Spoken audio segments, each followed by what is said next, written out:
Oh! 30 seconds now.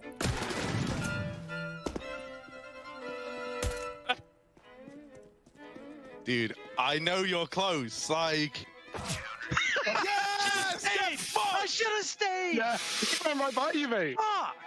You looked right at him. We've got a new strategy for this one.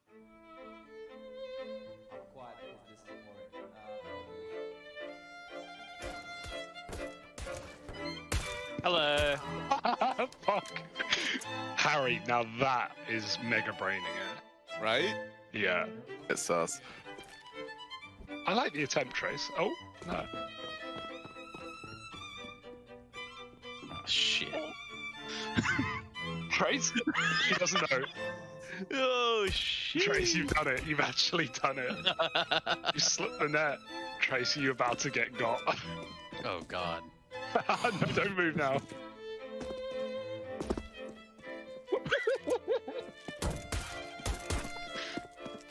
No! It was a nice try. It was a nice try.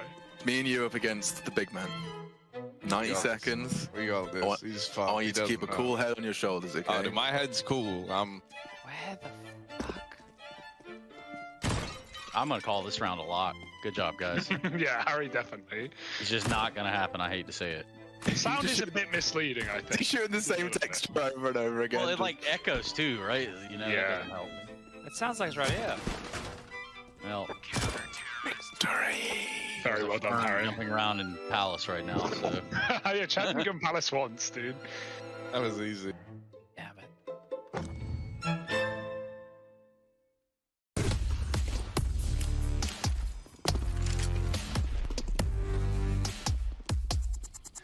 Hey Future Pros, this is KDN. 5 pieces of good utility on overpass. If you want to have a peek middle, go through toilets. You see there's like different lines here, and you would be aiming at this one, and you'll release like when you get around to trash can or whatever it is. So you have many different options with the smoke. So what you can do is you can just like peek above it, you can hide, and if you have a teammate coming into this edge of like sandwich or whatever you want to call it, and aim at this line, and just jump through. That's just a super good pop flash. So a good opening to a round is just you smoke. Now it could have been a little bit higher, but you jump up here, they won't kill you. You just come here, flash, bang, and then you peek all these guys who's just blindly running up here. Then, depending on what kind of player you are, if you're maybe a Tessa's kind, you just push to the fountain. If you're a bit more passive, then you just peek above the smoke on the flash. And if you don't see anyone here, rotate to some of the like different positions in graffiti or whatever. I think for one of the more difficult pieces, but to me, I guess it's the most influential piece. I think this really changed and defined the meta in CT quite a lot, is the Molotov for the opening of T-slope. So you just run. I'm aiming in the middle of this line, and I'll try to keep my crosshair there. And when I get to the start of this bench, I'm gonna release. So I'm just running and jump through. And obviously you need this binded, right? So this is not just a space and then go, you need the jump bind, boys. But this is super strong, right? You come as a terrorist and you're like, fuck. And then you combine the two things that I talked about before. That sort of one-bar combo. Yeah. So furthermore, I think just a good old gimmick one. This is something I've seen Jacinda do a lot. So you just go to the sign here. Yeah, the map. Yeah. And you just have the outline of the bump site. Just right click.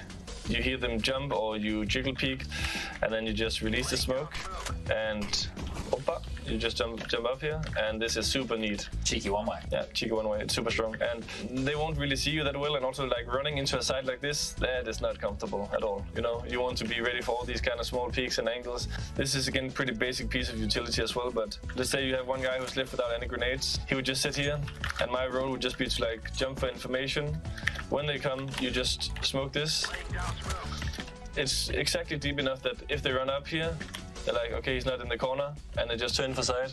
And then you can just play like some kind of crossfire. It doesn't matter if you're truck, bank, it's just super strong. Again, this is like a simple piece of utility. I think the last piece of utility I can show is a setup that's very common. You want to create some space for your orb, so your orb is going to be positioned, you see in device, a lot like this. When you play some of the passive angles around side, and you have a guy, just an M4, just out here on picnic, I can recommend this angle by Res, where you line this up, and then you can flash two ways. Either you just flash it over the cafe, as we call it, and they'll be blind, or you just throw it out in the bushes, out in the trees here. Hard to see. Yeah, they won't see it at all because of all this just covering. So, and they'll stand here and they'll be fully blind. And what also happens is often people, they make noise. They flash this or they step because it's such a long path. So you'll have a tell on when they're coming. Nice. All right. Well, we got a couple of extra bits of utility there. Thank you, Cadian. And good luck, future pros. Nice.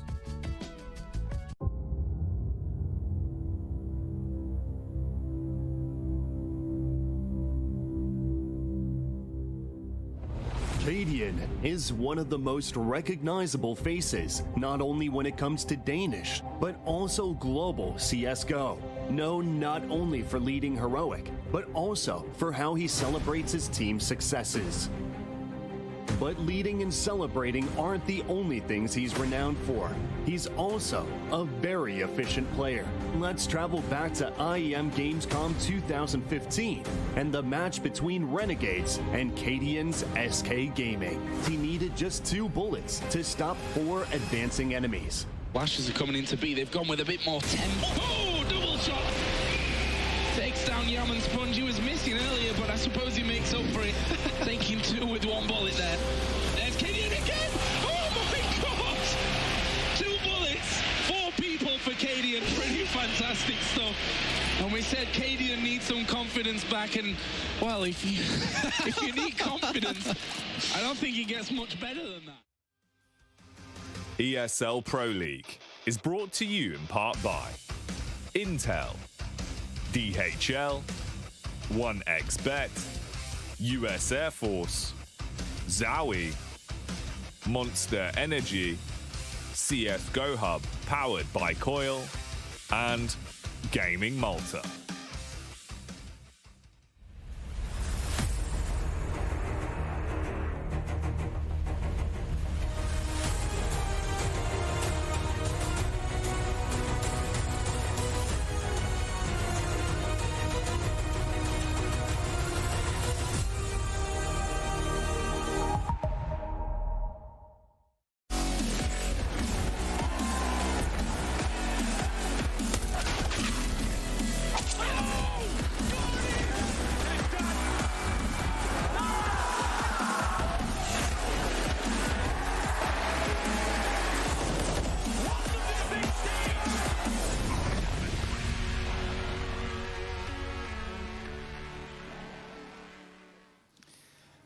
Good morning, everybody. Good afternoon, whatever it might be. Have a good lunch wherever you might find yourself sitting, because it's time Sandwich to get back. for lunch. Yes, it might be sandwich time for lunch, and maybe Casado will make us one. Who frickin' knows? Either way, it's Pro League's 15th season, y'all, and I am glad, and more than that, happy to bring you back into what is another day of Group B. Things have taken a turn. We have a Furia and an Ents at the very top, and I have a Yanko to the right of a Casad. Yes. Outstanding. Casad. What's funny about Casad that? never skips a beat. I mean, that's just something that He just loves life. He's just a guy who I enjoys just love life. listening to him doing these intros. That's make me. Yeah, he wasn't saying much last night when we played some CS. Yeah. Yeah, we couldn't really talk. I was just awestruck by all the star-studded talent around me on both sides of the server. By First the way, he needs to remember how to buy a gun. Then he needs to talk. And you could just press F1 to buy a gun. Anyway, group of upsets. That's the storyline that we're running. Just with like Yanko. for Ents, it was super easy for me last night. Oh my in that frickin' talent God, bash. shut the and hell we up. have both Ents and Furia being 2-0 after the first 2 days of groups. I don't think anyone expected that. And FAZE, the IEM Katowice champions, Yikes. praise. They're 0-2 after dropping games to outsiders last night, and Furia on day 1. And you know the craziest part about that is, you see the Ents number on day 3 1. next to their name? They're the number 6 down there on the very bottom, actually, in all things considered. It ain't looking good for FaZe Clan in their start here for Group B. But moreover, guys, I think we've gotten to the point where we can actually look at something a little bit more in depth that happened last night. There was a 2v4 that went down, and I'm not talking about our little pugs and tin mans or whatever we're doing. I'm talking about the game that was outsiders. And the 2v4, they did pull off. So if you guys don't mind, let's walk through it together. If you guys don't mind, maybe explaining to me and then the viewer back home as to why this all went so horribly wrong. You can see the situation is overtime, 20-18. I remember this round. Was this the Buster when he snuck B? Well, spoiler alert, hello. Well, I mean. But let's diagnose it, though. They did win 2-0, so. It's true. Yeah, this was like... They just die at the start of the ops, right? They're already 2v4, but Buster just, you know, this is just a BDP, really, you know. He just, sneaky. He just feels, you know, there's a lot of things going on mid. We already lost players. Like, this is just a... Pretty much the only calculated risk, right? Like this, he has to go for this to win the round, right? If he just dies, like they were 2v4 already, but he actually gets the good timing, right? He's patient here. I thought he was gonna maybe try to push even deeper, right? Like to try to maybe get another kill, except for Brocky, but yeah, he just plays it safe, trusting his teammate to win the 2v3, and they just nail it in the end. There wasn't much utility for FaZe in this round, so they can just retake. You know, they had like limited, but I want to know why was B so empty for such a long time so he can sneak in. You know, they were the 4v2. Usually you can cover that spots like 1B, one window, and then two guys towards A, either short or I don't know if he pushed, I don't know if someone pushed mid or they just boosted Cat or something like that. I'm not sure. And it wasn't that he just got in. Especially, well, they're also thinking like he's right there, right? Like he just moves like half a second and he has B for mid. Especially if you're 4v2. Master just made a great play. He just did it instantly, caught him off guard, and yeah. Yeah, and it wasn't like he just kind of meandered his way out the car. I mean, he went the full route, the extended route, the scenic route even, the one that might take you through the window. For us, the window peers into Ints, the team that is currently running the show here within Group B. It seems like they have a firm grasp. Snappy and company look comfortable in doing so for the most part.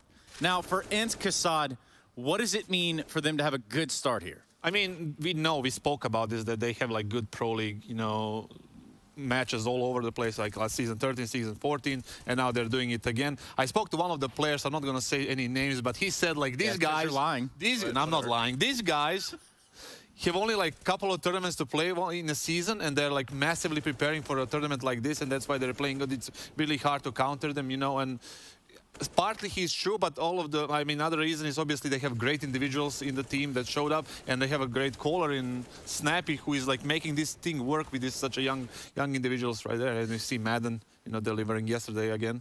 Yeah, he had a good game, and I like Kent. I like the way they play. I like the brand of Counter-Strike that they display, really. The problem is, like, they just need, you know, for example, 2 seasons ago, that loss, right, to Jame and Yukina, like that comeback, like those are the types of games that, you know, if they win, then they make a deeper run. No, but just to get more experience and have a deeper run, right? Like the Counter-Strike is good. It just feels sometimes, for whatever reason, they fall apart like when it's crunch time. The Counter-Strike they're running right now, the game they're running is a very high risk for me. You know, I like those plays. I like the style they're having, you know, like aggressive all over the place, but it's very high risk game because if it doesn't work, then you're going to end up looking like a clown, right? If it's they're going to 12-3 you or something like that in a very, you know, in every map pretty much. So it's working now, but I don't know for how long.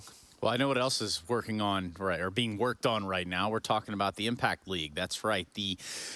Well, how would I go about saying this the most appropriate way? All-women CSGO League season started today until May 1st. The prize pool, $150,000, Yanko. What the heck is going on over there? Yes, indeed, Trace. We have 24 teams across 3 regions, Europe, South America, North America. 2 from each region are going to play at the LAN finals at IM Dallas later this year. Yeah. So, yeah, the 24 team part, that's impressive. I've got to say, you know, I mean. A lot of teams. It's a lot of money. It is a lot of money as well for guys like. Mucho dinero. For guys like us, so to say, that have been around, watched a few tournaments, you've seen your ESWCs over the years, it's been a long time coming. The growth is there, and it's evident in 24 teams. And in doing so, we can actually extend this. We can go ahead and bring in Fearless, who's going to be joining us on the broadcast, just to kind of talk a little bit about things going on over on that side. How's it going, Fearless? Nice to meet you. Yeah, it's going great. Good afternoon to you guys. Just had to turn you down a little bit. It's not your fault. It's mine. I promise. Fearless, talk to me about some of the stuff that we're seeing over there.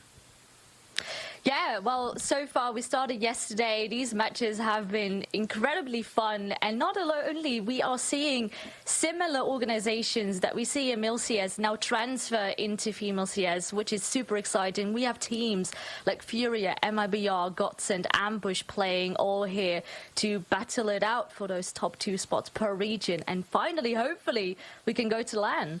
Is there any teams that stands out for you, you know, that can, in your opinion, just secure their way to the Dallas? Ooh, currently on the EU side, I definitely have my eyes on Nick McGalaxy. They have been around for 5-6 years pretty much with the core roster, and they have a big package of experience. And on the NA side, probably CLG. And South America, I would have to say Furia has a really good chance. I feel like CLG Red's been dominating the board over there for quite some time, but I could be wrong. Correct me if I'm wrong, Fearless. Of course you're going to say that. You're from North America. No, you are absolutely right. Yeah. Like, come on, man. Cayete. Anyway. Any individuals, let's say, any individuals that, you know, make sense, that stands out of the group for you?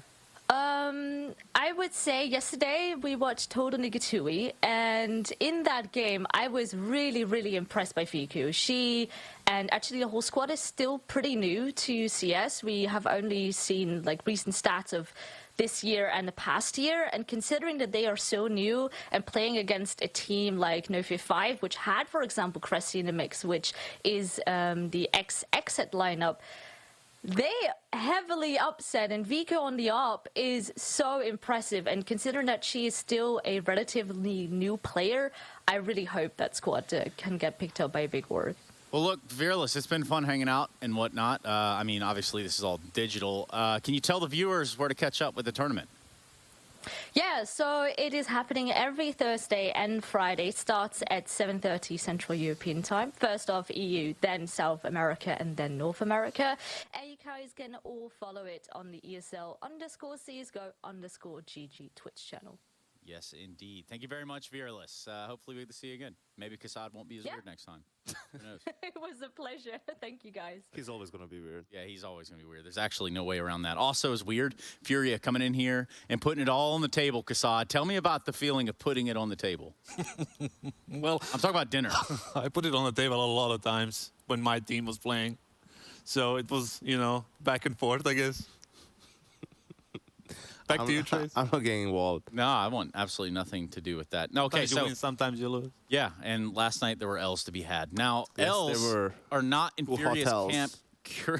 Not in Furious camp currently. Let's talk about some of the scenarios, the possibilities that could actually happen here for a Furia to secure a playoff berth. Yeah, they need to beat Vitality, and Sprout needs to beat FaZe as well, which I think is highly unlikely, despite the fact that FaZe is 0-2 right now in the group. I think, you know, after today, we'll have a much clearer picture of what's going on. Obviously, Fury and Answer in the driver's seat. Oh, yeah, for sure. I mean, both those teams undefeated with that Vitality, and Outsiders just kind of really just on the outside right there of that third spot. In terms of getting it done, when it looks, when you look at this group, you look at Outsiders, Sprout, okay, maybe, but FaZe to be way down there, it's also awesome. I think this is a more realistic one, right? Like, I think FaZe beats Sprout today no matter what, and then Ants, if they win their own game, that's it. They're already locked in, and still have that Sprout game to go, and we were talking about how important that #1 spot is, so you can skip the round of 12 and go straight into the quarterfinals. So yeah, the way Ants has been playing, this is a possibility. That's a match of like two different game styles. Like, it's going to be aggressive as crazy from the inside, and then Outsiders are going to play their own, you know, Yakin are aggressive and then the rest of them saving. Yeah, and for FaZe, it's obviously more complicated, but I think, you know, FaZe is in a position where they need to win out to have a chance to qualify. I mean, they're already at 2 losses. Last season, they were 3-2, and they still didn't make it. So that was a bit of an anomaly, considering that group was really weird last season, but you know, they just don't have any more room for mistakes. So I'm looking at this game, Outsiders FaZe, and as it turns out, doesn't look like a single CT-sided round was grabbed on Inferno for FaZe. Why? Not in specifics to that matchup, but what could possibly be leading them into something like that? They didn't play well. Nice. They missed their shots. The crosshair placement was off. The movement. Bad beginnings, you know, when you get the teams like into their momentum, it's very hard to stop them on a map like Inferno, you know, when they can, depending on also what they did on the map, banana, bracket, whatever, right? It's very hard. There's a lot of factors that go into it, right? Yeah. A lot of factors. Anyway. Never know, Trace. Yeah, we'll let Kassad. It's not looking good, though. It's definitely not looking good. We're going to go to a break so that we can begin to try to make ourselves look somewhat reasonably, acceptably good. That's going to be Vitality versus Furia when we return with the best of 3. Group B marches on.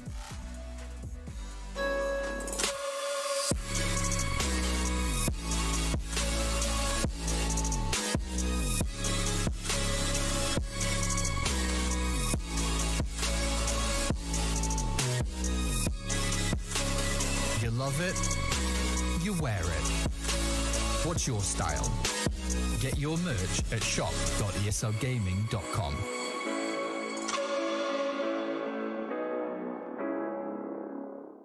Choose nades, choose a smoke, choose a flashbang. Choose team badges to support your favourite CSGO team. Choose an ESEA Premium membership. Choose routes you know bring in wins. Choose pro video tips. Choose the fan club wars. Choose behind the scenes content. Choose good grades. Choose guns you know you can shoot right. Choose bingo. Choose the equipment you know is going to get your team the win thanks to heat maps. Choose the CSGO Hub Premium. The complete package to help you and your squad achieve all your CSGO goals. 5 years, the Lanxess Arena of Cologne has been the about competitive Counter-Strike. The favourites coming into the tournament have just unlocked the Inferno. Another pushing on.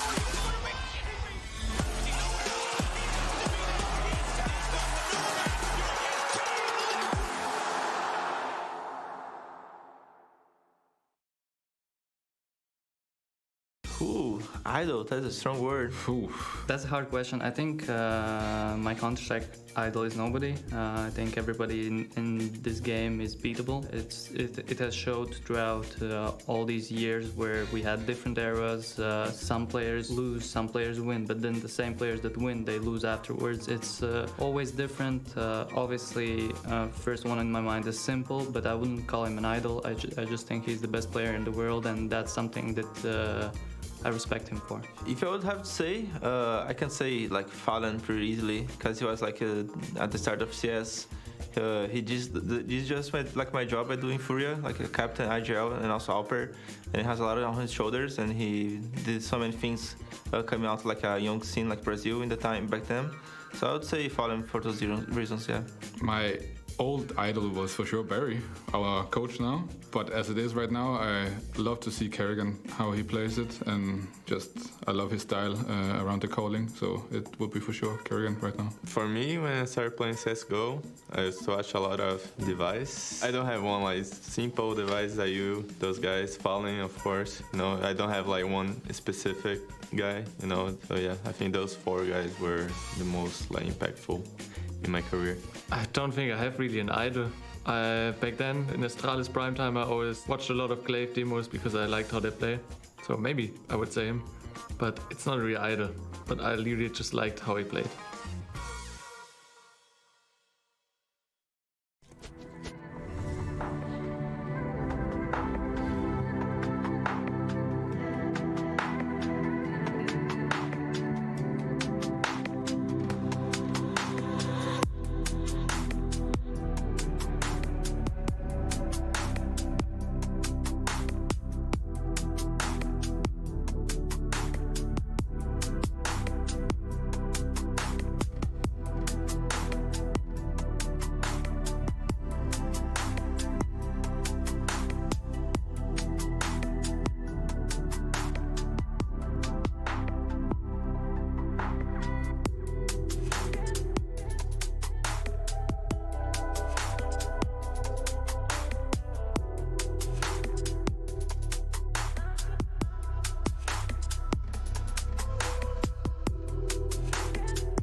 Hey, everybody.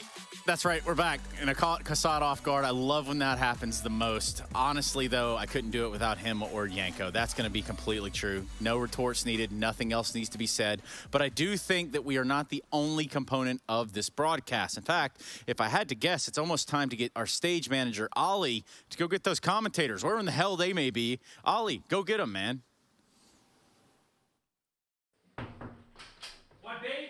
Hey guys! They're pushing. Harry, one more. Harry, one more. You gotta get him. You got it. Nice.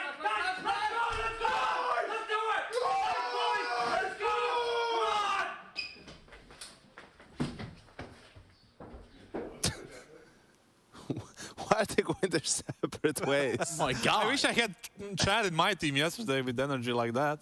Yeah, maybe you would have done better. Yeah, but probably not. But unfortunately, but yeah, just they're hyped. Yeah, they are hyped, and that's exciting stuff. And I would be hyped too with everything that we've got going on in front of us, because Pro League and then Group of B, to be exact, really does start to take a shape from this moment forward. Group B and Vitality's logo is a B, so it's their group to lose, Trace. Yeah, it really is. Let's start with the Furia side of things, though. I think that that's going to be our best port of call. At least for Furia, there were question marks regarding their play style. Does it still hold up? Is Art still relevant in the way that he can maneuver around a map? But now, what do you have to say? He was definitely relevant yesterday. In the first game against Outsiders, they lost their pick and they won comfortably 2 other maps, Vertigo, Overpass. And yesterday was just taking care of business pretty much. On Ancient, it was 11-4 CT half. They just closed it out. And Mirage was kind of a little bit closer, but not so much. Overall, I would say Keserato delivered again. It's been like a great series for him. That's like 16 in a row so far, and he has a really good year. And Art helped a lot with his aggressive plays and creating space for Keserato to close out those rounds. So overall, deserved 2-0 right now for them.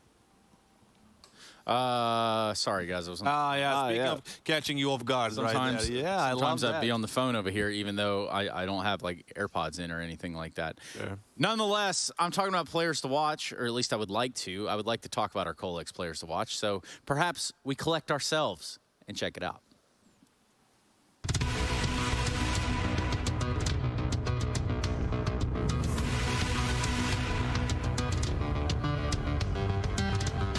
Missouri is showing a solid performance in the Pro League so far. The 19-year-old entry fragger takes his position seriously and gives the team opportunities to push through.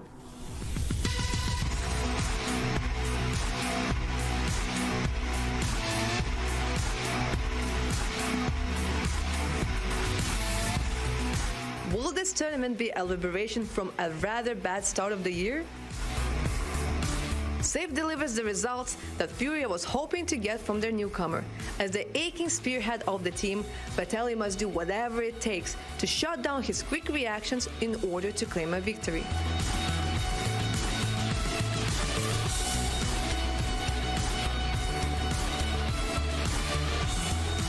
Who will manage to deny the others' moves and gain the upper hand?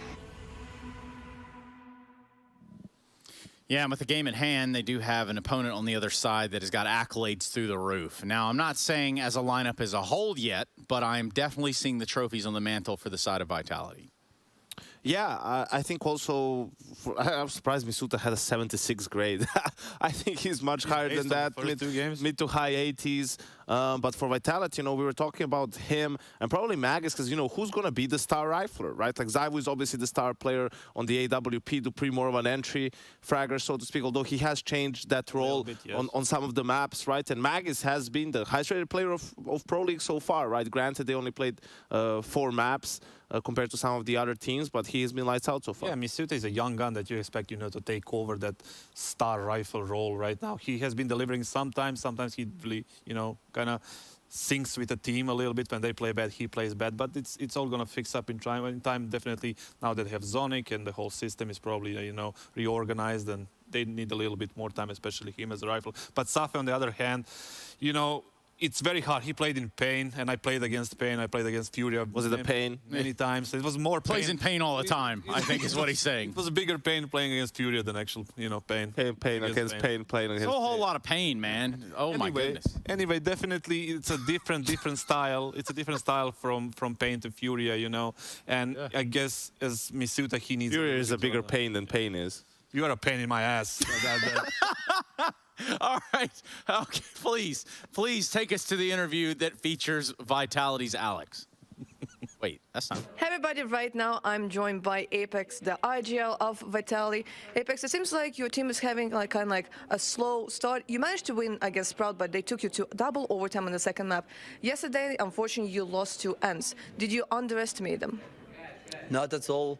Obviously it's a slow start for us right now, but it's how it is. It's hard sometimes with a new team. We just need to find our groove, and whenever we find it, I think we will play really good. But it's just a question of a bit of confidence and just to get into it. That's how it is.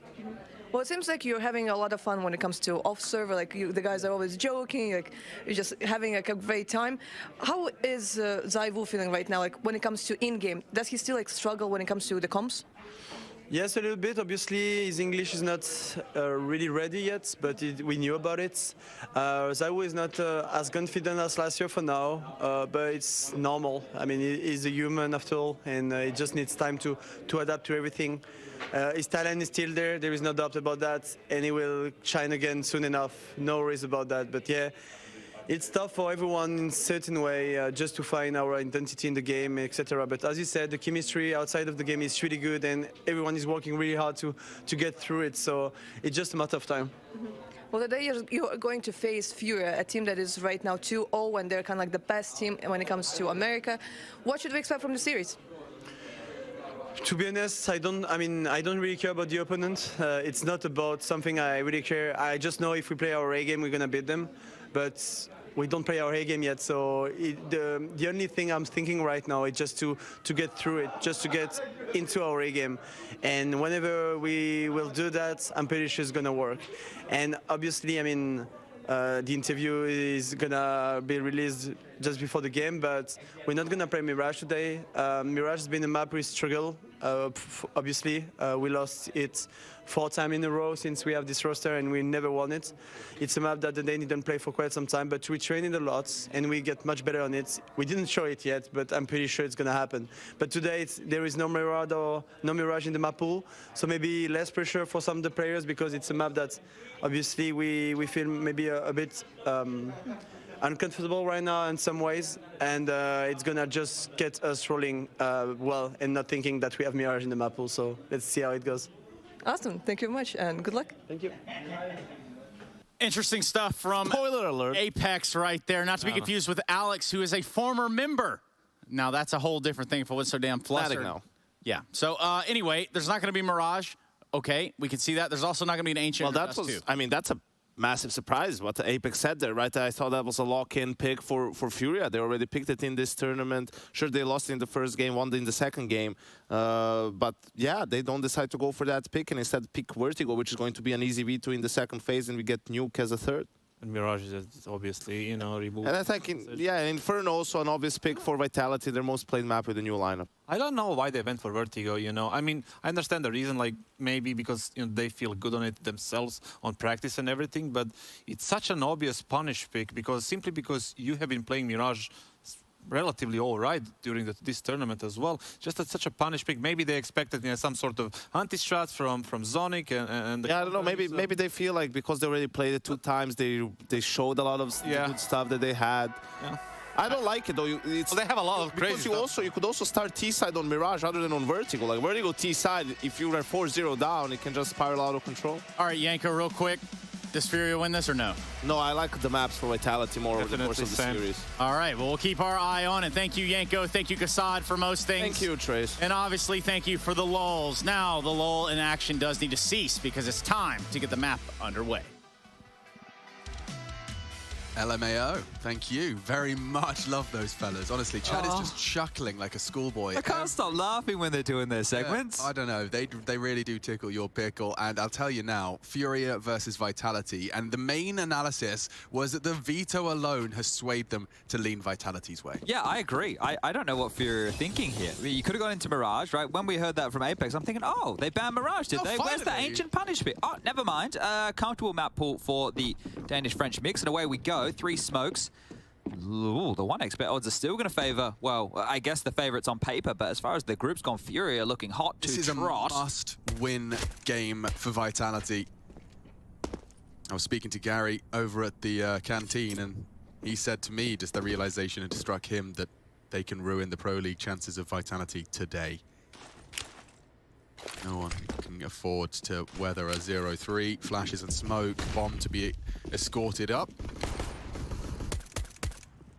And just highest rated player of the group. And he's got a nade for that plant. Early, nice fake out. And he can go ahead and plant safe now, uncontested. Smoke, flash, it's all still there. And now with the bomb down, we've got ourselves a 5v5 with a boatload of utility on K Serato. They can keep flashing, they can molly the bomb, another defensive smoke can come into play here. So this is looking good for Furia now. Retake utils out. Good one short, one close. Drops found a nice little corner though, but they're pushing as a unit. Magic's the threat. Art is quick, and now as the bodies keep dropping, appropriately, Drop stands strong.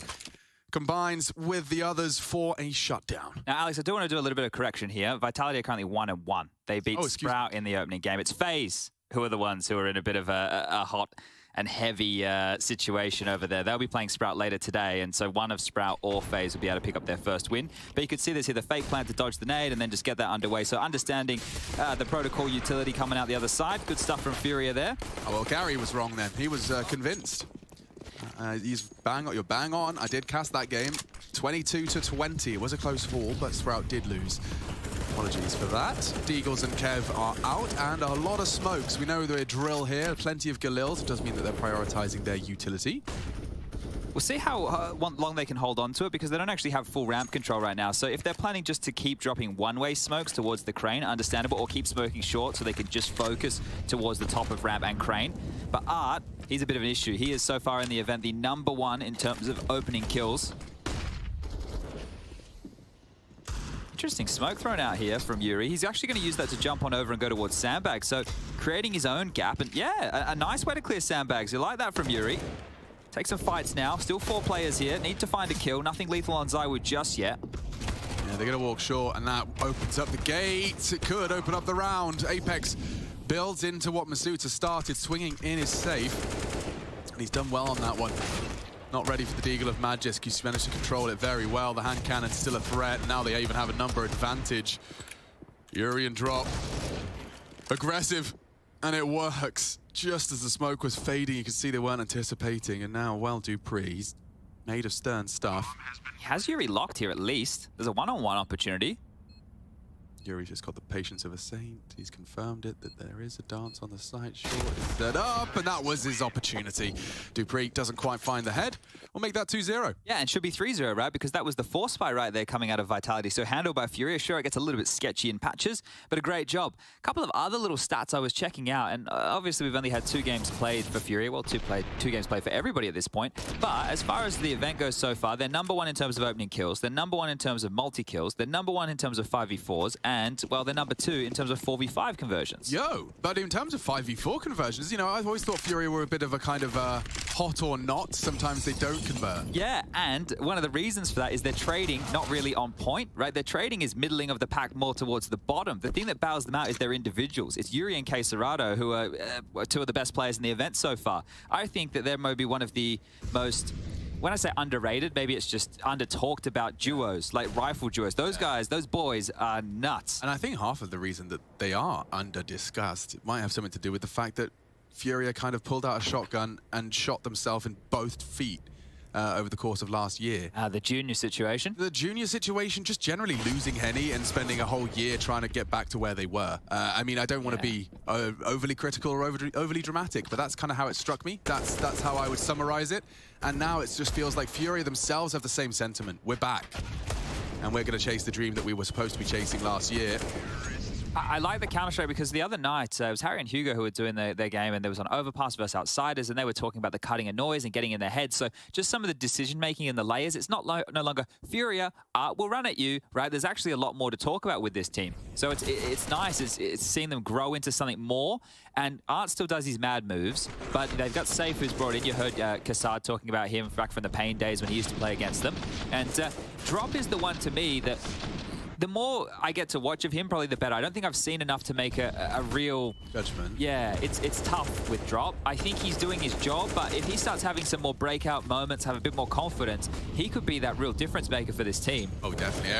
Everyone wants to be the next team to uncover that diamond in the rough. It's a nice little opening just there. Funny, it's Art. Yeah. Onto Apex. No surprises. We were tracking his opening kills. He had a very, very successful day yesterday. And Dupree... Oh, great nades. Yeah, completely caught off guard by that. The trajectory obscured. He does swallow a double nade down to 18. And I wouldn't favor him in that duel he's looking for. Suter commits to the spray. Art manages the Galil spray very well. Could go down to the tarpaulin, but he maneuvers and tucked into short. Lots of pressure applied to the A site just by existing. If they knew they had done this much damage to Dupree, I'm sure they would turn their affections towards him. And he's dead now anyway, so Drop has a pretty good idea. Yeah, he knows what he's got to take the space as well. Playing with them, playing with their foods. I woo, overextends, and yeah, this one. What did Yanko say? I've got a great memory. He said, you know, starting T-side vertigo, you can go 4-0 down and it can spiral out of control. Yeah, well, I guess this is the flip side, right? This is the opposite. This is you can go 4-0 up and it spirals out of control for the defense. Vitality, $50 in their back pocket. Magisk is going to be trying his very damnedest to keep hold of everything. How was your time with Hugo yesterday?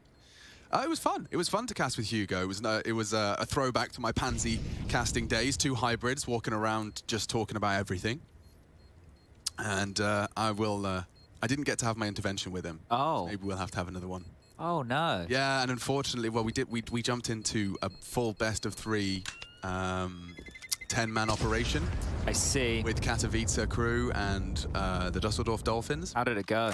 It was fine. I got really triggered because I heard during the first map Harry would use every call I made and tell them that where I was. So like for example, I'd say 2 I'd say 2 ramp. I go 2 ramp, 1 palace, and they go he's dark, he's dark, he's dark. I see. And like that kind of like I don't know whether it's just unintentionally ratting. Well, Harry games with 1 ear cup off. And I have a really noise-cancelling headset, so I couldn't hear anything they were saying. They could hear everything I was saying. I see. The information was used against you. And then combined with Hugo kind of going, yeah, you better save Alex, when I'm like saving a gun. I'm like, God, this little... Yeah. Was enjoying it far too much for... They were getting under your skin. They were. But we had 2 16-13s and a 16-8 stomp that we kind of walked through them. Very intense best of 3. Ended. Must have been a late one. It was a late one. Yeah, I don't think the CSPPA would have been happy with the time that one finished. No, they would have had some. They would have had some complaints. I think they'd have had some complaints about the integrity of the whole situation. Well, Harry and Hugo, you're on notice. You are. Little rats. Oh, well, that's Art down. Nice shot there from Dupree's Deagle. There's another headshot. So this isn't going to go swimmingly for Vitality, despite the strong start. Dupree, good for 1, but you need a heroic moment. We've seen teams really do have a preference. Smoke the right side, channel them all through the left. It is a nice choke point. Magisk has done a lot there, and it's up to save. Can he save the day? He can. A double kill, 8 HP on the last, and that is huge. That could have been the start of Vitality clawing us back. Instead, Furia extend their lead. Yeah, sweaty hands there. Probably wipe him on the tower safe. When you're that low on HP, you know you're up against the pistols and that M4. Whoa, whoa, whoa. That one almost got out of control. So 5-0. Handled business there, didn't they? That was the opener from Dupree. Always love a Deagle headshot. You just can't not enjoy it. Great trade back from Drop there, and this is where it almost got out of control. Yuri's spray a little bit skew-if. K-Serrano mops up 2, and then safe. Standing and fighting, not playing the bomb, playing the kills. And contact out mid here. He backed himself on that one. I just gets tested here very early. Nope. Cancels his plans quickly. This is so much space for them to have right now. How are Vitality going to respond here? Oh, Safe has the bomb. You have to stay with him, boys. You can't just leave him. Nice counter molly. Dupree spots 1 on the way back, and it's bad info if he assumes that they will retreat. Good nade damage as well. Looks like Vitality put a lid on this. They've caged the animal that was looking to thrash through mid. Remember the one thing about Zywoo is they can almost have him solo A a lot of the time. Once they establish him top ramp, he's very, very good at just holding onto this real estate. And he got the kill into Art on his lonesome. Apex had to respond to middle with Masuta. They had to help out Magisk. And, well, back towards B. So the rotation, it's more in a default setup that you'd expect now from Vitality. But Furia not only down a man, but down quite a chunk of HP, and noisy about this too. I don't know if you'd still want to go for the boost after making such a sound cue.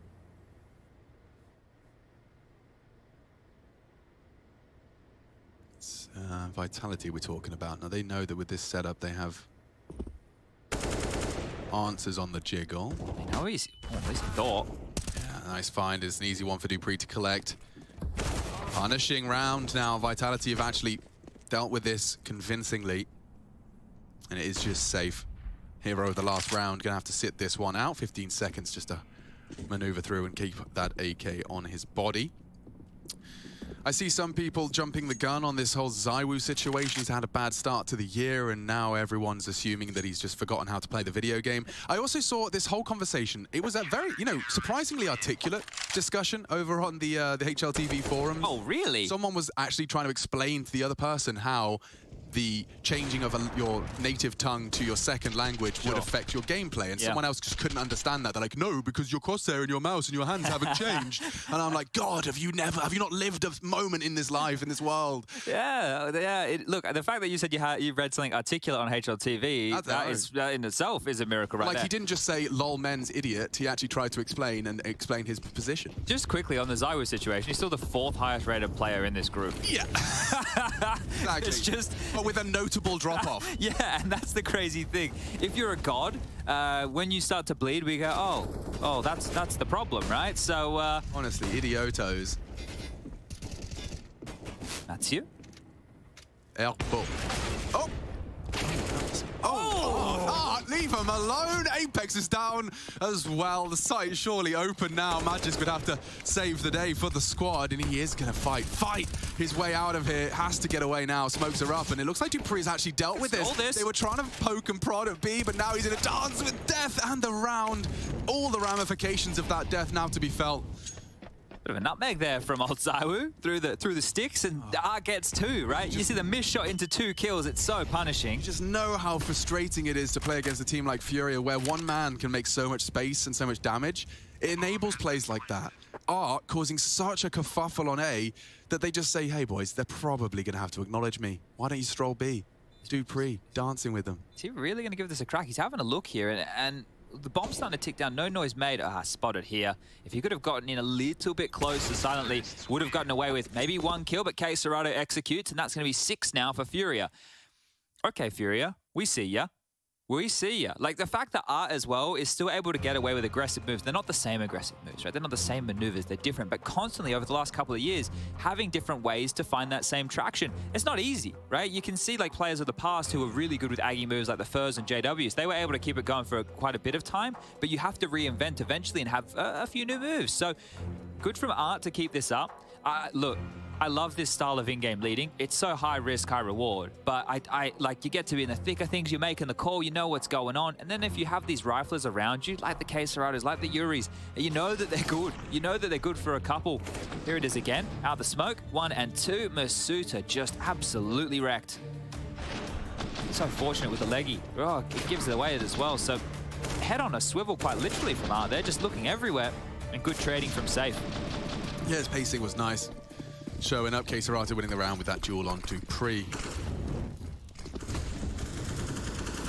So I was taking the initiative and aggressive page out of his book. He'll tuck in a bit more as the pre-fires do come in. So right read. This is the cat and mouse game. Like, he's trying to go aggressive so Art can't start pushing. Oh, he's going to get him again. I can feel it. My waters! Oh, Lord. Has got ZywOo's number. He stamps his ticket, and again, Furious Stampede through. I guess we questioned whether or not they should have picked a different map. We talked about Mirage. We talked about the fact it was, again, banned. No Ancient Punish either. But Vertigo right now is shaping up to be very threatening. Art's not going to get away with the same tricks onto Masuta. Oh, but wall-banged by Safe. He actually gets him. And now, this is so perfect. This is how they play. Then what? I get it now. Hang on. It's just clicked.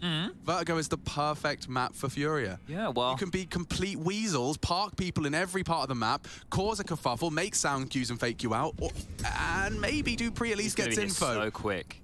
Like, he is going to be so quick. Like they won't consider their map. Look at K Serato. Okay, K Serato.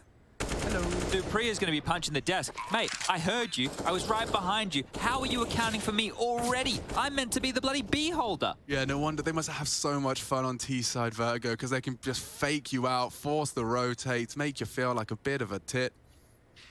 Alex, fun one here. Yeah. We've had 8 rounds of play so far, and Art has already been involved in 7 opening exchanges. He's won 4, lost 3. I mean, he's just perpetually at the front lines. Well, it's 8 rounds. Did I say 7? Yeah, but that's because it's behind. Yeah, my bad. Sorry, everybody. Oh, Chad, we forgive you. Sorry, please don't make that. Please, I can't make it anymore. That was method acting. Everyone's still talking about Zywoo. My last point is, if you speak a second language, just do me a favor and jump into a Counter-Strike team that only speaks French at your GCSE level and see how much slower your reactions are to calls. Just the reactions to calls. You know, like the fundamental part of the team game in terms of like building a mental picture of where they are. Just do that and expect it to be exactly as quick than it would be in your native tongue. That's I all think I communication is one of the biggest components of the entire game. And for some reason, we've spent years learning this. We spent years. I remember the conversations about Kingwin. Can we please put the pin in it? We worked it out. We spent 7 years. Yeah, but Alex, international teams are difficult. But Alex, in League of Legends. What about League of Legends? Yeah, that's where I'm going to stop. Yeah, all right. I was just trying to build a straw man. I was about to. I was just trying Tell me about League of Legends. Chad. You want to talk? I just wanted to build a straw man. I just wanted to manufactured scarcity, Chad. Oh, dearie, dearie. Okay, well, Art's peppered. Well, he's a bit more than peppered. He's slightly sautéed. I would say Safe is peppered right now. Peppered steak. Wouldn't mind. They're heading back towards A. This little booster Rooney. He's gonna lose his head. Yuri's a geek. He actually has that completely carboned into his flight path. You remember the boost that Furia did on this map against 100 Thieves? Yep. I think Heku actually asked... Hold on, this might get out of control here. Don't you dare. I think it may.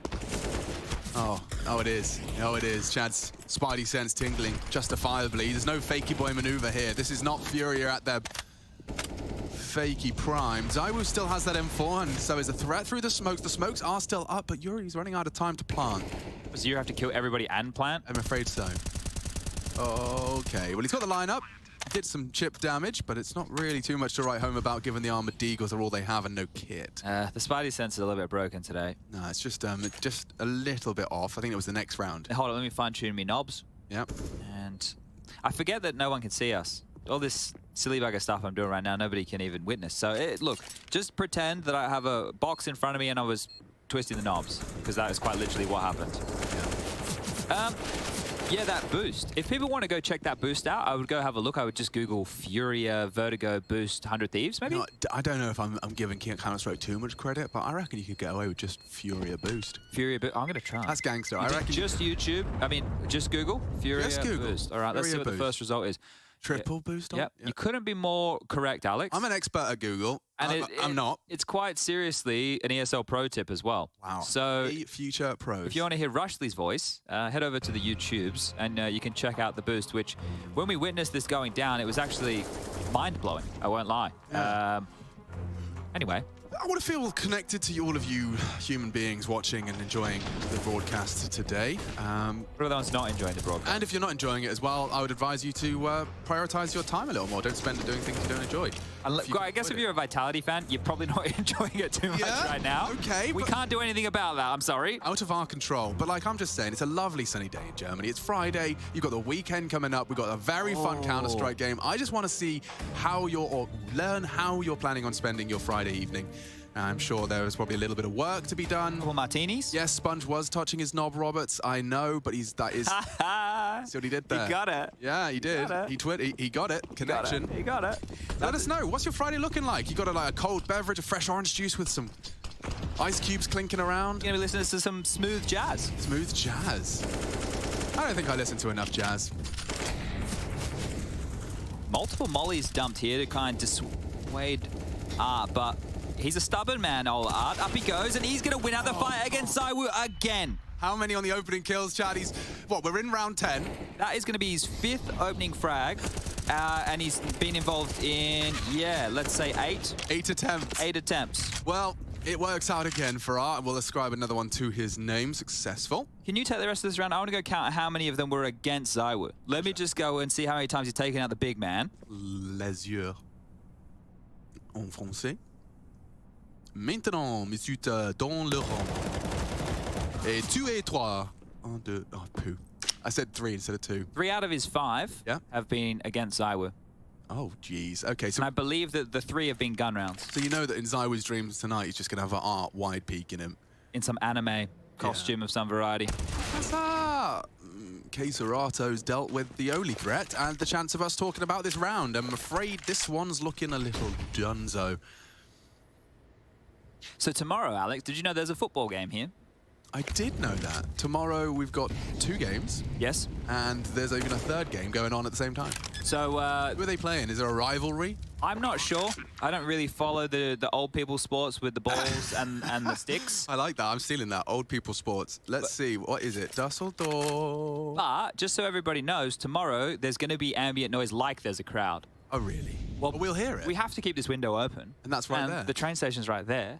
Oh. Can you imagine how many human beings we're going to hear outside filtering into this arena that holds... Harry checked it out. Wasn't it 52,000 people fit in this bad boy? Yeah. It is the 19th of March tomorrow. We have got a game. I can't see who it is.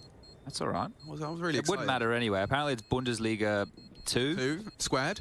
Yeah. Bit of a tech timeout called. Masuda's just left the game here, guys.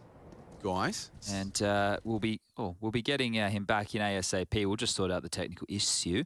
But yeah, now would be a time, as Alex was talking about earlier, to get into the Twitch chat. You can also use different social media platforms. One of our favorite is the Twitter sphere.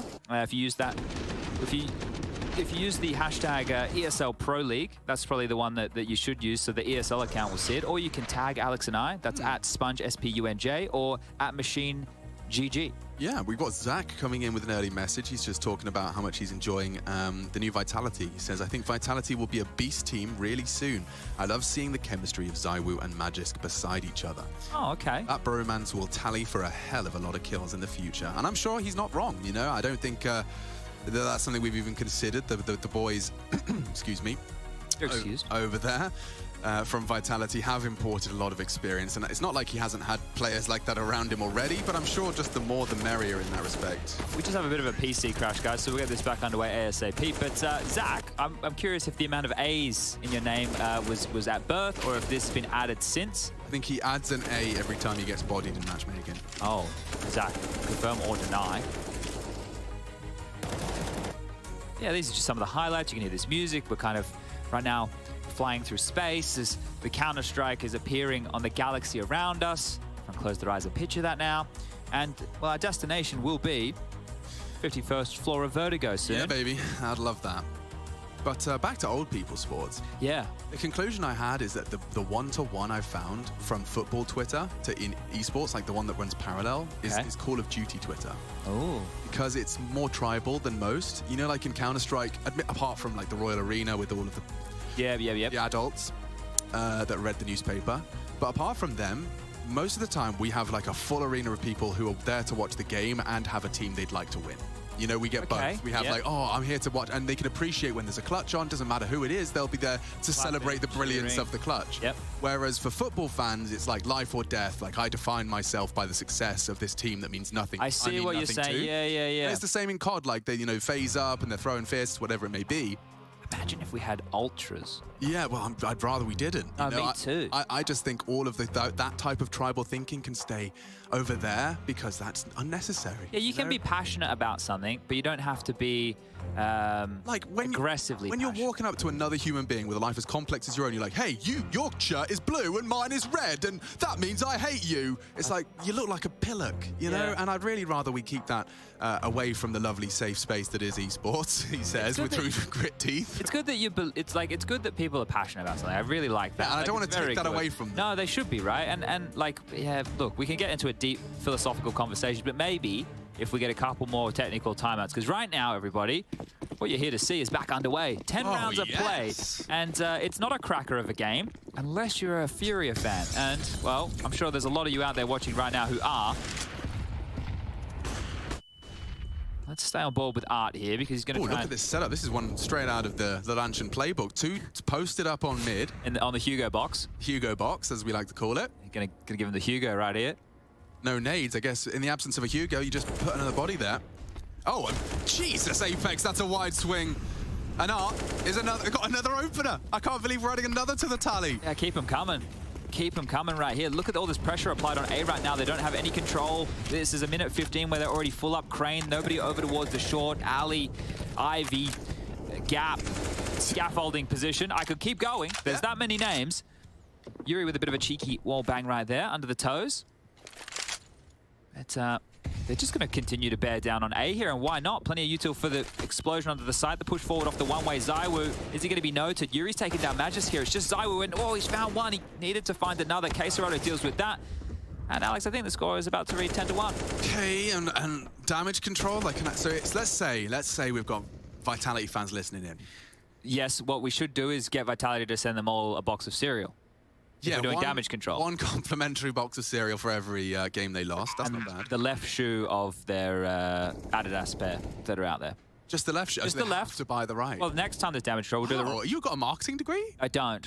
So you just you give them one shoe for free, and then they have to cop the other one. If you want to see how much of an idiot I am, ESL released an SSD setup that I did with Simple, and they give us these little... We have a tape measure, and they gave me a protractor last time. Yeah. You can see how stupid I am as I'm sitting there going, how does a protractor work? As a 32-year-old man. Mate, to be fair, you haven't whipped out a protractor for a solid... At least 16 years. 16, 17 years. Maybe more. Yeah. I hated maths. Yeah, it wasn't the one. And I just remember, and I'm not even going to say it because it's the least original thought I've ever had. I'm not going to say it. My maths teacher, I'm saying it anyway, maths teacher used to say, you'll never have a calculator in your pocket, and what do we have? Calculator everywhere. You know, that was like their biggest argument for us learning all the useless things. I have a pedometer, a calculator, a telephone. What else can this thing do? I can watch things until my eyes turn red. I mean, I'm trying to make the Vitality fans stick around, Chad. They're all tuning out right about now. Next map, Alex. Next map coming up, Inferno, a map that they love, a map that they played a lot of, and a map that they can beat Furia on. Let me tell you that much, unless Furia really battened down the hatches and prepared for it. Third map will be Nuke. So if you're a Vitality fan, don't worry. Map 1, it's all good. Get it out the way. This is just a warm into the day. And then as we move into map 2, they start to become favorites on Inferno. And then if we make it to Nuke, well, Furia, they have a very... a lot of fun to be had if we get to Nuke. But they play such a curious style of Nuke, don't they? Come on, let's not... Save it? Let's not burn our good stuff yet. Fury's just absolutely ruined ZywOo. Another opening death for ZywOo. He's having a nightmare of a game. I think that's... he's 1-4 as far as opening deaths go right now, the Woo. He's more like ZywOo. Yeah. You get that? Yeah, like woe, W-O. ZywOo 0 as opposed to an O. Yeah. No, we really like ZywOo. We do. He's a lovely gentleman. He's a lovely gentleman. He's a big fragger. He is an incredibly humble, focused on that team unity. I think he took a leaf out of Simple's book there, learned that lesson through him. Yeah. You know, maybe I can't just succeed as a sole unit. And no, that's a lot of info. Gets the info drop, doesn't get the frag. There it is. Look, let's just talk about ZywOo for a second. We don't even talk about his individual or fragging ability. I just like the fact that the guy always has a smile on his face, no matter what. Like, even in intense games, things are going wrong. You know, he seems to always be quite cheerful. Who does? ZywOo. Yeah, that's fair. I wish I could have anywhere near that much, you know, in terms of like just positive vibes flowing through my body. Yeah, I mean, he's probably still, you know, living in the ridiculousness of his situation. You know, like, isn't it crazy? Holy moly, I'm actually being paid to play this game I love. And I think the thing is as well, because he's still quite young, right? So at that point, like, I don't know if he's had another job. Like, imagine if this was your first job, and then you end up like in your first year of being a professional at your job, you're the best in the world. And I know this is getting a bit, meta now, but like it's an interesting conversation. But like, if that was something, and it probably is, it's so commonplace in esports for it to be the first job, and you're going to have 6-10 years of like crazy money, crazy experiences, traveling the world. You'd hope that there is an organizational staff in place to hopefully teach you some of the lessons you would have got from the workplace. Yeah, I get what you... Well, it seems like over there at Vitality, right, that they definitely do have quite a... I don't know if that's even their responsibility, but you know... Well, it shouldn't be, but well, maybe it should when you're dealing with teenagers. Yeah, when you're signing them up and you are kind of essentially skipping a couple of steps in the employment ladder and the, you know, the experiences that lead to development. Okay, ZywOo looking for an opener, flashed off, and time ticking. Is Art just walk through the smoke. Oh, he's such a rascal. Oh my, okay. What is there to say anymore? He gets away with it every time. It's not even a strat. It's just... We would have got away with it too if it wasn't for those... meddling Brazilians. All right, 4-on-4. This is a chance for a second round for Vitality. Dupree on B, but that's where they're starting to pivot on back. And as I talk about B, the fight's on A. Yuri's got 1 and almost a second. Masuda takes lethal-ish damage, 5 HP remaining. Oh, K-Serato's got a little glimmer in his eyes, flashed off, and now dead, bled, found the head. Nice shot on Dupree. So if you have the bomb, he does have the bomb. Need to plant that for Droppy Boy right now. Oof, it's our two new names, Drop and Safe. And soon to just be one. Safe, only the first. ZywOo, the one to close the round. A nice contrast to his most common conclusion. And we will see Vitality get into a little bit of a better spot. 2 rounds secured so far over the course of what has been 12 of play. 13 as maths is hard. We've established that. You have. The calculator, we're not using it. This is the one in the head. This is the one that we learnt within the first 7 years of schooling, I reckon. Yeah. What are schools like now? I have a curiosity about it too. I wonder like if it's better or worse. Sometimes I see clips from classrooms and I'm like, because do you remember, did you have smart whiteboards where you just out of the life of smart whiteboards? I know, Chad, it's not. Did I have whiteboards? That would be the first question. I mean, blackboard? Yeah, we had lots. I had to go through the chalk dusters. Come on. What do My dad was using the chalkboard. I think whiteboards came in high school. Okay, yeah, that's what I'm saying. Hello and goodbye to Apex. He's got 2 HP. They really do. They're stubborn about this. They're like, Art will be in that smoke. You know he's going to be in that smoke. You surely know he's going to be in that smoke. The suit is dead. ZywOo, lucky to be alive on that He can swing. win this. Can smoke himself there if they need to. Actually, he's just kind of been screwed by a missed molly and a team smoke. Throws out a second, so he will be able to maneuver and jump up on the post. Elevated angle, but that's not going to surprise K-Serato. And now 2 remain for Vitality. Magisk is a threat at all times, rocking that M4A4, throwing it back old school. Well, I think going to be prepared right now for the Danish duo because Dupree is pushing to contain. Magisk is the first port of call on A. This is 2 heavy duos on either side going toe-to-toe right now. I like this mental game of chess. Get to see a real thinking man's game unfold. Dupree working on his flank. The question is how active is he going to be? Does Magisk want info first? He is crossed over, so he can have the wall. And Molly this again here. okay, flash and go. Bomb needs to be scooped up. K-Serato is considering his options, and Dupree hits the headshot. That should be it. Should be it. It's the time right now. I don't know how Yuri gets in this. No, he heard Magisk and he knows. Oh, Magisk's actually played this so well, just by taking the sound. Really well played. Beautiful. Beautiful from the Danes. 3 from Magisk in total. Don't know why I sounded like a Gungan when I said total there. Do you know, like, K-Serato could be like some westernized sushi? You know, you go to a sushi, you get, oh, I'll have the K-Serato, thank you.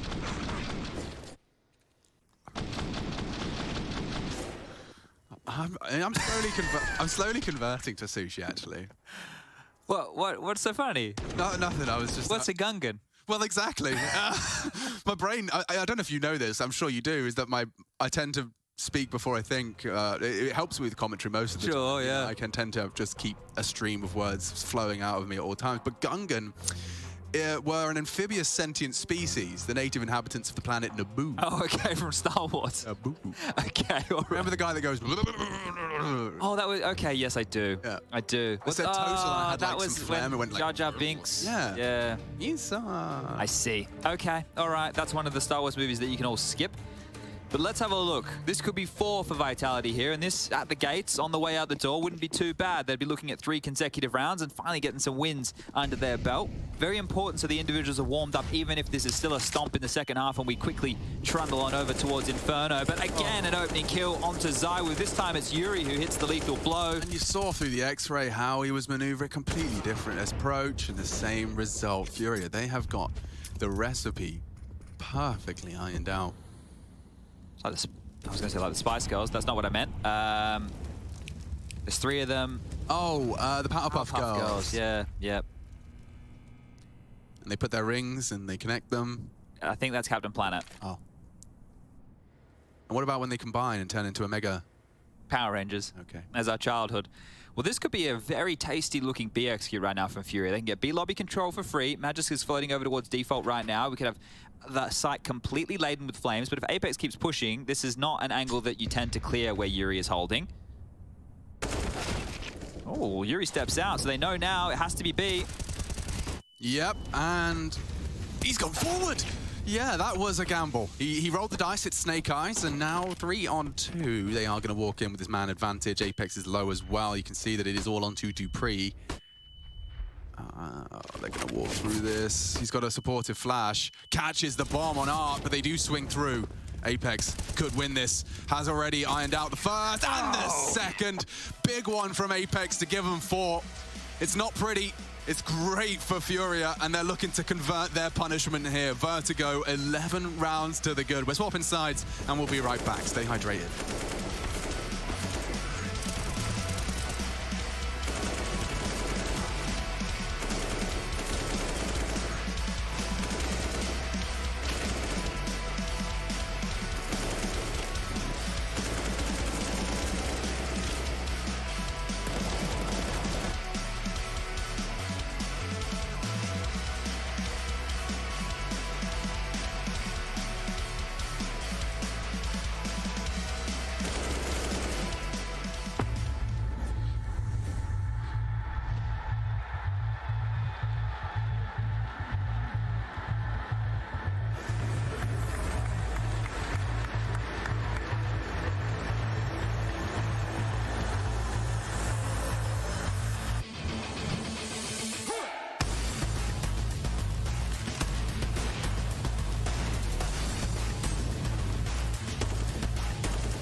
Got the bomb down, but where's Zywoo's frag? He's got to start posting something, but from where?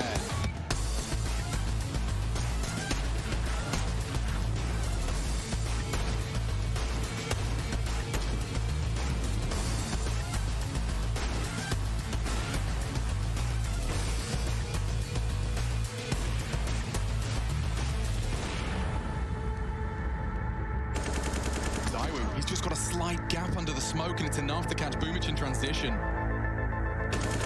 Zywoo wants to pull it across the line. 2 frags onto 2 of the best. And now swings out for another. He's possessed. Zywoo won for another ace. Another clutch. It's Perfecto hunting him. No one has been able to knock him on his ass yet. And he's got 6 HP. It didn't stop him before. And it doesn't stop him again. Zywoo!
Furia laying down the law on Vertigo, or will we once again witness Zonic's law in action? A deceptive scoreline, some have said, 11-4.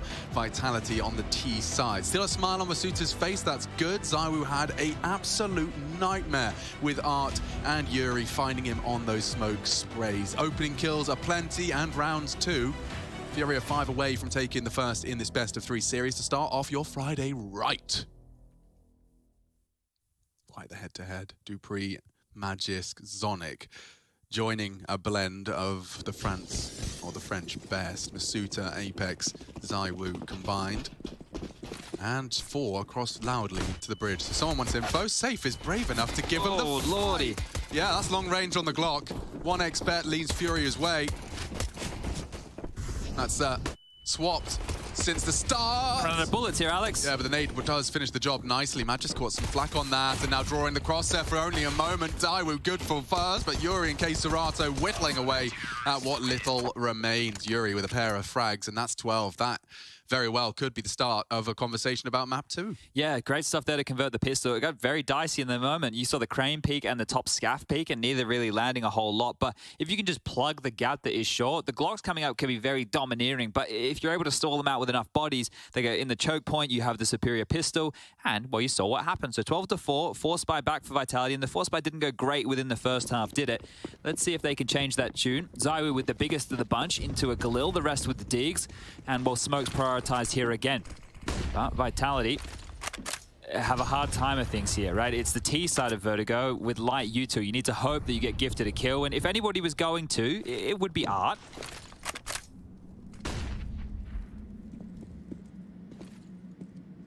I'm going to just keep ZywOo's POV here on my screen.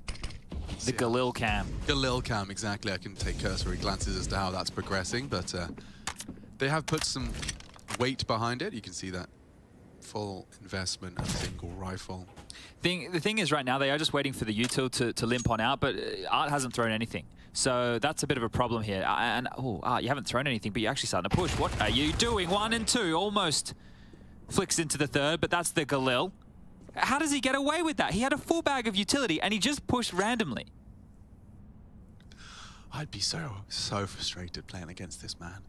Look, the thing is, within the first half, I think as far as opening duels went, he was involved in 10, won 7, lost 3. So add another one to that. Now 8. He's won 8. Out of 11. Lovely stuff, Mr. Art. It's not a bad ratio, is it? No, and that's, I mentioned at the start of the cast, he was the highest in the tournament so far in terms of opening kill efficiency. If you want to check that stuff out, head to HLTV. They have a pretty fantastic stats database. Or data. I don't mind. You can find some data on the tour. Straya. Straya, folks. That's a nice one. Apex. Apex has struggled with the second. Yuri keeps the round under contention and finishes it as well. Wasn't much time left on that one. Yuri 17, and he is a reliable turret. Is Yuri, post him up and knock him down. He's up to 17-20 on Keserato, and those two, you know, you talk about, we didn't want to use the word underrated. There's a better word for it.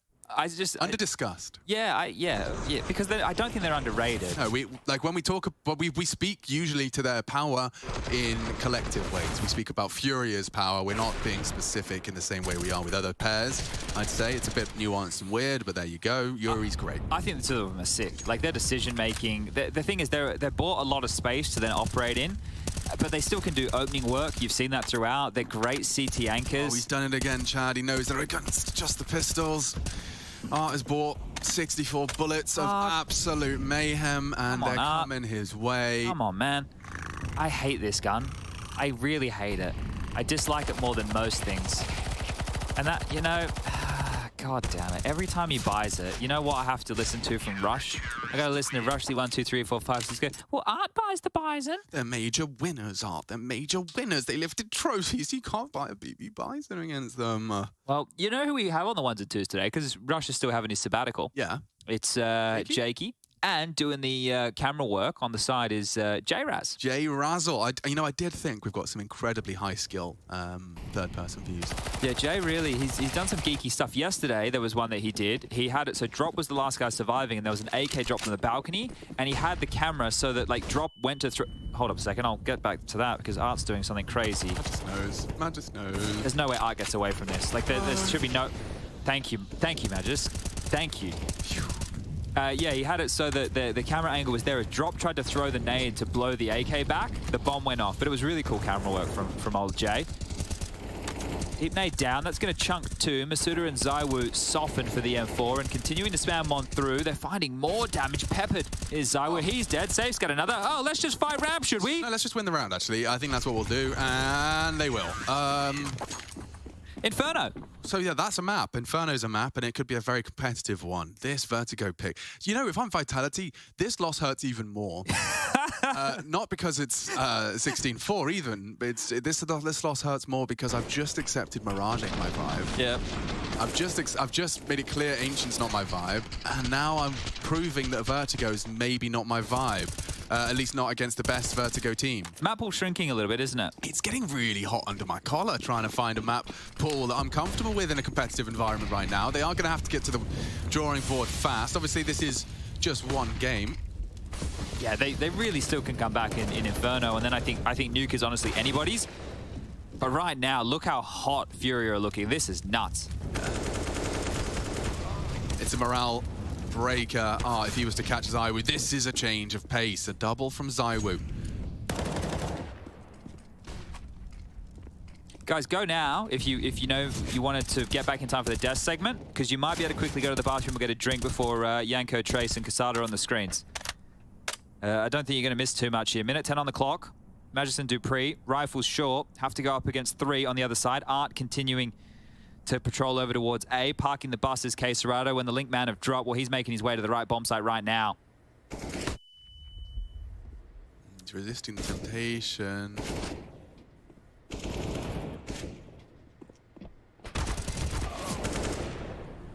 And a 1v2, Magisk giving it everything he's got. Good chance on this, but Art's the one to close it, as he has been the one to open.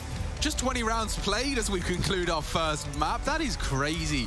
Furia have definitely come in, Chad, with a point to prove today. Yes, stat lines there as far as opening kills weren't involved in 13 opening fights right there, and he converted 9 of which. So great stuff for Art, great stuff for Furia. What a bit of a statement game this is to kick things off. They didn't have to do it on Mirage. They've done it on Vertigo.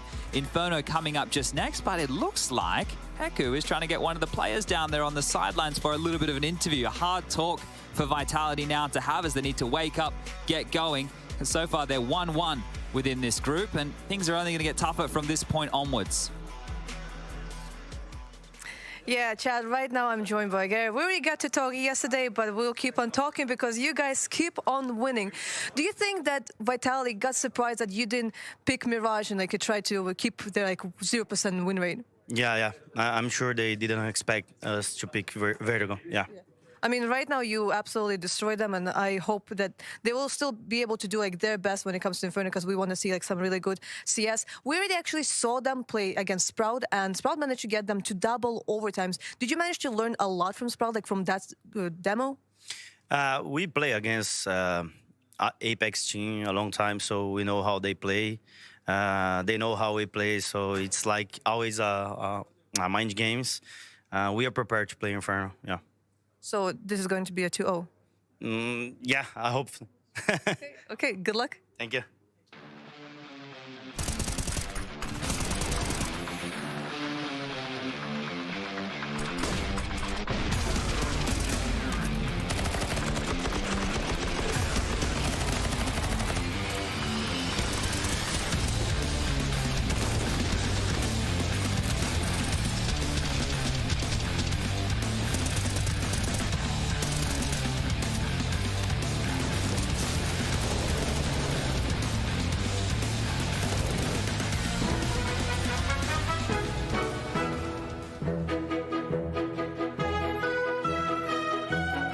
Stay rush.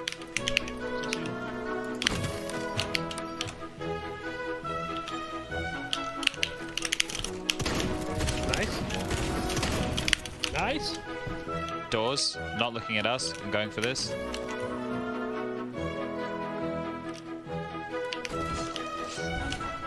Nice. Inside.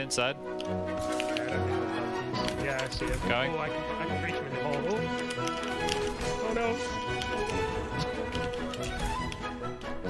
How have you managed that? I didn't know you could get stuck here.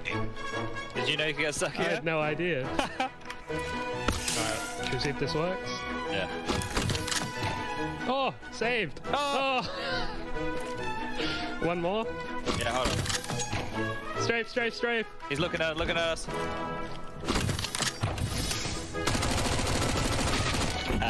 Okay. I would have gone to take some. Parachuter bird coming in. Commando. Guy on top of the tower parachuting up as well. There's so many parachuters. I'm gonna try and pluck him out of the sky. Oh, he's got a shotgun!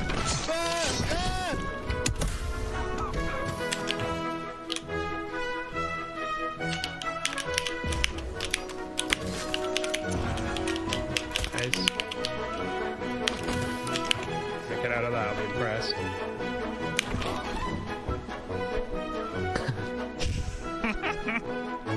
He was shooting at me, but I don't see him. Yeah, he's somewhere in the trees. Yeah, he's down, I'm good.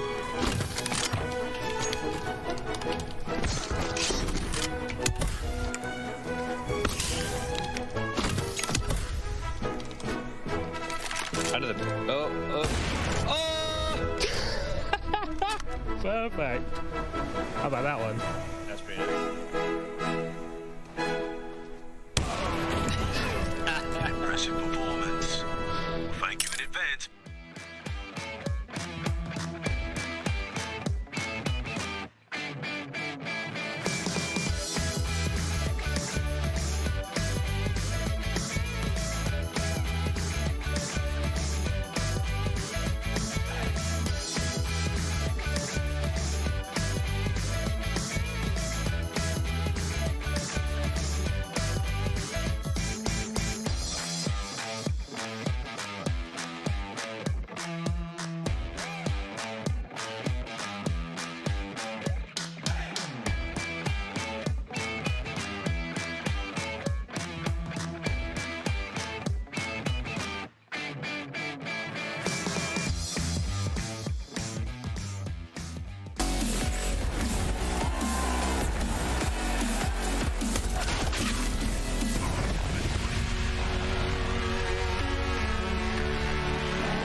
Well, absentee might be the word you could use to describe Vitality here on Vertigo, as they did not secure nearly the amount of rounds they needed to win. In fact, fell quite short of that. It's Furia that run the board, and they make it look safe. You know, Trace, Sun Tzu in his book, The Art of War. Yes, classic. In the midst of chaos, there is also opportunity. There is. And I think Art took full advantage of that in this game. He was just manhandling everyone on Vitality on that A-ramp area. Sun Tzu, right? Okay. The Art of War. You see that? Yeah, that's how you do it. You know, pain. You can't just say pain in the ass. You have to make it like... Pain. Oh, yeah, pain in the ass. There it is. Oh, okay. So, Kassad, you've read a couple books.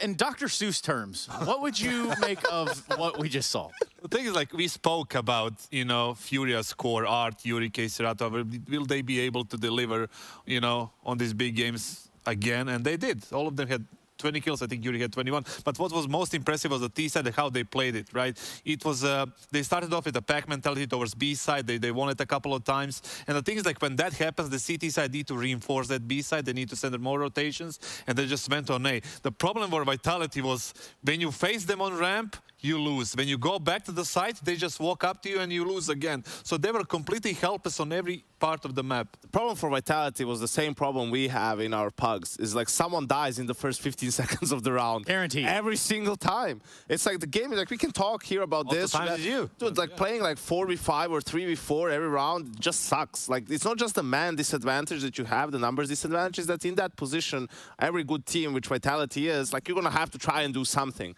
right? So that way, you know, you have to make moves that you don't really want to make.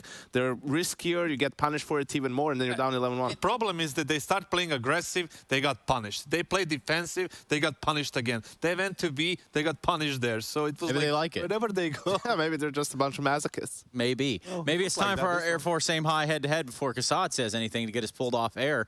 Wouldn't want that to happen now, would we, Kassad? Look at these two studs. Now, Art, 8 first kills in this one. We're talking out of the 15 for the side of Furia to the belittled 5. I swear to God, it has something to do with the color of the hair. Okay. Like, everybody. Let's go into depth on that. What do you mean? Who did it? He delivered yesterday. Art today. Who was it else? Nafani has it. No, it has something. Maybe it's something there. Just when Jason was about to make a comeback, you just ruined his dreams. Yeah, way to go, Kassad. Wow. Nonetheless, I'm not that far away, so. Normally it's the other way around. Not that Art would be at the deficit of ZywOo, but ZywOo having been a factor. Now here, a little bit of a different story. I mean, this is just like, this is not even Art's highlights. This is just Art opening kills, and it's like gun round after gun round after gun round. You could see that first one on Apex. That was the first gun round. You know, Apex is already jumping. The flash doesn't pop. Like Art catches him before he gets blind, right? Some of the deaths were a little bit unfortunate for Vitality as well, but you know, some were just straight up.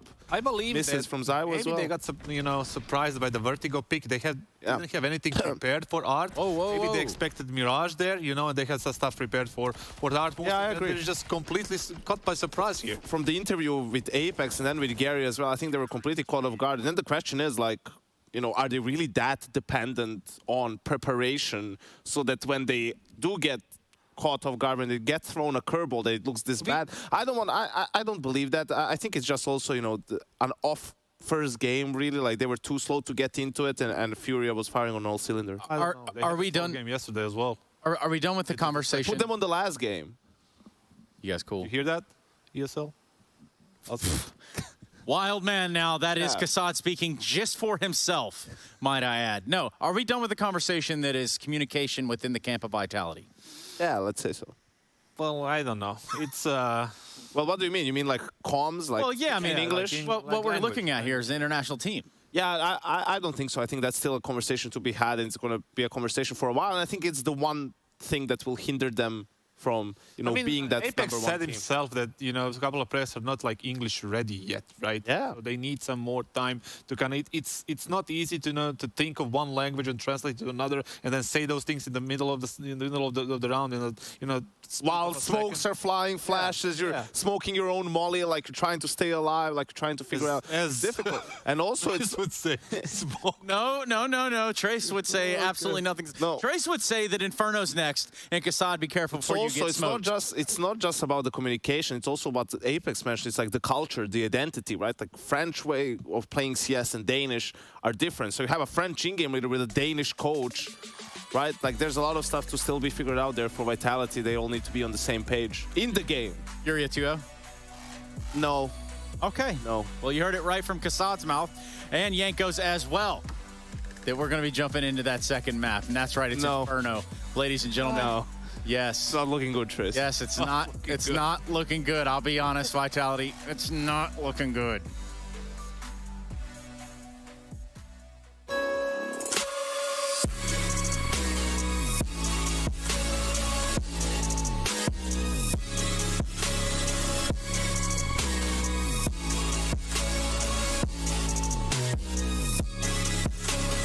You love it, you wear it. What's your style? Get your merch at shop.eslgaming.com.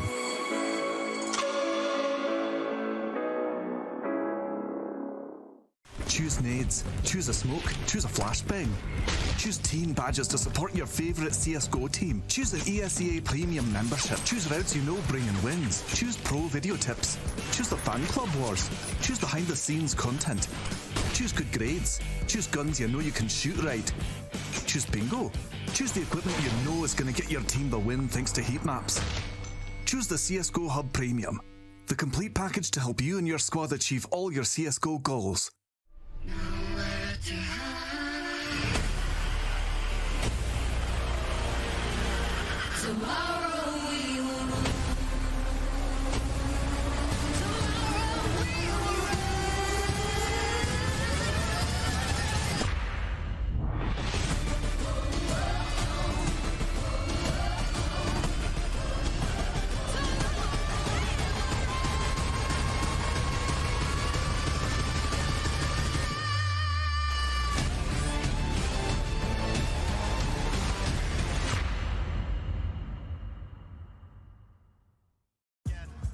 Oh my god, this guy is so good.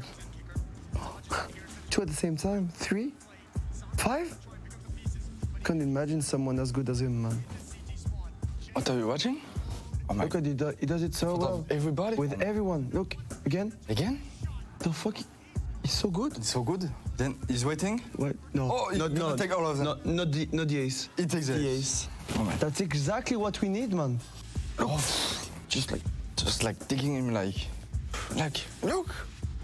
All 5? Oh my god. I want him to hug me like this. Like, I will be happy. So good. You have to bring him with us. Yeah, with his friend as well. And I think 2 is it's Two is good, okay. And this guy look great, yeah. Yeah.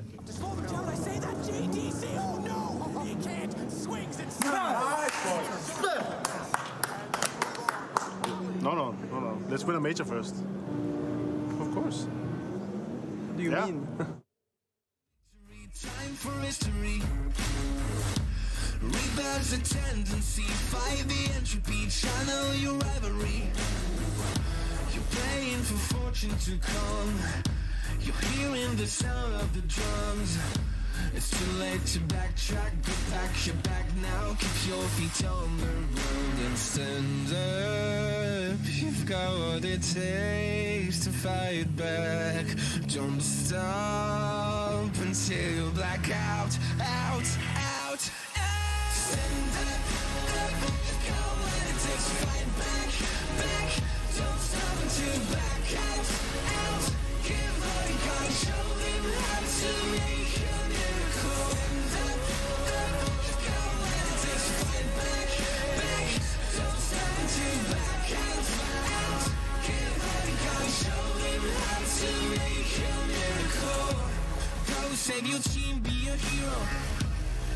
Hold me the cup, be a star. They waiting for you. Take aim, shoot your arrow. It's your time to shine. Show them who you are. Stronger, gotta go faster.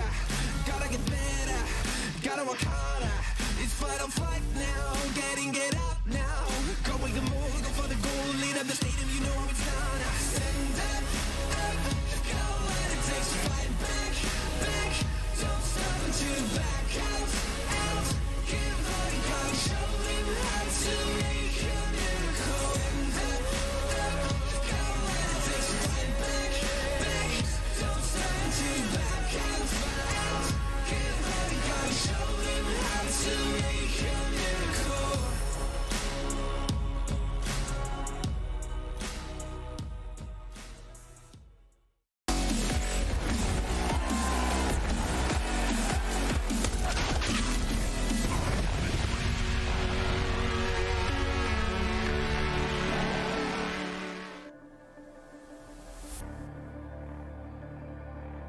Gathered around, they get their cuddle after all. Vitality getting the speech. Apex, Zonic probably at the helm of that one and looking to kind of reset. I'm sure that their team talk was stern and I'm sure it was rather official, but also I think the expectation from Desk and from my color commentator alike is that this isn't done.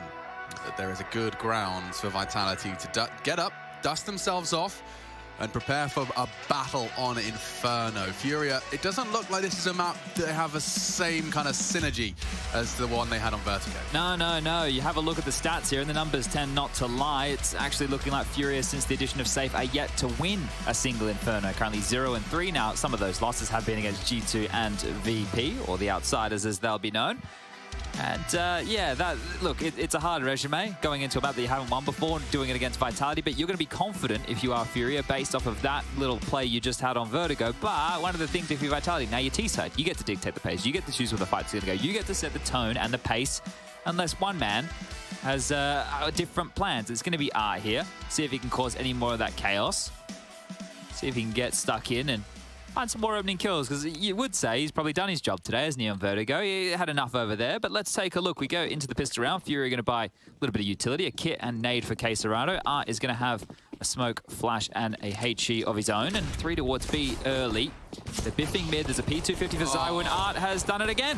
Yep, that's another one in the column, folks. He's just an animal when it comes to finding these fights. I can't believe Yuri's sticking around. He really did want to keep them caged, and one expert leans Fury's way. Yeah, it's definitely chopped and changed since the start of map number 1, hasn't it? To be careful with when they release this nade. It is just Apex selling this on his lonesome. So as soon as they take contact half wall, Quesarado will release this. It'll detonate on his head, do a big chunk of damage, but bearing down on top mid now, allowing Zywin to work with this P250. Jiggle peeking, calling the corners clear. And Apex is just being as big and noisy as he can. But Safe's just pushed all the way down Banana, Alex. They know this is going to be A. Yeah, they do. It could be an arch trap.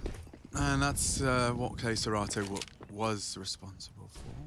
It's going to get messy now. Op has spotted it. 3 bursting through. Apex finds a frag elsewhere, but it's Quesarado in the library. Bomb now loose where the CT spawned. It's Magisk trying as hard as he might with a long-range Glock to pick up that bomb. Oh, he's got it. He has to get away from Speedway. Art doesn't miss these.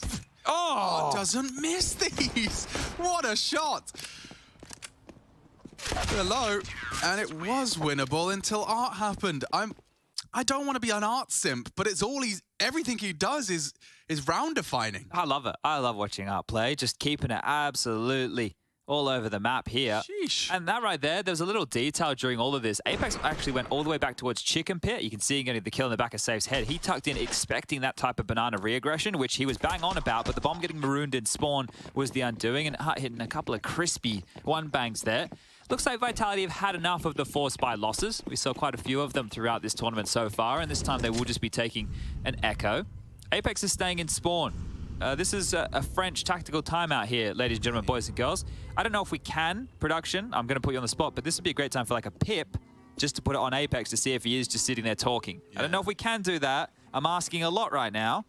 But if possible, we could help illustrate what's happening with Apex at spawn right now. They see the players. They can see the players. Oh, yeah, they have the player cam. We just don't have We don't have the player cam. That's why. Sorry, guys. I mean, let's pretend we can.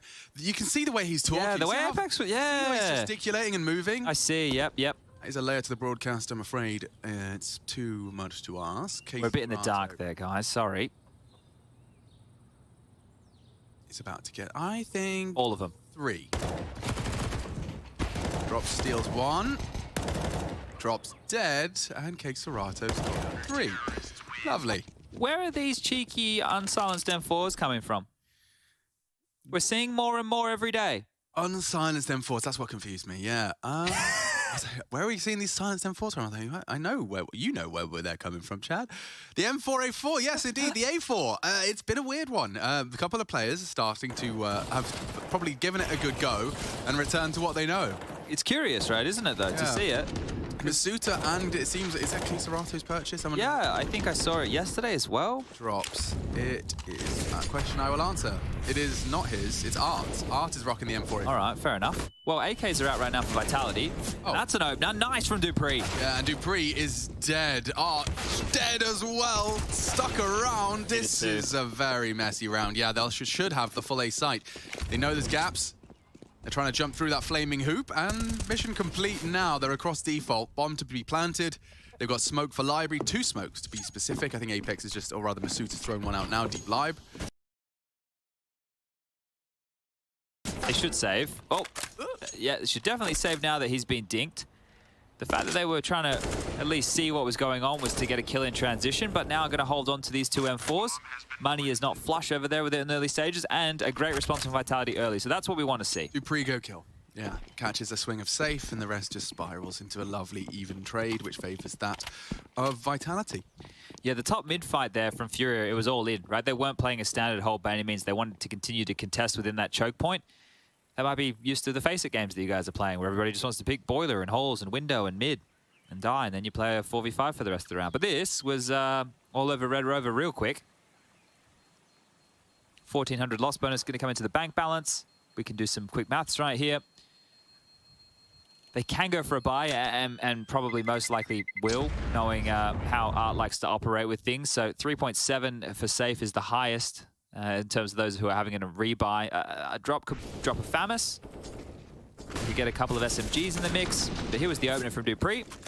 And then the trading, right? When I said they needed a double, right? They needed a double to draw it back so that then it was traded evenly. Because it was going 1 for 1 in favor of the T side, right? So that's the dominoes falling in favor of Vitality. And they will buy. FAMAS dropped, Scout for R, and an MP9 for safe. Full set of nades and plenty of kits, too, to get this done if we do find ourselves in a post-plan scenario. Art, aggressive, of course.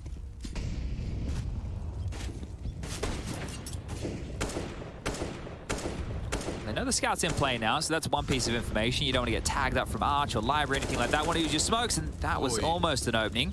Hey, Serato on notice. And the swing out leads to Drop's demise. They can build on this.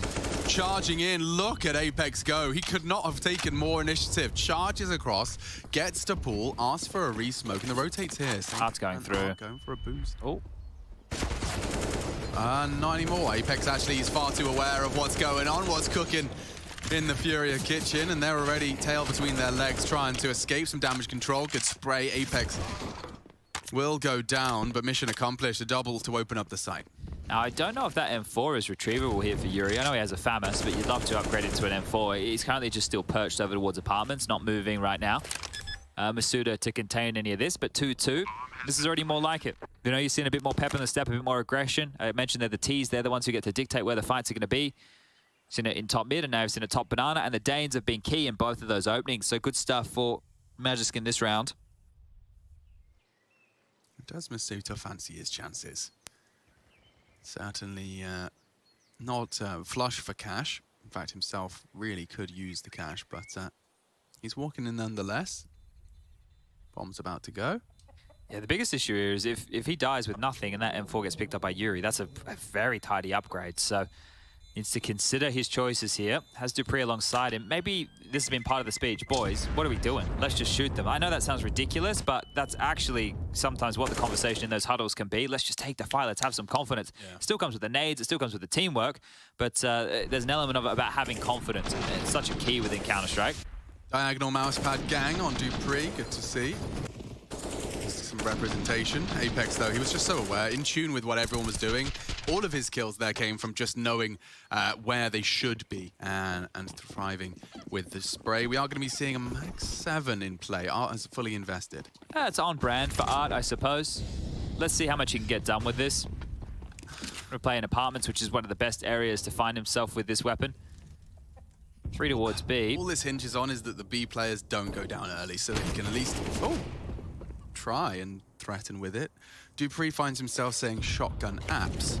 Not something he said all too often. Boiler Molly, and that should be enough to cancel this, but they want to stay around stubbornly. The thing is, it's keeping their feet planted as Vitality turn their attention towards the B bomb site now, and that's where the weaker of the purchases are. Queserato is joining safe and drop with the Deagle. This time the opening needs to go their way, and it won't. Magisk again, so the Danes in 3 consecutive rounds have found the openings. Great stuff again. You can count on them, Dupree and Magisk providing. The thing is, you have a stack there, and I get that, you know, Drop's just on the jiggle, but he gets wrecked. So that's not going to even bait them in. The max 7 not connecting finally from Art. Oh! Oh, God. It's still not the end of the world for Vitality. They're going to run into the M4. Is a boosted save. It is a boosted save. Apex opens it up. One more on the side. Queserato doesn't have the weapon for this. A single Deagle, no armor. A single bullet would ruin this day, but they're assuming it's clear. Apex is not looking, and he does. Protect and conquer. Yuri could win this, and they will at least defend their honor. Zywood gets his first frag of Inferno, and it's crucial. Wins the 1v1. Puts Vitality in the lead. Very costly round though, right? So many bodies hitting the deck right there. And then timeout immediately called to. This is going to be the first from Furia. And for good reason. There's the opening from Magisk, just the little tiny gap he's working with. This looked like Art was going to get nothing, and then he gets 2. So good stuff from Art here. As soon as he got that jiggle off Masuta, you knew it was going to get messy. Really good play out of Apex again. So twice we've had him on the highlight package, catching someone on that boost position, breaking into B. Vitality definitely going to be punishing Furia on that B site. Drop going to be made to feel the pressure. I think, you know, there's very few teams that will be as well drilled and well versed in how you can approach that banana side of the map. There won't be any AWP for Safe or Art here early, depending on which one wanted to wield it. They just don't have enough cash to do so at this juncture of the game. No defuse kit either for the gun round in round number 6. So they just had a timeout. Let's see what this nets them. What is the approach going to be? How are they going to corral the troops? Art and Yuri over towards apartments again. Queserato drop top banana, and Safe over towards the long side of things. You see that ROPS round from the position Art just took? Absolutely mental.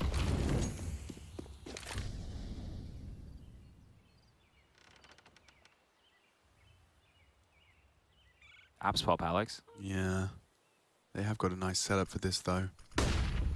Flash and go. Flash and go straight to hell. Yuri condemns 3 to the pits. That's way too easy. It really did. I don't think I've seen a frag like that in a couple of years. Like, you haven't seen 3 just by standing on the balcony and spraying it. That's very, like, mowing down CLG as opposed to mowing down Vitality. It's a bit more old school, isn't it, right? It's not like a playing out the map control and drawing the pieces and understanding where you want to fight. You're trying to overwhelm. That was like JDM and Cutler running out, trying to open the site with bodies.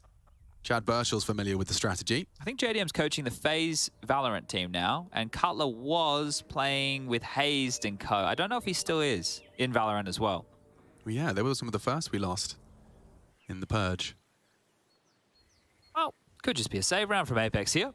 Tarek just won Best Streamer at the Streamer Awards. Did he really? Yeah, Best FPS Streamer. Oh, okay. All right. Like, wow. You know, there's a lot of FPS streamers that are more streamer gang. He's our CS boy. Fair enough. Yeah, no, congratulations to Tarek. I went on his profile the other day and I was like, how does he have so many Twitter followers? Yeah. What happened? Yeah. I always knew it was No Shirt TV. He's a brand. He's always been a brand.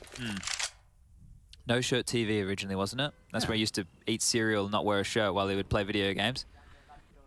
And then I guess when he was streaming as part of EG, and now he's huge. Yeah, he had to change his name, didn't he? Hope he doesn't forget about us.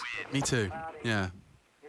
Obviously, we played such instrumental roles in Tarek's life. But it is also, yeah, it's a good example of, you know, if you can do the shoot good, but you can't necessarily operate in a team environment, sometimes the streaming is better. But Shroud's over there doing obviously all the streaming stuff. People have known about him for years. Here's this. Look at this. Look, we got 2 different camera angles right here for everybody. You guys are being very spoiled today. Oh, serious business.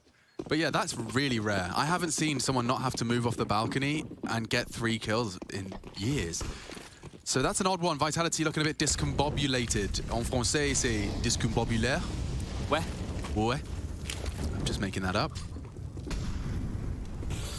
Well, banana control for Magisk again. A nice little heat seeker nade there onto drop and Queserado. They are more than softened up here. Ooh, Arts is a dead man. Yeah, you just caught out Dupree again with an opening kill. How many Danish openers can Vitality get handed? Yeah, that's wild, right? If we continue to keep that tally up, they're doing a fantastic job. It was just in the last where they were blank in terms of kills in general. But yeah, that would be 4 then. 3 at least from Dupree and Magisk. They should go back towards the B bomb site here and go for a bit of a gamble if you're Furia, right? You don't have any space, you have no map control. You're likely going to save if one of the 2 bomb sites is hit. It appears they're just going to double up with a 2-2. So Queserado and Drop, but both over towards Coffins. They're going to be overrun here. They're not in position. They're so out of position. Oh, so out of position. You just see him strafing into Emo, dropping the incendiary, dropping bodies is Zaiwu as he cracks in. Eliminates the threat on Dark. There is another. They have to check Nubox, and yeah, Drop's got 4 crosshairs looking straight at him. So this definitely is a nice contrast to Vertigo. You can see how it doesn't operate the same way, neither does the CT side of Furia. I tell you which bomb site I'm going from now on from Vitality. Just go towards B. Yeah. The setup early has looked not great, no. If I'm going to be completely honest with things over here. If you're being completely honest, you wouldn't say not great, would you? I would have said something else. Yeah. So to be slightly honest. To be partially honest. For the sentiment to be the same. Yes, thank you. Yeah. Hi, Alex Pedant Richardson here. Change of my name. It's better that we are correct. Yeah, well, I think if you were being completely honest half the time, Chad, I don't know how long we'd get to do this together. I don't say many profanities. No, you're a very good boy. In day-to-day. Very good boy. I read a comment about me the other day. It's like, my favorite bit about listening to Sponge commentate is when he almost swears every time. I'm like, what? They're probably talking about me. They get us confused. The swear words don't really, guys, I'm going to give you a fun fact about me. In my household, when I was a little one, even when I was a teenager, even when I was a young adult, if I swore, I'd be sleeping outside. I want to help people, Chad. No, you don't. I do. I think what you want to do, you need to, first of all, it depends on the topic. This is a gun round. Let's wait for an eco, and then we'll try and help some people. Yeah. We'll do unhelpful advice with Alex and Chad. Unhelpful help. Almost out for safe right now. They know that. Shot taken. Double boiler setup. Yeah, well, every time you chuckle about a double boiler setup, Jax gets 3 kills on his Deagle. So where's Jax now? He's doing well, actually. He's watching, dancing. He likes to dance. The sun will be out. He'll be out there getting all those rays. Well, this Molotov was almost destined for success, wasn't it? Not to be today. Now, the bomb is leaning towards the A side of the map. And safe with this double boiler orb is going to get it. I hate it. Chance Art's the one to take it from him. And Masuta has to say 2 boiler. I really hate this setup. This can still go very wrong. Like, this is not safe for Furia at all. And not the player, I mean the round. Art's going to play ahead of this. They've cut off the choke point, and they can still flash and pop through. They know the timing on this. They're trying to set up the long smoke that's going to divide halfway through. Magisk is lining that up now. Here they come. All right, let's see how they receive. The Mart's actually taking a more passive stance now as the util does rain in. They can lurk through that long smoke if they want, so that's a big question mark. 30 seconds. Everyone's here. No one's pushed Banana for info. They're still cowering in fear, and Dupree, another opener. Yuri needs 2. He needs a lot more. Magisk catches the flash. Yuri has defended this site with grace. The bomb coming in as well. Art to try and provide some overwatch. He's caught a flash, caught some flak. And Apex will have a chance to clutch up. 10 seconds on the clock as the bomb does go down. Queserado worming his way into the blind spot. And as he mantles, Queserado converts. We'll go 4-4. Okay, well, it's just so off meta the way that Furia are playing, like a double boiler. What they're trying to do is they're trying to take advantage of defaults because we know, well, maybe you know, but there's so much map control required on Inferno. You need boiler and halls, you need top banana control, you need top mid control. So they're just banking off the fact that Vitality aren't going to do anything too pack heavy. And the time that Vitality did do something pack heavy, Yuri smashed them in the balcony, right? So they're being pushed into just playing more default Counter-Strike. But that type of a setup, like, it could go so wrong so quick. Fortunately, it works. Timeout going to be called this time by Vitality, so Zonic gets a chance to chip in on the mic right here. Apex is bought in. There's enough for everybody besides Masuda to get a full purchase, so he might just be on a Galil. When did Twitch get animated emotes? We are living in the future now. Yeah. That's, I'm not much of a Twitcher. That's kind of gangster. Everything moves nowadays. Wow, I thought it was just the emojis. The emoticons. The emoticons, to be specific. I don't know what they're called. I call them a bunch of names, but Digimons. That's the ones. It's a good show, Digimon. I don't feel it ever got enough praise. Yes. I was actually a big fan of Kim Possible. Oh, yeah? Yeah. Ron. Ron was funny. The Naked Mole Rat. I think the Naked Mole Rat was one of my main characters. All Disney stuff seems to have, like, an animal for comic relief. Oh, yeah. But I did go to the shop and buy 2 rats after that. You see that smoke that Dupree's just thrown there? Yeah.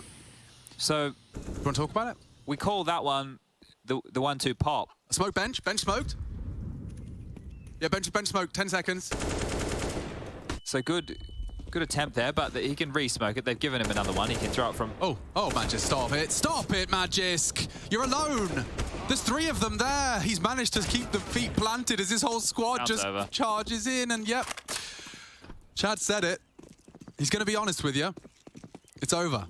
That one is honest. Yeah, you are being honest. That's about as truthful as I can get here. You know what? Okay, now let's take some bets. Apex kills anyone? No one. What's his money situation? I think they should still maybe chase, just because, like, Furia, they're going to throw constantly crazy things at you anyway. So I wouldn't mind it, especially if they're super methodical with their chase. So they don't just have to run in there. They still have approximately 25 seconds remaining to try and claw these guns away. You can safely hunt, right? You don't have to go crazy. Now Dupree has a lot of information. Apex is still locking down Banana. Zywoo is snaking his way through as well. Masuda has the AWP, so they're not worried about losing that. Oh, Apex. Your back's turned. And Queserado's over towards triple. Yeah. Safe should be dead here. Should be. Being the... he's actually needs to be protected by Queserado. Oh. Thank you, Queserado. Hell, they needed that. They lose 2 bodies there. They can drop this AWP over towards Zywoo, that's fine, and Magisk and Apex can rebuy. So there's no dramas, just no bankers being built, but they already have 5 rounds on the T side. So this is already a great T haul. Second tactical timeout called. Sonic immediately starting to talk. He knows the drill.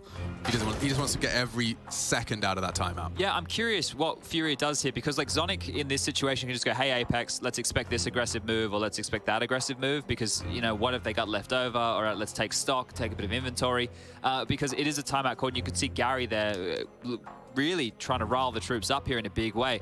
Because I feel if Furia don't get the opening pick with whatever their gambit is, then they're going to be in a bit of strife. 2 MP9s, a FAMAS, an AK-47, and an AWP to wield in round number 10. But this is trending the way I think we thought it would. Very likely to see us go into the 3rd map of Nuke here. And Vitality, once we get to Nuke, the game becomes actually leading in their favor, to be honest. I want to give everyone just a taste of what's to come, but you know how Vertigo played a bit weirdly, and Inferno's got some weird CT setups. You wait till you see Furia on Nuke. That is a ball game in itself. Another one for Magisk. Yeah, Astralis, ex-Astralis players are throwing a lot of bodies out of the server in these openings, and it is thanks to both Magisk and Dupree. For now, though, actually, Furia win out on their exchange. 1 from Magisk and 2 from Queserato and Safe. I think Magisk is trying to do what Art did over there. He's 4-0 in terms of opening duels right now, so having a real laugh of a time, but so is Yuri. Nice little upgrade, he'll take that. Any day. Okay, so this actually could be an interesting round. Should Dupree and Zywoo slow it down? Queserato onto Dupree looks like a likely engagement. The long flash, he doesn't pull the trigger, doesn't reveal just yet. Oh, nice shot. Oh, damn. Mid to B is a possibility now. Zywoo can go back Banana. They can turn their attention to Safe, who has the AWP. He misses a shot. He's real screwed.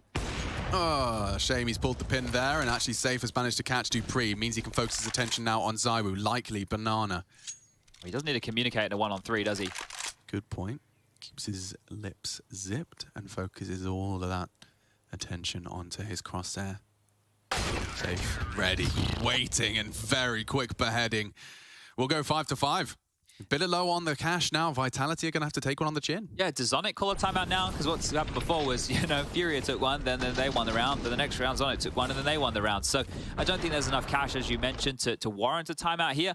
Might just have to be... Oh, never mind. Hey. I guess there is enough cash to warrant a timeout here. So this one will be called on the side of Vitality. We keep going tit for tat in that regard. Magic into an AK-47, and as I just mentioned, he's 4-0 in terms of opening duels. So send him up Banana, wind him up, let him go. He'll get you what you need. The rest have invested in some pistolas and some light utility. Anyone taken their vitamin D and had some water today? I'm trying with the water, and I've had my vitamins. Actually, Lovely. yeah, I'm up to date. You are up to date. I'm just making sure. Taking some magnesium. We as a CS community, all of the CS fans are going to be the most hydrated and the best skin in the game. Yeah, let's do that, guys. Because if there's ever an award for like the coolest fan base, sexiest fan base. Well, you know, I always looked at the Counter-Strike players as like the jocks of esports. Yeah, oh, for sure, we are the jocks of esports, and we just have to make sure we've got as few waste men as possible. What's a waste? A waste man. Is it from a? No, a waste man is just someone that's a bit of a waste of Oh, okay, time all right, space. yeah. Let's be fully functioning human beings. Yeah, that's what I'm saying. I like that. All right, well, this is looking quite kinky towards A here, setting up for a go, few smokes, couple flashies. This is from the Zonic strat book. Apex will be bringing up the rear here with the bomb, but here they come. They can overwhelm the AWP. Flash, yeah, safe, complete, blind, and run down. Keeping this train trucking, and drop could deal a lot of damage. Zawu actually legged him. Both of them 10 HP, not ready for K Serrato. This is the chaos that they thrive within. Lucky the bomb of Apex didn't make it all the way up because they can still pivot right now. This is still a very good round for Vitality. Remember, it was an all-in, a big purchase, and they could just hit the brakes right now and wait for a bit of re-aggress. You know that Art loves a bit of re-aggress. His thing. It is his cup of tea. Well, Magic's back down mid now alongside of Apex. This starts to become very, very interesting. Zawu, the X Factor, and K Serrato to lock down B. So K Serrato, 1 for 1. It's still not good enough here. Vitality will still have a chance. If he gets both, well, yeah, that's Captain Obvious in the server for you. Good to see he's still around. Serrato, so well drilled. He's got his crosshair in the right place. Divide a smoke to separate. And swings out to try and trifle with two of them. They've done well. Yeah, the War of Attrition won. That opens up the site. Art is going to arrive. And Art will not find anything more than the first spray. Molotov down now. His teammate joins him. He hits it eventually through the coffins. If he knew they're so low, he'd be so desperate to connect. Oh, Zai was allowed to get the frag, get away. Careful now with HP like that. He's going to save. He doesn't know. Oh, Lord, how do they end up dropping the ball on that one right there? Yeah. Safe getting caught off guard on the long side by the pop with the AWP, and then drop, just overextending in library. Like, he was overwhelmed, and he's trying to get as many kills as he can. Those two deaths are the ones that really unraveled all of this. And a great response. So... Oh, no. Oh, okay. Sorry, just for a moment there, I thought Zai was going to round the corner into that AK. He's not falling into any silly business there, and so we can stop interrupting Chad. That was it, right? So he gets caught off guard. But this is with drop. He takes like a fight again, and the thing is, he was already overwhelmed. So you can see he's trying to respond to help his teammates, but he should have been selfish in that moment. Sometimes you have to be selfish, especially if you're the guy in a rough position, which he was.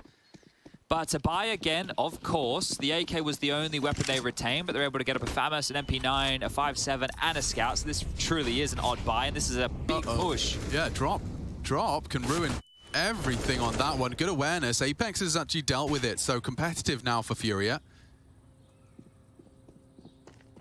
It is honestly just have these opening little gambits from either team and then find yourself in the mid-round. That's all this is coming down to. 6 already in their T-Bank account there. They're not going to be too upset with that. Pulling out a CT smoke so early is great. Little art cam, if you're wondering what the other side of the map looked like. It's a very good position for him to find himself in because now he can completely secure A, but the attack's coming towards B. They can call this out. K Serrato snapping turtle up close. Yeah, we would love an AWP frag, and it's actually just the scout to excuse me. Magic's going to punish that, and now the 5.7, yeah, not long for this world, so... Call it 7. Likely to be. I feel like they can get double digits here, Vitality, honestly. The money's in the bin over there for Furia. Like, absolutely in the bin. 1,900 in the next. Yeah, I think that Vitality are I don't want to say definitely winning this map, but they should be winning this map, especially with this great first half that they're having. I think 8 finances, 9 likely, and 10 would be a dream. But if you're just joining us for today and you missed Vertigo, it was an absolute banger if you're a Brazilian fan. Yeah. It was great Counter-Strike out of Fury. They looked good. Art was manufacturing openings out of nowhere. And not forgetting just how good Furia have looked since they arrived. You know, let's not forget we've had a bit of a hiatus, but they've come into this tournament and not really let off the gas. We've seen them take down Outsiders, which is a big scalp to take, considering just how much is on the line for them. And they did it convincingly. Like, it was a reverse sweep. They lost Mirage. Perhaps maybe that's a little hint as to why they didn't continue up. They didn't pick it because it was banned, Alex. Overpass and Vertigo, though, they smashed them 16-8, 16-7. Later today as well, we have Outsiders versus Ent and FaZe versus Sprout. Oh, Outsiders Ent, bro. That could be a really good That's the next game as well. You don't have to go too far, everybody. That one will be kicking off at 4 p.m., roughly 2 hours' time, assuming this one doesn't go for another 6 hours or so. Ents have been brilliant upon arrival. Art's in the wrong place here. If it's a B exec, they should stroll in for free. Art's in Boiler. He's going to see there's not a whole lot. You two are being lined up and dumped, and in they come. Just go B and try and kill Yuri. Cross, silence bullets ring out, whistle past their heads, but yeah, this one, a formality now. Find him. Oh, safe gets away with it and gets an AK. If his pre-fire was a little closer to the mark, he could have made it even more interesting. Come on, guys. Still haven't planted. Yeah, come on, plant. It's all good. It's all right. I always get your banana control. It's all good. They've smoked it off now. They don't even have to worry. Just hanging on by a thread, Apex, again. Low HP, not stopping his adventures, though. Well, there's the 8 we just were talking about. Yeah, 9 would have been nice. 10 would have been brilliant. We'll see as the funds have been saved. And if you're Furia, I mean, you know, how much more of the gimmicky stuff can you throw down? This was a rather standard play. Obviously, they had to try and make that save rifle do something, can contribute somewhere. So they had Art parked somewhere in ups. Yeah, this is one of the harder maps to do those type of moves. One of the harder maps, like Overpass on the CT side, where you can somehow appear behind 4 players, you know, because you found them on the timing or something like that. On Vertigo, obviously, playing around in the smokes, and being able to work for A ramp control, even going down the ladder at weird timings. The money here is still enough to get the buyout for Furia. They've finally been able to build a loss bonus. Next round, what will be the final round, they're only going to get 2,900 loss bonus, so you might even see a save out of them here if they lose the site early. And a 3rd timeout called for Gary now. Every time he's taken a timeout, they've converted the round off the back of it. So let's see if that stays at 100% success rate here for Gary. Because that would be really good if they can grab themselves one more. We all know how it goes, even on a 9-6 half. You swap over, you win the pistol on the T side. Before you know it, it's 9-9. You completely forget about those woes. Still not easy to get through with all the gunnies, but there it is. ZywOo straight through the smoke, making it easy. And you're right, if Safe had been able to get that kill on Masuda, could have been a different complexion of a round. But timeout called, and well, you asked the question about the gimmicks. How many more do they have? Let's find out. No AWP. Kit, util there. 3 players towards B, drop Art and Queserado. I think it might be nice having Art here, especially knowing he will likely barrel down Banana if they go for control. Currently maintained over towards Sandbag. ZywOo's gone for his trademark maneuver right there and been dispelled. More nades coming through. And yeah, here he comes, here he comes. Look how many nades have just been thrown down, and there's more to come. ZywOo is aggressive. Maybe Art's aggression could cage it. Oh, and just the jump betraying drop. ZywOo, only the first. Art does one better. Magisk, 99 damage inflicted, and through the smoke they strike. Magisk is essentially a ghost. He's going to come through. He's just going to push. Oh, that's only going to make you madder. That's only going to make you madder. The thing is, they're going up mid right now. Art has a good idea that he's been spotted on the radar, well, and the kill feed. So what's the likely response? He should be a little bit weak here. He hasn't gone through. Queserado's rotated over, though. What's the timing like on this? They pause, hoping to catch an inquisitive CT, but Magisk will just be the first victim. The second is easy for Queserado, and he's confirmed Dupree is there as well. Looking very clinical. Bursts the head down, and that 6th, we called it compulsory, and it's been secured by Furia. So though Inferno definitely looks like it's more in the Vitality wheelhouse, we have got a game here. And Art has got an AWP. I wouldn't mind seeing him go banana again. Do it again, because like they've still been having issues over towards banana. Seems like Art's the only one who can help them out in that regard. The others were struggling to get it done. This has happened every time. Both of these coaches have taken timeouts off the back of each other's timeouts. And this one is called now by Zonic again. So both teams in the second half of play, when things are going to spice up a whole extra layer, will only have 30 seconds apiece that they can chip on in. Zonic wanting to make sure that they get, you know, not inseparable at the half, get them the 9-6, a 2-round buffer here, and I'm sure Gary wants to do the same. He gets an opportunity because of this to talk the troops through this double AWP setup. I feel like long is quite easily exploitable again. Safe can be overrun with that AWP. They've done it with pistols. They can definitely do it with AKs. Definitely did it with the Tech 9. Util, simple yet effective. Art this time dispatched to have a little look and glance down middle. They have a flash for accommodating for this peak. And he's actually going to post up on second mid as the flash arrives, so hopefully a bit of a deterrent will function as such. Art, Crab walks in and deletes Dupree. That's a huge leg up in the round. A 4v5 now for Vitality to try and overcome. And there's more. Art so frustrating. catches Zywoo. Remember, Slacks was doing this the other day to them. Slacks from Sprout was doing this. He was constantly late picking middle and making their life a misery. Safe's found one. It's just a 2-on-5. Oh, it's getting really a bit too big for his boots. Gets away. The barrel, he's still in boiler. Art is stubborn, but 8-7. That is a game. Furia managed to make a competitive half out of it. Bursts of brilliance. 3 rounds. The most they can find in consecutive fashion. Vitality 8, looking to push us to 3. We're going to take a break and be right back to find out if nuke is necessary.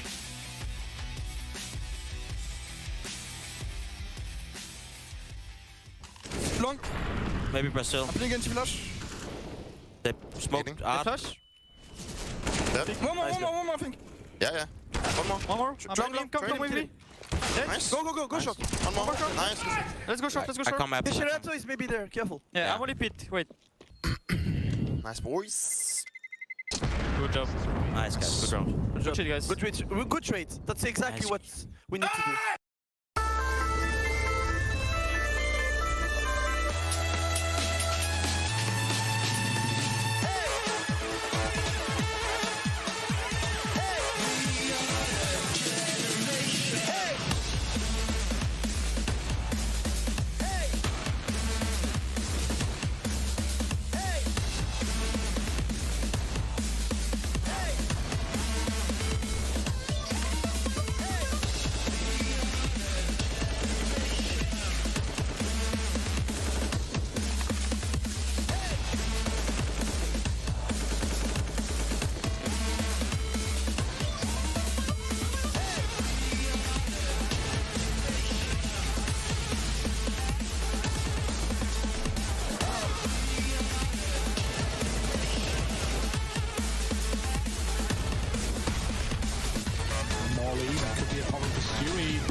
madman. You see the consistent aggression. Art with a third, and he's hungry for more.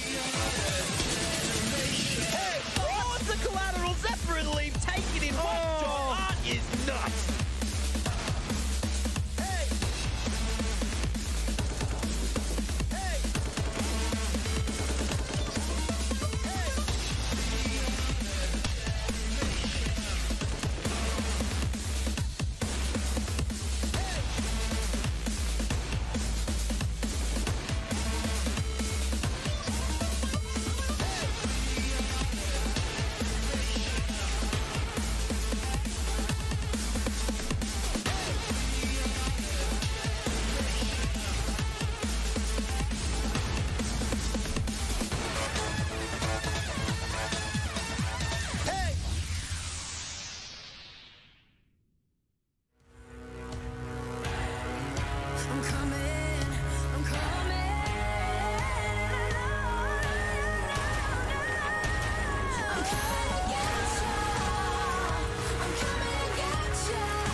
at all this util, Alex. We're about to get underway with the pistol round here, and well, Furia, they're sticking true to form. Apparently, they like to buy lots of grenades. We're going to see a smoke and a flash with a P250 for safe, a smoke, a flash, and a HE for art, and then, well, Quesarado wanted to get in on the fun. If I'm throwing something, it's going to be a molly, a smoke, and a decoy. So this is the T-side pistol round, about to get underway here. 8-7.5, Vitality just lead.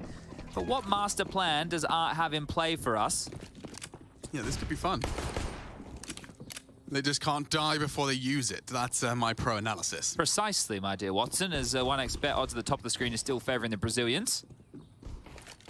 It's been Brazilians over there on Vertigogo, but let's see if Inferno can be theirs too. Good nade damage there. Drop chipped away. Down to 61. Back is...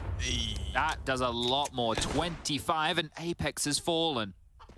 Okay, mission so far is going to plan. They should just go B. Yeah, you'd think so. I don't know why they're being so hesitant. The bomb's just gone back down to ramp, and Yuri's going to go and poke and prod in A. I suppose if he finds Masuta, then the A site's clear. Doesn't need to commit. He doesn't need to commit because now he knows they're playing off of mid. It's been a rotation over towards B. Zywoo's coming back, and now they go back towards the B bomb site.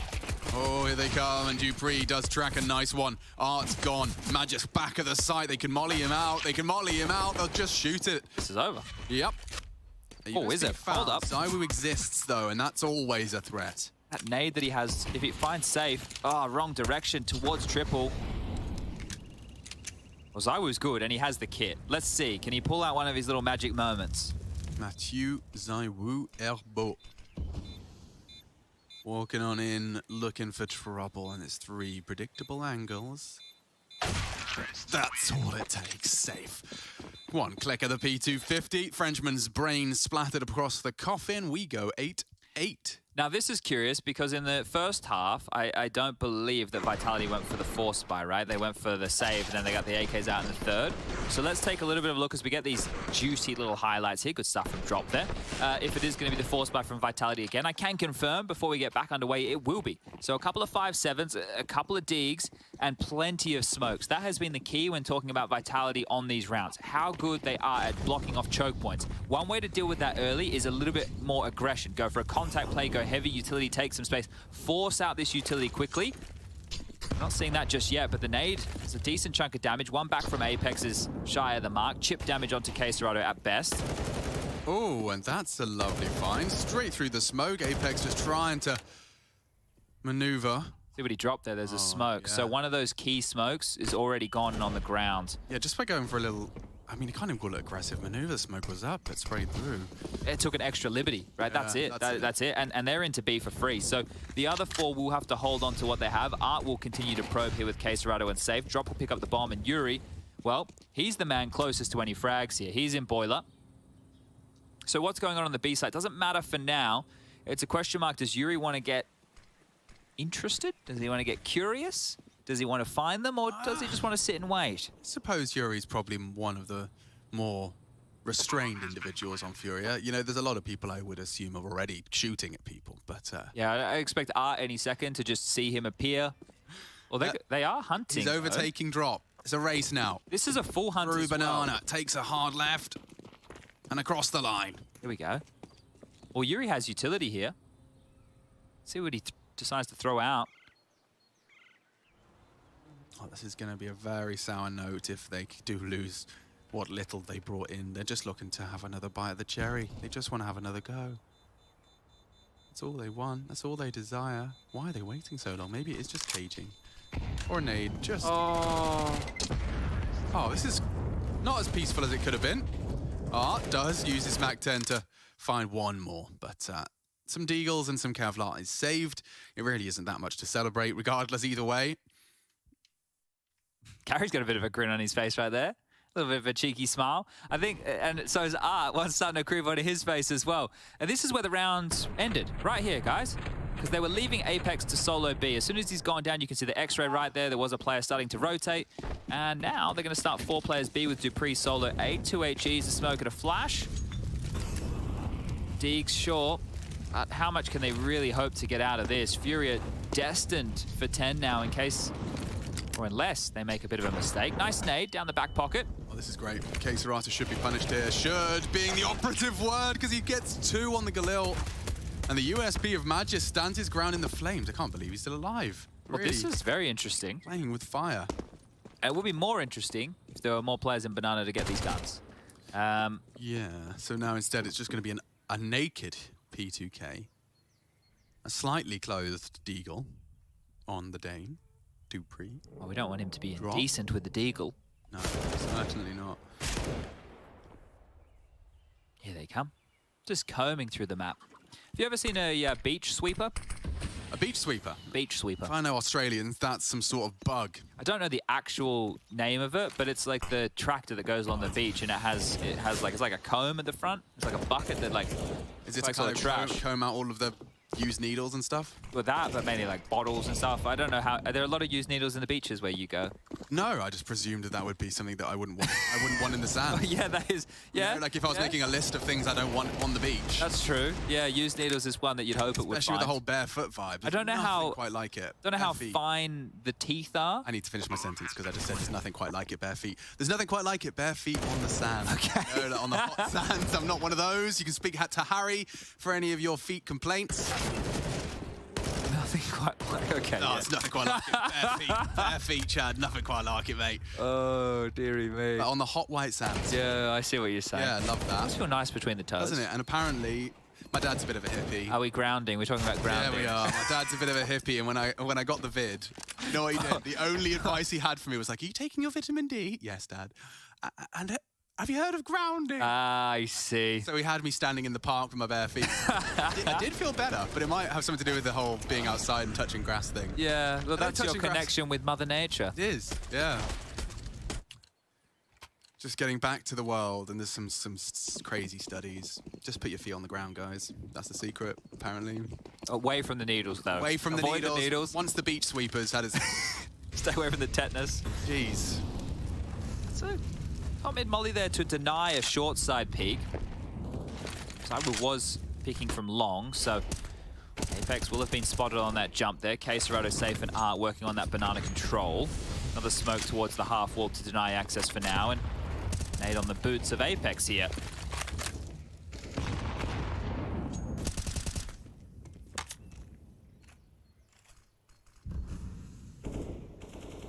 Nothing lost, nothing gained. Certainly not. Now we see Fury and Vitality going toe to toe, foot to foot. Here on Inferno, 60 seconds as they do start to congregate back towards the B site. You're going to be seeing the responsibility pass to drop, not Yuri this time. And some juggled util means Apex will be a supportive component. Masuta is just a bag of bones. And bullets! Oh! Hey, never mind. Art's really having fun today. 18 and counting. An interesting smoke thrown out by Apex to divide. And not clearing their boost. That's a good punish. Art's dealt with it, but it's an even numbers game. Art is right between the wickets. He's got Magisk on one side, Apex on the other. So we will clear drop. Great clear. Necessary. Man advantage now. Head on a swivel for Art as he is just overcome by the numbers. Caserata just doesn't have the health for this. I need to see a clean one tap to start to believe. And they're going to be smart about this. They'll play it with their numbers, use their nades, and that's the end of that. Well That's done. what I wanted to see from Vitality. 3 from Apex as well. Turns out he can win rounds alone as well as lose them on his own. That death on the Deagle paid for with a 3K. Beautiful stuff. Well handled there from Vitality. They're going to keep a 1-round difference here. Plenty of cash to splash over there for Furious, so no dramas in the buy department as the timeout is going to be called. And this will be the final timeout which Gary can call, right? The final timeout that Art and Furia can make. The only one remaining in the, well, next 10 rounds of play is going to come out if Zonic decides. If Zonic says, yeah, let's give it to him. Let's give him this 30-second breather. But remember, every time a timeout was called from Furia, they converted off the back of it. So another shot at that. Yeah, I mean, it wouldn't take much more now to start looking like a Furia conversion is not imminent, but certainly possible. Now, that was the 3-0 conversion, and since then, of course, we just watched the Vitality boys with a nice finish, despite Art up to his usual tricks. So we're going to start to get a real taste of how far this goes. Zywoo on his AWP. Art's got one on the T side here. We don't see Safe on the AWP very often, do we? It's few and far between. They operate with the rifles consistently. I mean, I guess finding a player who's like a perfect balance of capable, reliable AWP when Art doesn't want it, and capable, reliable rifler is not an easy player to find, who's also not got the ego that a star AWPer should have. You know, it's a really unique fifth spot that Furia have, given Art's leadership and preferences.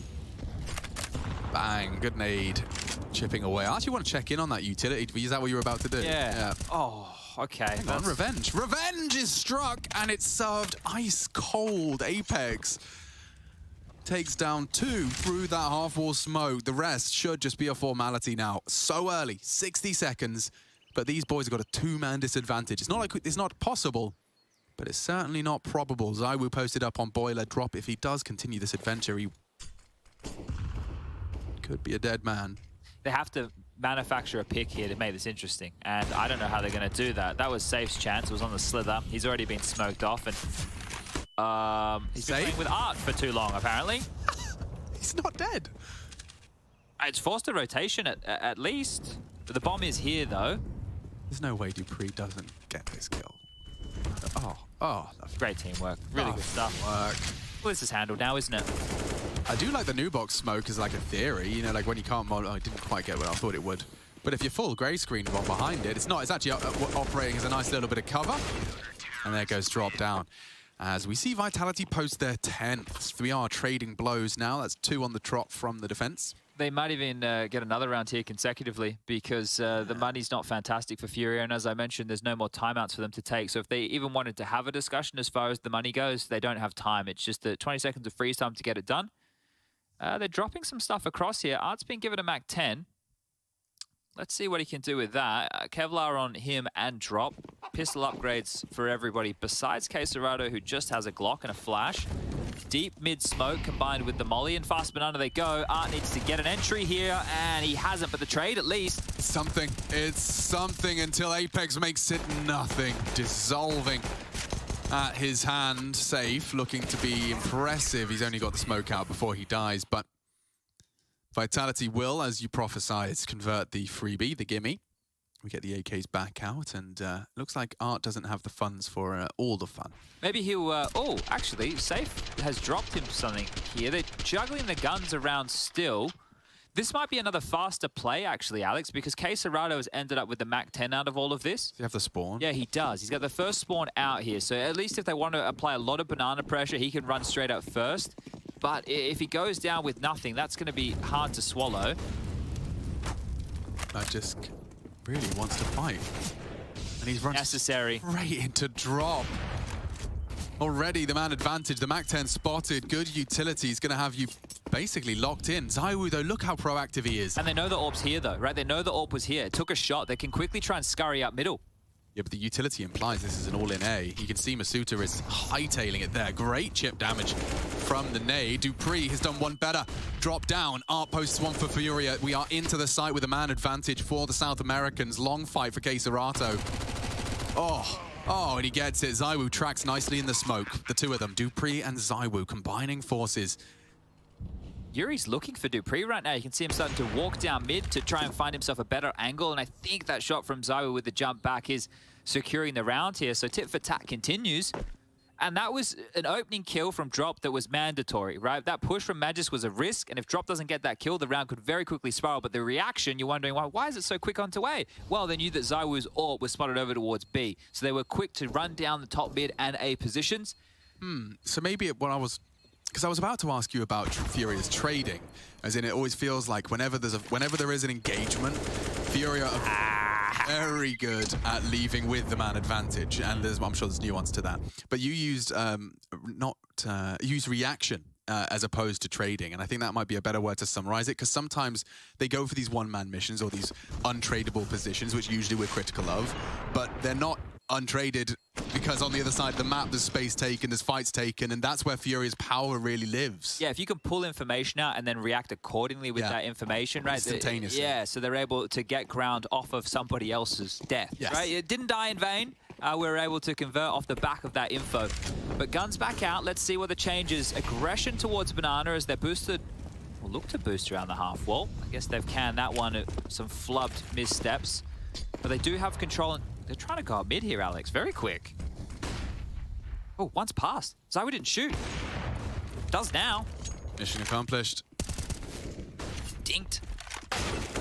And that is his usual tricks. He's got no HP for this. K-Serato trades, but Dupree puts his name, and it's just going to fall apart at Magisk's hands. Another peculiar way to commit to the site. The frags just come their way. I think when they saw all the utility towards Banana, they were ready for the 3B, right? And that's why Furious skyrocketed up towards A, but a great response there from Vitality to get all the dugs in the right places. This was good by ZywOo. Apex was already passed. He's going to punish... sorry, Art has already passed, not Apex at all. He's on the other side of the server. And then, yeah, just the anchor from Pit. Magisk has been great throughout this group stage so far. And big frags from him. A little bit of frustration there from Art because, well, look at what this means. T-side AWP, 2 AKs, a Galil and a Deagle walk into round number 24. And already going to be seeing a little bit of a attempt from K-Serato. Yeah, he is brave. He's getting every kill through a smoke. Yeah. I remember some crazy game where he did have like 18 through smokes. He wasn't seeing most of his opponents.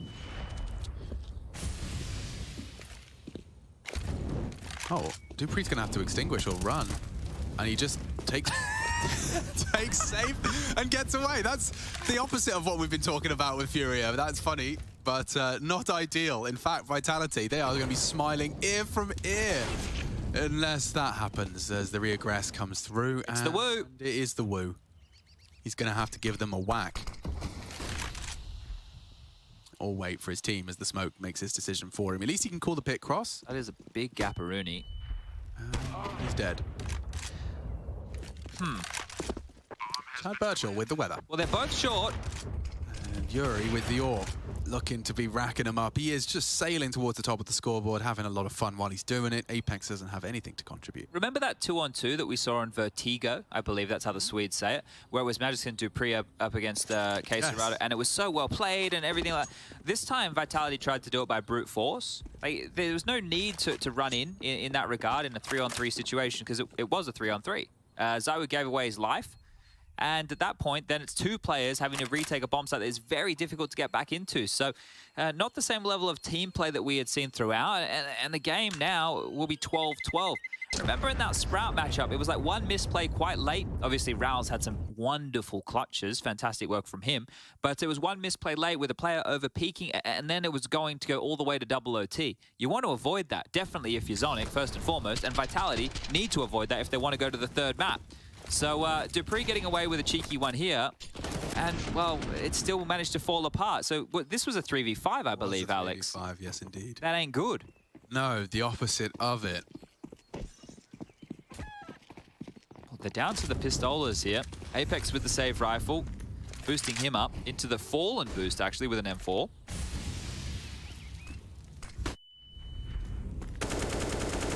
Art's not shy, makes that clear.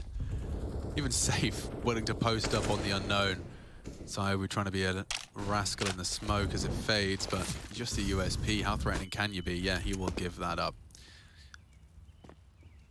Furia are scary. They are posted up now. They just park K-Serato and Banana. If you want any info, Apex saving his M4 has actually just moved that over to the B site. So Furia have as yet undecided as to where they'll be committing. I think K-Serato picking up that bomb and throwing it towards the A boys is an indication. It's just 3 USPs on A. Like, that's it. I'm not scared. Are you scared? I haven't been scared in some time. Oh. Excuse me, I said that with a yawn. It kind of sounded like I was doing an accent.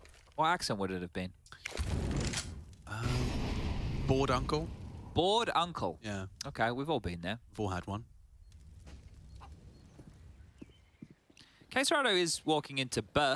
There's 35 seconds. I am starting to get a little bit more worried as the bomb is still down. Oh, we found the rifle. The bomb is still down. Yeah, who's dropping that? I'll do it, says Safe, and now Magisk. Alex, if this goes wrong... I can't lose. If this goes wrong, Alex, this could go wrong. It's going wrong. They picked up a rifle on site. They've picked up a rifle on site, and Apex is here, and they have to come in. They're coming up short. Pit does go down. Furia, though, don't have the time for this. Don't have the bodies. Do just about. Oh, he can deny. He can deny. Oh, my Lord! It's over. just USPs and a save rifle. And Furia bumble it. Fumble it. And let it slip. Oh, dearie me. Vitality get one back. Old Uncle just got told there's a couple of frothies in the fridge, didn't he? Because, jeez, how do you lose that? I mean, we watched how they lost it, and it was a multiple-step process. I don't feel... I mean, I feel for Keserato. He's not thought about that plant spot. He's just trying to get it down with 4 seconds on the clock. Masuta, the fact he gets to engage on drop first as well, they love that. The taste of victory for Vitality. It's V for victory. Well, it could be 3 for victory. Should we get to nuke? But that is the worst round of Counter-Strike of the day. Yep. So let frame back to that. Frame that one. Keep that one for the end of the day. I don't know if we do an award for worst round of CS, but that one is it. If they had only USPs, Dan. Yeah, just USPs and an Apex who was floating as much as he can to where the action unfolded. Yeah, that's going to hurt Furia. 1 for the confidence blown. If they're not tilted, they probably should be. Oh, that's the mega tilt. A double collat immediately equalized. A double collat? Yeah. Double collat. Well, I think that would be 4 kills. Yeah, a collat. A double through a collat. Then a response of 2. So a double and a collat. Thank you. And back towards B into Apex domain. He's had a big game. Can he bring the pain? Tucked on in to Emo. M4 for Keserato sounds a whole lot better than the MAC-10. He will just take cursory glances. That molly not landing at his feet is a very good sign of things to come. There is another on Zywoo. And it's gone now. Okay, yeah, things shaping up. Oh, perfect timing. Just as they start looking elsewhere, Apex takes 2 of the 3 down. And with 20 seconds, it's dropped to try and win the round. Force wide, but planting nonetheless, and does get it down. Zywoo, too well trained, will not take that 1v1 without Magisk in tow. Just a Galil for this fight. He's got double peek, and he will not be allowed to leave. Vitality will get up to 14. And Nuke becoming more and more of a likelihood here. I feel like Fury are going to have the sense that they lost this game, right? Even though that it was an eco round they lost to in the score, they still had to get through gun rounds. Just that game and how deflating that would have been into a 4 spy. Now they're looking at roughly 3.2-ish across the board. That's the game. It's just gone down the sink. You flushed it down the dunny, and, well, here we are.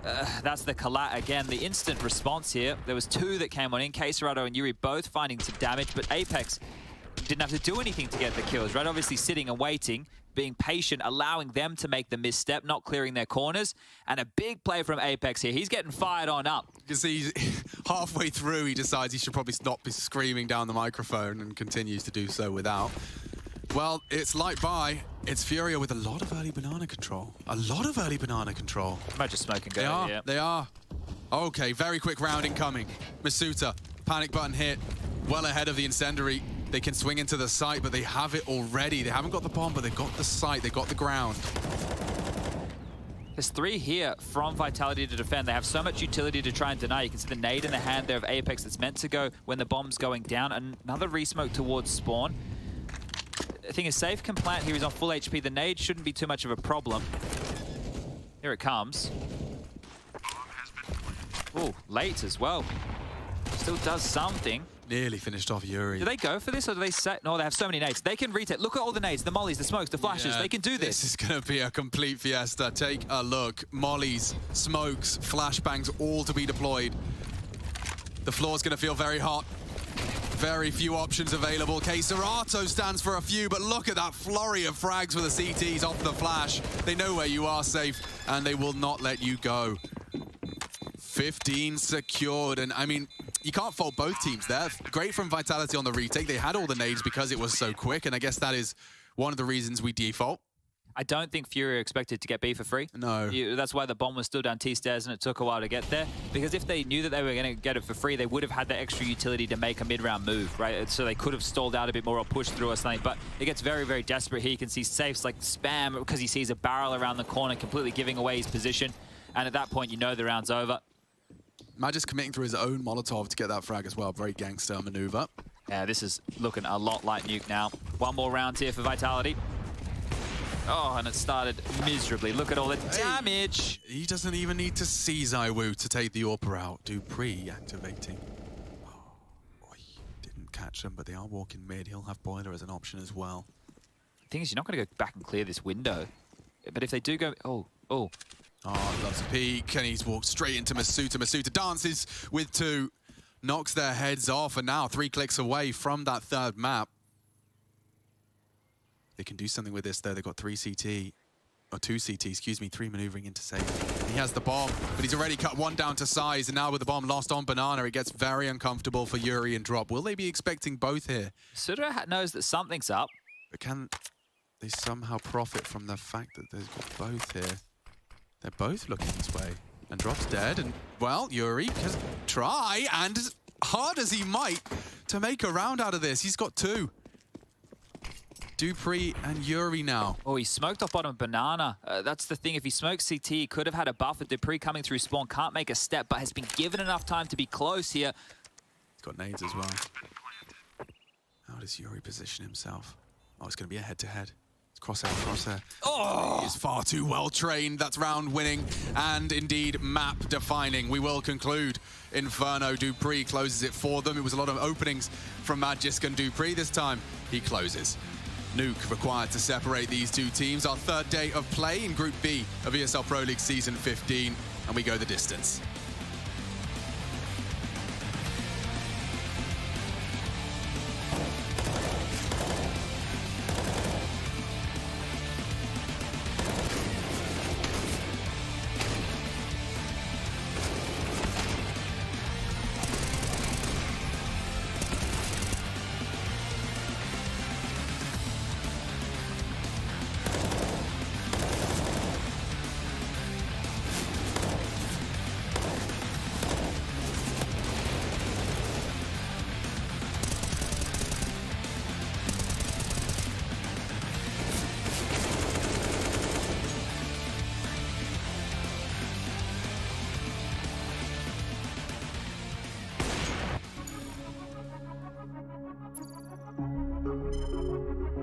Allez, c'est bien, on est convaincus, c'est ça que je veux voir, les mecs.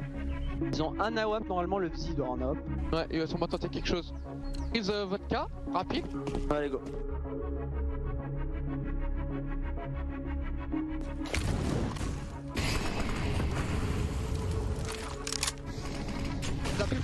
Ça passe la banane, juste une HE. Ça smoke ton banane.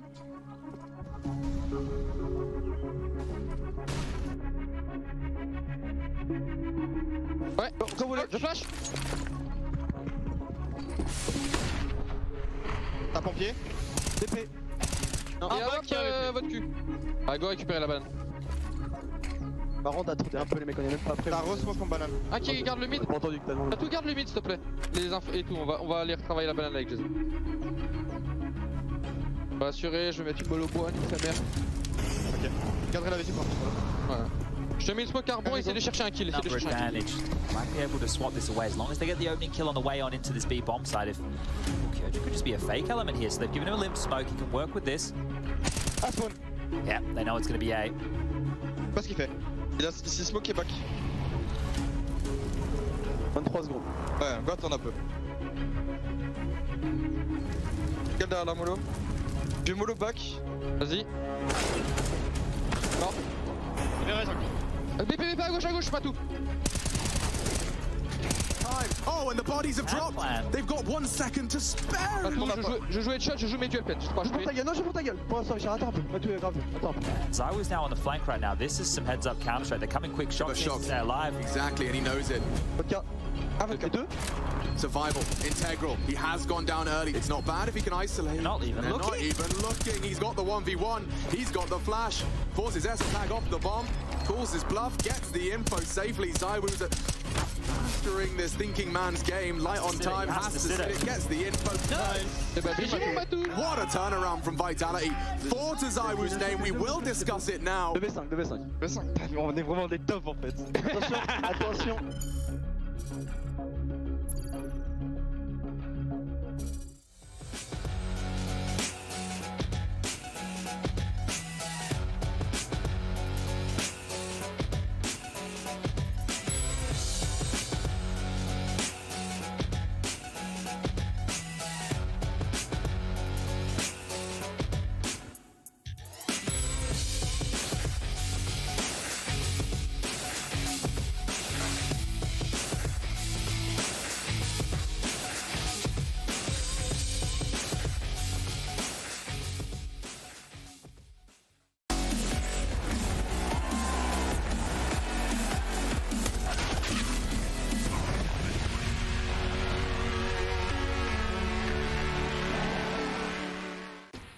I don't know if I think. Down.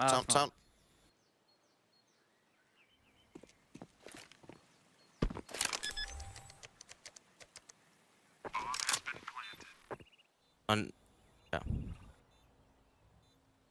Nice! Thank you. Well, it's not quite the Catalina wine mixer, but it is definitely a third map in this series. We're looking at Vitality v Furia. Inferno going the way of Vitality. Danish-French sort of super team, we'll call them. Is that fair enough? Just a team. Yeah, they're just a team, actually, at the end of the day. You're exactly right. This is Yanko, this is Kassad, and this is the French-Danish, pretty good team. Season. Yeah, I mean, they've got all the fixings. They've got all the ingredients of a good team. Pretty. They may be good team. Pretty good. But they did a couple of things very well on this map. We'll give them that. First of all, T side, they exploited the fact of the Furia didn't play offensively on Banana at all. That's a classic Vitality, you know, game style, right? We used to call like every explosive play that we had in our team was called Vitality. Let's do Vitality B, Vitality A on different maps, right? That's creative. It means like, you know, like last original stuff there.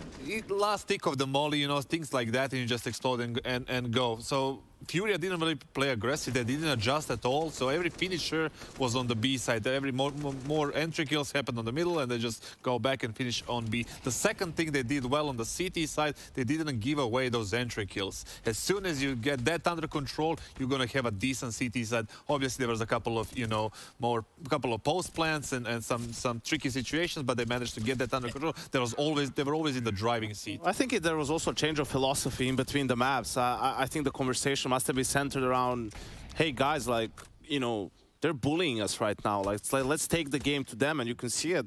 Even though they lost pistol, they were 2-0 down. First gun round, they just like go up mid straight away. They get the good trades, they win the round. Second gun round, they go up banana, right? Magus gets the entry kills. I think the entry kills were really the story of that of this game. Having Cesarato on B as a naturally defensive player as he is can be a little bit of a problem, right? And you need to mix it up sometimes and put some 3 people there to go and take the banana. That's when they send Art there. Yeah, Cesarato just doesn't do anything aggressive until he has to. And then we saw him like a couple of times in those late rounds that he was kind of by himself, like he didn't know what to do, and then they got there without a trade and managed to get around on T side. I mean, just as entry kills are important, so are kind of clutching, right? Like, and it's not necessarily always getting a Gugliel and kind of just taking over that of Banana and all. No, we're talking about stopping a bomb plant, Yanko. Well, that was a very, you know, strange round. On 12-12, one of the most important ones. They allowed an opening, and they got into this weird situation on the side, but they didn't have enough time, and they got, you know, proper trades on the side, and you see the last second plant right here, and then unfortunately, who was the one who was dying? Apex was the one who died last, and after that, you know, Misuta just traded and got that clutch. Fast pace running in. Yeah. Love to see it. Love to see it. Maybe we can get some more of that on Nuke. What do you think, Yanko? Yeah, but I mean, we'll have to wait and see. I think this is an interesting one for both teams, a map that both teams needed to work on since IEM, right? I don't think either of them was satisfied where their Nuke was at.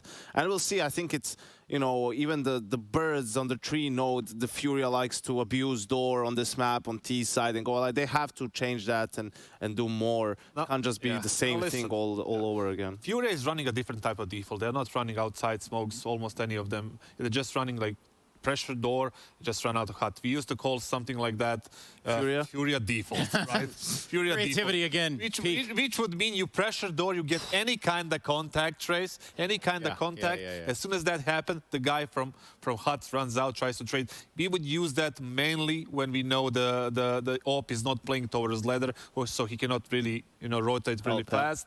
And then, you know, the guys are starting more from main, so we can deal with those, you know, they're not spamming main into the vent, so we can deal with those people. So we would use that kind of default. They do it a lot. I don't know if that's going to work now.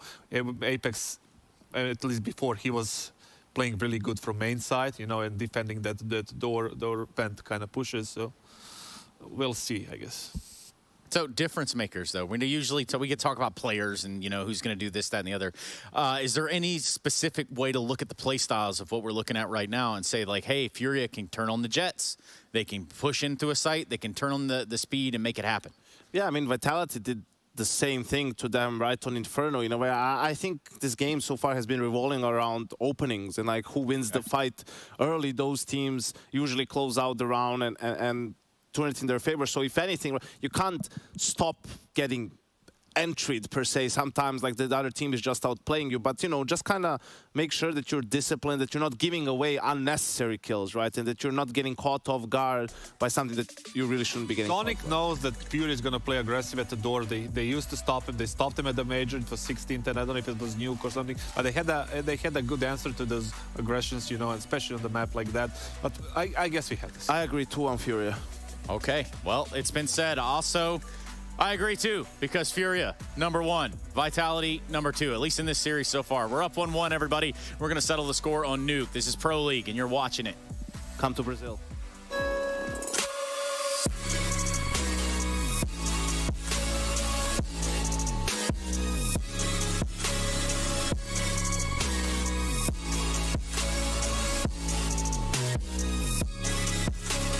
You love it, you wear it. What's your style? Get your merch at shop.eslgaming.com.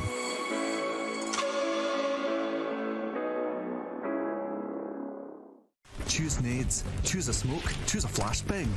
Choose team badges to support your favourite CSGO team. Choose an ESEA Premium membership. Choose routes you know bring in wins. Choose pro video tips. Choose the fan club wars. Choose behind the scenes content. Choose good grades. Choose guns you know you can shoot right. Choose bingo. Choose the equipment you know is going to get your team the win thanks to heat maps. Choose the CSGO Hub Premium, the complete package to help you and your squad achieve all your CSGO goals.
Nuke is our third. We're ready to get locked and loaded. 3 best of 3s every day coming to you for Group B. We've already concluded Group A, and it was a fair share of surprises. I think Group B is the closest candidate we have to a group of death. Every team with an appropriate amount of uncertainty and expectation attached to them. It's a weird balance that we're striking here, and I think no better exemplified by the fact that we are in a third map here between Furia and Vitality. Yeah, and it's Nuke. It's a map that I think is 50-50, can go either way here. You heard from the desk touching on just the quirky way that Furia like to do things. Well, let's see if Apex and Co can dispel them for one more map and get it done on the tail end of 2.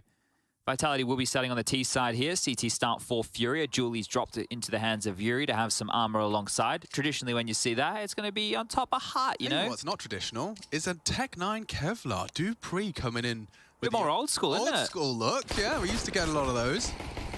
Maybe they want to do something fast here as well, right? That'd be great to entry into top site, maybe even a bit of a ramp push around towards Heaven. But they've hit the brakes, they've hit the shift key. It is looking very top poppy. They will have heard the drop on towards Heart. Odds are back in Vitality's favor now.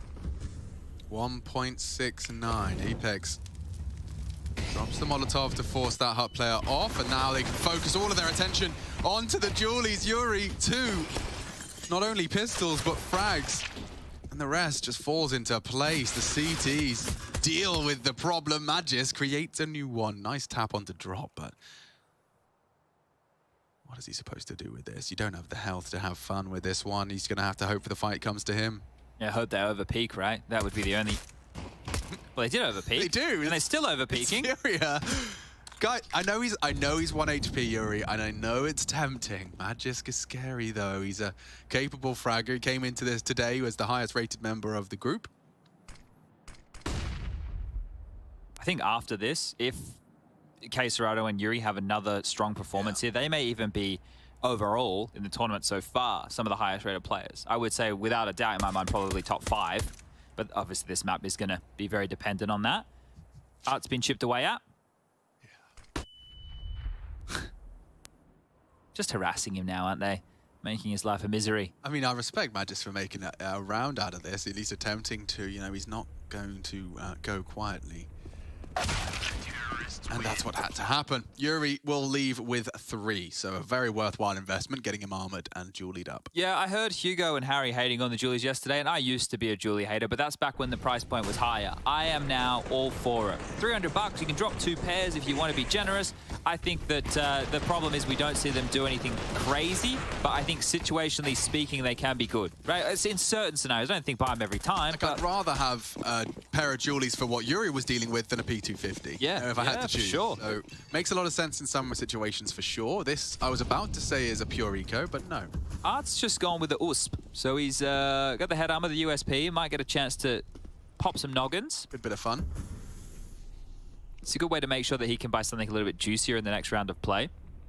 But yeah, you're right. It's just that Magist Eagle that we have to worry about here, and he has been on form. With the USP, it's I just think it's such a flex. You know, who needs to be wearing a fancy watch when you can just buy nades for your second round conversion? It's also a good understanding of what his opponents are going to be bringing in here. Yeah, we saw with the LFO game, in case you guys think we're just making it up, but on some of these eco rounds, the Ts just want to basically make sure that the CTs cycle through their utility, use it to have to reinvest in the next round. So that's why they take their time. And when I say we saw it in the LFO game, they literally typed, give utility, please, right, to reinforce that point for everybody. But this one here is most likely a matter of time scenario.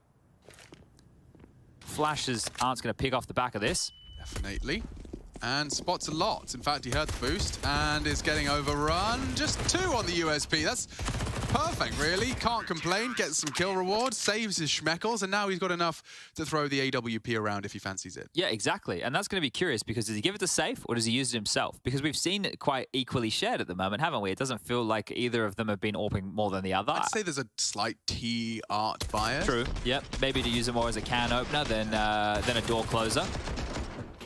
But Safe will be dropped the AWP. AKs are plenty. Vitality made this work on Inferno within their 3rd round. So let's see. Can they do the same here? And just towards Yard. Some util being lined up from the likes of Zywoo and Dupree. Apex in lobby with Masuta. And a ramp boost coming on through. So drop, mounting up on these boxes. A difficult to clear angle. when you have a setup like this, you want to make sure you block them towards top for as long as you can, right? You want to force their hand to go towards ramp. Safe is playing a relatively passive line with the AWP, just floating back around here. You can see it's a bit more like a slither gap. He's waiting for utility to know how to respond. It doesn't feel like as much as going for a pick. And there's some utility. I think that... Is that the full wall? Yeah, it is.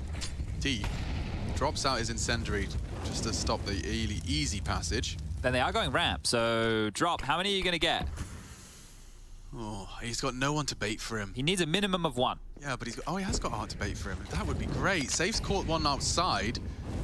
Just as their incendiary lands trophy. If they want to commit to this, which they will, I need to see Art take a little glance. It doesn't have to be much. That's enough. Bait, set, hook in the cheek, drop to massacre 1.5. He does have Art. Art's done damage. Safe's taken one down as the Flames do finish him off, and now K-Serato responsible for a whole lot. Dupree and Yuri are so close to each other. And Zaiwu loudly stampeding into the top side with the bomb and low HP. He should be able to plant here. Yeah. If only Yuri had a HE. K-Serato does. He's on the wrong side of the map for that. Comes up the vent now, so they still can use it towards backside. There it is. Oh, lordy. He's alive. Oh, not only is he alive, that is a one bop. A one bop is the technical term. K-Serato now has to try and overcome the odds, and Zaiwu not much longer for this round for him. And a hard one onto Dupree on that headshot box. Okay. Vitality picked up their first T round. I feel like the team is Yuri, K-Serato, and Art.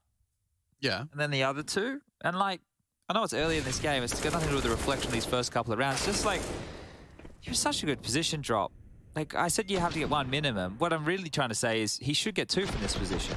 Like he should get two. And why is he playing it so passive? Why is he not killing them as they're coming out of the choke point? Like, yeah, it's one of these things. But anyway, let's talk about another one of these things. It's round number 4. All back in the hands of Safe. Rifles for 3. Drop onto the Deagle. Yard smokes again. Art quizzical. Oh, perfect. The timing of these guys, the spam is crazy. Oh, okay, come on. You can't win the round without seeing anyone. You can't. Not allowed. Forbidden. But 3 go down secret, and I assume the rotate's fierce.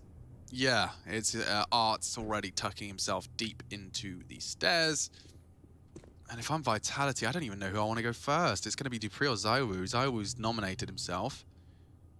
And timing again is great. He gets the info safely, peeks in and slaps Apex. Art's looking really threatening right now. Zaiwu, a must-hit heady. Provides.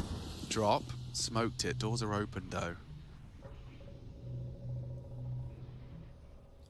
Don't envy the CTs, even though they do have a man advantage. I don't know where they go here. Maybe talking about vent to top. Vent to top.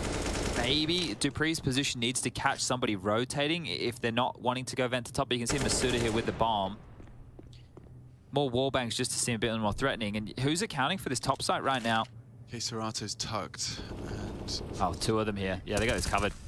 Perfect. Yuri can strike and just melt. This is Furia in touch with the rotations. Dupree takes 2 down of the 4 before Safe can manage the expectations. He shuts it down. We do see Vitality sent back to the doldrums of nothingness, and Fury are up to 3. So it's not too long to celebrate for Vitality. They will have to once again stomach a round loss. This is how Art does his best work, just through smokes and catching timings. Yeah, so with that, I guess it's the smoke wall is now up. Okay, they're going to wait for it to be completely bloomed. And now 1, 2, he's shift key, bang, spam. Okay, there's going to be a few more behind that spam. It's unconfirmed damage, but great stuff from Art there. And back to the pistols here for Vitality. Deep ramp, smoke. Drop getting a bit aggressive behind that. Eagle posted up. Let's see if Magis can do any lopping of trees. It is Art and Safe combined over towards Yard. Top site sounds so scary. K-Serato and Yuri, like the perfect little turrets to have locking down that position time and time again. Oh, Magis has gone with a deal towards Yard, so that's any pressure relieved. And Drop, here we go. MP9 again, my friend. Oh, that is not gone well. Not gone swimmingly. Overrun on ramp, and now they might even get a plant out of this. What do you think the buyouts are like at 0-0 Nation? They got some good players over there, actually, and I think it's like Norwegian oil money, so probably quite a lot, actually. Okay. But that 0-0 Nation team, I can actually start to get behind. Since the addition of Malbs and Try, right, alongside of Cold Zero and VSM, okay, now we're talking. Like, I think the Brazilian Counter-Strike scene is really exciting at the moment. I don't think they've come into their own. But if I sit and I look at what kind of happened in the CIS region, and we look at how many teams there were, like the Vegas Squadrons of the world, and all that talent, and then eventually we see them come out, obviously still leading the charge with Na'Vi, but we did have Spirit, we had the Outsiders, their old org. You know, we had Players, right, had a bunch of those names. Sorry, guys. Well played, mate. Yep. And I think the same thing can happen with Brazil. I think there is so much, well, maybe not even Brazil, South America. I think there's so much talent. I like Taco's project that God sent. I like 0-0 Nation. I like Furia. I'm excited to see what Fallen can do with Imperial. And it looks like Yuri can do everything he needs to on this top side. Vitality, they're just walking in one by one. It's just blue on brown, no one. But Apex can voice concerns, and already they catapult up to 5. Vitality just trying to catch a bit of a pace change and falls on deaf ears. But yeah, in terms of Try and Malb, so both of them joining in January, so I guess that they're going to be in very tight contracts. But those were the two names. Just when we were watching Drop struggle a bit, I was like, oh, who's going to be the next one to breathe down his neck? Who's the next one they'll be threatening him with? It won't be them. I assume that they've just signed on for a while, but Try impressed us when we did get to see him play. He's definitely one of the rising stars, and Malbs as well is just a real beast on the rifle. I wonder why Vinny was the one to go. I do too, because he was such a smiley presence. Maybe that's the thing. Maybe there's something about Vinny we don't know. Yeah, he's always those you got to watch out for, the smiley ones. He always just seems so happy and jovial, doesn't he? Happy-go-lucky, I'd say. It would be a nice way to summarize Vinny. Art. Oh, he's been caught. Rarity, but that's the necessary punish. AK on Magisk. It could have got worse. Safe deals with that, though. I think Apex probably wants to hang around to try and find that rifle. And if Safe continues to pick, you could see he wasn't even considering the warehouse cross just yet. K Cerrado to deal with the secret push, however. Okay.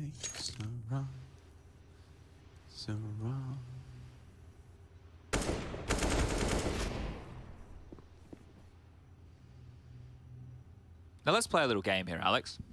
Let's imagine that the second major of the year ends up being in Brazil. Let's just play a little game. Yeah. Just a fun little game. Oh. Well, this is a fun little game, actually, too. Hold up a second. Yeah, because he's topside now, and if Yuri doesn't finish it instantly, Apex is dead. Okay. The nade down the ladder, though. That's a common little misthrow. Oh, and Apex is getting so many extra chances. So many extra chances done. Apex, oh, he's not cleared the ladder now. I hate this. This is so fruity now. They're down the middle. Oh, and another nade doesn't kill it. This is a proper circus. They're chasing. He's dead now with the bomb. Okay. Save the AWP, Mr. Apex. Oh, we can relax a little.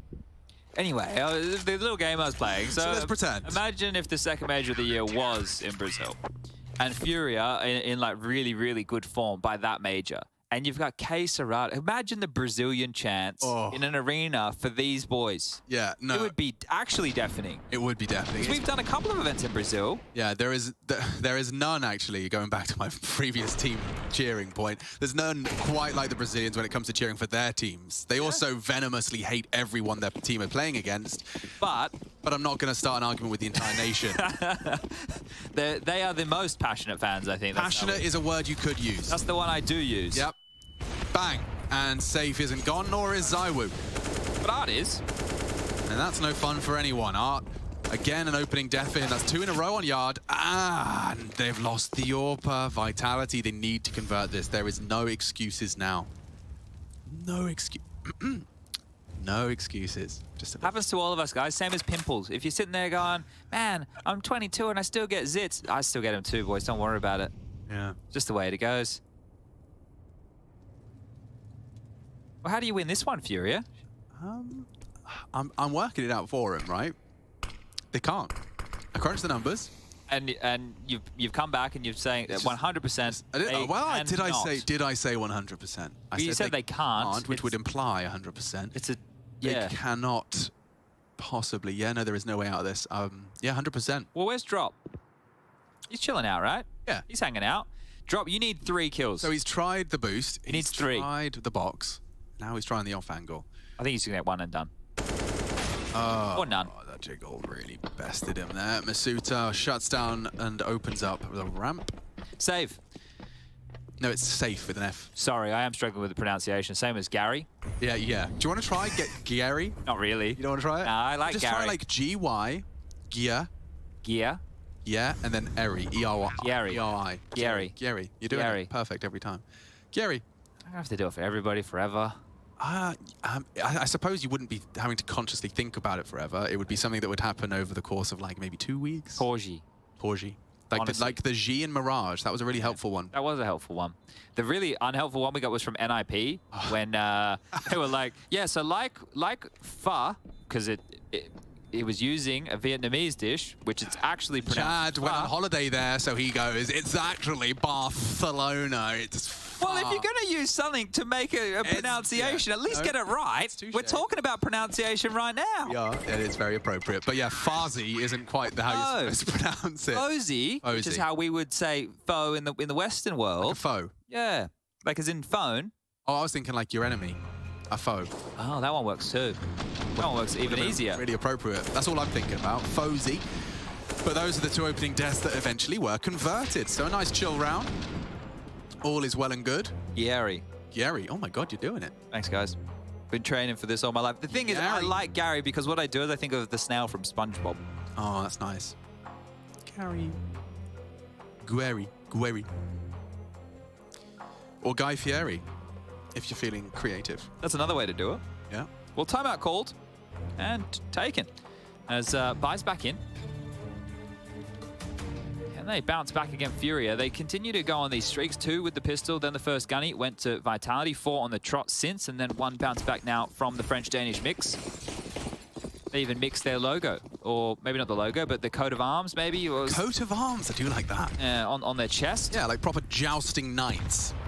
Back on the olden days of yesteryear. I do miss yesteryear.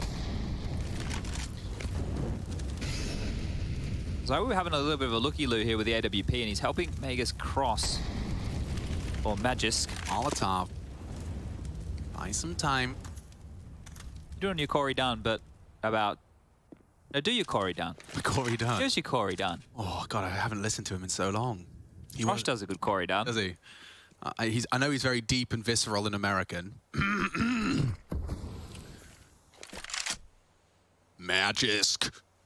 Posted up, the flashbang does deter the peak and progression problems now as the spray comes through. Zaiwu must remain alive here. Posted up, Yuri, deep in the corner, bomb progressing through that hut position. It's Magisk, opens up, rips the head off of Ard. Caserado disagrees and problems all over the top side. Something like that.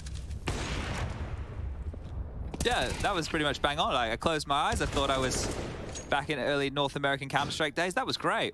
Oh, and it's not going to be fun for Apex, that's for shizzle. I'm trying to think, I couldn't do a toss pot. Oh, God, no one could do a toss pot. That's why he was so good. I could give you a, this is sensational. I could give you one of those, but I couldn't do the rest. Oh, toss pot. You just had the flair and the delivery. Strong recommend if you haven't, if you missed the era. People are asking if I had a crazy tea this morning in the chat. I didn't have a crazy tea. I had a coffee, a crazy tea? A normal coffee. Maybe that is a crazy tea. Yeah, if you want to frame it that way. That's not bad. A crazy tea. It's like a tea with more of the substance in it. I changed up tea bag today, by the way. I've gone for a... What are you teabagging today? It is a... This one is called an Asian Sun. Asian sun? Yeah, I don't know what that... How did they manage to find the leaves that constitute an Asian sun? I'm not sure. And how does the Asian sun differ from ours? It's the same, but ball of gas. Sun. Yeah, I don't know. I don't know. But So many questions. That's the name. An existential crisis caused by tea. Well, I guess we have English breakfast, so they wanted to, you know, try and keep it fruity. But here we go, ramped. And why not test drop? He's not having the easiest of goes over here. He's been exploited multiple times. This time the spam good, a lot of damage done, but nothing lethal. Go on, son. He can't save can, and he needs more, and he has provided. Dupree gone and safe alive. I didn't say safe was safe. I did now. Safe doesn't need to save, and he's going to continue to get some kills, and the wall bang from Safe too. He actually hit Zywoo through on just the cursory bang and just tucking in his art in time.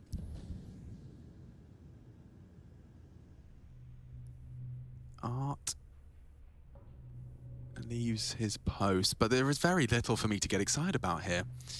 Yeah, I think the excitement's already done. Safe did all the exciting stuff, and now it's just two of the walking wounded, maybe hoping to save. Apex going to walk into the line of sight of Yuri, just the toes touched. Nade not going to hit the mark, and Apex will slink into the space provided.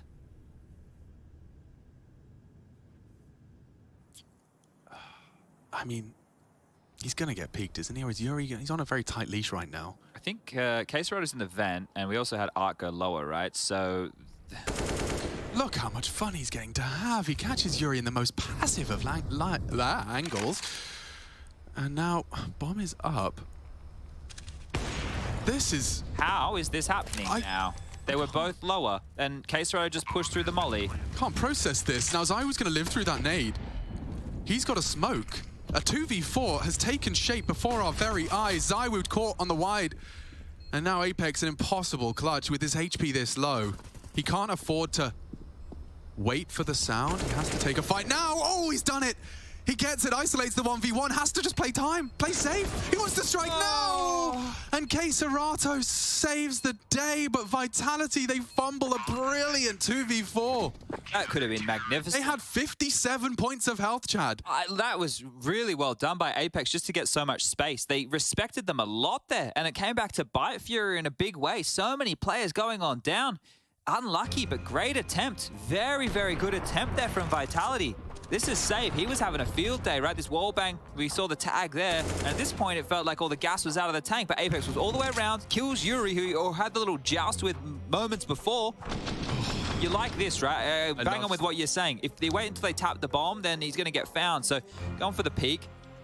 Timeout first for Vitality here. And they can buy again. And the money for Furia, what could have been a nice little tidy bank, is now binned.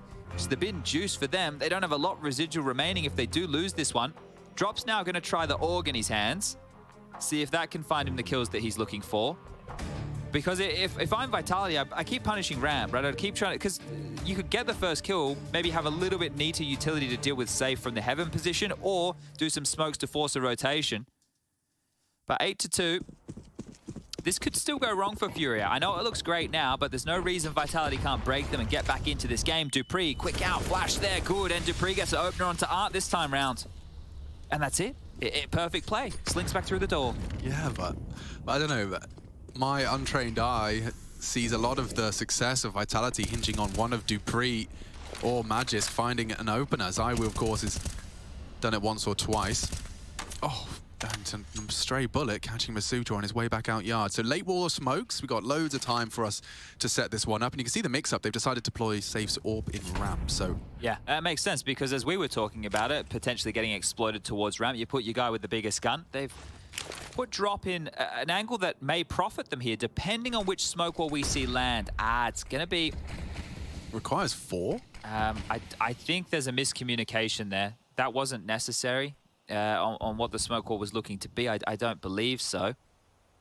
Well, if they go into warehouse, Drop has to get some kills here. Like, he can't not. Like, it can't be, oh, he needs to get at least one. Okay, they're going secret. So now he's void of all of that. And in fact, Yuri's managed to catch Masuta just as the smokes were fading. Nobody's B, yeah, I say that. Safe's down here now, but worst weapon for the job? Yeah, and Dark's not fun, particularly when there's Molotovs still in play. They haven't broken the glass. So there's a sound cue required to enter this site. They are running out of time. And sound cues heard. Apex will try and Molotov ramp. Safe is actually going to become more of a threat now. Magisk. Oh, Safe. This is the Flames. Forces him out wide. He still takes one, but Zywoo has opened up enough to get that bomb planted. Bomb has been planted. I think they should save. I really think they should save here. Yeah. I'm not sure how you get back into this. They're coming. Yeah, that's the right play. And that was just well handled from Vitality off the opening manufactured by Dupree. And that happened within the first 10 seconds of the round. So great stuff from Vitality. It was just about playing the rotations. Good smoke wall, regardless. Are they saving? Yeah. Just wanted it's just a furious save. It's just a furious save. Yeah, they didn't want the nade and the flash. Thought we're better off without it. Loss bonus into the next is going to be 1,400. So good response here. Residual cash left over. We're not looking like we're in a good spot if we're a Furia fan. 3.1k for Yuri, that's the high end, and well, the low end of 1.5 for safe. So 5. I went full Nadine there. 5. Alive. Guys. Guys. Nadine here. That's as simple as it gets. That's the frag we were talking about, and then just retooling, regrouping. Oh, it's crazy how Counter-Strike can sometimes boil down to a very simple numbers game. See, this little replay right here. Process of elimination. It's a little tricky one, right? Because the kill was actually the molly. That's where, you know, if you're just reading the kill feed and you don't know what's going on, sometimes you can get juked by stuff like that, Alex. Could get ya. It could get ya. Daiwu's looking at Hut. He's got a lot of responsibility because he's also got to deal with the potential SMG in trophy. Paranoia spreads as that smoke could have enabled to cross through. Caterata one up to the Hut, and we will get the wall. Let's see if they can just use 3 smokes this time. Different wall, I believe. Magiska's lost this duel a couple of times. Oh, he's gonna go down again. Just not anticipating. The stubborn mule. Fighting on red. Good flash. This is great. ZywOo will not lose vision, actually. He's still posted up, and they've only got an MP9CZ. Yeah, the weapons for the job aren't great here. They need to hold this. They do need to trade efficiently at least. Oh, now strike. Drop. Combines with safe for 1, 2, and nearly 3. The MP9's done a lot of damage there. Hut's down here already. He's rotated very quickly. This is a good gun for the job. Yeah, Dupree's going to have to warp up. ZywOo caught with nade in his hands. The Aug is perfect for this. Art knows where they're coming from, but Dupree catches him. Team play at a high level here. Yuri to swing the doors open. ZywOo unlikely to get away with this. Oh, no. The smoke was up, and ZywOo catches another. Dupree and ZywOo are combining for a 2 versus 3 here. And now Dupree to clear. Did he check? He does, and that is brilliant from the Dane. 2 rounds where Dupree's name is attached to the victory. Yep, well, yeah. Shout out to my boy, Jonathan Wass. They got the victory, man. But the thing is, there was that ZywOo Apex 2v4 attempt that was pretty tidy, and this one here was a good attempt too. It's crazy considering the weapon for the job we were talking about for Art, that he didn't get anything done here. Flash comes just as he peers on out, and that was his demise. Yeah. So great covering off, and yeah, I'd be getting fired up too, because you're back in it, you've broken the money, the bank is looking abysmal. Yes, and in previous teams that Zonic was a coach of and Magisk and Dupree were a player of, you would be fearful of their nukes so much that you'd set a target, teams to keep their T-sides under 6. Yeah. Now, Vitality, obviously not the same team, certainly a different blend of players, but they would definitely be celebrating as much as Astralis were if they can find 6 off the back of what has been a real trial. I mean, it doesn't take much to calculate that we were at 8-2. 8-6 certainly would be swimming. Yeah, maybe Furia know that as well. They want to try and limit as many rounds here as possible, and they've gone for another 4 spy. So 1M4 in Caserado, he's the big man on campus. The rest have just got hobbled together SMGs and pistols, and a lobby crunch. We've all done this before. Dupree, his responsibility, gets to hear it. The thing is, if they throw that smoke, they should immediately evacuate. Go to lower, go back around to heaven. Don't hang around. Drop might catch magic. Not quite on the money. And now, with so much more time and so much space, this is where it gets no fun for the CTs. They'll have lost hell, they'll have lost heaven, they'll have lost main. I say that. Caserado occupies for now. I don't see how this round goes against Vitality. Like, there was the biggest boo-boo we had on Inferno where it was 1M4 and a bunch of USPs. I know this is better, right? But so much more space is taken here. The hard clear on Caserado is the only thing that they need to do. Yeah. Not always the most common in the flight path. You're looking at CT vent and you have to flick on up. Let's see how well drilled Vitality are on this take. I mean, they cannot afford to lose even a man here. Apex is calling B clear right now. Like, he's in lower. Oh, an opportunity goes awry, and the rest, yeah, should fall into place. It's just Caserado, and they can even go lower on this. I would. Ramp's called clear. Boys, come down heaven. Yeah, let's not go into the unknown at top side. It doesn't make any sense, and Caserado might get to save at least, but I'm going to call an 8-7.5 already. So, guys, if you can alert the players, I'd like it if we go the second half now. Yeah, he wants to load on in. get to see Furia as the T side. In fact, you know what? We could even start talking about Furia as T side because Xard laid down the foundations of it over on the desk that they even had on his teams that he was coaching rounds they'd call Furia default. Yeah, and the boys were mocking him for it, but quite realistically, this is what happens with a lot of pro teams. When there's a certain approach that works, that's what you do. You name it after the team, right? So we talk about this every time we cast Furia on Nuke, is the way that they don't do the traditional smoke walls yard. I want to see if they've chopped and changed a little bit. Like, even if they just did it in the first couple of gunnies and then went back to their standard play, it might be enough to throw a team for a loop. And silly that they're mocking him, considering that every team does it. When I was asking I just think they like to bully Paul Cassar. But he knows how to fight his own corner. Yeah. He's not one that will go down without a fight. Oh, actually, Keisarato's the one that might go down without a fight. They're really pushing the limits. He's blind and dead. Okay, so nothing saved after all of that. So well played to them, 2,400 across the spectrum of Furia players. And then they should take a save now for the final round of play, right? So this is likely going to be the 6th here. But I was talking to Glaive and he gave me a list of the team names they have for their Wall of Smokes, and it's all old school teams. You wouldn't actually you wouldn't believe it, but I think they have like Angel Smokes, or they call them Hellraisers. Okay, yep. Good couple of lists of teams that basically usually it's in the tier 2, because in the tier 1 you're only going to emulate what the those innovating beneath you are throwing out to try and beat you. I can build on that as well. There was once upon a time called E-Battle. We would joke about them and call them E-Kettle, but they had like so many geeky hits. Utility. Art's just got 2 on the Deagle. Now, Magisk at least has kept things, like, kept a lid on it, but that was supposed to be a stompy round, and it should and could still be that way. Dupree's sweeping through, but Art's... Oh, he's been spotted, okay. Up the ladder, though, up the ladder. Solved, problem not solved. Yeah, and you're right, Chad. If Art can dance and bully, he's going to keep attention drawn. Wait, if Safe just stays here, Magisk is coming back. Right, you can see Magisk coming back now with the bomb. Yeah, Apex is not going to clear this. Not going to clear this. Drop has let it slip. Oh, Safe. Did he make noise? He's just moved away. He was in the perfect position, but how was he meant to know? And now he's definitely made some noise. Oops. Wow, Art made it exciting for all of about 15 seconds, but Vitality mop up the mess, and it will just be the one man. It will just be the one man. Yeah, he's been shot at from behind, but if he can just retrieve the rifle in time, Dupree denies. 6 secured, and that 7th you were suggesting certainly does look like it's set for success. We do get an AWP out, in fact, double AWPs in play. Glass cannon for Safe. Yeah, I don't mind this for Art, right? It needs to find a bit of traction here. I think if your ramp player has been as weak as what Drop has as well, you don't mind seeing something like this come out, bolster the ramp position, because Drop's getting bullied, the poor guy. But here we go. Art looking to wield his towards yard. Safe is going to take his towards ramp. And yeah, Drop is going to play in the top side and try and turtle up. Here's Art, aggressive molly, tickle, tickle, tickle. And well, nobody's laughing. He will get away.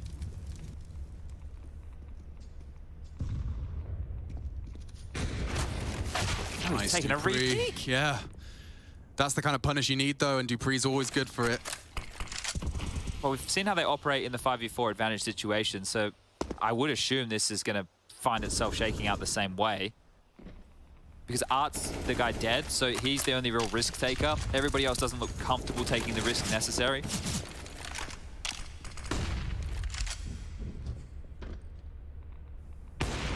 Oh, lovely. Okay, Serato has equalized, and now Dupree will have nothing more to contribute.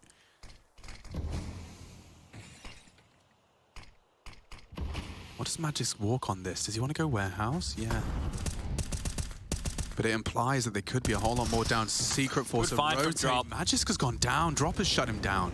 Yeah, just trying to weasel through the smoke there towards credit card. So that is actually a very big kill. We now have ourselves in a number advantage for Fury here. They need to make sure they don't flub this. 9 at the half, going to look much better than the 8-7. Deep smoke staring at it now. It is Drop's responsibility, and there is potential for a flank as well. Apex, though, is going to be the first around this corner. Nice find. More required, and he delivers again. A big round from Drop. There he is. That's the first real impact round he's had. He should have done enough here. Even Zoe was going to kill him. Doesn't matter. He should have done more than enough. Zoe either has to hide... Well, I don't even know if Zoe has time. 10 seconds. Has to just go down B and plant. Yeah, but there's going to be bodies there, and he's not ready for that. Okay, 9. Furia. They do manage to keep it to 6. Third map of our first series today. It does go the distance. Will it be the South American Flare, or will it be the new retooled Vitality that takes the W? C1. Wait, just plant. Maybe in front of you know. I'm watching I have you. smoke, Macho. Probably looking for you, Peter. I'm going door, okay? Careful there. You want that? Nice. Wait for me too. I'm going door now. It's not planted for you, Peter. No, it's fine. Just so you know. Can be already out, Pierre. Him. First side. Inside. He's watching for you. Nice, Matu. Sick run. Good job, Matu.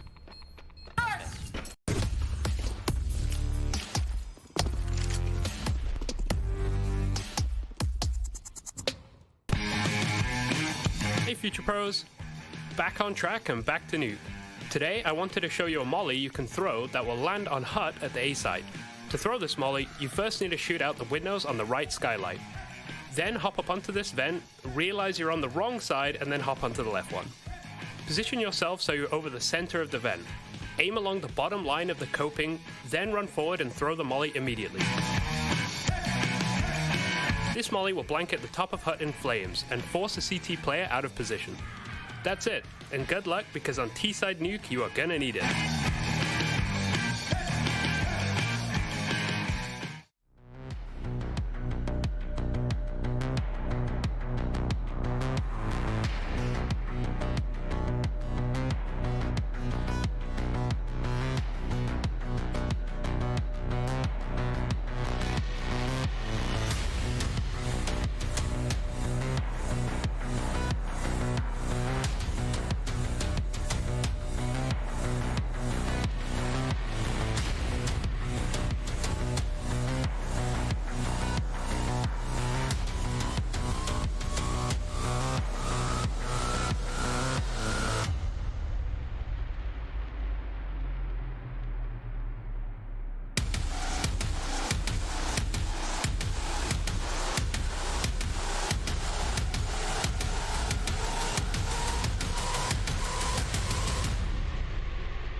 Nuke to decide and separate Furia and Team Vitality. 6 on their T side. They now swap to the defense. Magist, Saiwu, Apex, Masuta, and Dupree up against this very exciting Furia roster, looking to have found the missing ingredient.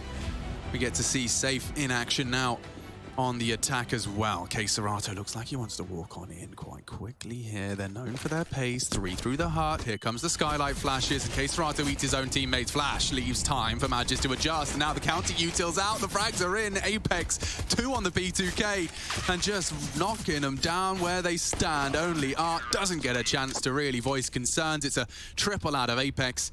Magist with the other 2, and topside successfully defended. Massive work there. It looked like Apex was ready for that, right? That Molotov was perfectly placed. So a little bit of a delay. Top pop absolutely dismantled. The 1x bet odds are still favoring Vitality here, even after the first half of play. But you can see, blind up, still gets the molly off perfectly. It makes it so difficult right now, and he grabs a couple of kills. So Apex has been instrumental on Inferno, and well, now finding more impact here on that of Nuke as well.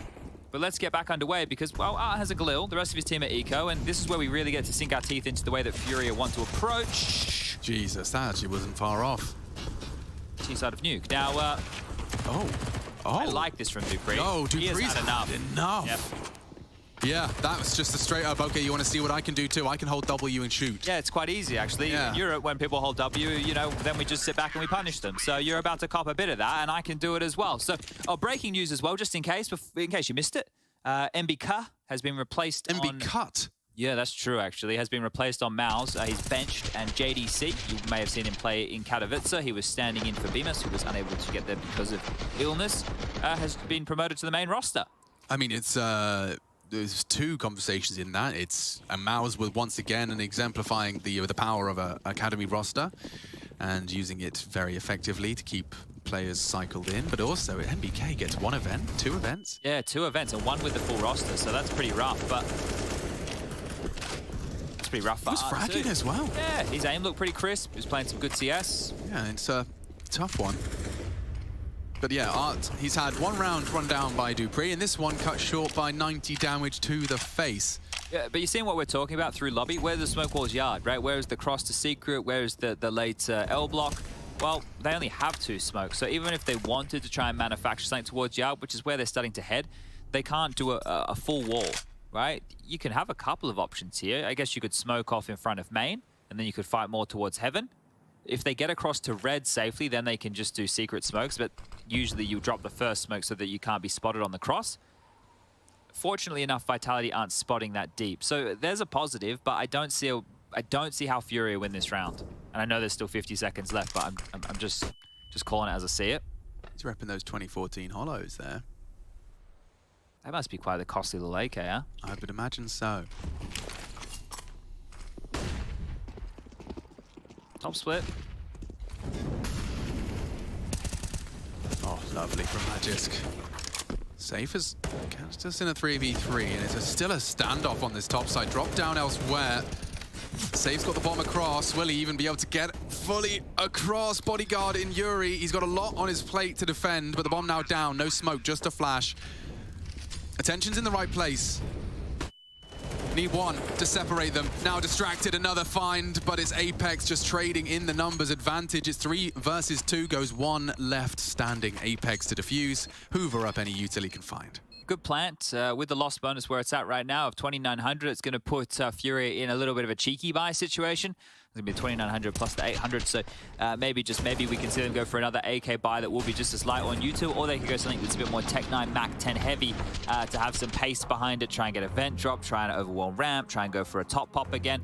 But a timeout called, and this will be the second so far from Furia in this 3rd map of play. But this is where the game will start to get away from Furia, and this is where I start to think that Vitality should be the ones more comfortable. As long as they can consolidate a consecutive rounds here, grab themselves 4 on the trot in this CT half, Furia is going to be a little bit more stumped.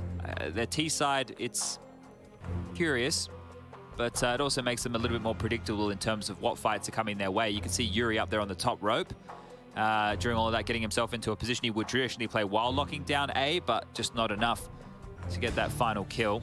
This is going to be very telling of how Furia's T-side looks. You've got a lot of the util, a lot of the intention. Now, will we ever see that wall of smokes? As you guys will have continued to highlight from our analysis team, this is not something that they're all too familiar with, but look at that. At least a couple. Thrown out yard side. And they're both in the same place. So it doesn't actually achieve much. Maybe the top pop here, they're already at Harp. Yeah, Art's drawn crosshairs. Dupree will burn, but there's no trade available. The smokes are still up. They're just throwing bodies in 1 by 1. This is abysmal. It's so crazy to me that Furia are a team who bans Dust 2. That is really funny. Like a team who could scrim out long, who could fast scrim down Cat. You know, it's like, you guys banned Dust 2? Like, really? With this team? Watching them play Vertigo as well, it's like, you know, there's that style of play. What can you plug and play that? What other maps can you plug and play that into the same extent? I feel like Ancient, you can use a little bit of chaos to get yourself in those positions, like good mid smokes to get out and creep behind. Just, you know, park Art in Red Room and have loads of funny business there. Yeah, I think like Overpass is a little bit harder to do so. But it is big enough to not have everything cleared. Yeah, and I think like Dust 2, obviously it's one of these maps that, well, it's very well known on how to approach it. But it's a map that if I wanted to throw a meta-breaking team at it, Furia would probably be the one, right? Who maybe go old school and would push a lot more and would have a quickness to it that you know, we don't get to see too much these days other than the long takes. The team's getting a bit more direct right now with their B pops and whatnot, but I think you get the sentiment. But here we go, safe into the AWP, 4 AK-47s. We did see the smoke wall yards. I'm gonna just fly my little cam out there again just to take a look at which variation they do opt for if it does manifest.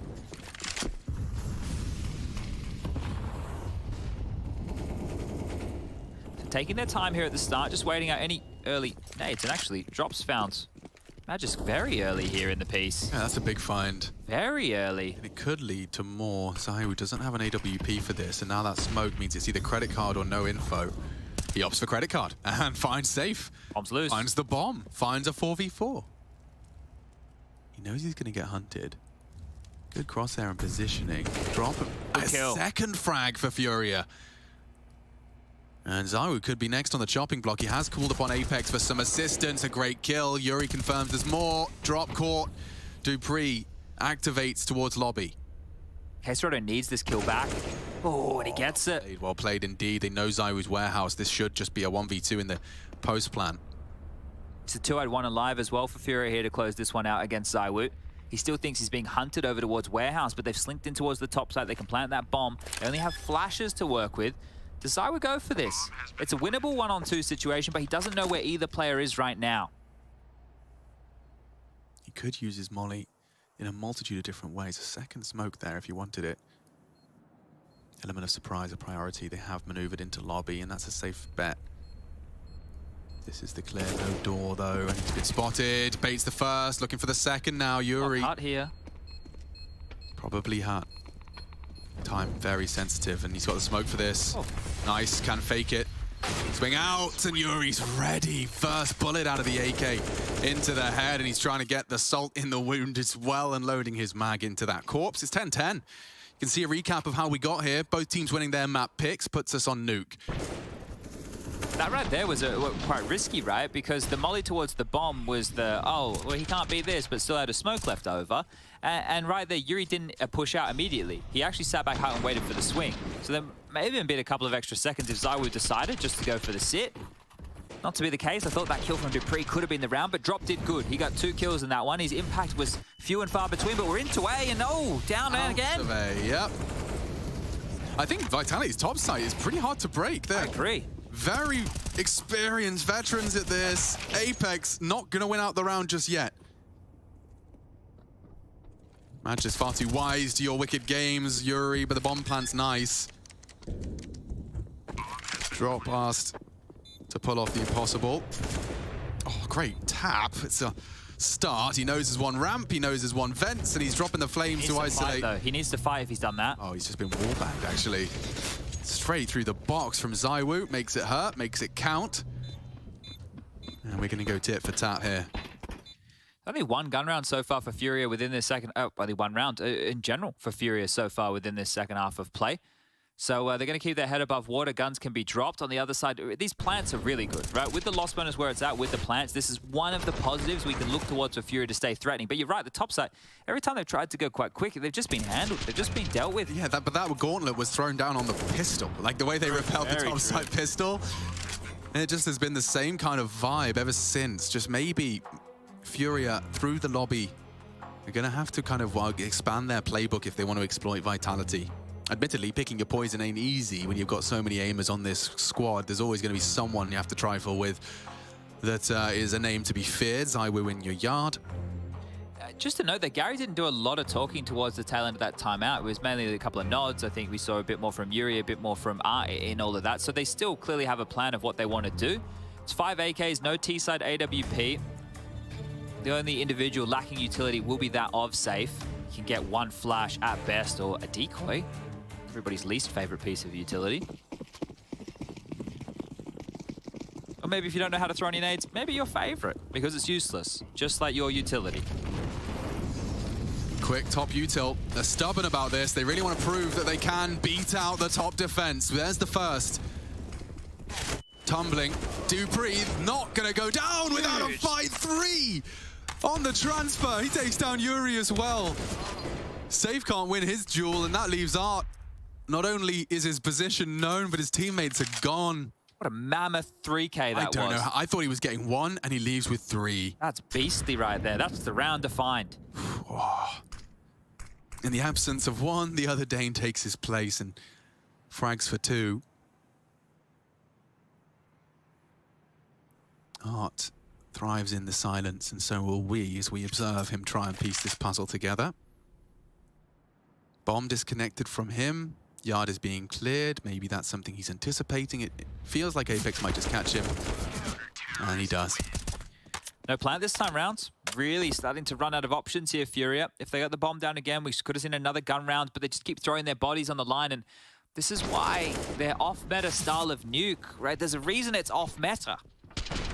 So here's the 2 from Dupree, just continuing the spray. Fortunate on the drop kill there, but the third onto Yuri was tidy. Very good stuff, and this will be the last timeout called for Furia now. Can't actually see a lot of talking going on at all here. Yeah, it's Art having a conversation. They can half buy this, right? You don't have to full buy in this situation. Can try and bring out something a little bit more gimmicky, but there's been no conditioning. There's been no smoke walls that they have to really respect. Kind of takes the rotation out of the game. And they're not even using like vent drop, right? Because they can get out squeaky. If they get down the vent drop a little bit more, so that can force the hand. But here we go, Tech9, Deagle, P250s ×2, and a Galil for Art, of course. He's the guy in your team who, when you say eco, buys that scout. Parla. Shout out one time. Yeah. It's a good one to lurk behind. Electronic does it a lot. Oh, dear. Oh, Masuta revealed he's close. The molly will stop. Apex in his tracks. And Masuta caught as he dismounts. They've broken through. Furia, this is such a classic one for them to break their silence in. Can they really convert it? Dupree's been a problem. Not anymore. Not for Serato. One deke to the dome. See you later, mate. Zaiwu and Magis walking on through the lobby, but mission accomplished. And they have to save. They have to save, right? This is where the CT economy is going to come to bite back. So you can understand the stubbornness of Art to want to keep up at least some version of purchases, because it's been threatening, right? It's making sure that there's no CT economy building. You've got 2.7 right now and 2K for Apex. The loss bonus is only going to be 1,400 into the next. So they should be able to piece something together that's relatively respectable, but they're already on the ropes. And this is just as the storyline was coming out. Oh yeah, Furia done. They're running out of ideas. I guess you don't need ideas if you can hit a couple of shots like that. Brute force their way through the ramp position. A great kill from Drop, a good follow-up from Art, and then the showstopper from Serato puts the first round on the board in a while. So it started 4 out the gate, 1 for Furia, 2 consecutive, and then 1 back with all 5 staying alive. That is a change of tune. Important kill from Drop there. Yeah. Very important kill. I mean, it enabled Art to find that second, and Serato, an unaccountable third. Yeah. Exactly. He hits those. Just when it felt like things, the water was starting to calm. That should have been the 13th, right? We kind of had the same thing happen on Inferno against Furia, though. Safe into the T-side AWP. They don't play for the AWP, right? They don't play for your primary AWPer. So just to see what he can do. Okay, so that's when Topside gets a little more uncomfortable. Look, immediately see the knee-jerk reaction is Apex and Dupree dispatch. Zaiwu responsible for a lot, and ramp exploitable with an isolated Masuta.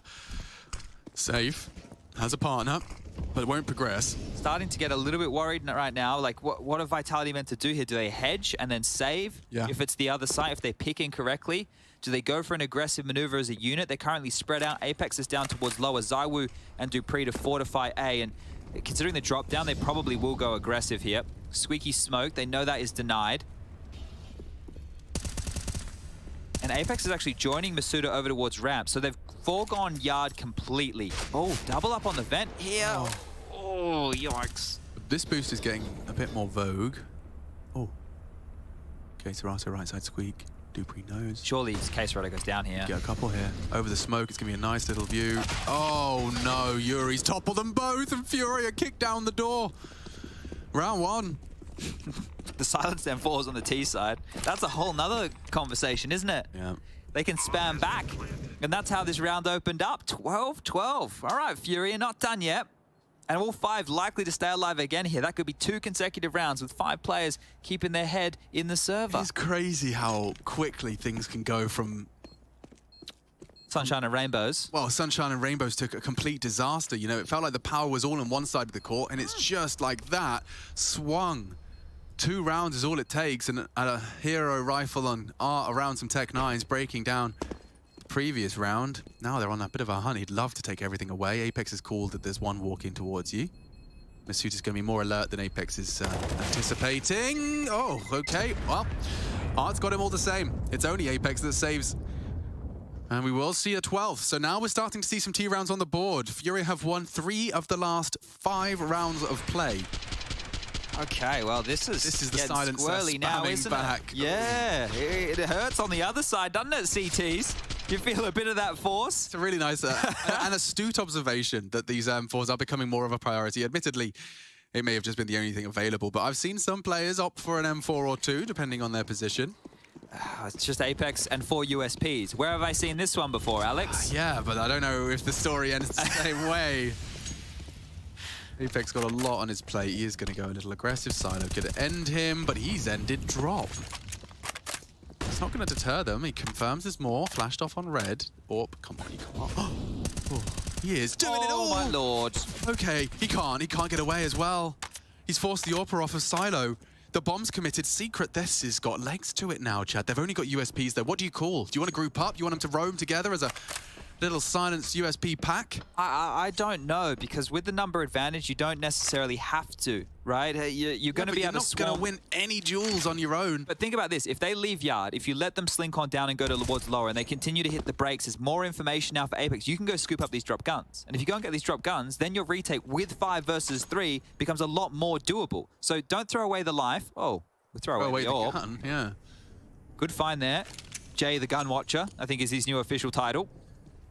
But the time was the issue last time against the USPs, and the time might be an issue again. 40 seconds. Oh, yeah, but they've already got... I can't watch, Alex. They've already got enough. I'm going to look at the corner. You let me know how this goes. I'll tell you that Zywoo and Masuda have combined for another onto Art, and Yuri's double doesn't seem like it may be enough. It's 3 USPs, but already a dink has landed.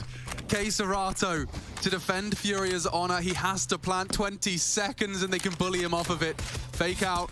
Looking to strike in unison. One found as well. 1v1 for K Serato. 15 and counting. He still has to plant 18 HP. Magis just has to hit 2 bullets. And he can't. K Serato saves Furia from a red face. And 13 is secured after all of that hard work from Apex. Oh, Yuri's the one standing up there, because for your teammate to bow you out of what could have been another game-ending style round. After how long you've been playing, after how much is at stake. Oh, Apex thought he'd done enough. I mean, I'm sure the contrast is equal to that of Yuri, but look at what he brings into this. They hit the dinks, they hit the shots. It's Yuri that's cheering because he did shut down 2, but then K Serato's handed a 1v3, 18 HP, and catches Magis. Catches him through body shots.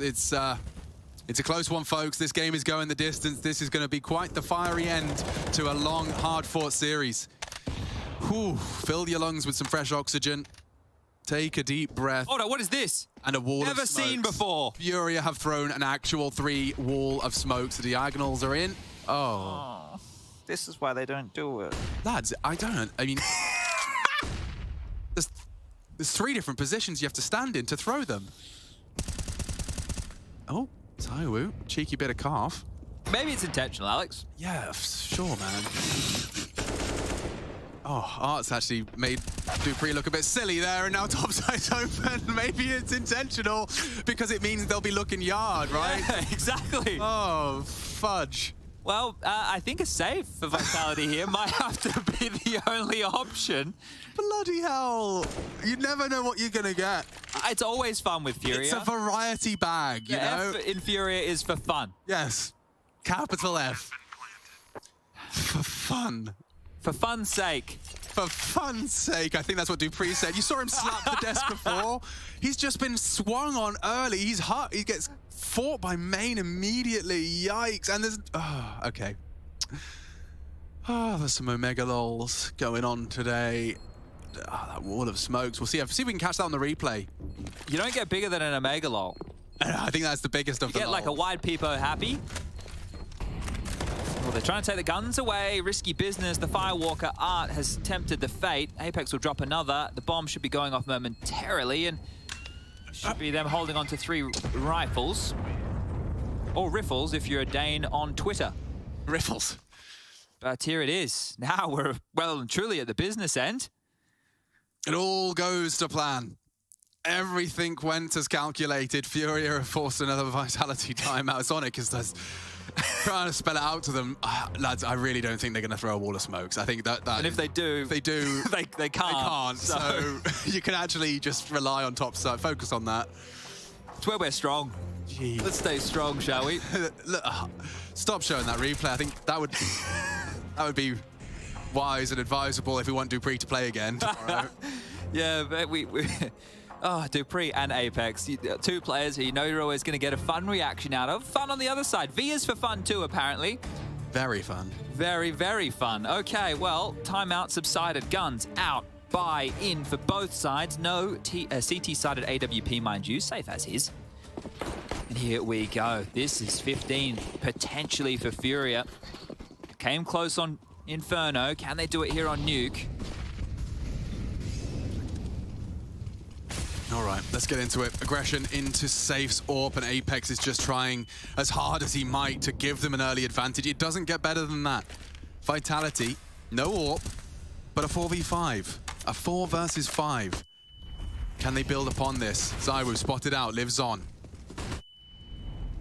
Aggression from the Squeak and Hut in sync with this from Yuri. Zywu's not looking. Zywu has to be considering this, and he has just in the nick of time.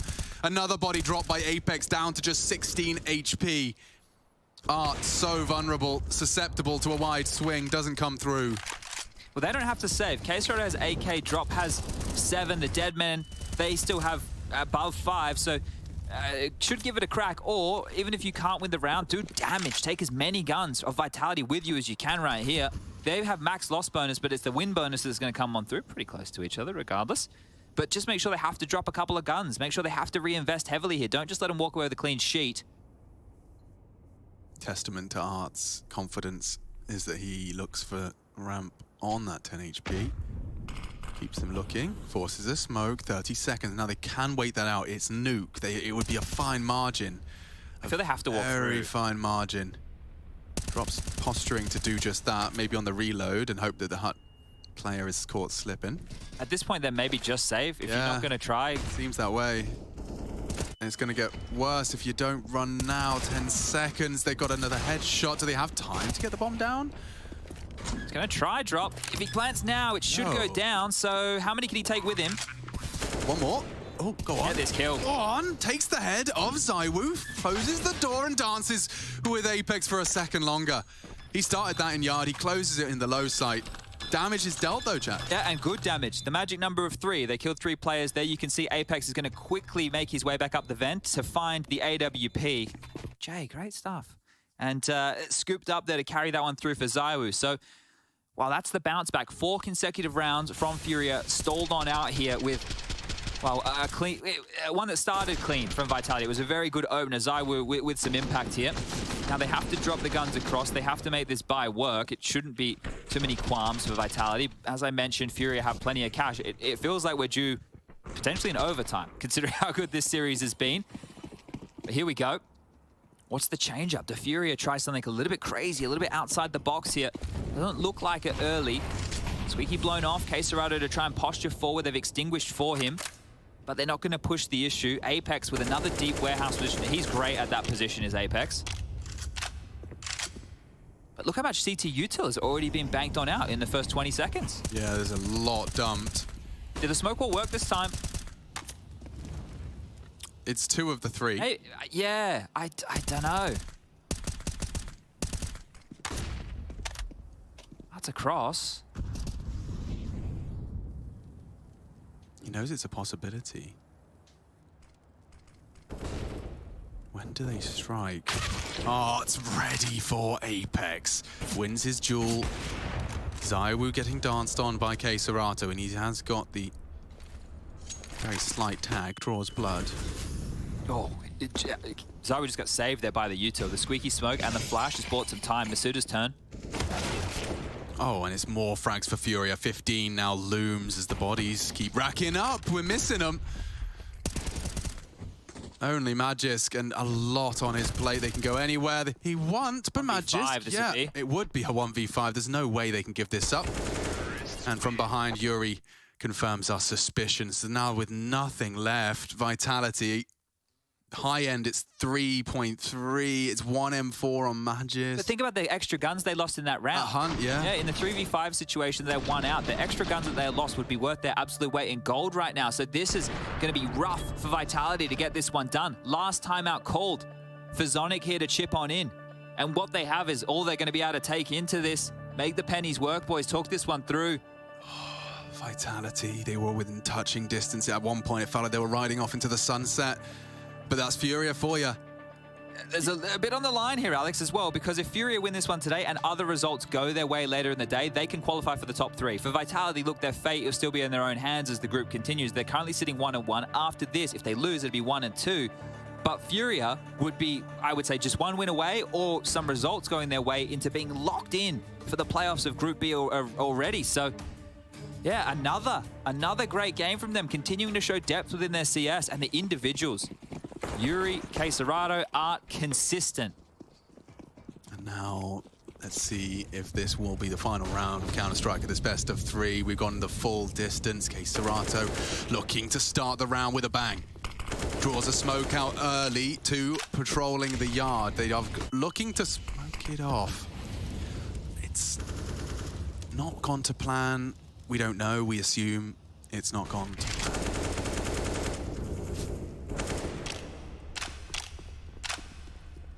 Something about the best laid plans of mice and men, Alex. It's no misdirection there whatsoever. How? Something to fix in the demo. Review later, at least.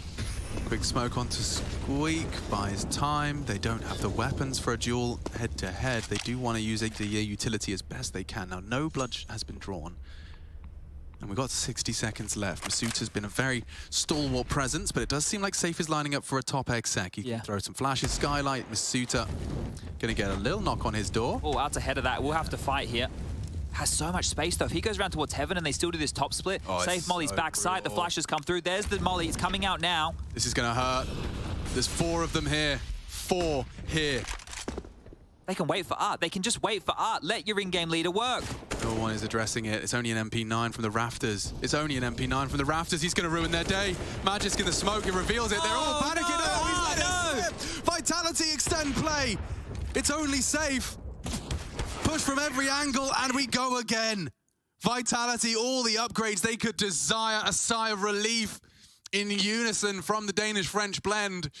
We will see 30 rounds. If not more. Oh, I can't believe it. I cannot believe it. The urgency from Art there was his undoing. Right, not being diligent. He went for the player in the smoke because of the extinguish. And there was just more players he could have dealt with. Oh, no. Okay, everyone's got everything. Time to see if this one can end in regulation. What's the game plan?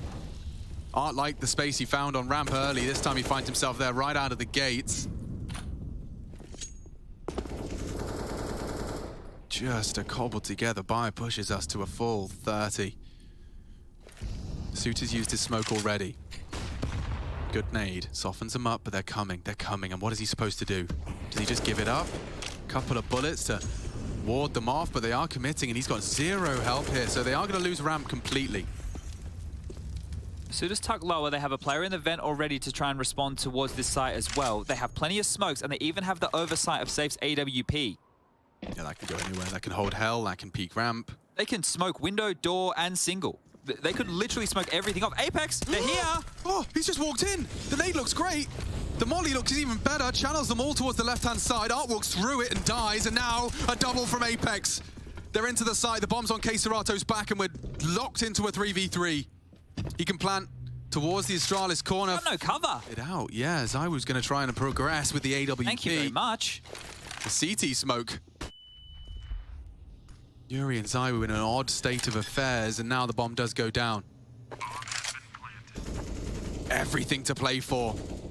3 versus 3. Yuri can end it right here, right now. Zaiwu's looking the wrong way and eliminates him.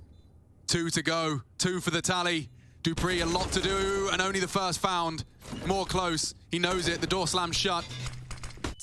Not going to stop Queserato. They have got Safe, though, to rely upon. The first of the clutch to close. And a second imminent. That's Safe. Closes it for Furia. Vitality, 2 losses in the column. And Furia, big, big win for them. It's a scalp they'll be proud to take. And look what it means to them. You can see that really was an emotional journey for them. Up and down, out of their seat. They find their voices now. And you get to see Apex on the receiving end of his very same treatment. Very happy, very passionate. Big one for the Brazilian squad. A lot to be proud of after that one.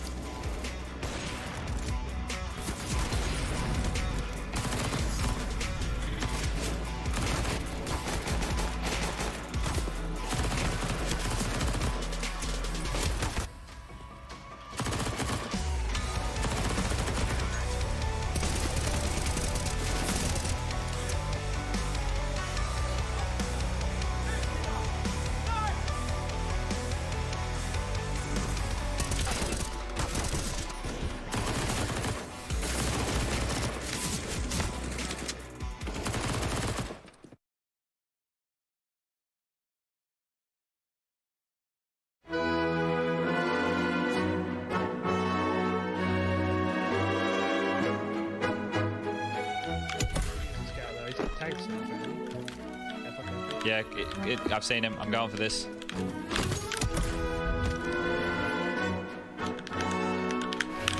There it is. There it is.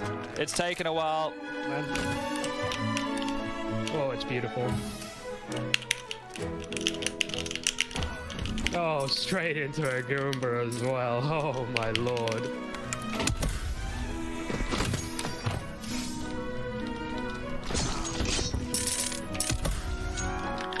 I see one guy over here is coming for their drop. I'm just gonna go.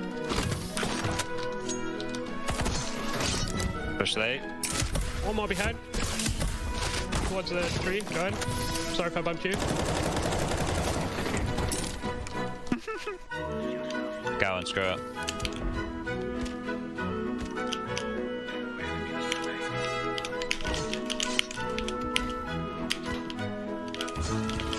Alright, I see the last guy. Enemy remaining. Oh dear. I'm on a tree. Oh, dude, this is good. No.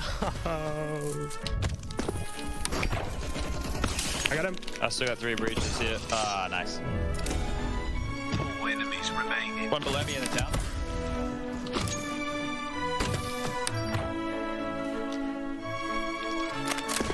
I was about to bomb down. Oh. Oh. Yeah, one in the road here, freshy. I might go for this.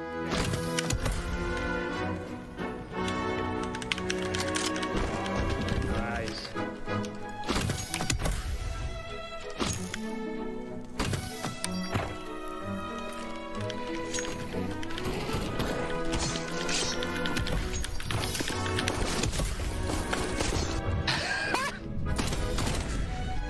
Oh, the poor guy, man.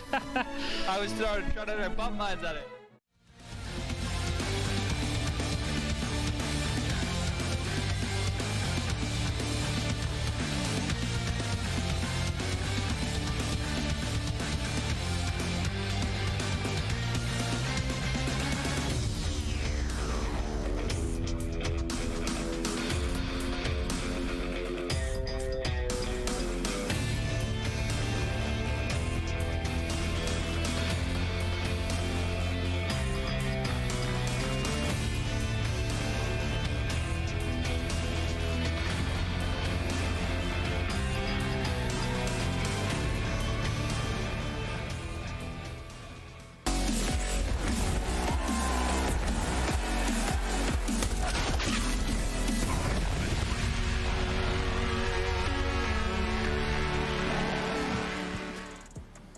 And for Yuri, he says today is not the day. No way, Jose. It's going to be that of Furia picking this one up over Vitality in 3. And of course, it did smell a little like overtime, or maybe that was just Kassad. I can't tell the difference. You really. used that one phrase. I don't think I have used that one. That was 2 days ago. Come up with some new jokes. Guys, we're on week 2. Come on, dude. What is this? Okay. Is this amateur hour? It might be, actually. Anyway, that's Yanko. And he's also up here. As you can tell, the hype over there for Furia is real, because beating Vitality is a good one for them to take. Furia is winning the Rio Major. The Rio Major. All right, back it up. Come to Brazil. No, definitely, this was one of those, you know those games that are mentally draining, like for everyone involved. This is one of them. You know, okay. I was a part of these games against Furia, and I can tell you it's no fun.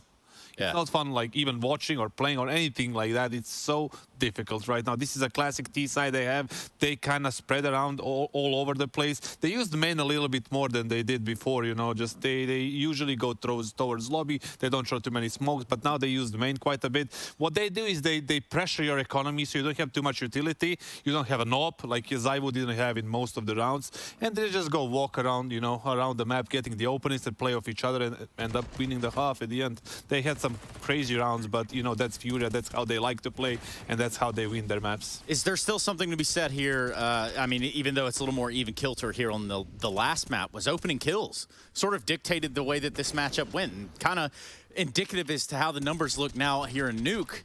It seems like they caught up with one another, Kassad. I don't know. I feel like on the CT side, I think Furia got as many rounds as it's kind of needed.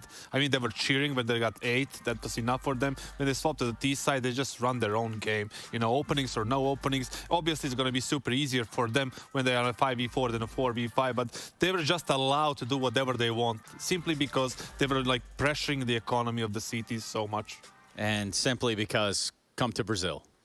Yeah, and Misuta had a very poor series as well, right? Like we're talking about him as a potential, you know, second star of this team who's going to step up, and he was just nowhere to be seen here. 0.7 rating. Yeah, we put a highlight on him before the match, expecting him to be one of those, you know, kind of star riflers for this team, him or Magus, and he didn't really show up today. It puts them in a really difficult spot. Like after 3 games, they won 1 against Sprout, which was expected, and they lost 2. So they have 2 more coming up. They probably need to win both of them to have some sort of a chance to, you know, qualify for the playoffs. Yeah, for Furia, they've got Ints ahead of them, and, well, that's exactly what they've got to look forward to, because Ints red hot. For us, we get to hear from Safe, so let's do it.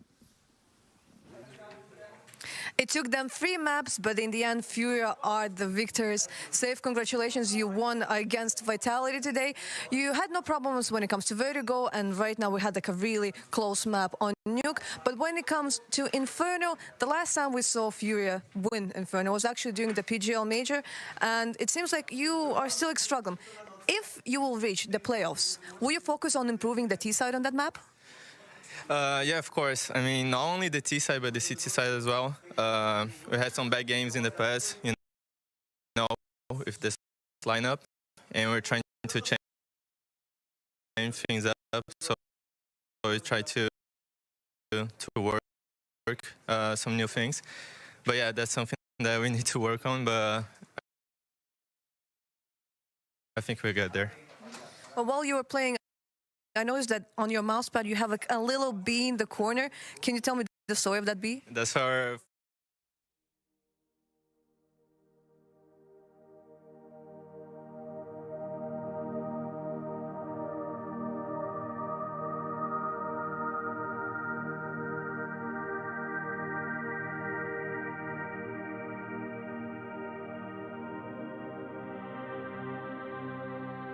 because the emotions were a little bit high this game, but it's good, you know, it's good, and I just had to focus. After now, we're gonna eat something and just focus on Ents.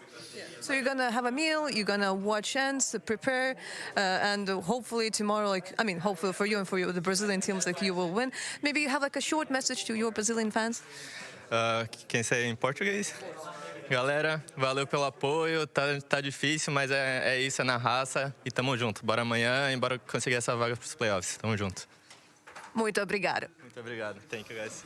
Nailed it. Galera. I don't know what that means. Yeah, oh, there we go. Hold on. Yeah, there we go. Guys. All right. Hey, galera. Hey, galera. What's up, guys? Ralu.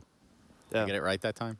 Good. Oh, but whatever. Whatever. You kind of all get that memo. Hey, speaking of memos, Yanko, you took one down here. Yeah, it was interesting because, you know, you guys were talking about the Furia throwing smokes outside. They never do it, and when they do it, they miss. I do believe it's intentional. Like, Furia is definitely capable of having some mind games, next level strats. We talked about it before on different broadcasts, and you can see, like, this looks like it's supposed to be the wall of smokes, the L wall of smokes, right? 1 second. That's right here. But, you know, there's a gap here, obviously. So what it's meant for, basically, is to have a guy stuck to watch this gap, right, and to be careful about secret. You can see how the second smoke falls.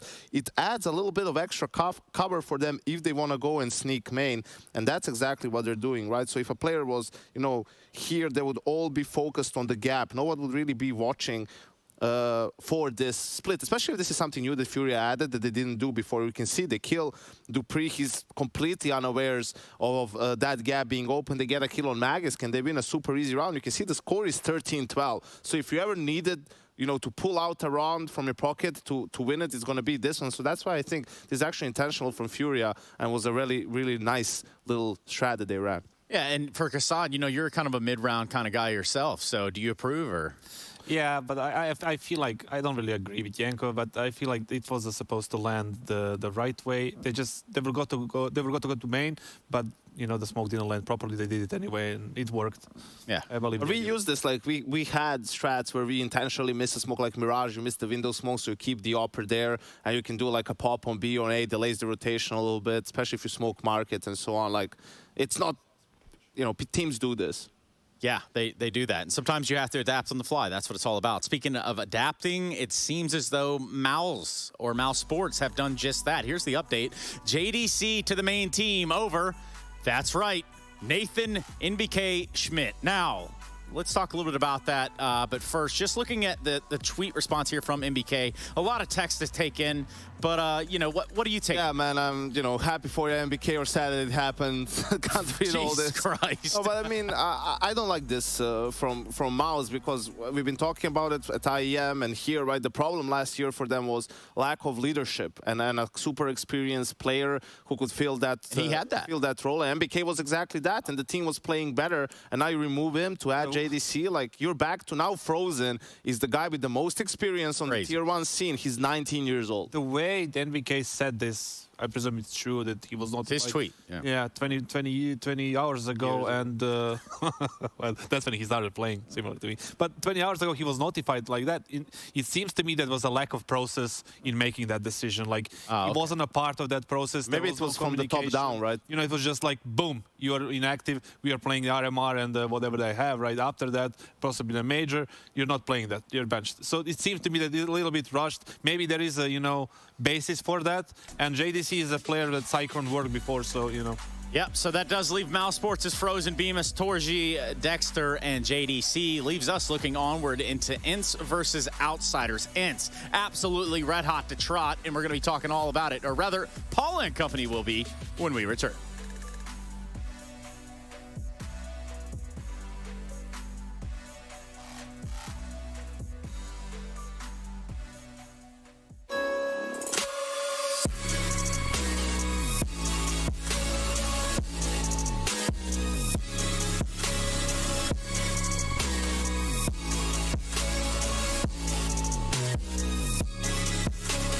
You love it, you wear it.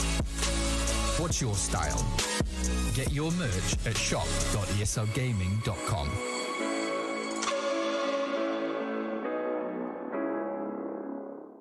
Choose nades, choose a smoke, choose a flashbang. Choose team badges to support your favourite CSGO team. Choose an ESEA Premium membership. Choose routes you know bring in wins. Choose pro video tips. Choose the fan club wars. Choose behind the scenes content. Choose good grades. Choose guns you know you can shoot right. Choose bingo. Choose the equipment you know is going to get your team the win thanks to heat maps. Choose the CSGO Hub Premium, the complete package to help you and your squad achieve all your CSGO goals.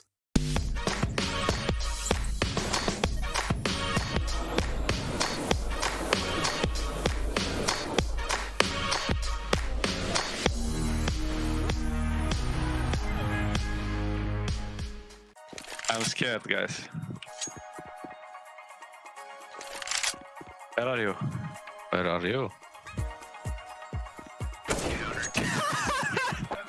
Get those, please.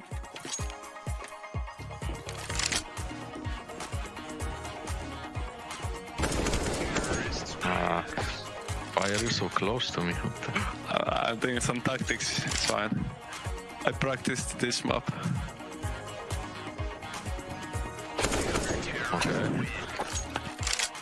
Okay. I think I need to play with volume. You're not playing with volume? Oh, yeah. Oh, bro, I can barely see you on this side.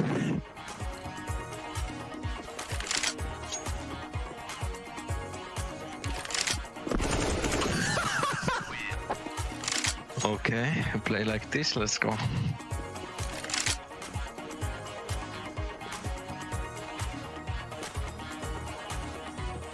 Where are you hiding?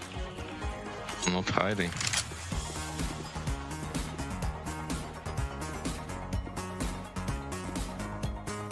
You are hiding, but I saw you, bro. Ay, ay, ay. No walking, please.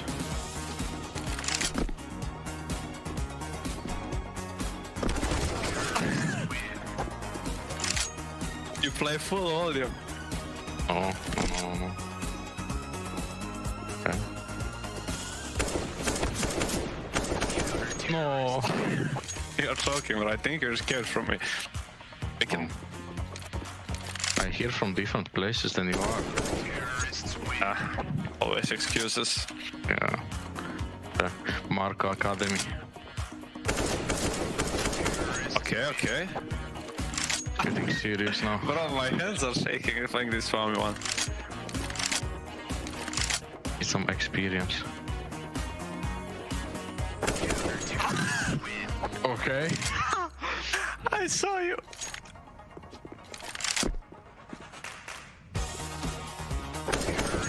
Okay. You wrote some settings or? Yep.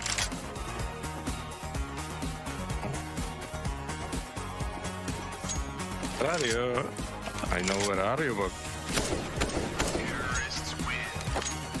Oh, Martin. And you started tryharding now.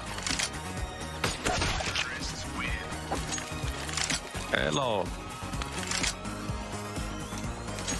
Let's hit until later. Yeah.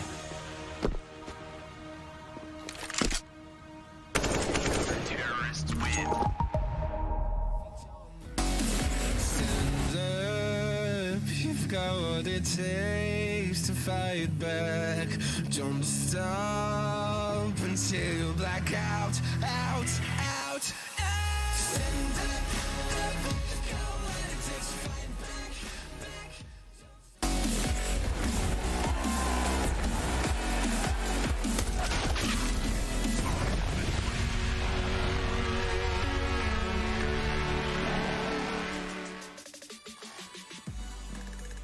What is going on, everybody, and welcome back to the ESL Pro League Season 15 desk. Up next, as you've just seen on screen, it's Outsiders versus Ents. Let's go. It's going to be a good one. My name is Paul. I'm taking over from Trace, and join me on the desk are Blair and Maui Snake, taking over from Wine, Kate, and Cassard.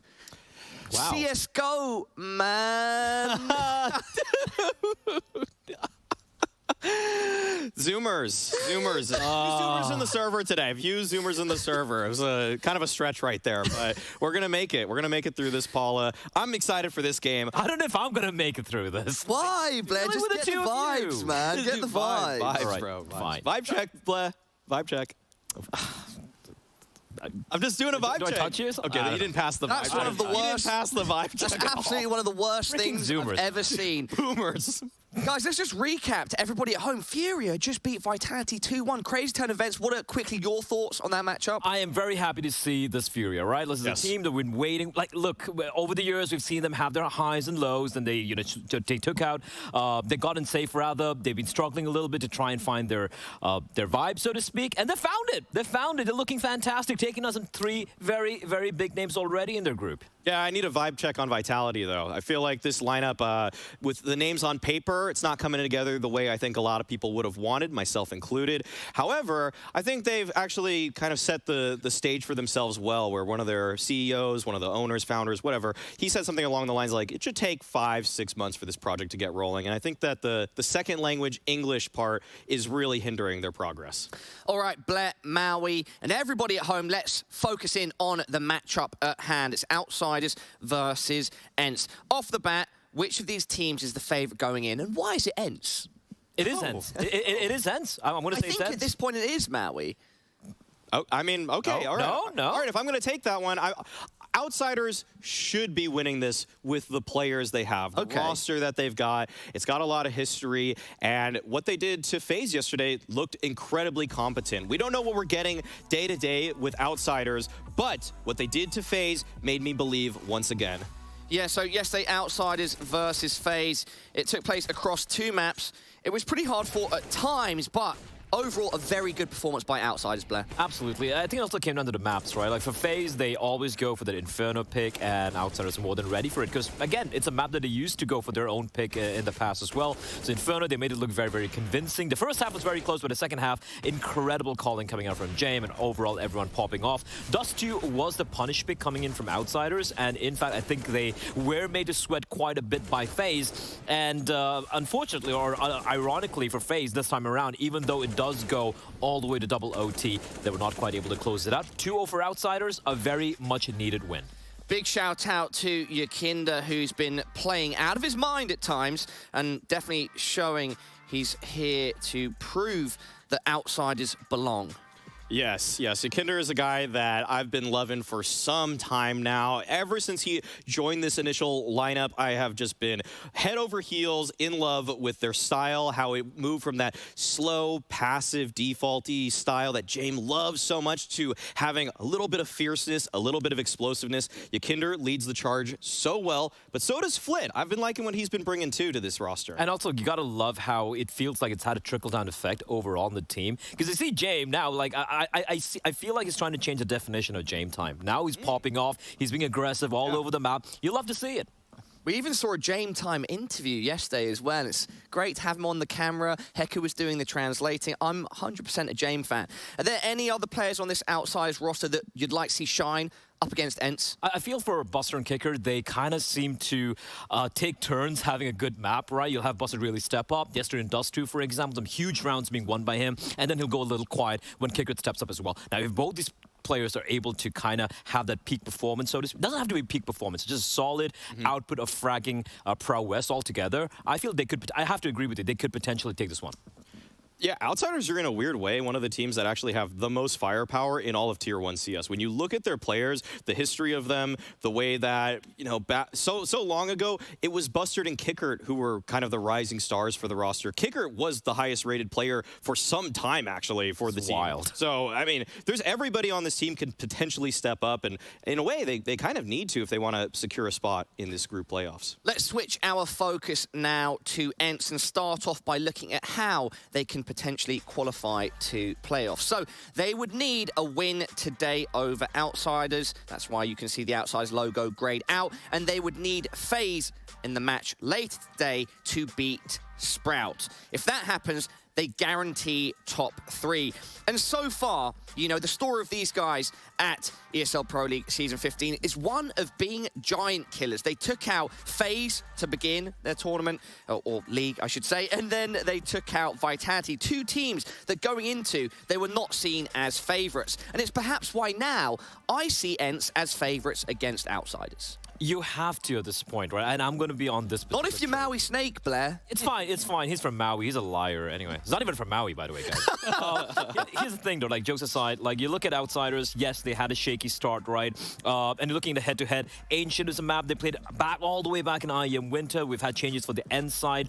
Both these teams are going to be facing up against each other in a must-win game, a game primarily for Outsiders. But for Ents, the pressure is actually going to be mounting a little bit. They always have these really good starts where they pull off these upsets. And when it comes to just getting that one more win to qualify to the next stage, that's where I feel like they start to falter a little bit. So yes, while I'm going to be siding with Paula for the very first time thus far, I do feel... Make it sound like I'm the guy saying the crazy stuff. You are the guy saying the crazy Maybe that's my job. I don't know. Your job. That's your job, Paula. Yeah. I think that Ents have it in them to definitely... I actually think they're going to qualify for the playoffs. I almost could guarantee it at this point. They qualified last Pro League, actually, to the playoffs. They came top 8 overall. overall. And I think that a similar finish this season wouldn't be too bad for them. There's a lot of stats here, though, that point in a multitude of directions in terms of who could come out on top in this one. One that pops out to me, Paula, is actually, I don't know if it came up on there. There are a lot of numbers, but trade percentage. Trade percentage for ENCE has been exceptional. Their T-side trade percentage is the highest right now in Pro League.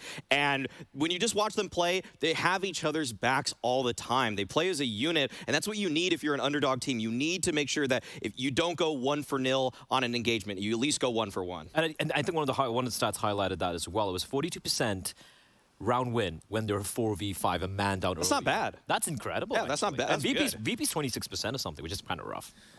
Blair, Maui, our shifts would not be complete without our casters. Let's find out who's joining us. Hey guys,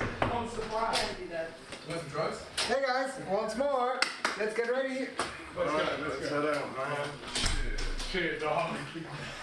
Doing that whole casting thing again. Shit. Okay, well, we're going to lead straight into the vetoes, but whilst that's happening, perhaps we can analyse what we've just seen. So that was Harry and Hugo. Hugo's found his way out of the bookshelf. He's not in the dark and reading, which is great. And it looks like today these guys are ready to cast more than ever. I have to agree with that. I don't even know what that segment was. They were hyped, man. Anyway, they were Maui, excited. run everybody at home through these vetoes. Yeah, go We got the normal bans coming out for both of the squads. For ENCE, they kind of had a few decisions here. Mirage, Dust 2, but they actually go for Mirage. Outsiders go for Dust 2. They had a nice win over FAZE yesterday on that. I'm not too convinced on the Dust 2 pick, honestly. I felt like they would maybe have gone with Overpass, because Dust 2, well, here's the thing. You don't want a map like Dust 2 and Mirage against ENCE. Now, you can't obviously ban both those maps. Right. Mirage going to be picked in by ENCE. I'm not too surprised over there. Obviously, the nuke pick is not a possibility, because obviously Outsiders banned that out. But the Dust 2 could bite them in the butt later on, Maui. I'm going to say one thing before we go to break, Paula, that Flit is one of the best Mirage riflers in the world. Doesn't matter what situation he's in, he can pop off. The music is playing, and you know what that means, Maui. It's time for the first map between Outsiders and ENCE. Oh yes, here we are, a little bit of Outsiders taking on the ENCE boys. I do like that, you know, Parler and Blair siding together. Makes a lot of sense, right? Because as a team, we did pick up that dub last night. We're all on the same page. I wondered if you'd be able to hold it off without talking about it. Don't even want to play one round before I bring up that we did beat Maui in a best-of-3. Here we go, fast up Con. It is going to be a bit of a run-up here for ENCE. They're making a mad dash into this bomb site, and hang on a moment, Flip, reload off, and there's the re-peek back in. Just enough time to put some more bullets in that oosp of his. And now it's going to be a little 2-on-4 needed out of Snappy and Hades. Yeah, you got one of the best teams at converting these man-down rounds versus one of the worst. But it's not happening today. It should be Outsiders locking out Hades in a 1-on-3. Needs an ace, double face, grabs a bomb and a pistol, 4 bullets. Needs them well placed, and Hades makes it. No, he doesn't. I jinxed it. Oh dear, didn't jump. Jump might have helped. Either way, it's going to be a pistol round for Outsiders. Strong start. And this certainly is a spicy game, Harry, as this group has completely flipped on its head, right? With Vitality 1-2, FaZe 0-2, Furia 3-0. What world are we living in? ENCE, they're looking to meet Furia up tippity top of the group, and if they do so, that could be spicy. Meanwhile, Outsiders, they took a huge dub versus FaZe yesterday. So why not double down? Pistol round sets them on the right foot, and ENCE come in with a force buy in the second.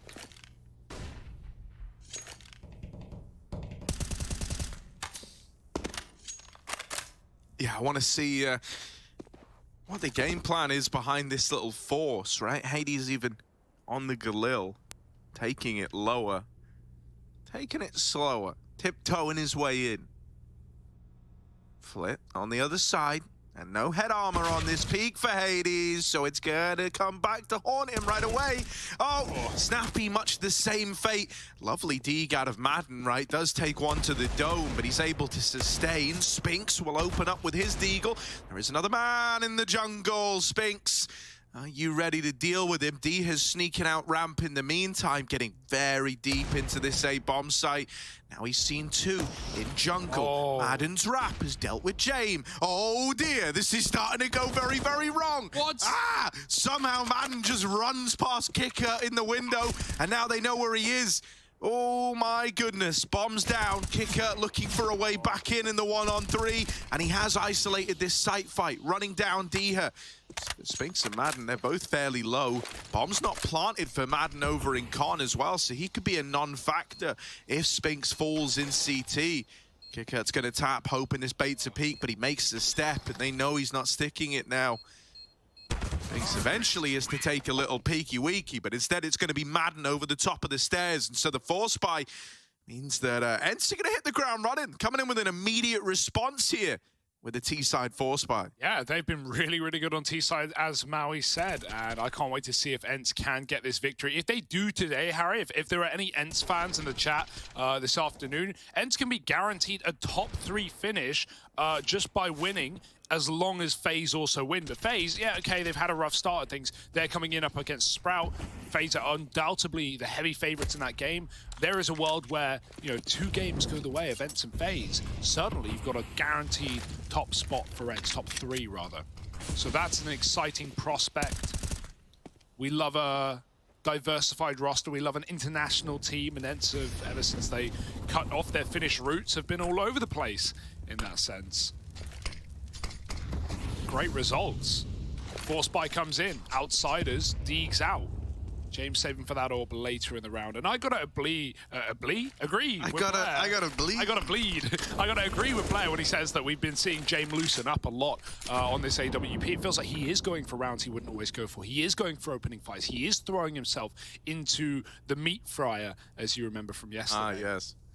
Frying some meat is James, but, well, this time not so much. He gets churned up by the back 10. Snappy was only trying to cut rotates though. Meanwhile, Ents have waltzed into B, and it's free. Lee.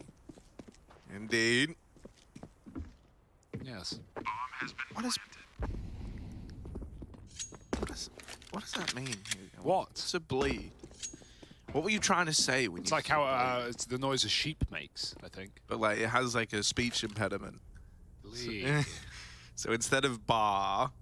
Look, I was trying to say agree and Blair at the same time. Oh, blee. Right, now I get it. Here we go. It's just a savvy wavy here. Ooh, hype. Wow. Awesome, Harry. Keep it up. All right, bro. I mean, you could make this more exciting if you just spoke about it in a more exciting way. You know, you could just say, yeah, they're only saving 4. Or you could load it like this. Oh, but with this force buy now, outsiders looking to keep it competitive, right? Ents might have got this second round, but 4 still alive. Mac 10, you know, that's a gun dropped over from Flit. Suddenly you're looking dangerous. You're looking deadly here on the side of the outsiders, Hugo. That is true, Harry. I won't be too disingenuous, though. It's only 3 rounds into the game. The money hasn't been made. It hasn't been, you know, cleared up yet. It's not under control for either team. It can flip-flop very quickly. Oh, James been given an orb. Oh my God. Hello. Okay, now we got to get that guttural voice in. Yeah. Oh dear. That's a big buy. I love this. I love this buy. Fury is such a good comparative team because you talked about them when they played outsiders and the differences in leading on the T side, especially for Art and James. Across that series, it was so clear when we had those teams on T-halves. But this is a Fury-esque buy, right? Don't get me wrong, outsiders have always done it, but Fury have perfected it. 1 gun, 4 pistols, and they win these. There's James. Yeah, Jay wants to be in the right place with this orb, right? Wants to be able to play into the round. Down the catwalk for Ents. Silent as they go, but unknowingly walking towards this hero AWP. Over at the A site, your Kindle's taken Palace. That's a nice bit of real estate to have.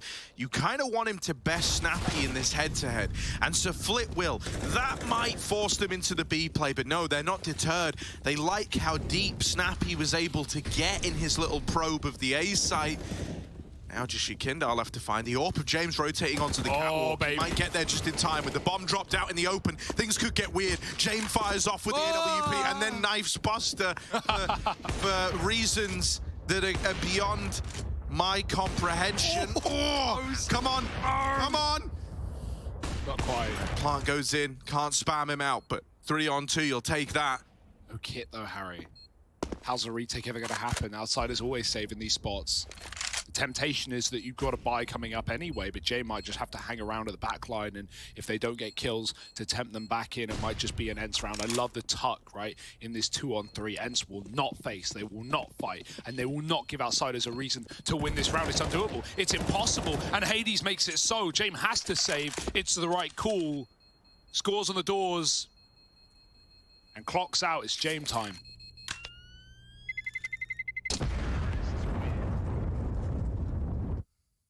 Hey, the fact that Ents can put a lid on that round is impressive enough. You got to contain your rounds, Harry. You got to screw it back on. What kind of jar are we talking? Mason? Yeah. Well, you know my jar. You know my jar of choice, the Harry. Jar of choice. Jar of Mr. choice. Byron. Everything's in an M jar. I wouldn't drink out of any other container. Very nice I would stuff. drink out of a vase or Yes, a vase. true, I yeah. don't know how you say it. Hey. How do you say that word? Vase. Vase. Ace is American. Vase. They love to. You got a vase? You got a vase? You got a vase? Here in my garage, got this new Lamborghini here. And he's called Diha. He's fast AF. I like he's a that. speedy boy. But right now he's sneaking, revving his engine, getting ready to go. Maybe don't rev. Gas is pretty expensive nowadays. It really is. But, you know, buy a Tesla. Then when you burst into flames, none of it matters. Here we go. Flit holding on to the bottom of Secret. That one's for Tommy. Flit gonna get out of there. Mollied out. Away from the con site. Snappy. Gets the real estate in mid. Ooh. And now Diha puts the lotion on his skin. Ikinda up on top of the palace. Gonna have a lot of angles to watch here. Maybe too many as Spinks spams him. Oh, it's another opener for Spinks. The palace push is fresh and the molly roasts Kicker alive. It's a clean round out of the Ents boys. The rifles might have been in play, but you wouldn't know it. That's a 4 alive round. Only losing one man in the site take and finding everybody from the Outsiders squad. No saving today. It's never looked so easy for Ents. These boys are clean, Harry. They're full of firepower. Snappy is an in-game leader, more than experienced, one of the many. And they're piecing it together on land. What a season of Pro League we have, right? Yeah, Group A, sure. It was underwhelming, sure. We didn't get the stars that we wanted shining, sure. The rosters weren't there. But Group B, there's no excuses. There's no caveats, no asterisks. Ents are here and they're shaking the boat. Capsizing Outsiders with a 4-1 lead right now. Let's see if they can keep it up. Outsiders, money brutalized in that round. We're just getting started. Dude, Snappy has been a treat to watch, right? Like, he really has. Because when we kind of look at it, you know, like, think about some of the guys he had to beat already in Vitality and FaZe. Like, two of the most tenured IGLs in the group just getting brushed aside by Snappy. Yeah, in the game. That's a very good point, right? Not just limited to the confines of Group E. Ikinda. At ramp. Yeah. Queen. It's Madden to open. James now boosted. Taking a peek into the palace. Scout misses the first shot. Oh, but not the second. That's clean for James. The spam damage goes a long way. They got to disassemble that boost. Kicker's going to find one before he's dealt with. And thus far, the trading's been good from either side. They've kept this even, 3-on-3. But ultimately, this is better for Outsiders than it is for Ents, who are getting a little concerned. Even spam damage. Was that from... What was spamming him? No idea. The CZ or a USP? Crazy. Madden's now really low. He doesn't need to peek, but that's not going to stop him from peeking. I think you also know you can just get wallbang there, so you just want to get a kill, man. Get a kill, peek over the top. Saving a scout, not pretty for James either, but money, money, money, man knows his business. Business is booming. 3 kills for Madden and 5 rounds for Ents. The T side is coming together very well, like a piece of IKEA furniture. Actually, this is a lot easier than that. Ents don't need the instructions. I mean, you shouldn't need instructions to build IKEA furniture. I'm just gonna throw. All right, sorry, I forgot you're such an alpha male, Harry. We get. I am nowadays, man. You know me. Like, I've been reading books occasionally. Book singular. Book. I've been reading book, and it taught me how to be strong. It was actually not a book. It was just the IKEA manual. I don't think it counts. Can't build every piece now. The key to IKEA furniture is simply not to buy it. Here we go out into top mid. Hades running out. Woo! Gets himself into the open. James doesn't know that guys are already out crossed over, but Kinda goes sniffing out Hades, and Madden's there. At least keep this in a 4-on-4. Snappy making contact at ramp. Kind of leads him to get surprised by the Palace player, doesn't it? Spinks. Woo, again. Normally good for double entries from Palace. Can he manage it once more? No, silenced by Flit. And it's going to be left on a D here. You called him the Lambo earlier, the Lamborghini.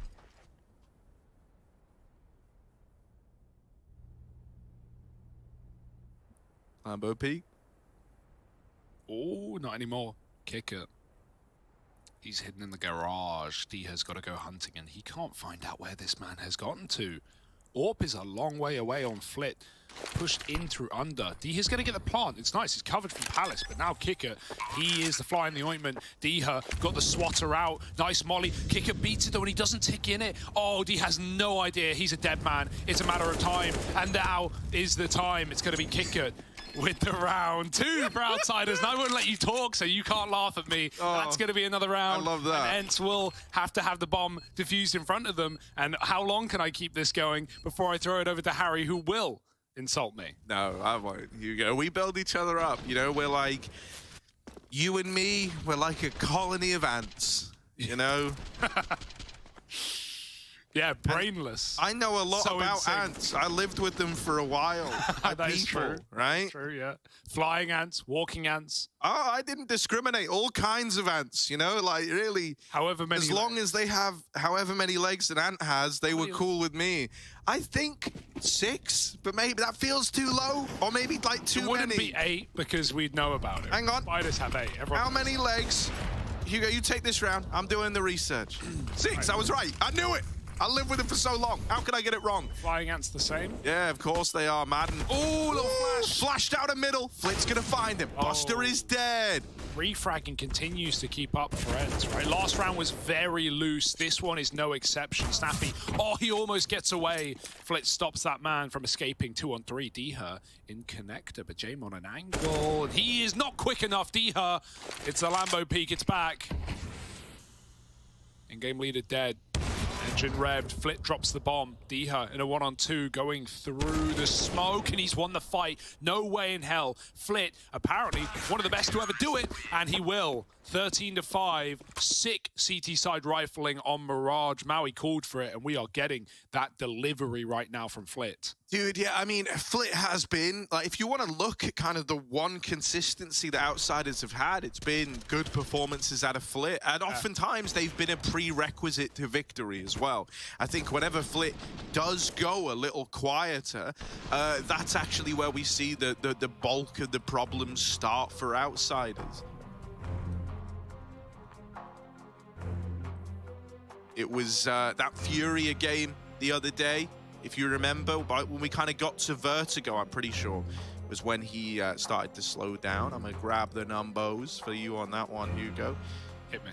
Yeah, you know, he just had like a quieter than phenomenal performance. Yeah. He went 15 and 21, like not impressive really. When the bar's so high. Every other map, top fragged for the team, right? And then it really did fall off of a cliff when Vertigo rolled around. Yeah. So in a weird way, right now, the kind of, obviously playing different roles, but the kind of numbers, at least, that we would expect to have out of guys like Yakindar are actually coming from Flit more often than not. Up to you if you think that's worrying. Maybe it is a little worrying, right? Because Yakindar was such a part and parcel of this Outsiders team and their success. Oh, so speedy are these opening rounds for Ents, right? They love just getting stuck in middle. And even 2 rounds ago when they spotted that heavy mid setup, when Yakindar pushed top and killed the Orb, they just popped out Palace. Did lose that round. But this time a 5-on-3. Diha is out of B right now. He is deep in apartments, and Buster's so ready, man. not going to get cheeky with it. That could have been the round if that kill comes in for D-Hurt. Instead, Outsiders want to pull it back from the brink of defeat. Snappy creeping up catwalk, and he almost got seen there. Flitz trying to finish it, and he does. Quickly, those tides turn. Those tables flip. And furniture all over the place in little IKEA pieces. How much are they paying you to keep bringing up the 4-letter furniture store? More than you ever could. Man down here in the tunnel. Ball buster in the window. But will they ever meet Ball? Let's find out. Oh. It's with the swing. He does deal with Hades. Doesn't know about Madden yet. But can't expect that it wasn't just the one-man middle. Madden still slips this net and manages to get up into connector. Now rejoining Spinks, they beat the timing on Flit. Yakindar, though, not so fortunate. And he is on the angle. He is ready for that swing. That's the bomb now dropped. And yeah, Spinks is probably a little screwed here, and I think he knew it as well. So there we go. Outsiders coming with a round, getting themselves a 4th on the board. 3-on-5 again. They keep winning these disadvantageous rounds, right? It's not what we often expect from them, but they love to long it out. It's the early madness, right, where Enter throwing flashbangs and taking quick spawn peeks. They're getting a lot of opening kills. Wow, that's a sick little jump on the little smoke jump over the lamp to get a B frag. But Outsiders, they just tuck into really safe positions, and once Enter run out of utility after using it in middle, they just walk into 3 angles and lose the round. So, real shame there for Ents. Outsiders coming back into their own, and that's nice to see. A slow start, but a strong finish. And you know, you mentioned the firepower differences, the question of Yakinda's consistency finally coming in. Despite that, you know, I like what Blair said on the desk. He said, what did he say? He said... Because there was a big pause between what he said and you telling us. I actually was going to say what he said. But then I interrupted. Sorry, go on. Now I'm delayed in saying Just come on, get to it. So what Blair said is, pause for dramatic effect. Yeah. It's usually kick it or buster to have a good map. It feels like we can't activate them at the same time. But when one of them's going, one of them's really going. And we had that yesterday with Kick It. He was silent all series, and then right at the end of you know, FaZe Outsiders, he came alive with back-to-back multi-kills through smokes, a sick molly hide on the A site, and some clutches to boot as well. Kick It's actually been a really clutch player in these last couple of BO3s, so we always love to see that. Right now, I mean, it was even Buster at Kata, right? If you recall, Buster was the you know, 1 of 2 at Katowice. But either way, Entab middle, they have 2 guns. Spinks has been hitting shots so far. But, well, sometimes you receive. Yeah, you know, just the nature of the beast, right? Sometimes your kid that does that to you. Also, I've been told he's never done it to me. So technically, 100% win rate. Flit, whoop, doubles up at the top of Con. And only Diha left standing. Probably just going to die to lower. And there's your Kindar to make that happen. Also, I do realize that's not how percentages works. Yeah, I just have a win rate. Hang on, I just have 100% not loss rate, which is pretty sick. Well, I think all of Twitch. Because if you ain't losing, you stay winning, baby. Come on. I think all of Twitch chat can say. Twitch cat. You're trying to. Is it the? Is that our pet? Am I the Twitch cat? There are so many words I can say to you right now that I won't, because I'm bigger and I'm better. And Ents You're are fast. Scared little man. That's what you are. Look at this. Could have gone with scaredy cat, Harry. Get your head in. Why would I do that, man? Look at this. Madden's all the way out in mid. This guy's got 9 lives. Oh. He does look to redeem them all at once, though. And there's Split finding him. Get punched. Oh, no. What? Snappy's wearing medieval armor somehow, some way. He survived that shot. And why'd I say medieval like that? I don't know. Medieval. D-Hurt in the apartments, getting the rest of the gang to join him. Yeah, these chainmails going to be walking through and delivering into B. It's a crossfire. Buster, eyes on the prize, and he redeems it.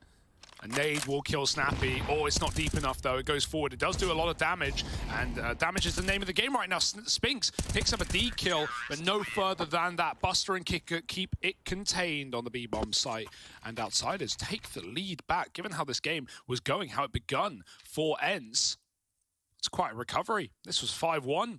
Outsiders, they long it out. They always do. They love a longie. James got robbed in the window. Very much.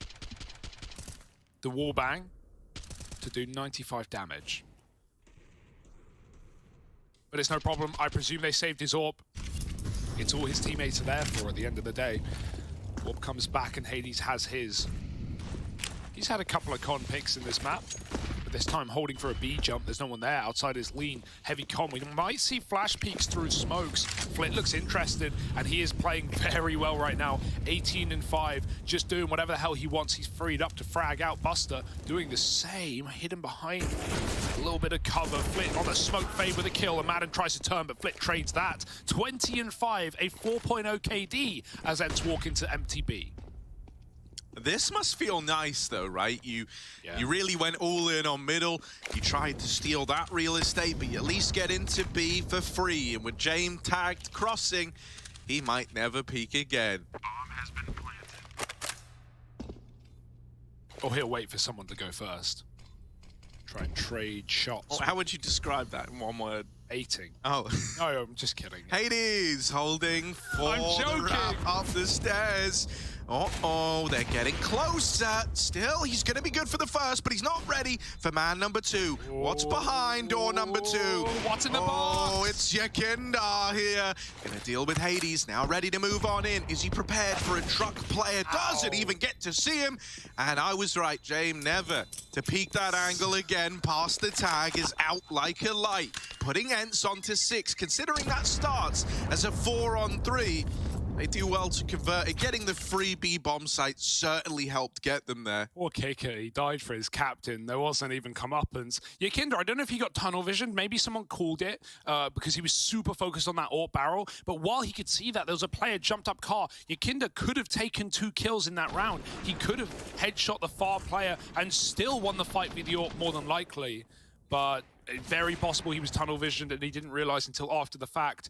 It's unfortunate for outsiders on that retake, but nice to see Ents find the gap in the round. We know outsiders make gambles, and that's one hell of one for Flit, who's now been snuffed out in middle. Buster needs to refrag. He saw the face, but he couldn't take it.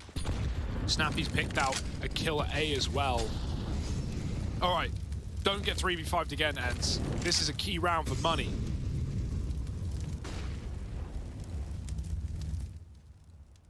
Yeah, things are looking a little bit better this time around. You've at least got A almost for free. There is James and CT, and Kicker is moving into middle. You're kind of happy that he's made contact with Madden here. The com player was on the chopping block next, right? That would have been Diha falling, and if that happened, then maybe the round gets weird, considering, you know, the lower flank kind of gave up the goods right away, and then you lose James and CT. You're just going to save here. Not even destined to give this round a go. The A4 is so clean, man. I love it. It's such a shame it's too expensive. I'm glad, though, that because you've put it back on, right? I took it off. I took Rush's Howl, and so I kind of had to play it. Of course. And then I lost the Howl. Rush is a Howl, by the way, everyone. Yeah, yeah. Go scam him now. Hey, Rush, it's me, your brother. Yeah. No, he's pretty careful with who he gives it to. He said he would never give it to anyone, and I got it. And then so clearly to him, you're no. It was really like a. Yeah, but I'm a no one. It was like a very expensive wrecking from Rush. I'm no one with a $10,000 skin, so I'm winning. Yeah. 1,000. I don't know if it's that much. It's a factory new Howl. Oh, it's probably expensive. Like 50,000 quadrillion. Yeah. So that was nice. I used that for about 2 weeks in Katowice, and then he wanted it back, and you know, I gave it back because I'm an honourable man. And so now I'm back on the A1S. I'm on the leaded glass. It's not that nice. What a downgrade. Yeah. All my A4 gamers, rise up, all right? Our time's coming again, don't worry. I would love to play it. Kicker's one of them. I would love to play it, but it's just so expensive. How else am I going to buy an M4 in round 2, Harry? I'm not. Got to play that A1S. Kicker's pulling out the org in this one. He's a man of many talents. James is a man of one thing, and it's getting early picks. Snappy out. He's tried that ramp pick one too many times. James doesn't like what he sees, and it's still a B-leaning default. Spinks, what's he going to be doing here? Ents are looking ready to go right now. Spinks will be lost alone on the wrong side of the map, a long way from home. Kicker's playing very safe. He's solo B. He's listening for a drop. He wants them to commit, and so they shall. Dropped in. Kick it here's two, crossing either way. Hades, oh, he needed that cover, but he doesn't stop the swing. Kick it can't double down, but one kill is enough. His teammates already trying to push out of the market. Flit hits a banger. Orb does stop him from going any further. And with the late lurk from Spinks, if he can kill this Catman and pop for mid, maybe there's still a chance. Massive frag for Hades. Spinks coming in on this lurk, but he's dead to Yakinda, and the retake is set up. Hades 1v2. James and Yakinda to beat. James already moved past the window angle. They are very isolated, very split up as to how they want to approach this one. And this could give Hades a chance in two separate 1v1s. James moving through the window. Hades isn't even considering it yet. Now off the angle, Yakinda's dead. James out in the open, and it goes both ways. They know where each other is. Not Battleship anymore, they know, and James creeping in to his demise. Hades with the clutch and a 1v2 to keep the lead in Ence's hands. 8 to their name now, and Hades stands and delivers. That is going to wreck the old mindset there, man. You're feeling so good that you finally clamped down on a round. You know, Flit, Kicker, both of them, you know, felt like it kind of did all they had to do over towards B. Flit gets that really nice double. And then you look at who's left. It's James and Yakinda. Like, these guys do not lose these sort of rounds often. The Hades makes it look like so easy. Yeah. And I don't really think, you know, it wasn't an ideal situation to be retaken like that, right? Like split between short and market, but they kind of try to make the best out of a bad situation. Yeah, it's rough, man. Like Hades has been on it from round one. He's been, as soon as he had the orb, he's been finding 5-on-4s for Ents. And yeah, not always converted, but this is an excellent T-side now. And look at Outsiders pad the B-bomb site. What a flash play. Madden through the smoke gets a kill. And there's still two more at B. It's still stacked to the 9s, but there's a chance at 7 for Outsiders. James has dropped the bomb. Committed. Hades picks him back and blind. Madden almost follows up. There's still two trapped to the back of the site. Someone needs to move. Kicker kind of needs to die for Flit, who's having a game of life right now. He will. Flit. Oh, he doesn't realize they go through the smoke. Diha backstab, and Yakinda back in action. 1-on-3. Catches the first, but he's not got the gun for the job, and there's a late snappy coming in through middle. If he can isolate Hades, who is not missing a beat, tucked in behind default. There's the short split, and Snappy hits it. 9 rounds for Ents. A phenomenal T-side to begin this game, and it's their map pick. They're controlling the story right now. We'll see if they can keep it up as Snappy leads his team to victory.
I'm coming with you. One is jungle. He's I can smoke jungle.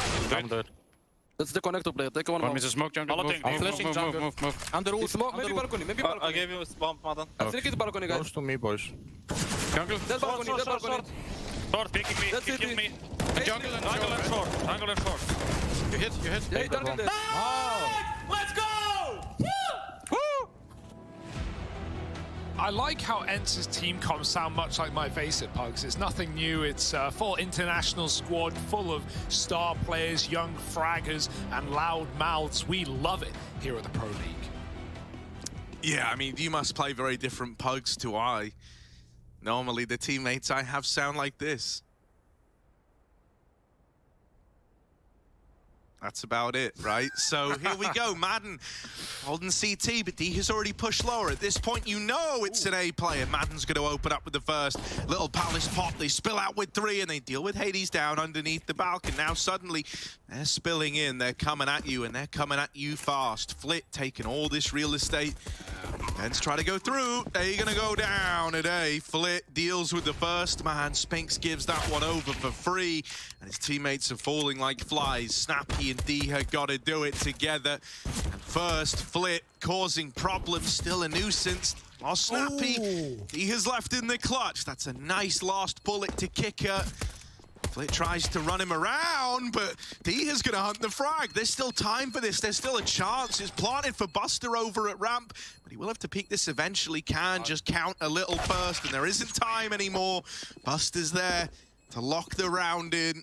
Yeah, dude, Flit's so good, man. He's so good, Harry. Runs towards connector, finds that little gap between the jungle and top con smoke, and just sets up a tent. Kills 2 rotates, and that really ruins the round for Ents off of their B pit or off of their B rotates. Why do we say falling like flies? Clues in the name, mate. They're flying. Flying is the game. You know, they don't fall. They have wings. I never got that one. Because flies have a short lifespan, maybe. Ah. How many legs do flies have? Is it also 6? I had to guess 6. Yeah. Dude, nature's weird. Pistols out, enter the force buy. This is how outsiders, you know, drop the ball in round 2 themselves. They want pistol on their CT side, and they still went down 5-1. Can they do it back to Ents? Can they keep a clean T side?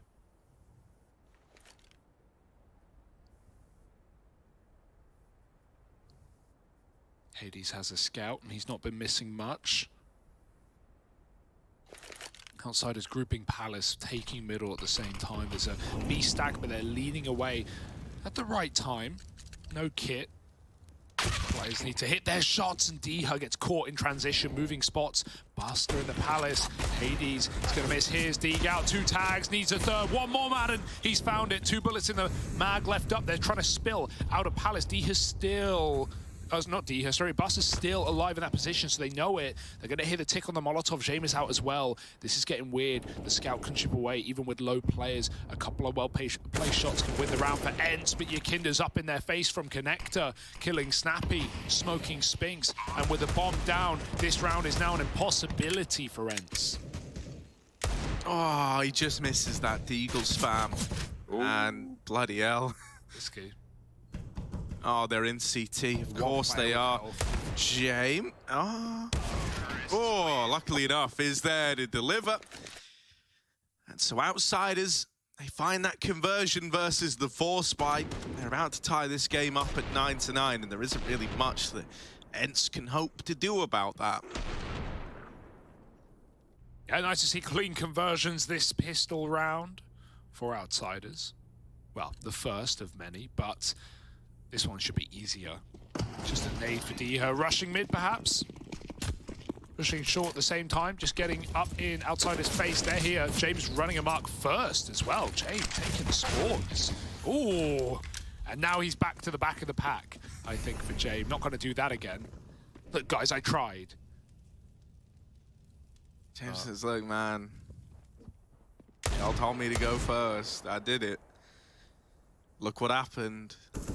If we lose now, it's your fault, guys. Oh, dear. Don't do it. Madden's Deagle. Coming in with a frag. Flit's going to try and get out of ramp, get out of danger. But one little parting gift on the way from Madden's Deagle.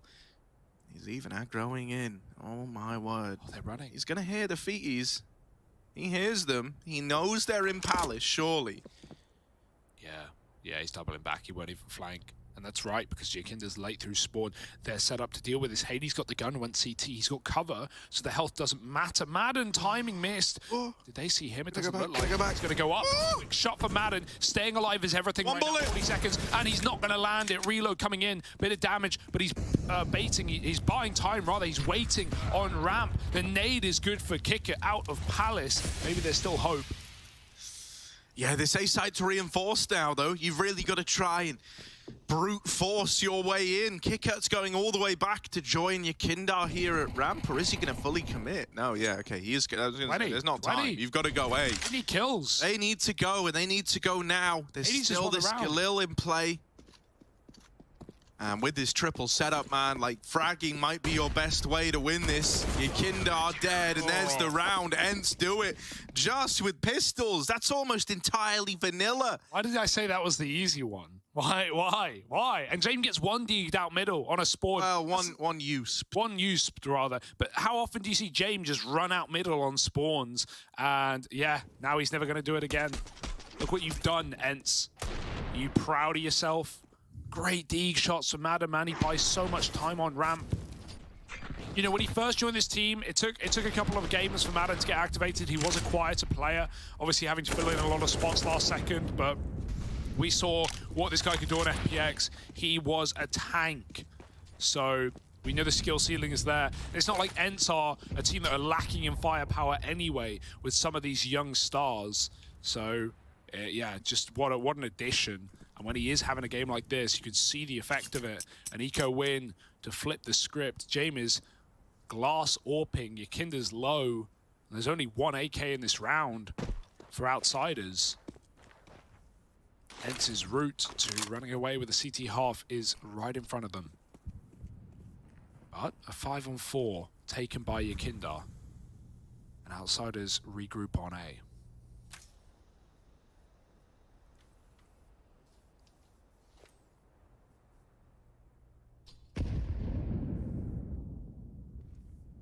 Yeah, the early frag to Diha out of Yakindar is less than ideal for Ents, but it gives outsiders a needed bit of breathing room here, right? Kind of forcing Ents to spread their resources fairly thin. There's big areas of the map that are nothing more than question marks right now. And so as this A play's coming through, the two players holding it need to look good, and they both win their opening fights. Snappy even deals with Yakindar over on the B side of the map, so flushing him out of the round now. It's all kind of come to a bit of a grueling stop here for the outsiders, and they've got to save. They're backing out of this one. James doesn't want to give over an AWP for free, doesn't want to lose this big old gun, and Flit wants to hold on to the AK and armor. But this is still going to leave you in a really weird spot in terms of the money. Like, you're probably going to force again. Maybe, but then like at the same time, it literally doesn't even matter what you do. You're screwed. Like, you're completely. It's such an awkward spot to be in now. Yeah, because not only does this now delay a gun round, but it means, you know, what are the chances you're going to win this round with two guns? It's pretty difficult. I mean, Seaside Mirage. I'm assuming they're gonna. Right, because the reason why I'm assuming they're going to force, it's the right call, is just that, like, otherwise it kind of incentivizes James just continually saving this all. And I know that's what he's known for, but he'll, like, never buy armor. He has to frag his way to armor money. Yeah, 3 kills, though? Easy. For James. It's not 3. You only get $100. He's got to get 9. Okay, 9 kills for James. He's dropped an AK. Buster can upgrade. 9 kills. 8 to go for James before armor is possible. I guess he can go 650, yeah, right? Okay, all right. Nice. So only 5.5. kills. Well, yeah, 6 kills. Well, 5 now. All right, 5 to go for James. And I'm sure he'll get 1 bulleted by a USP. Kicker, he's going to get patient. He's going to pay off. But there's no way this goes wrong. He wins it. He wins. It's nice. It's not clean, but it's nice. He takes it, and he takes space. Kicker needs to run and gun into the bombsite. Spinks his molly. He changes his mind with the smoke down. And Kicker heard him there. That nade was almost nice. Kicker backs out, though. He's going to try and creep and crawl across. Spinks is right below. They can't drop. Spinks has pretty much won the round from this. Creeping under them. Oh, kicker! psych. That's really clean. Bests him with the Galil. There's a double apartments flank for Ents. They won't be able to stop that bomb plant, but hell, they can win the round. James fighting with this AWP, lands the first. Is he ready for Madden? Oh, that's beautiful from James. And now he's going to get that armor as well, isn't he? Stealing that round away. Yeah, that's what we like from James. It seemed like someone called that for him as well. He saw him on the abs cross, but the fact that he ran right below, someone must have just said, yo, he's above you. It's a double flank. That's really awkward. You either want the spacing there for the CTs, you either want that instant trade or you want the bait, right? That was like right in the middle. He didn't trade the kill, but he got spotted. James had the info to play that 1v1 perfectly. Just let him walk out of abs. Nice round from Kicker though, man. Like, not just this, which was messy, but then the instant headshot dropping into B. 5 health to do it. And James, we needed a clutch out of him, right? He's been very quiet this game so far. A lot of saves, not a lot of impact. Deaths first. That's more like it. Fresh haircut and ready to go. Outsiders trying to build back into this matchup. Harry, without that round, yeah, you can see Snappy, that one's pissed him off. That's not a nice round to lose. Without that round, Ents run away with this CT side. Yeah. Even then, with the win, look at the buy. Kick it on a tech. They had to win it, or this one would have been like 13-8 before the next full buy.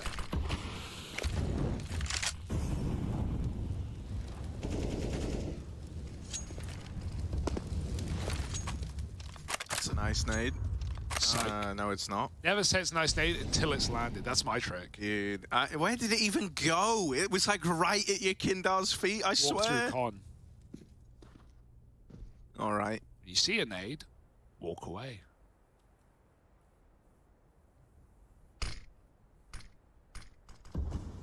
Pretty smoked down in con, but that could give you a false sense of security.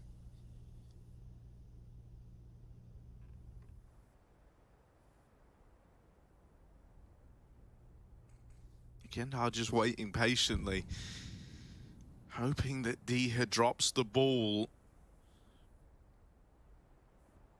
This is simply a game of timing. There's not much else to it. Diha has 2 spots to watch. And Yakinda's ready to go with that flash and no one peeking off of it. Diha, you might be inclined to let his guard down. It is a B play after all. Yakinda wants something to work with. He doesn't want to leave it down to chance. He wants to hear a footstep, and that will all be forced once this aggression comes in on the B site. Snappy about to spot it. First kill. Any more? Oh, it was Hades to get flit. I thought that for a moment was Snappy. Yakinda's found this timing. He hears the rotates as well. He could win the entire round right now. Oh, but... Oh, he's running. He's running. What? The quick switch. What? And I'm finding a hard time locating the words to describe it. It might all start to fall apart now for the outsiders. Oh my goodness. No, I'm trying 100 different ways to rationalize that moment. I have no idea. And nothing's coming to me. Like, the only thing I can think is like the clock. But they had the plant. They had, like, there were 8 seconds. Maybe he feels like, oh, I've got to kill to win the round. But they had the plant. They were sticking it. There was no one stopping them. Maybe it might have been off of a comm, something like that, a comm. Someone said something, and it got in his head. Even the running was fine. It was the quick switch that was the problem, to get that millisecond faster feed, and then his gun's not out in time, and they just turn around. Because he heard them run market. That's the part I really don't like. He knew they were there. There was no like element of surprise. Maybe he thought because of the time they were chasing. They were gonna like run into the site and try to frag, right? That's super weird, man. That's not a Yakinda play. He doesn't do that often. And just as we have outsiders win an unwinnable round, we have them lose an unlosable round.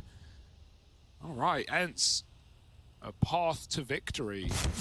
Laid out in front of them, Flip picked off the top. He slowed down. He was 20 and 5. He's now 23 and 15. Can't really put the blame on him, but you can draw attention to it. This would be a lot more one-sided if he kept it up. Instead, these pistols are getting picked apart by Ents, as they should be. James, nice kill, bleeding it all it's worth, but no more than one. And 13-9. It's Ents time. Have you ever seen the, if I say Moonbase Alpha, like meme video, did you ever see? Because now we can't make the, you know, like John Madden, football meme. I don't think anyone's seen that video. No, people have definitely seen it. It's one of the most viewed videos of all possibly time. ever. What is it, Gangnam Style? Oh, Hades picks Kinda mid. Oh, it's not getting any better for old Yeki. Spinks even follows up from under, and this is a nice start for Eds. I mean, these are the rounds that Outsiders saving. They're committed. They are out, and that's fine for Madden. Yeah, he's caught off guard by the ramp swing, but he at least gets a kill before he perishes. Hades sees that cross, and Buster walks back in, even spots Flit. All right, if there were any time for Flit to do what he does best, it would be right here, and it would be right now. 1-on-4. Quick headshot on Snappy. He's heard the stairs player. He knows about one of these two AWPs. Spinks located under earlier. Flit has a feeling they're all in position, and so they are. He is as well. That dink is misleading. It's done nothing. The nade won't finish the job. He's only hit for 15 in a headshot. You wonder, in a round like this, do Ents make the mistake of calling to use their pistols? They're double AWPing. Well, they were, rather. Now it's just Spinks. And he's got his pistol out, Harry. The dink call. It was only 15 damage. Knife out, he sees his jiggle. He knows Spinks being let down by the headshot, and he's headshot himself. Flit in a one-on-one to win the round right now. This was a 1-on-4, and Hades stops it. Oh my goodness, thank God he swapped off that AWP, because you could see it being pieced together. I dinked him, he's 9 health. No, he's not. Dude, that is like if they'd lost around to like the misleading dink, that would have been something, right? Because like you get those moments in pugs sometimes, but I don't think I've ever seen one where it's that plain as day that it's been commed across. Like I dinked him. Yeah, it looks good. Yeah, right? It doesn't even look like there's anything to connect through, but I guess it does just come through the lip of Tetris. Yeah.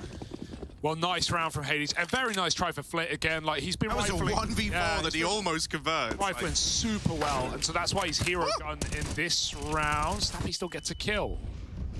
Oh yes, Hades here to help out. Headshot him. Go on, do it to him. Do it. Show him what happens to someone trying to peek ramp. Like ramp. There's no ramp there. Ramp now. Ramp now. B ramp, of course. Mirage, everyone's favorite position. Here it is. It's a steep old ramp, around about 90-degree incline. What's your kinder cooking up in the kitchen? Glock soup. A lead salad. Tastes like vanilla. Maybe a lemon risotto. Are you just naming things you've eaten this week? Did have a lemon risotto. It was weird. It was kind of like a rice pudding, but was meant to be a main dish. Here's your Kindar. I imagine they're talking this next round through a little bit, right? Oh, buddy. Oh, buddy. Yeah. Yeah. Well, it was only a matter of time, you know? Only a matter of time. That's what you have to tell yourself there. You always kind of knew that that one was screwed. God, yeah. I just Flit. So many swing rounds where there were chances to not win the game, but put yourself in a position to do it. That 1-on-4 was certainly one of them. He's done all he really can.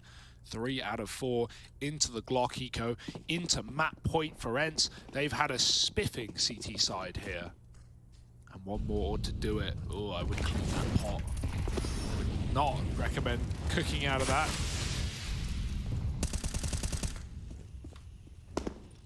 Next map is going to be Dust 2. Keeping it casual. Oh, that's a good start. Flit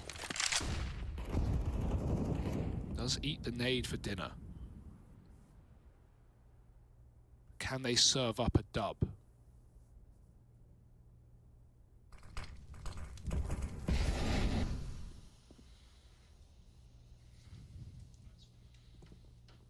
Snappy and ladder. He heard a footstep, knows that someone might be about to swing this. Flash in to set up the peak, and Snappy can't get out of there. So these are nice openers for the outsiders. Flit and Yekindar doing it all to open up this round, right? Flit gets that opener, but also he's then the man to set up Yekindar to take it even further with the flash. And Now the little B plays in. Hades here. He's so often been good at responding to these B plays. And outsiders, they get wind of that AWP and they go, okay, we don't want to go B. Let's try our luck over towards A. We still have Buster at ramp. We've still got mid control. But there's 2 here for ENCE. They are fully content leaving that AWP to solo the B hold. Usually you have faith in these low time rounds for outsiders, but I'm getting a little nervous myself. I'm getting a little scared for them. Madden can get cleared from stairs if he gets his first kill. He needs to turn around. He doesn't. James is walking up on him right now. Do they go up and over? James spamming. Madden surviving. He's buying time. 10 seconds. Flip finally snipes him out, and Yakinda does follow up. He had to. No way to stop the plant if it comes in default, and it does. The round will be won, and Hades, 28 kills, can't do a thing about it. They're even hunting. Flit is already in T-spawn. Bro, I think it's kind of a blessing in disguise that Diha fights there, right? Admittedly, at that point, him and Madden are under the belief that they can win the round if they drop the bomb, if they kill the right player, if they buy enough time. But, you know, when he actually goes for that fight, the reason why that round was proper scary, even without there being so little time left, is that there's no smokes, there's no anything. And so what that would have forced out of you is like a plant that's safe from catwalk. You know the AWP was over at B. And if Diha was still hiding CT and you try to cat plant, you're screwed. Oh! Hades, they want to take the AWP away. Oh! Very fortunate. He does live. Calculated. And that's double digits for the outsiders. Yeah, all right. And again, it'd be easy to sit here and count out a team like outsiders. Oh, 5. Oh, they only got 1 round in the last 5. Oh, it's not realistic. Yes, it is. This is what the outsiders are made to do. It's what they're born to do. Win these games when you already think it's over. When ENCE think, come on, guys, just 5 kills. That's when outsiders do their best work. They love a round, but not as much as they love all 30. Trying to spot mid. Careful. Outsiders never stop believing. Bomb and spawn at a slow default all over the map, holding everything, waiting to see if ENCE make that first move.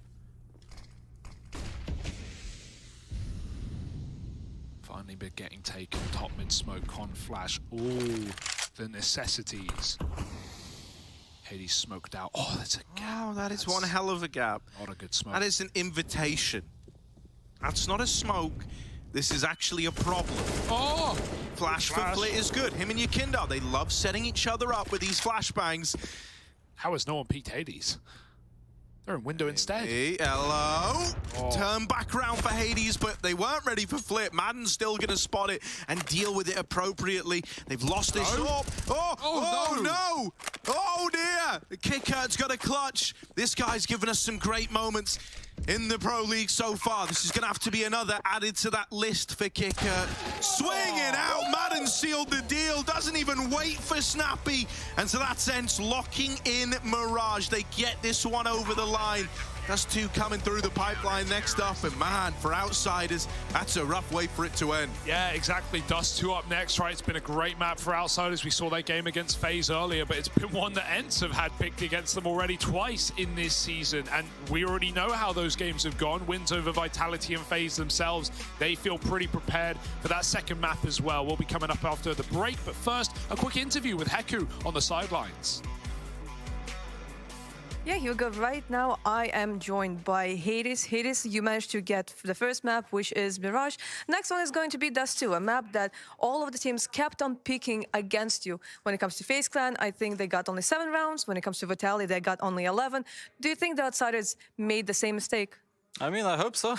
I think we prepared our Dust really well. So, yeah, I'm hoping for the same result. Yeah. So we'll not see a third map? Hopefully not. I think 2-0. Okay, 2-0. Okay, then I'll not delay you any longer and get prepared for Dust 2. Thank you.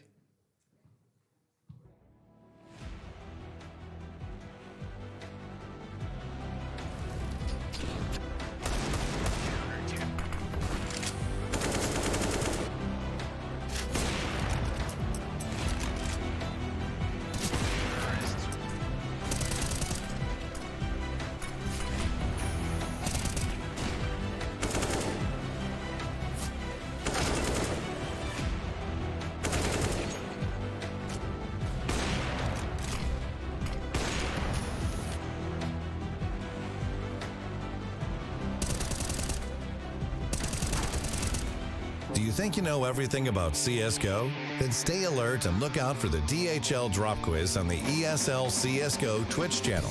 Because as soon as the question is asked during the stream, the clock starts ticking. You will have 60 seconds to type your answer in the chat using this format.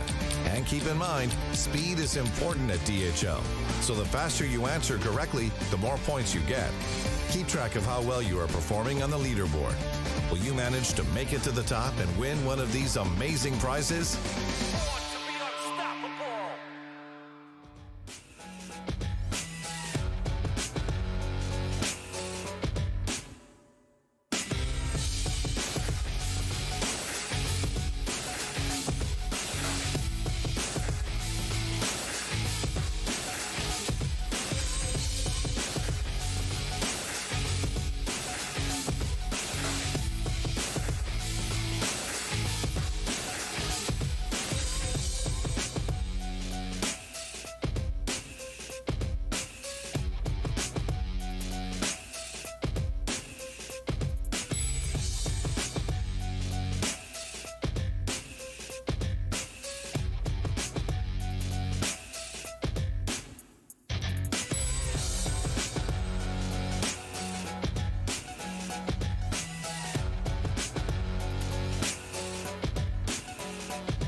Think you know everything about CSGO? Then stay alert and look out for the DHL drop quiz on the ESL CSGO Twitch channel.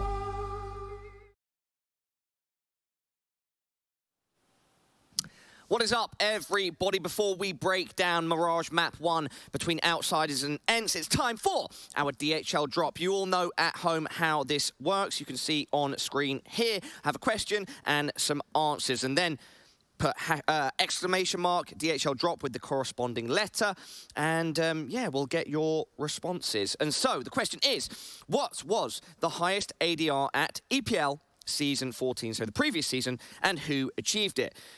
A, Keserato 89.4, B, Simple 94.5, C, Simple with 87.3, or D, Blame F with 86.7. I'll let you know one more time. Exclamation mark DHL drop with A, B, C, or D for the answer you want. Get those in Twitch chat now. We can break down this match. Do people want a hint? Does anybody want a hint? No, we're not allowed to give out hints, man. I like how Simple's there twice. Yeah, you want a hint? I don't have production authority to let you give everyone a hint, mate. All right, give a hint, Maui. A hint is that Simple was the MVP. But there's a big but. There's a but. It's an ADR. It's an average. Yeah, it's an ADR thing, not just an MVP award. There we go. Let's just say that. Right. Let's just say that. I keep wanting to say hashtags. Let's get it trending. Let's get it trending. No, exclamation mark, DHL drop in the chat with A, B, C, or D. Anyway, everybody, yeah, ENCE come out swinging on Mirage, besting Outsiders 16-10, a very strong performance. Blair, Maui, what were the keys to victory here?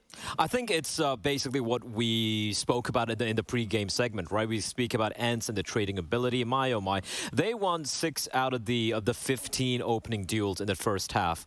And despite that, they had the lead 9-6 going into the second half, Maui. Again, incredible trading, even though they might lose the opening duel. Flit really showed up. Over 20 kills, your boy there. 20 kills on the CD side in a losing effort. That's got to be a little gutting. Yeah. Flit did so much for Outsiders, but it wasn't obviously quite enough. We will be looking at him, though, in this graphic. Yeah, we're going to take a look at our aim high head-to-head, including Flit, who was the standout on Outsiders, and then Hades on ENCE. I gotta say though, even though the stats look really good, and obviously Hades was the star for the side of ENCE, he was more ably supported by all the other elements on that ENCE side, while Flit, it looked like it was just a one-man show. I will say though, even though Flit was fantastic, he was bullying Snappy. He outdueled him 9-0 on that entire map. However, Hades actually was on top against Flit. It looked like Hades was the one guy who was able to shut Flit down, winning 9 duels out of the 15 which these two players had. Oh, that's an interesting stat at that. And Hades, on top of that, had some pretty impactful clutches too. His late round performances, like you said, Blay, it's really the ENCE's system that kind of gets him into position. But this 1v2 that we're watching at the moment was definitely a key one for ENCE in that first half. It allowed them to close it out strong. And on top of that, I mean, once he went to the CT side, man, oppers that are as hot as him on the T side, they just never look back at that point. I love the fact that Hades is starting to really prove me wrong, because he's the one player early on when this team came together. I saw them play. I'm like, all right, he seems to, I wouldn't say the weak link, but I wanted to be a little bit more consistent as a primary opper, because you have players like Diha, you have players like Spinks who are consistently, having great fragging output. But right now, in the past few tournaments of theirs, win or lose, he has been consistent. And I think that's been a key factor for ENCE finding the success which they have. Guys, 9 T rounds for ENCE. How much are we seeing the Snappy effect here? Absolutely. Quite a bit. Yeah, quite a bit, Paula. I've been loving some of the T-sides coming out from ENCE. At first, I think before the season started, we were praising them for Nuke, but now I actually like their T-side for Dust 2 and Mirage. Like, that Mirage T-side had such great pinches onto the A-bomb site. You could tell that the way that they were just maneuvering around, the Spinks lure coming out from Palace, D-Hoff from Ramp, the other pack players coming up from Con, it was so synchronized, and it put so much pressure on Outsiders to try to have to either go for a peek on one of the extremities, which they would fail at oftentimes, or they just kind of sat on the bomb site and got crunched. It was the perfect type of strategy to execute, where you just give them nothing and take from them everything. Also got to say, on the CD side as well, I feel like, I don't know, I want to see a little bit more from ENCE, but I feel like there is more autonomy being granted to a lot of these individuals to go for these fights, and Snappy being like, I trust you, I know what you're going to be doing, just go for these plays. And it worked out. Some of those rounds where they only had deagles, it was one due to individual play, just running around, going for individual plays, calming nicely. And yeah, this ENCE team, Paula, we're right. They're looking like the favorites right now. Look, man, this is why I'm known as the best analyst on this desk. Wow. It's commonly known, right? That I am the number one. Type 2 in chat if that's not true. It's not true. There's going to be just a flood of 2. But yeah, no, I think there was some logic, and we're seeing it prove that ENCE perhaps could have been favourites going into this, and at least across the first map, we're seeing that happen. Blair, I know you're in this with me, buddy. Absolutely. I mean, like, yeah, duh. But heading into Dust 2, though, right? I do want to touch upon this. We're going to head into Dust. We're going to talk about Dust 2 shortly, but okay, no. We're not. We are? All right, we're going to take a look overall at our stats for Mirage. Yeah. See them on screen now. Yeah, as we know, Flit almost hitting the 30. Hades also. It's everyone really not delivering. Yakinder had some weird moments. Like, Yakinder is a player who we know can deliver every single time. But yeah, it didn't quite pan out. Yeah, all right. So as you just saw on screen, we saw our wonderful DHL Buggy. I've worked with him before. A great robot. I'm all for AI taking over the world. I welcome our new overlords. Anyway, I've got the answer for our exclamation mark DHL drop. Everybody at home, who did you pick? Was it A, B, C, or D? Drum roll. Yes, sir. Yes, sirree. I tell you, the answer was A, K Serato with 89.4. Maui is a snake. He tried to throw you off with that simple I said reference. Simple was the MVP, but there's a but to that statement. And the but was that he didn't have the highest AD from Paula. I didn't finish that statement. I didn't want to spoil it. Well, there we go, everybody. We know the answer now. Big shout out to DHL, and there will be more DHL drops to come. Keep your eyes peeled. If you didn't win with this one, maybe you can win the next. Anyway, turning our attention back to the Counter-Strike at hand, Outsiders versus Ents is going to be moving on to Dust 2 Outsiders pick. Will they be able to cling on and take us to a third map? We will have to wait and see. Come back and join us shortly.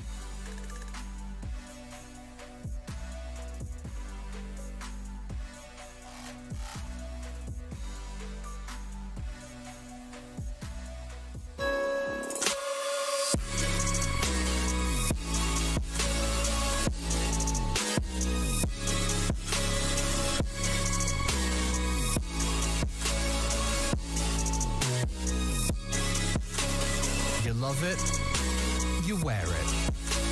What's your style? Get your merch at shop.eslgaming.com.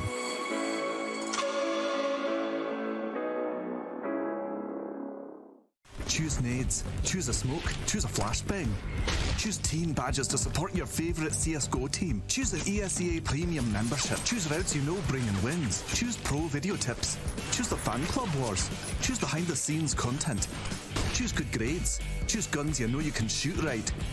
Choose bingo. Choose the equipment you know is going to get your team the win thanks to heat maps. Choose the CSGO Hub Premium, the complete package to help you and your squad achieve all your CSGO goals.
Welcome back to the Pro League. It's day 3 of the group stages. That took me a second, Harry, and it's match 2. I was trying to say the match number, but we got there. It's match 2, and it's map 2, and it's dust 2. What's that under your bed? It's crusty dusty, and it's ready to go right down the barrel. Ents taking on Outsiders, and Map Up are the Finnish esports organization from Finland, but not with Finnish players, however, with a Finnish coach. But we're not finished. We're just getting started as we get into the second map of the series.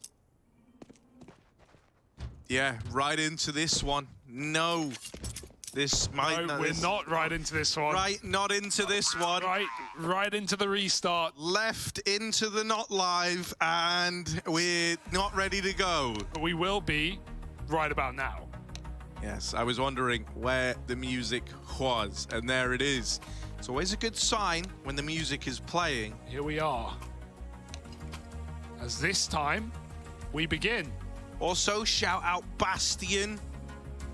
I know an FME on the buttons, on the 2s. The 1s through. I think he only uses numbers 1 through 5. Well, only one team at a time. We only watch Outsiders from my memory. Show it to me, Bastion. Take it away. Yeah, well, he's cheating. Oh, he's gone to the other side.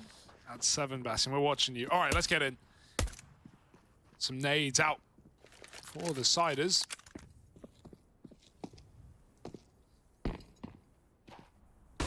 Smoke, flash, molly, smoke, flash. What? I'm just naming the nades. Double flash kit it's for not Madden. helpful though. I need a bit of context with it. You've just said a bunch of words, not a bunch of knowledge. Look, your kinder. That smoke out onto the catwalk, but it's all disguising their intention of a mid to B. Madden gets the info. Having to go back in, that smoke will lock him off. Out they spill into middle. Boss still waiting back in the tunnel. Spinks needs to do something here. He's getting run down. Hades has left him to fend for himself. And Spinks does what he can, but it is just one from it. Kicker, lovely double up in middle. James throwing the bomb. James, you got to plant sometime. He wanted to fight window. But he will get that stick down. Snapping in a 1v3. Player in the tunnels ready to swing. And he will, but it's Yakinda to get the kill.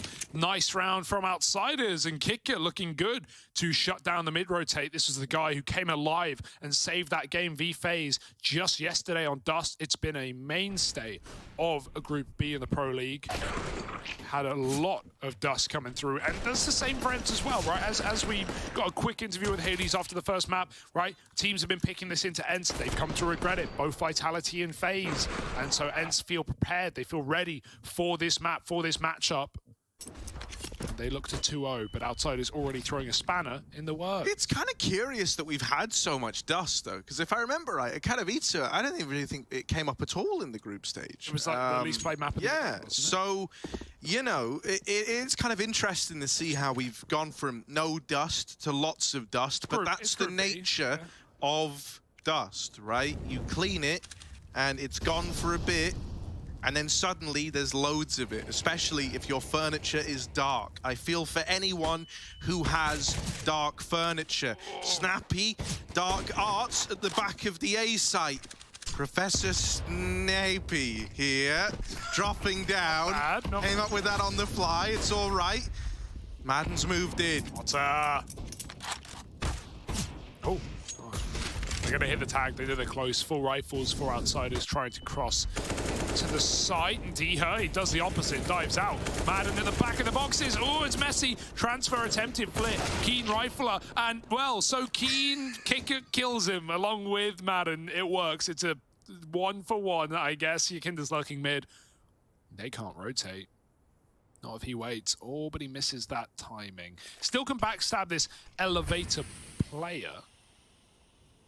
Kicker, he took the stairs to the site, but he doesn't want to plant safe and leave his long player out to dry. That's a massive kill that will free up a more open plant now, and so James is going to be set up to win the round with a scout if Ents even attempt it, and they won't. Of course they won't. Yakinda's on the hunt. Oh, there's a tag. but he can't finish the job. Kickit shuts it out. And a nice round from him and Yakinda. Good slowdown on that safe spot in A for Kickit. Waits for Yakinda to just put the knife in the back. Yeah, it almost got worrying for a moment, right up until it didn't. This TK. Worth. Understandable. Worth. TBH. Yeah, they usually are. I'm all for it. I'm all for those kills. If you're gonna get the kill, you can kill your teammate to do so. Them's the rules. I live and die by the rules. The rules are made to be broken. Live by the rules. Yeah. But rules are made to be broken. What does that mean? That's like... Whatever you want. That's like 6 conflicting messages. It's not. It's just the one. But, you know, I live and die by the rules is like, I might get that tattooed on myself. Yeah. Because it's like the least edgy statement ever. Who makes the rules, Harry? That would be them. Ah, they. We don't talk about they. Flip, moving up the long side. Nade's good. Oh. Nade's pretty. But in the end, the AK gets it. So this should be clean, and it should be nice. And right now, you wouldn't even think twice. There isn't a lot of damage getting dealt the way of the outsiders. And there's your Kindar even running them down with the USP. So it's clean. No, okay. I thought that was the car player jump shotting. No, sorry. Jamin CT, it was clean. You're right. Bit of Dr. Seuss in the middle there. But it's nice to see outsiders start strong on this map. No force by reckonings, no eco wins, no flip-flops, as that was the beginning of their Mirage, right? Getting a pistol and going 5-1 down as Zed's forced up. Not going to happen here and now. And outsiders trying to long us to a third. If they do, we go the distance into Mirage. Overpass, I mean, of course. We did just come off Mirage, Hugo, so good job. That's why my brain turned off. Sorry, I've just been having... Oh, I'll say it. I've been watching a lot of boring map pools this week, Harry. We get it. You like Inferno. Ooh. You like Dust. Ooh. You like Mirage. Ooh. Problem with like Inferno and Dust is they're just borderline the same map, aren't they? One's just a little bit larger. No, it's fine. They both have that cool feature where if you get a B kill, the round's over, yeah. Nice feature. Snappy in mid, holding the doors. Gonna get walked upon, but when you come to Snappy, you better come bowing. He puts him down, and now Buster holding for long aggro, also bested. This is a big win for Ents. Outsiders now with their shift keys firmly held. Look to just kind of stay where they are. Yeah, they hope for a refrag, right? If someone reaggresses, there were 2 pushes in this round, but after they stop in a 4-on-2, Ents won't keep it up. Outsiders might just have to save what they've got. It's not much, but they will be able to rebuy around it. Kick it running away and regrouping back in spawn. It's a shame. It's a sad round, but at least it won't be 2 guns into an eco in the next. Hey, Harry, they could even go for it right now. 20 seconds, run into B, kill Diha.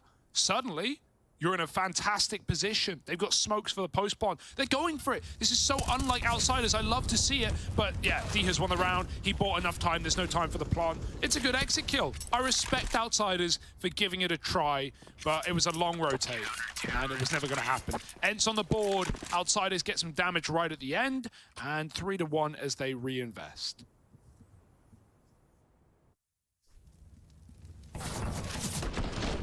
I want this AWP head-to-head. I want to see Hades versus Jame popping off a little bit more, right?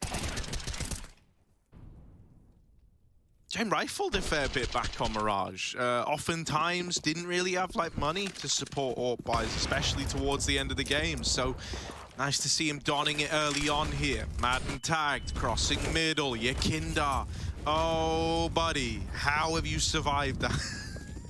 He's full blind, tagged, slowed, running through a Molotov, and he gets out of 4 points of health. Now, it is far from ideal, right? The best sort of Yakinda you can have is one that's free-flowing, let off the leash, allowed to do whatever he wants. And at 4 HP, he can't do that through fear of dying. So it's going to force him to be very, very passive. And it's kind of in moments like this, you either look towards Jame to get an opener with the AWP, or the other 2 I'd kind of throw in there would be Kicker or Flit. So let's see. These guys have got to fill that Yakindar-shaped hole in our hearts. And it's got some girth to it. Hades, big barrel, poking out, B short. It's going to get spotted, and he has to fall. Flip ducks the shot. Outsiders might go back into a mid to B here. They've still got that upper tunnels available, and you can just very low on a long lurk. He should be a dead man to Snappy. However you paint it. Did that smoke miss? No, it's perfect.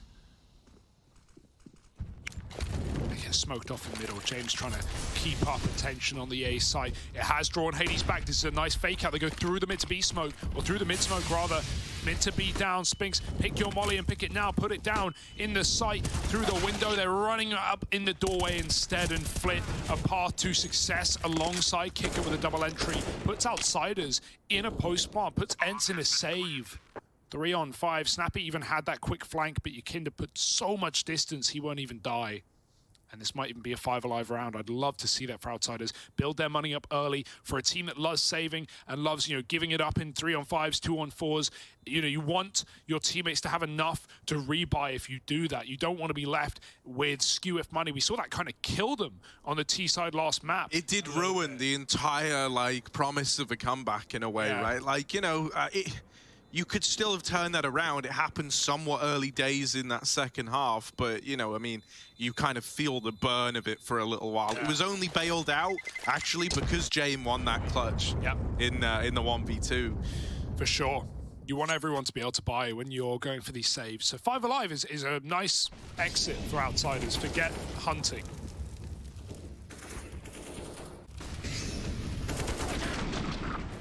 Clean double B entry. Hades gets pulled out of position. Even though he has that AWP, it's going to be important where he's putting himself, as Outsiders love to fake out on the T side of Dust. This is a test for the best Dust team of the group, right? Both FaZe and Vitality fell to Ents.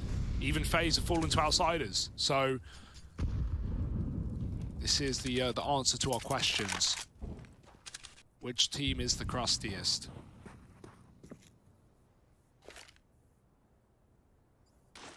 Who sweats sand? We'll have to see.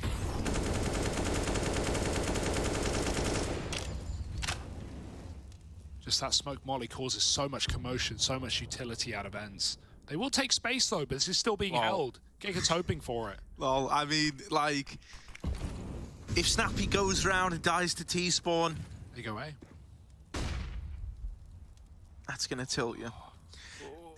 Up over middle, didn't see a thing on his little jump spot, and right as he's come down, Yakindar's moved out, bit of spam, it's gonna scare Diha, puts the fear in him.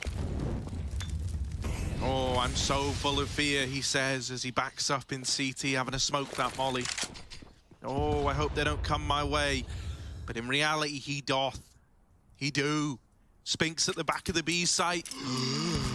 Oh, luckily enough, good to get over, good to get down, and now he's going to deal with Kicker. The bomb goes tumbling in, and the good times are rolling away from the Outsiders, just like the bomb did. James got to save, got to back out of there. Ents.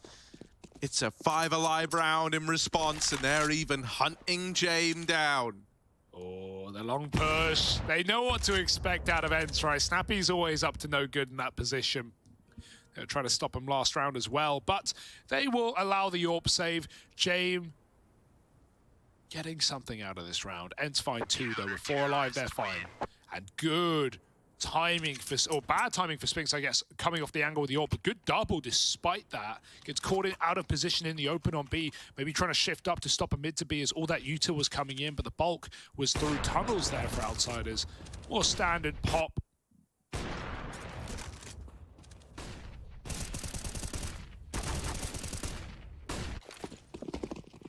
And nice and clean for Ents.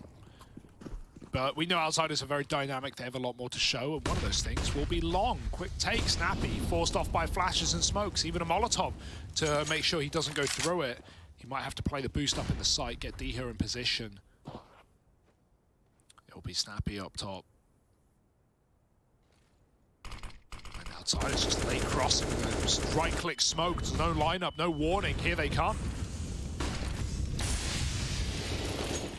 Oh, mate, all these nades have gone in, but because outsiders just slow right down, they don't find any damage. Look, so much utility going out on the ramp side, and no one's even made it that deep yet. Now, Spinks is all the way in T-spawn. At this point, you know it is the A commitment. They're going to send your Kindar in as the sacrificial lamb. Kicker alongside him has gone from being no one at ramp to everyone at ramp, right as the boost is disassembled. Kindar's been spammed out. Madden playing around this little one-way, and they've even let him get into Gandalf. That's a bit of a misstep there. You really needed that trade. Nice. Not matter. Jame and Kicker, a couple of kills apiece, and the boost for Hades sees him brought down low. Madden's having to do it all out on this little island. Now a bit of a helping hand for Spinks has reclaimed this man advantage. Buster is all alone on the ramp side. Jame needs to save him. Go on, Jame! There it is! Turns back onto the long side and is traded after one. That's a hell of a spam, though, and it's set Buster up for the clutch. Get right-esque 1v2, though, Buster. He's got to clutch it himself. And they're not giving him an inch. A full rotate round. Spinks has gone from cat to CT. Hades on the long side, not given this kill, but Buster peeks and Hades hits his shot. He had to. It ends with a retake round. And that did not look like that was going to go Entz's way, right? Outside is so good at slowing down in the mid there. Just sat on ramp for 30 seconds, waiting out all the util. You saw how many nades they baited out of Entz before they even crossed. Once those had come down, Outsiders made that way into the site. But yeah, even so, couple of nice shots out of Spinks and Hades. Go a long way. Even though the wallbang is there, we're noticing Enter aren't really flanking. Like, they pushed top mid, they checked it, and then Spinks went back to catwalk. I think part of that is you're not seeing Jame at the front of these hits. You know what he's doing. You know he's holding the back line, making sure, you know, the route is open to escape if Ents give you that. So I wonder how tapered Snappy will be at long when we see him. Rop smoke. Or I guess it's the Zywoo smoke, really. Or it's actually a Reddit user, but I forgot his name. But shout out you, anyway. Someone had to find it in the first place. Hinges down. Spinks very deep. If Buster swings, though, there's a second player. At worst, this will be a 1-for-1 for Ent. Unless Kicker comes in to complicate matters. Spinks might push ahead of it. Barrel scene. Shot hit, and he's out like a light. Dude, that's so ballsy, man. You know, taking that fight in upper tunnels, if it works, it feels great. If it doesn't, it can be, you know, the weapon of mass destruction that leads to the end of a round. Now it's all silent over here in the Death Star canteen, down through the lower tunnels. They try to go cat. Madden could kill them with a tray. The cat is hot, though. Ollie fades. And out they pop. Molotov thrown in response by Ez. Drop into CT. He's on his head. He is on his head. Yakinda doesn't know. Back turn. Madden was sitting in the smoke. 5-on-3 now. Ents looking to convert. The lovely start to this round, and they won't overface. They're going to try and jump up into position, get back on the ramp, through the molly. 12 seconds, they know a kill here, wins the round right now. Tag will hit Jame, trying to plant. Cover is killed, and Flit has to fake. He'll get the frag, but he won't get the round. Ents surround and assault Outsiders in the site, and this CT side is building back in, being put together by Ents Esports.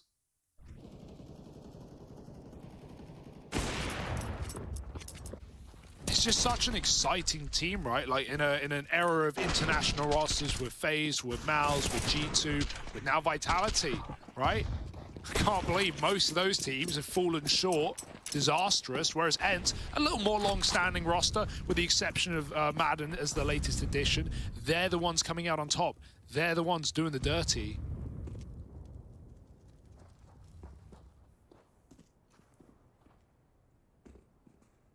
They do it well. This round is done. This round is Entz's, however you paint it. Couple of Deegs could be nice, but no util on T-side dust.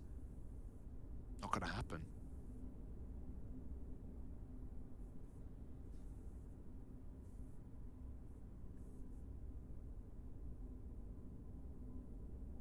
know they know that the double AWP is here. Spinks has been doing it. Yeah, I mean, they're crossing back into middle, but I mean, the no util cat play is going to be a lot harder than the util cat play, and even that's been repelled every single time. So just trying to walk mid to B, mid to Madden as he locks them out. Even that nade going to do a bit more chip damage. Not really worth writing home about. The bomb's out in no man's land. Madden's holding on to it. Third in the round, fourth in the round, on for the ace, go on, just Buster. Yeah, that's what and he will spam Madden out. The ace is denied. It always is, man. Mainly because he had his knife out. The Spinks makes good on Madden's work. So when I cast with Chad, he tried this thing. He said he likes to get, you know, the folks at home involved. Okay. And he did like little polls to like feel the vibe out. That's something you're interested in attempting, Hugh? I'm just gonna do it.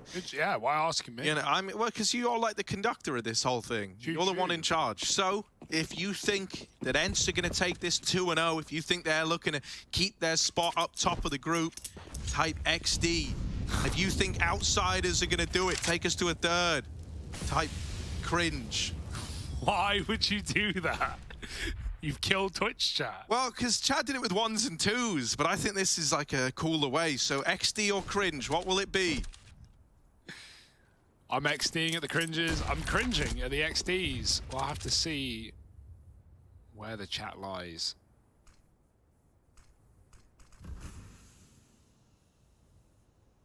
This is a stalemate. JMV Hades, no one moving. Talk of orbs, Spinks is still switching it up a B every round. Those crosses come in. Hades hears it. They're leaning heavy B. This is a good setup for Ents right now if outsiders just want to crunch the tunnels. And no flashes are going to get Spinks off this angle. Unless they dribble smoke, they're going to have trouble getting through. He'll at least get a shot off. Mid to be being lined up perhaps by Yakinda on catwalk. There's a jump. Oh, but Spinks hits a banger. Flash back in by his teammate Smoke as well. Spinks will survive. He will escape. And what the outsiders want to do, how do they get out of this round? Back to catwalk with 35 seconds. It's desperate. Yeah, Yakinda up at the front, leading the charge. The rest of the gang still a little ways away behind him. So how much room can he create? Flit has even dealt with another player over here. Pushing long was snappy. James opened up into the A site. This has started to fall apart. Hades and Diha are going to be left saving, and they do at least get past Flit in middle. There is another man holding for this save. It's James, the great save denier. That's a right that only he's afforded. Diha left, just hoping to get away with the AK. Is spammed, the feet seen by Yakinda, and he takes them off. Nice escape there for outsiders, right? It seemed like they were fully stuck in B, everyone ready to commit, but a little late cat jump, and all the kills come flying in. James, high impact. It's an AWP round. He started off a lot better than he did on Mirage as well. It was a bit of a quiet beginning for James. A lot of CT saves. Ooh. Ooh. He's been hit here early, sneaking into lower, despite quadruple middle for outsiders. There's been a player right down in the doldrums. Buster seems aware of the possibility, but he can't watch two places at once. Got to pick a side. So Yakinda comes in for support, and outsiders hold long. This is a bit of a screwed round from the get-go with no game plan clear. Oh, oh. They're very ready. Shame that James wasn't still top mid, right? That could have been a little way in. Gonna walk it. Instead, they're committing B. Spinks gonna have his work cut out for him. They're coming in, and they come in fast. There's one dropping down. Spinks is on for the round. It's a lot of damage. Response from Yakinda is clean.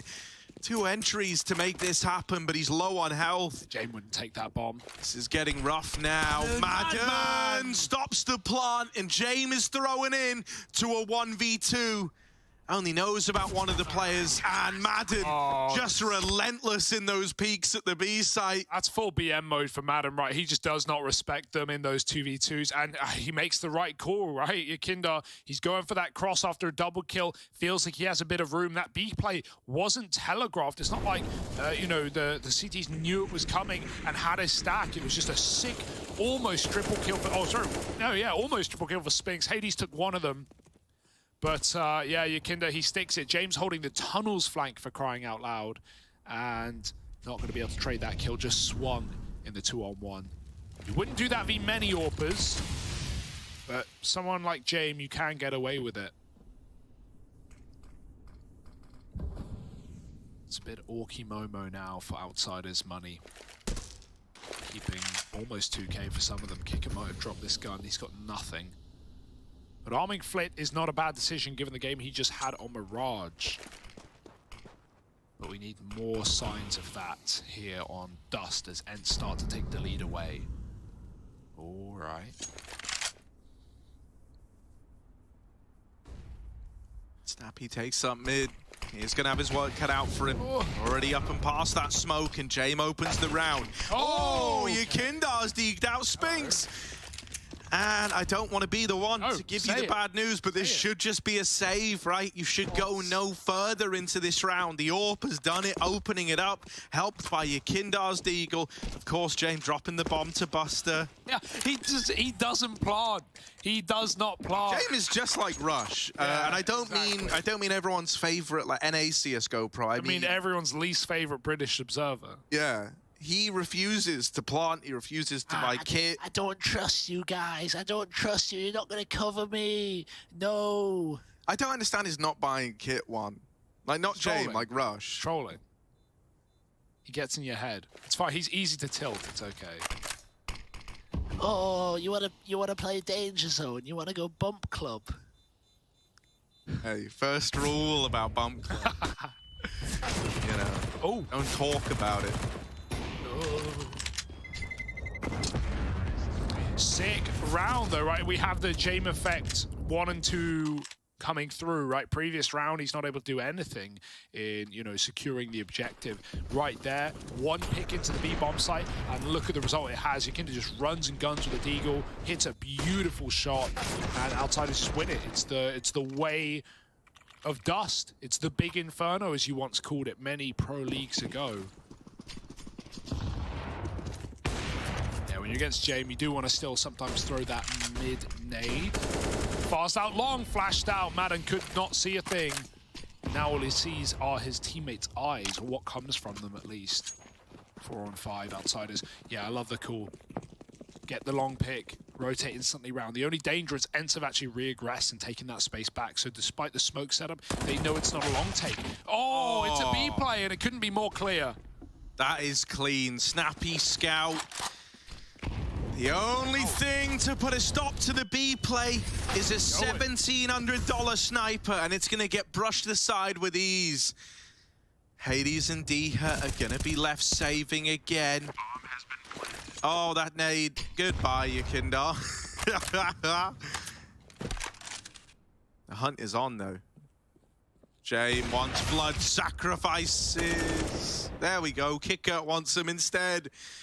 And now only Hades, only a matter of time. Will they find him, or will he save? It is the question of the century.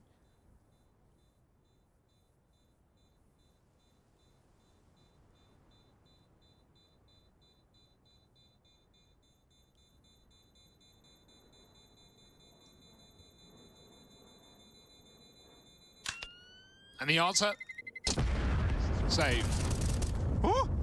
Almost cursed him. Not quite.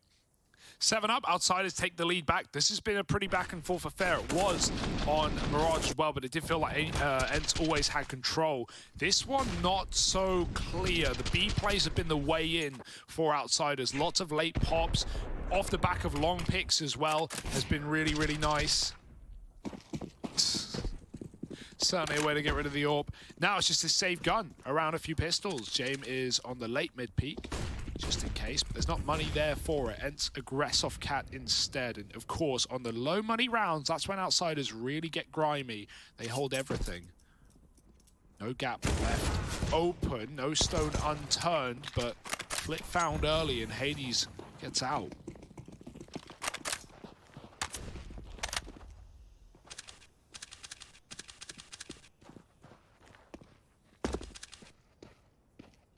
This could still get weird. Also, Madden has a Zeus over at B. Yeah, I respect it. Look at where he's playing. Is he on top of the box? All right. How do you get away with this? I want to know. He'll do it. He'll prove it to you. Oh, he won't. Or will he? Not going B. Oh, dear. Yakinda opens up the round. Yakinda. No.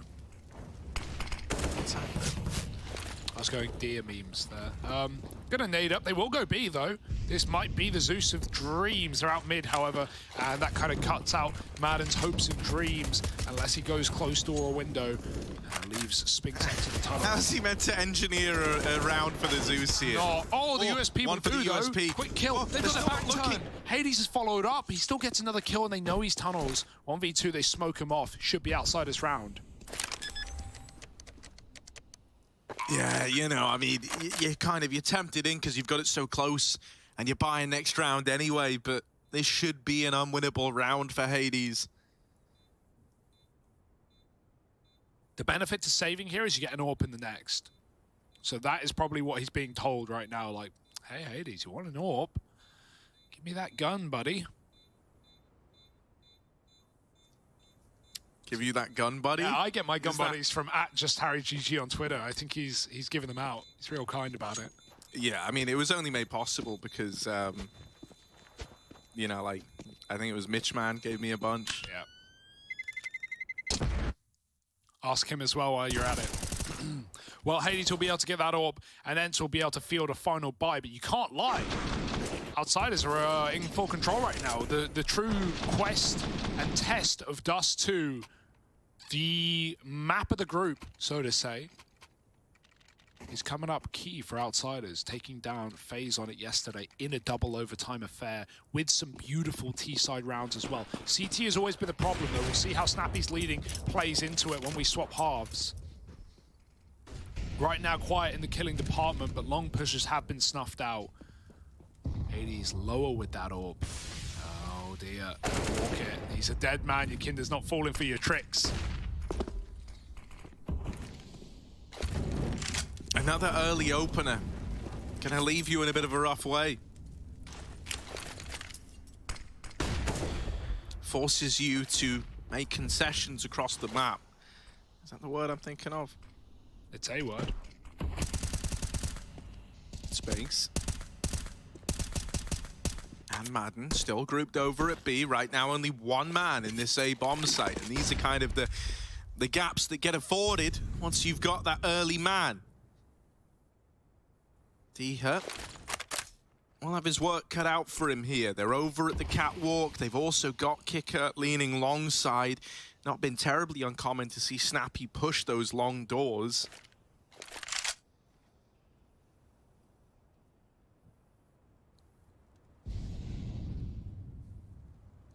Always scared of smokes against Outsiders. You don't want to leave one unwatched, right?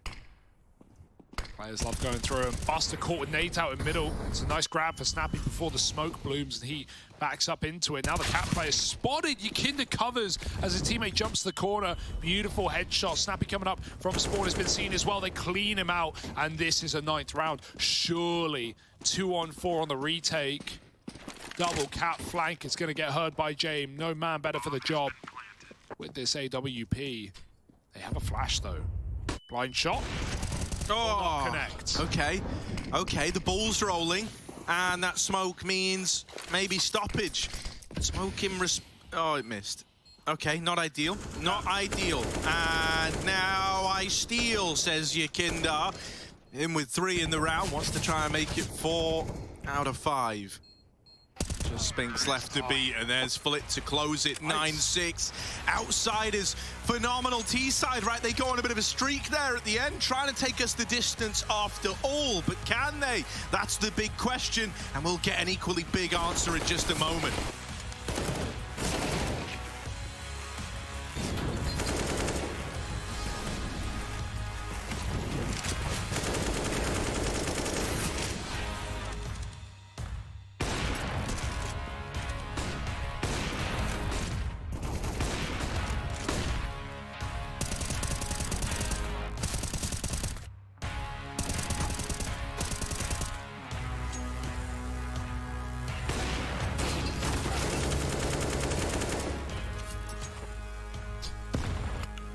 Obviously, at Katowice, we had a pretty easy group. I think we misjudged a bit ourselves. After winning Copenhagen Flames, after winning NIP, we kind of slacked before the game against Heroic, and we were doing our best before the game G2, and in the game against G2, it was our best mental playoff game that we ever had. We always were losing in playoff games, and we were always trying to fill the 5-day break that we had, or 4-day break that we had at Katowice, and we had it at Cologne, we had the time in winter, and those break days were always shushing us down after the group stage. And we are trying different approaches, and this approach was the best that we had. And even though we lost that game, Mirage game, we lost because of individual skill. We lost 6 clutches. We didn't win a single one. And those clutches in the end lost us the map. And on Ancient, we just got snowballed. But I think overall, we did what we needed to do before the game and at the game. And if we lost, then it's just not the right time for us to win.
Well, Dust is well and truly underway. At the end of that first half, Outsiders are up 9-6. They're doing everything they can to get us to the overpass decider that's waiting in the wings, should we need it. And a little 4-round streak at the end there to throw Outsiders into pole position has made this a hell of a lot more interesting. Ents now move on to their T side.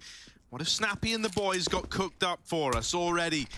I'm seeing a Molotov lined up from middle. Put a stop to a cap peek. And what does it? Lit. There's a little gap for him to go around. And Molly will get revenge. And it's a 4-on-4 right away. What a mind game immediately, right? Like, they knew he wanted to come in on the cap peek with a flash hit, and he still did it despite the Molotov. 1-for-1, gets the info. This isn't a commit. They're going quick. Snappy, or Spinks rather, in the sight, dead to Kicker, and now Madden coming in with the tap from Cat. There's one more man back down in the elevator, and James needs to drop a few floors. Yakinda is storming the doors right from behind. He headshots Madden, and even though the bomb gets planted, Hades needs to unleash hell in this 1-on-3. There's a start. Yakinda out, but one more man quick on the catwalk, and Hades is not considering it. Buster busts the round open, and Outsiders close with 10. Now with a little pistol under their belts, you know, the... Wait, what was I just saying? They got the pistol round, and now... Thank you. And now they're teed up to build upon this lead. Nice. They got 1 round, and now maybe they'll get more, Harry. You're right. That's the intention. That's the aim of the game. With 1 round, sometimes comes more, but not always. However, occasionally, they do follow. And if I were a betting man, and I'm not, I would bet there's going to be another round right here, right now. 10-6, and Ents, they'll force off the plant. Hades going to hit a scout shot on middle. But they're trying to play for lower. It's very clear. With that smoke, in the old days, you'd call for lower. Nowadays, you call for lower every round, and it's been cleaned out. Buster is brutalizing the mid play. 2 kills. Lower. still clear. They know everyone's long and mid. No questions about it. Yeah, lower tunnels is harboring Yakinda, and the ship has sailed at the hopes of a mid play. Instead, it's Flit locking down the long side. Hades hard starboard as he's left in the 1v5. This star harbors a double car setup. Here in their garage, it's Flit with the Lamborghini peak. Yeah, anchoring down that A site. It's going to be a smooth sailing round for outsiders. Putting a stop to the force is going to dig Ents quite the hole, and they need to get their bucket and bail out water right now. They are on a sinking ship. A full eco follows before Ents is full by near the end of the T side, and they're not going to have much breathing room in this game. It will be 12-6 before Ents field anything. Going to have to be a huge comeback. Another tag. Snappy buying a scout. It's an interesting choice. He doesn't have anyone else really bringing much heat into this round. Oh, there's a D kill, but does get laid to rest shortly thereafter. There's a low HP D-her. Not going to make him any easier to deal with. Now he's got a Deeg, now he's got an MP9, and he's also been dealt with by Flit. So the round now should just get laid to rest pretty convincingly. Snappy is still in T-spawn. There's always one. It's usually James. Here we are, Snappy, the Cyclops, they call him. One eye on his head, one button on the mouse, and nobody. Now they've seen him.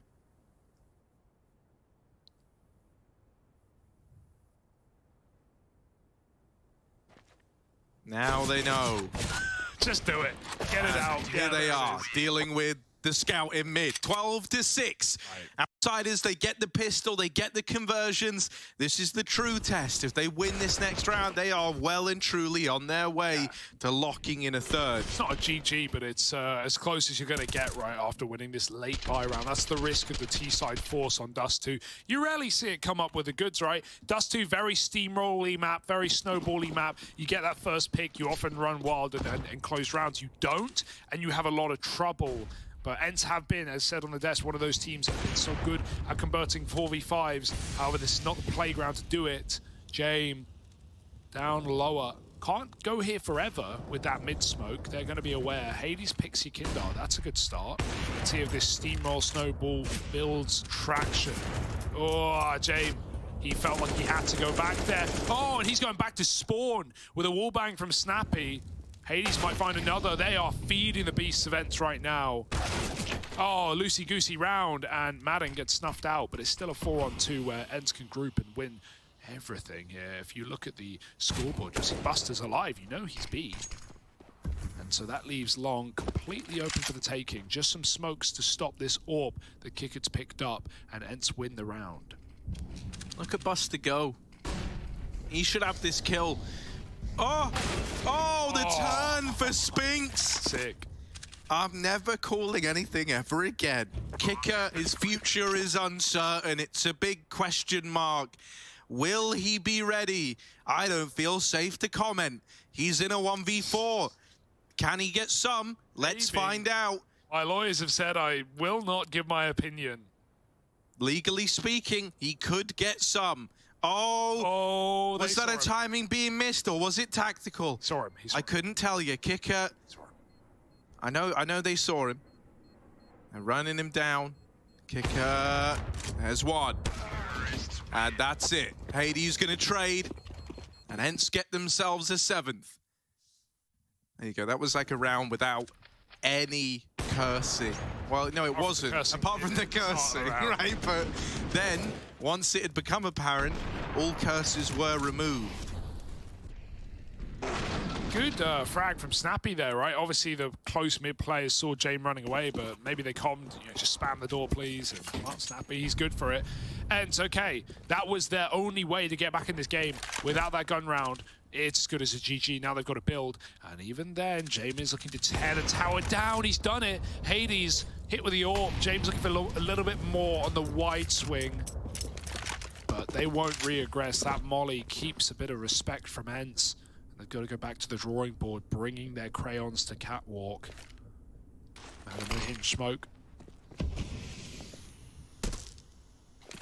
ends hinge on this round. Yeah, it was nice. It was a pickup. It was a big one, but it doesn't mean much when you get immediately reset.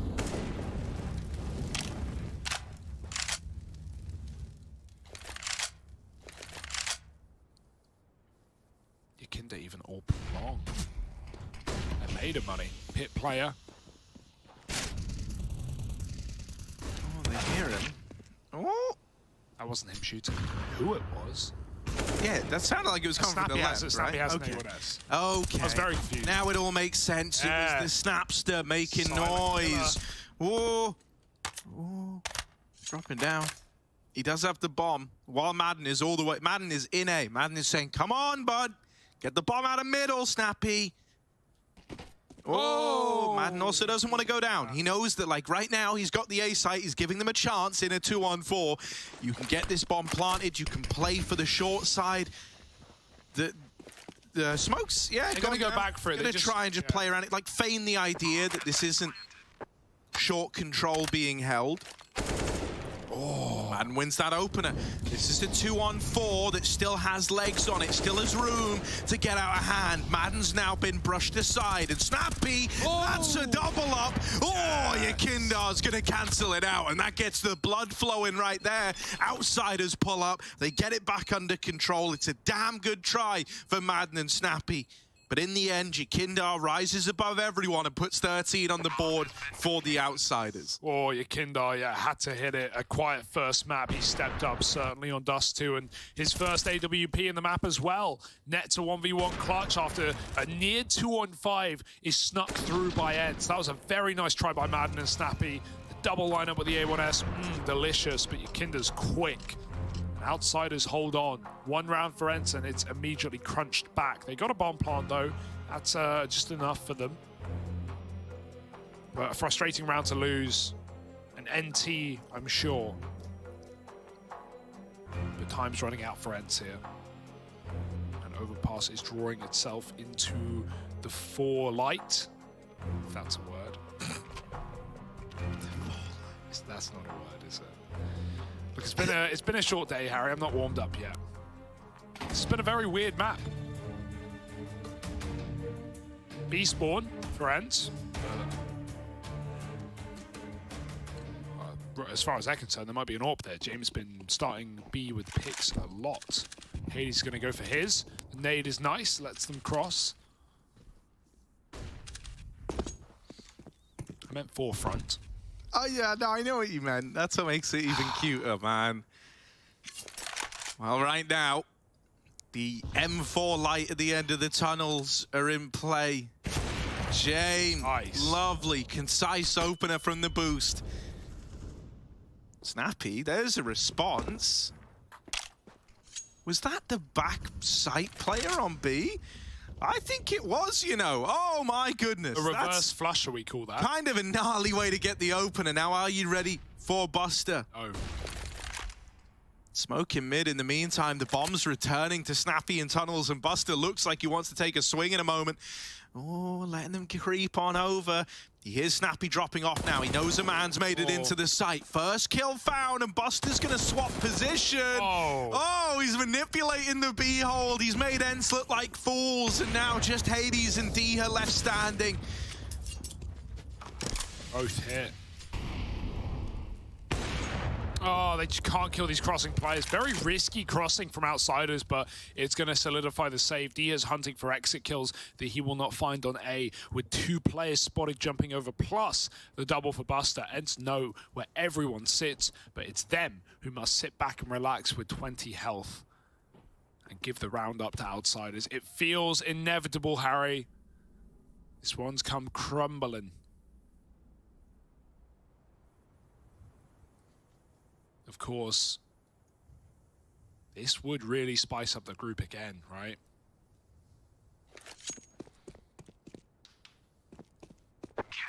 For what this means, if you're wondering,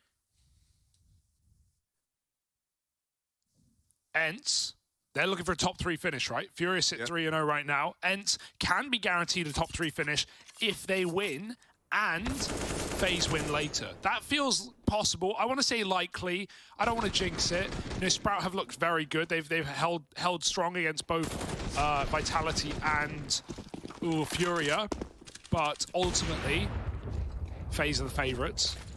So ENCE fans looking for a top 3, thinking about overpass already, perhaps.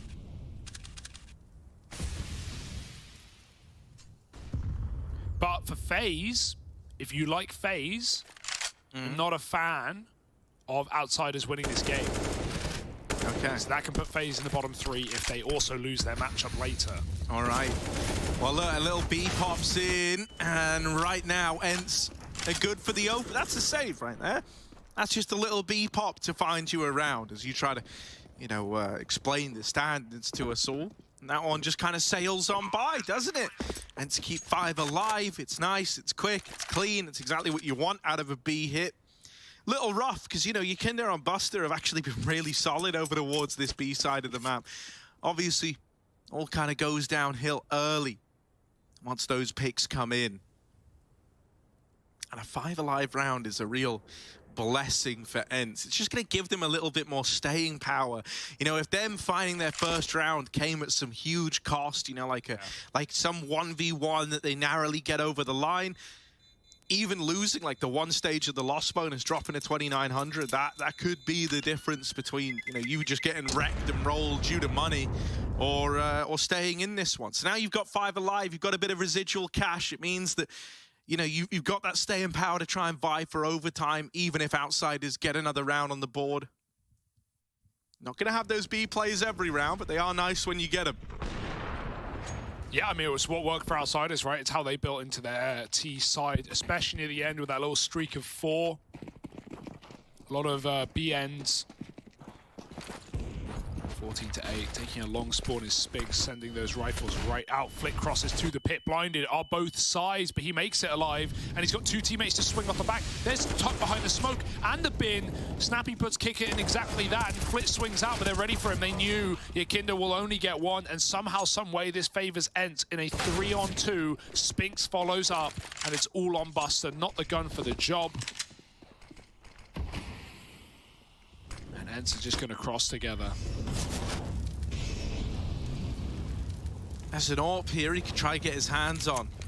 Yes. Hear that, though. Heard the pickup. They're spamming, but they can't find it through the smoke. So Buster's looking good to get out with the AWP. Hades. Got here in time. Oh, just spots him running back. They know that the AWP is out of there. Buster's got no intent to hang around and fight. He's trying to put as much distance between him and ENCE as he can. They're in lower. They're running after him. And Hades denies the save. 9 on the board for ENCE. Now we're going to see the true test of Snappy's ability as an in-game leader in pulling this comeback, right? Like, if it happens, I'll be very impressed. This is not an easy spot to pull back on the T side of Dust 2 against outsiders who have plenty of buy rounds left up, who have stars shining, James hitting his shots, Yikinda's fragging out, Flitz alongside him, a heavy rifling factor as he was on Mirage. Wow. Snuffing Jame out in the door, but this is only an eco. It was always going to be this way for ENCE. It was always going to be easy. And they've just got to make it so. Oh, dirty angle. Could barely see the head of Kicker there. He'll see yours, and he'll tap it twice. Spinks also walks out. Oh, what? Buster's been playing that corner a lot. Conditioned, perhaps. Snappy attacks, and 3 die in middle. That's 10 rounds for ENCE, and now a full buy for outsiders. Let's see if this game's got legs on it. And how many? 6, like an insect? 8, like a spider? Are spiders insects? I guess not. I guess the appropriate term would be arachnids. But I think they are still members of some family there, and there's some crossover. Sure. You know, they're all bugs. Yeah. It's a bug's life. You ever see that movie Ants with a Z? Have seen the film Ants with a Z, much like its sequel, you know, World War Z, of course, was the follow-up to that film. I mean, there's kind of some comparisons to draw. That Ants movie scarred me as a kid. Why? Because it shows you the true... it's horrible. It's the scene where they go and fight like the big Beatles. Yeah, they're like right away it just throws you in at the deep end, doesn't it? Go and watch it. Ants with a Z. Terrifying, Phil. Don't show your kids. It's like a Bug's Life, but bad. But good. No, not bad, like as in horrific. Yeah. Good film. Madden. Oh. Here he is out at long. Making his presence known, dancing around, and Snappy taps Jame out. That's the round right there. Yeah, there's been such a level of respect in this game. It's been chess moves, hasn't it, back and forth. We have not seen it. We're 25 rounds in. That is the first call we've seen like that all game. Other than taking long spawns, no one has ended a round this quick. Ents charge short, they charge long, and they kill everyone. That's Outsiders money in the bin again. That's back to full pistols, and they're hunting. Of course they are. They've got nothing to lose in this chase. Snappy has Buster trapped, and he has him dead. Wow, a hit put on the head of Outsiders, and it is a price to pay. All of their money gone, back to 3K a player, and Ents suddenly believing again.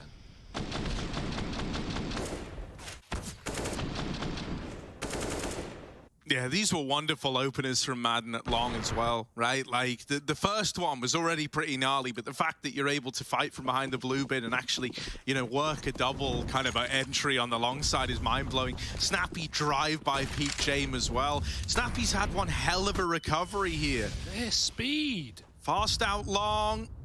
But they are getting pushed in middle. With this kind of faster pace does come gaps that Outsiders could attempt to find, and they've located one in this round. It's only pistols though. Kickout's got a good timing right now for a long wrap, but he is taking his sweet time about it.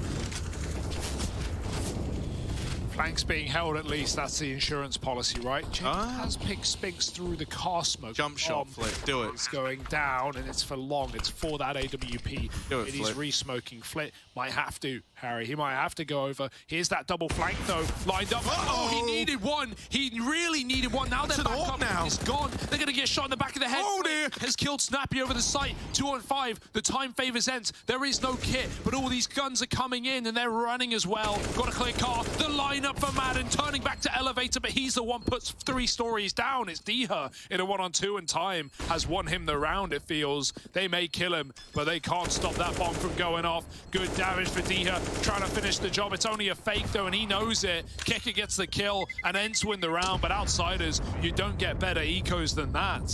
Dude, Kicker tried to back off and save the AWP as well, even dies to the bomb just to add insult to injury. That is a damn good try on the eco round. Yeah. You also got to give some props to Ents for turning that one around, right? There was a kind of series of unfortunate events here. We'll keep the kind of, you know, like primetime kids films going. Series of unfortunate events in this one, right? You had the miss shot from the AWP at long. You had the scout through the smoke. So much could have gone wrong, but it ends up coming in big for Ents. They keep this streak going. Luckily, because it's 5 in a row, right, with really quick rounds to call it out snappy. Like, we've had clean rounds out of Ents, and so they've got money to fall back on. They can sustain all those losses, but they don't want to sustain a round loss. Not right now, not in the midst of a comeback for Ents. Outsiders get that first kill. Flick coming in with the goods, and he has been, you know, really tested at long in this CT side. A lot of pick crosses. This time just fights from the corner, kills Diha. And now Ents have to go back to the drawing board. Out middle instead for Hades. No one's watching his CT side, but he's not to know that. This layered setup is filthy. But how long will it hold? You can next spot. He saw him, but the AWP's hunting. They won't know about the other man. They never do. It's Buster over the top. He's going to try and back up into the B bomb site. Smoke dropped. Will they spam once? Yes, he goes to fight, and that will be the undoing. Snappy and Madden both pick. The AWP is gone out of B, and that might be the round. James thought it was everyone coming middle. He wasn't even looking at tunnels. That was a kill just given over for free. Ents might not have been ready for a triple B setup, but they still deal with it. And that was a 5-on-4 out of the gate in favor of Outsiders. The fact that 3 Ents players still standing at the end of it is a worrying sign of the times. 13-14 Ents. They don't want overtime. They don't want any chances on this one. They want to put it to rest in regulation.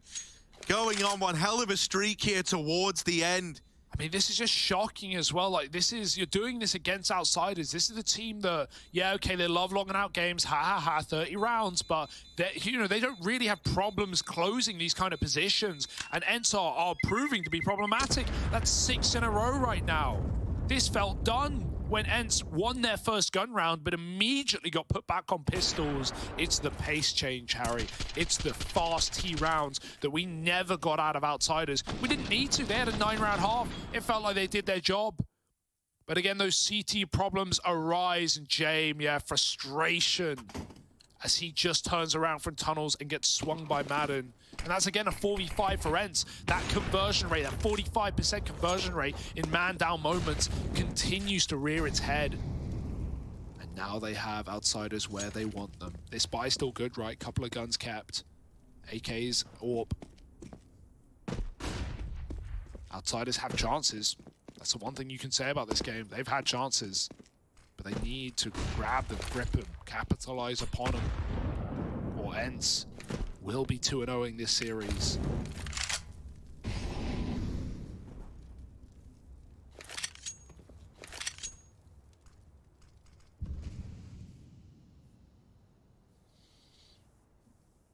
It's all just balancing on a knife's edge here.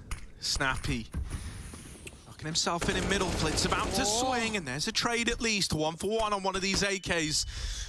Is now lost to the hands of time in middle. Smoke gonna cut 2 players out of the round, leaving it on the B hold. Yakinda tries to make a play, rushes the tunnels and catches the bomb. Hades running through, or Diha rather, running through the smoke, or the molly. God, everything went wrong there. Just snappy 1 versus 4. Outsiders have done it with very little in this round. A hero moment from Yakinda as he rushed down Hades' smoke in the sight. And it all goes pear-shaped. What a scary call, right? That was, do you remember yesterday at 15-14, Yakinda pushes up a B and they lose the round and it goes into overtime? Yeah, they close it, but that was what undid them yesterday on this map. Yakinda doesn't care. That was a perfect call with the CZ, very little to lose. Perfect round. Even a nade lineup to get that cross off. Hades has been hitting shots on the cross, and Snap even double-orbed with him. They had the money for it. Trying everything they can to cheese a kill. A grating game. Might go the distance after all. Outsiders, this has been a scary CT side, unable to close until now. Breaking the streak of 6. Is that all it is for ENCE? 6. Or can they find a second wind? Working middle as a pack.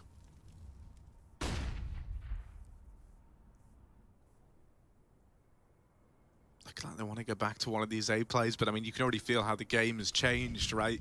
No longer is it these fast, disrespectful rounds. It's a lot more measured.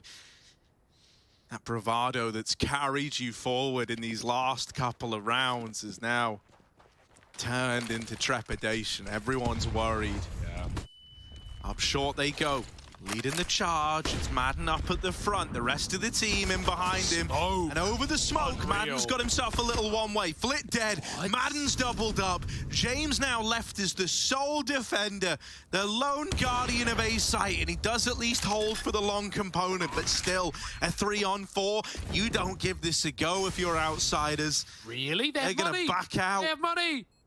Why? Why wouldn't you go for this? I mean, no loss bonus, sure, but I would love to see them poke their heads in, look for a pick. Like, look at the cash. It's pretty damn good. You can double AWP next round. Only Yakinda's going to have trouble. Otherwise, that's a shocking save. It's just done out of position. It's done out of numbers. And the numbers decided. Enter onto 14. We're looking for a closer here for outsiders, or overtime for ENCE. Outsiders often the kings of OT. But they don't want to get there. That's why they're saving. That's why they're holding on. They want to shut this out now. Double AWP continues. How does Madden... We see the smoke from Flit's perspective. Not only is he above the steps, that smoke is so good for Madden. It's the old big smoke. It's such a one-way. You should never fight it as a CT. And we see there just how. deceiving it can be. 15-14, do they go back to the pace? Double AWP, snapping over shots. Hades taking a long spawn. James is here. AWP on AWP action. It's getting dirty. Flash forces respect out of James. He responds back. Hades doesn't fall for it. Trying to smoke the doors, but they are already out.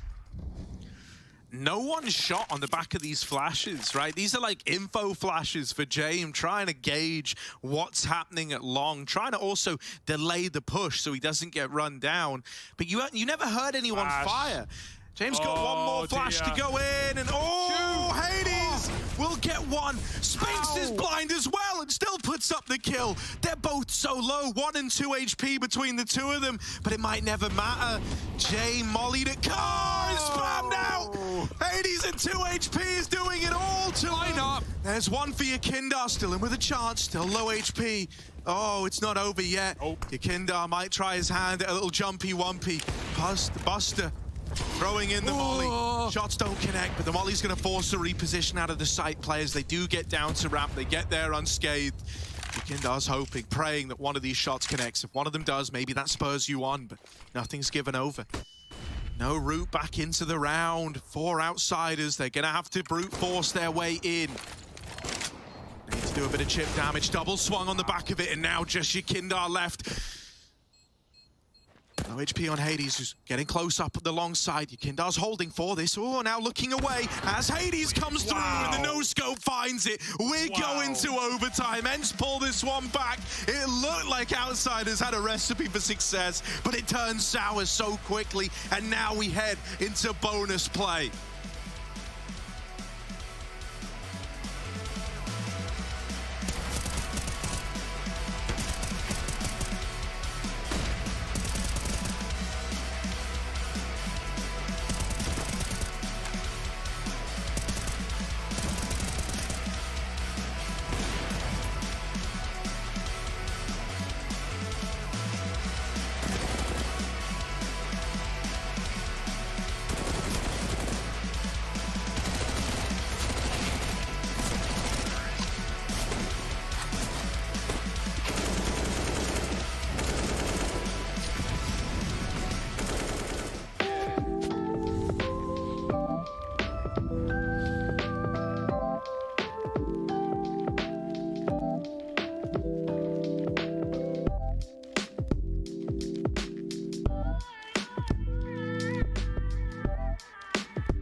Let's double pick short. 3, 2, 1.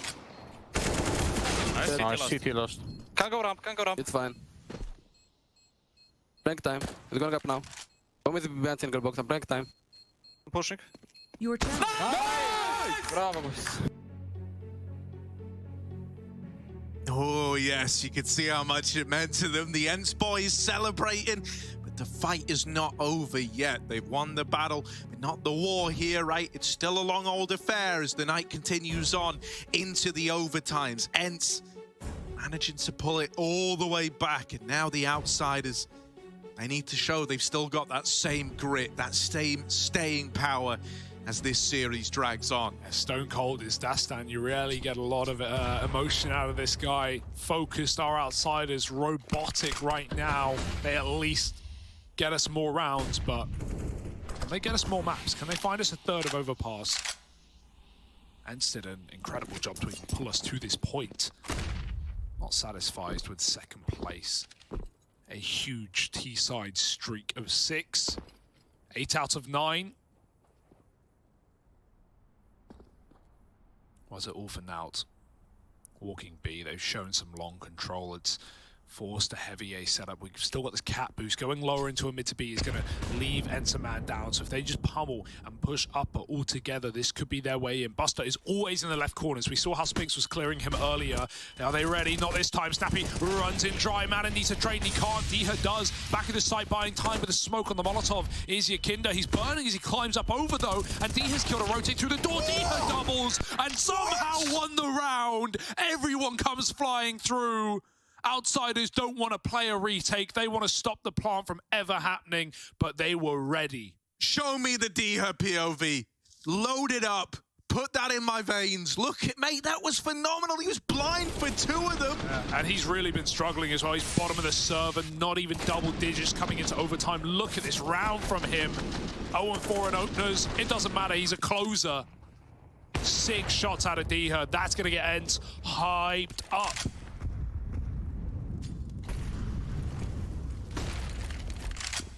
You gotta be hyped now, man. Like that is phenomenal work out of Diha. You do not get those kind of moments every day. Only in games you plan to win do you do stuff like that. Kicker holding on to middle. Hoping he gets given a peek. Hoping they come swinging. Snappy will offer up the first. Kicker's out of there. And now going back in. The double dip. Nets Kicker, the 5-on-3. Picking his fingers on the way out. James just going to give it up. Lovely safe play from the in-game leader. Does not want to give a way back in for Ents. There's still some ferocious firepower on this team alive. But a nice double opening for Kicker to try and get the CTs on the board. Smokes are ready to commit after the Molotov. Out they go. Flashes, everything. But the kitchen sink thrown in to stifle this push, but they cannot. Diha leading yet again. Jame with that close sight smoke. He's going to try and look over the top of it. Jumping the box. It's going to happen. Which box is the question? I love how safe Jame is playing. It's Kicker who gets picked coming through the smoke, though. They hear the scope. Jame with a missed shot. No way. There's a chance. They double swing, and they fight everyone. Diha even taps out Flip with the last bullet, and Spinks is here to shut it all down. Yakinda can't stop it. Only one. It's Buster in a 1-on-2. This was 3-on-5. No! Oh, they close it. Oh, my God. Ents.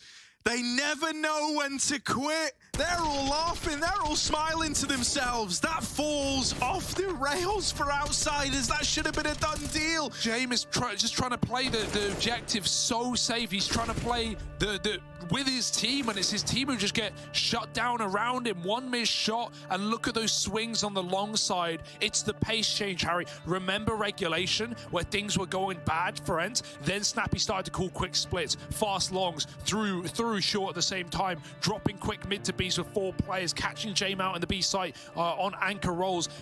It's the pace change. They stifled it. They stopped it at the end of the T side as we had double orbs. We had a lot more util for outsiders, but now they've thrown it in again in overtime. And it might just win them the whole damn thing. The whole series. 2 rounds away from it. Is there anything left in the camp of outsiders? Is there anything to stop them? James got a glass orb. Dude, they only saw one guy cross. They just run at him. They just run at him. They spotted mid early. They knew it was only a solo B hold, and so they go, screw it. Why not? We've won worse situations. Let's just run at him. James was even tagged with that AWP. The bomb's coming in late. Because there is no plant yet, like Flit hasn't even moved a muscle off of Long. Outsiders trying to assemble a boost out of desperation. He's Hades holding is it. holding for the boost up. Nerdy. Spam doesn't find it yet. Oh, they have to disassemble the boost, and now so much util just pouring out. There's even a mid lurk for Diha. Oh my god. This could be salt in the wound. This might be the half, Harry. There should be no way back in. Like, these man down. Oh, James at least traded that. Okay, flashing his teammates in now. Flit's gonna make a hero, Momo, and Spinks is blind. Yakindar trades one back, but so many angles to look at. And just James left standing. Madden closes out that half. 18 to 16. 18 to 15, rather. It is a flawless T-side out of Ents. Even in moments where it shouldn't have been, they managed to keep it so clean. Good. They want the 2-0, Hugo. And they're on a path to get it. Yeah, what is going to stop them now, right? Don't get me wrong, it's been T-sides all tournament long on this map specifically. But even so, outsiders from the brink of defeat have to lift themselves up. Yakindar hobbles out Long. Ents will concede, they will respect, they will give it up. Snappy needs to boost the AWP into position, he will. Hades now playing safe. They're going to reaggress on Catwalk instead, try and get more real estate to give up the A site. Lots of util being held in the late round. Kicker playing full flamey right now, sitting top boxes, waiting as the rest of outsiders take that long position. It's a nice default round, and it's all down to whether they check Kicker. It doesn't look like they will. Hades covering. Kicker swings, and he gets a kill, but buying time is everything here, and he doesn't know there's two more coming around the corner. Madden fires off, and Kicker will fall. There's a route back in now for Ents. Smoke down, Snappy. Molly at ramp, gonna buy even more time for these rotates. Nade, good damage onto Yakindar. Over and in the face of Hades. He's not giving up. There is a long wrap. Spinks is running this though. James down in the pit should hear it. They've dealt with Yakindar on the push, and now everyone's attention is back towards the long doors, but this is so awkward. Spinks is slow down. They were really hinging on him overextending and giving them a route back in. Suddenly, James got to go looking, got to go seeking his fortunes over here at long, with Spinks just holding off. Just waiting. This is not a kill that James is ever going to get. Desperate times calling for desperate measures. Wanted to run boost over there. Instead, they might just have to peek this one dry. Yeah, here's the run boost. Madden. Oh, now he goes. Spinks goes, deals with James. Flit and Buster both get kills inside the site, and there's the long wrap snuffed out. Outsiders have still got some fight left in them. How did that happen? They couldn't make up their mind. Do we want a run boost? Who's taking the bomb? It was getting dropped back and forth. They were disassembling. And even as Spinks kills James on that excellent late timing, both kills come in on the bomb site. Nice stuff. Outsiders hold on against the odds, against everything that makes sense. But Ents, not done yet. We need one more, and we have 2 chances to do it. The more overtimes you play, the better outsiders get. Back to Long in the Molotov. Not saved by the bell. How is he alive? He's not forever. Eventually backs up into the molly. There were 2. Everywhere he went, fire. And in the firing line was Madden, the top performer for Ents out of the server, much as is Yakindar. Buster's low. Hades sits on the corner. Spinks has maybe won the round here. This huge info play all through the tunnels has confirmed that this has to be A. Outsiders don't have any more options. Hades might have gotten mollied. He hit 2. For 1, right? But it's the collateral. It's brought James down low as well. And as they try to go back, Buster, he's kind of given them a false sense of security. He's made it all the way through. Oh my god. Snappy's considering that there could be a mid lurker from the get-go, right? Like, what if there was a tunnels timing? What if there was a lower play that Spinks never cleared? These are the options that Ents have to think about, but the longer that Buster sits here, the longer that he waits, the less it gets considered. He is the late activation to win this round and to save outsiders from falling in this series. Smokes on long, only one. Flit's got to jump it, getting that bomb across. He'll make it into the site now. Molly, where's it going? Gandalf, he wants to ensure the plant, secure the plant. Snappy's getting backstabbed. He doesn't know. Buster with a round in the palm of his hand, and he crunches down on the in-game leader. Still this big flank on long. Diha's up in spawn. The bomb's made it to the site. The backstab's here in time, but Shame turns on a dime and gets the kill. Diha, a 1v3 that he has no right in winning.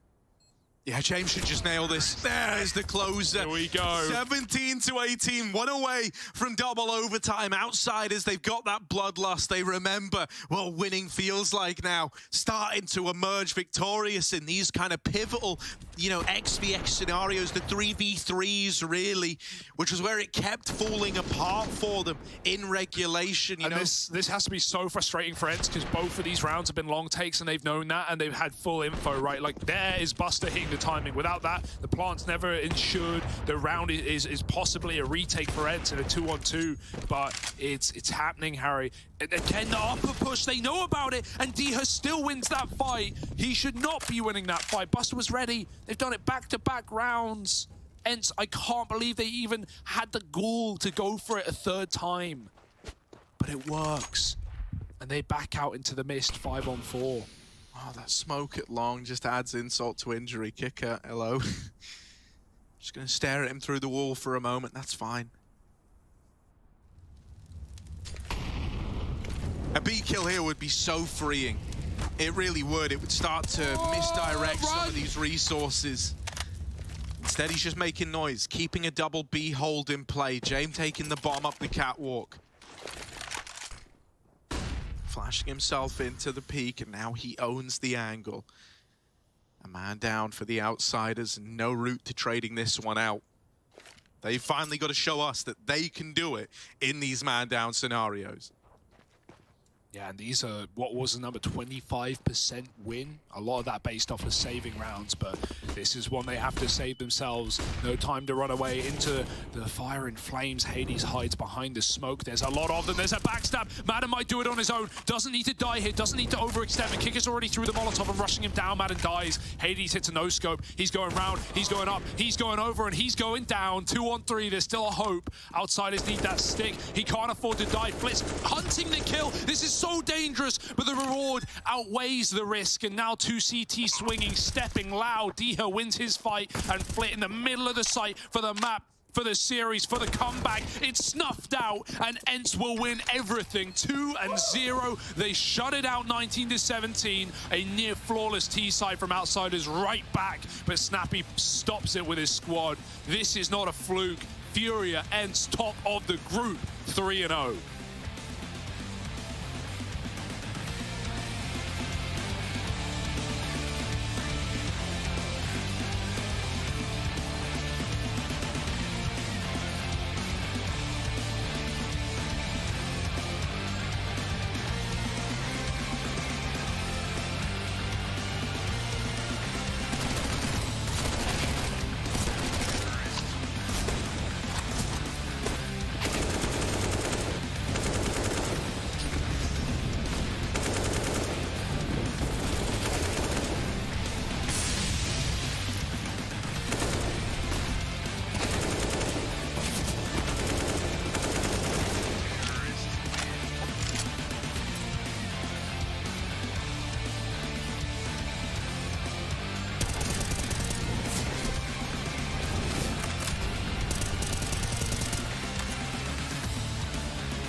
Why would they slow down? There's the flash. That's going to catch Crims out. They're going to push on through. MBK gets one, but Crims with a spray down. He gets himself the triple. And Fnatic are not done yet. Can you believe it? What a spray down that was. Apex is trying to stop them, but it's not going to happen. It will be overtime in the first map of the Grand Finals.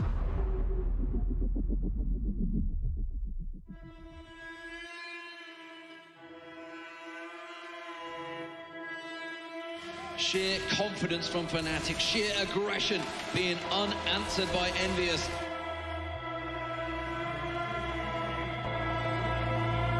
And look at the guns, 4 AWPs.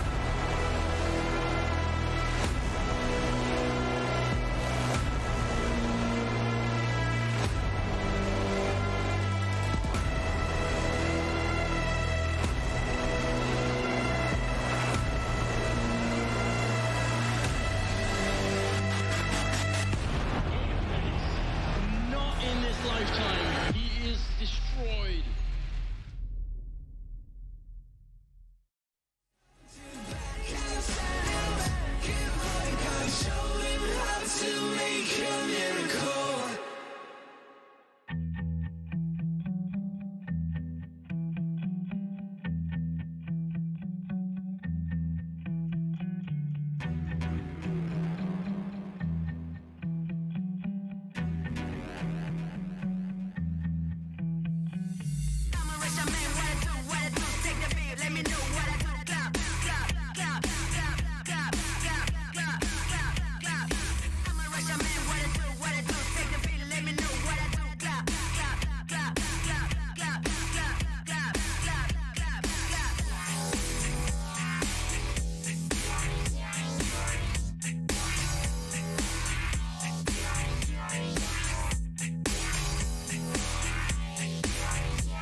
City. Pushing side. Side.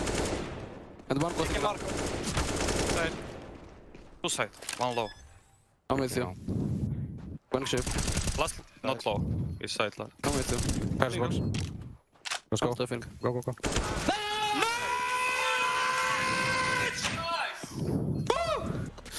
Whoa! Okay. Snappy going absolutely nuclear. And I'm not surprised because ENCE have done it in 2. They've bested Outsiders and substantiated their position in Group B with 3 wins. Crazy scenes. And me and Blair we were right. All right, Maui, you were wrong. I said Flit would have a good Mirage. Hey, where credit is due. Guys, let's break this one down. Blair, what did ENCE do right on Dust 2? It was close, it went to overtime, but what were the things that they were consistent and successful with? Tenacity, incredible tenacity for a team where we have raised questions like, you know, they are a very young team. They require Snappy to kind of take the reins when it comes to calling and everything. And I think he did a fantastic job, not just calling, but also, you know, kind of riling up his team, which was, we saw that scream from at the very end, right? A very guttural, visceral scream. 14-7 down, man, on Dust 2. Bringing it back. They did to Outsiders what James and company used to do to so many teams. So great showing from ENCE. And huge props to Snappy. I felt like his calling there at the end was excellent. You don't really see ENCE throw too many basic defaults into this kind of game, what we saw in Dust 2. There's a lot of 4-man long, maybe 4-1, a couple B hits. You know, like what they did though, like the cat execs that they had were so good too. The way that they played around their own utility, it bested people like Flit, people on the Outsider side. And even though Outsiders fell here, I really think that this wasn't like a choke. It really felt like Snappy just called such a great game that it was hard to stand up tall against it. What's so impressive for me as well are some of the plays, some of the calls he was going when they literally have no margin for error, right? 14-7 the scoreline, and he's going for calls like Spinks, just pushing B tunnels multiple times, getting the flank behind them. These are very ballsy calls because you don't have, like, there's no margin for error, Paula. One mistake, boom, the map's done, you're going to map number 3. So it takes a lot of cojones for Snappy to call that. Yeah, well, I mean, there were some mistakes by ENCE. Outsiders in round 28 kind of took advantage of the situation here. Yeah, this was a round where it really felt like outsiders did it. They did enough. The Ents tried going for a slightly faster mid-play. Kicker found a double kill towards those double doors, and then it just felt like everybody started pushing, and honestly, I thought the game was over right then and there. But yeah, we saw so much resolve from coming out from Ents, despite mistakes such as that. There were so many mistakes being made by the individuals, I felt like. Even the final round over there in OT, Hades, right? It's a 4 versus 2 or something of that nature. They're just going for the hero plays with the AWP walking through the smoke. Thankfully, they're able to close it out. You know, their 1v2 flit not really having much HP to work with. Another round right here. Round this was a 32. huge round from Ents. A 3v5 Maui, and they just converted. Yeah, this is the one where actually Kicker gets the double kill right by the doors. And this was, again, like a great mid-round call coming out from Snappy. This is where his cat exec came into fruition. What we call, a lot of teams call the Vanguard smoke there, right at that railing. Yep. The one that D-Haw's playing around, the one Spinks is playing around. This one gives you a one-way, oftentimes when you're taking fights towards the bomb site. Spinks is able to find Kicker right there. They keep pressing on forward. Nice shots from Spinks, though, coming out. Look at that. Oh, actually, D-Haw got the second. But either way, he's able to spin around, and they are just able to control the situation, playing it together. That's what Ents was doing. That's what we talked about in the pregame. I'm still harping on it now. Ents' trading has got to be the best in this group, for sure. Whenever they swing, apart from like a couple of times where it didn't quite work out their way, it's just like two people swinging together every single time. And just to highlight that, you saw towards long as well, Diha and Spinks both swinging out together. Yes. And then you had Hades as well with the AWP. Hades, man, like the guy has been consistently outputting so many frags with the zoom banger. I gotta say, like, I feel like he was, even though everyone had their moments, Diha was kind of quiet this game altogether, but Hades has been that rock, so to speak, for Ents. Guys, we have an interview ready. Heku is on the sidelines with one of the representatives for Ents. Hey everybody, right now I'm joined by Snappy from Ents. What a comeback! I mean, the teams keep on picking Dust you against you, and even though like Outsiders managed to get like a really good start, like I think it was like 9-6, you guys have an amazing T side on Dust 2. What's your secret? We can't say that, right? No, but I think just overall, I think we play really good as a team, and people are not scared of taking chances. And I think just that Hades, I'm really proud of him. I think he has done some amazing growth over the last 6 months, especially with his mental side of things. Like even if he has a foot out of the game now, he doesn't shut down. And I think I really want to shout out him as like, well, he's doing an amazing job. And then I also think getting Madden as an amazing entry. He's not scared, right? That really makes things easy on those two. I mean, some of the rounds we won, we shouldn't. But I feel like we just hit good shots and then everything becomes a lot easier, right? Well, as an IGL, you take a big part when it comes to the veto. Are you surprised that the teams are not picking Ancient against you? Well, I hope someone do soon because we're prepared. Like, I think after Katowice, we didn't have so much time yet, but we kind of learned where our flaws was. We played some online tournaments in order to, again, learn where we had some gaps.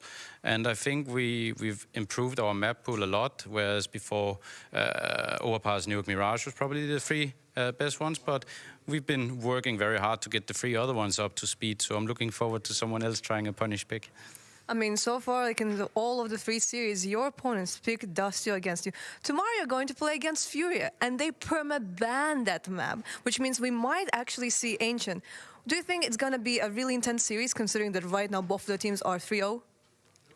Yeah, I guess actually the match is the winner will end first in the group, most likely. So it will be an intense match with a lot on the line. But I'm just happy that we got this match today, like one step closer to the playoff, right? And when we came here, that was our goal. I don't think anyone thought that we would go out and win against Vitality, FAZE, and VP. So I'm just happy that we did.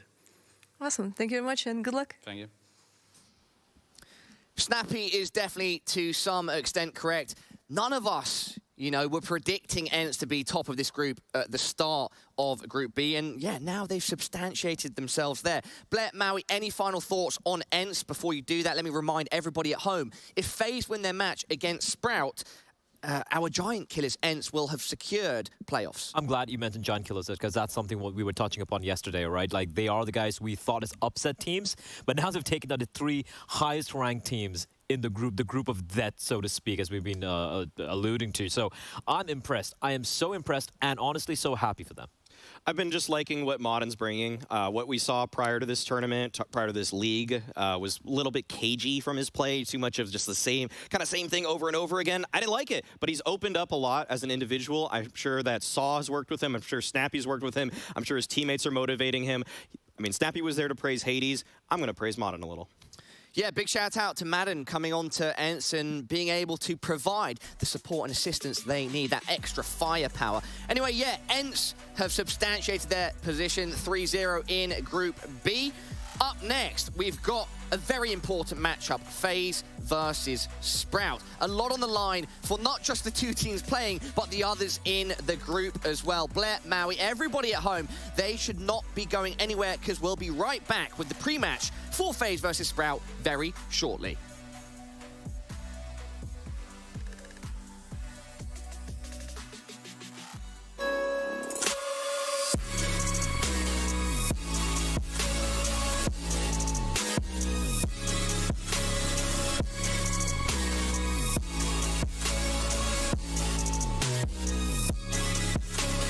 You love it, you wear it. What's your style? Get your merch at shop.eslgaming.com.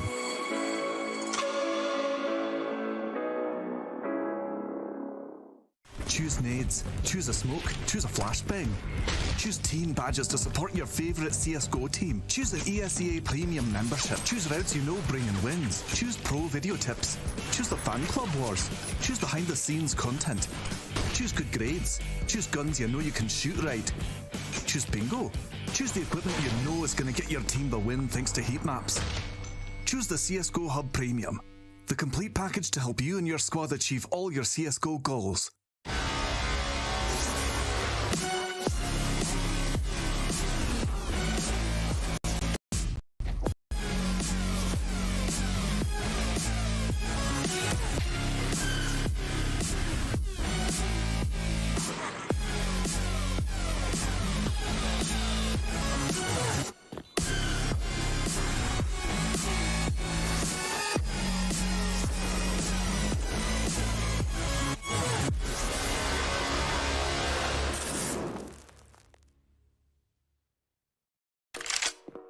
What do you want to spawn?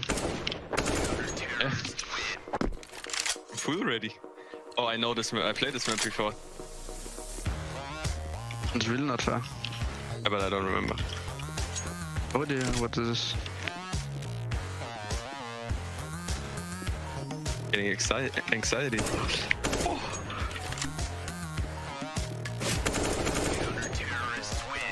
That's unfortunate. Unfortunate actually.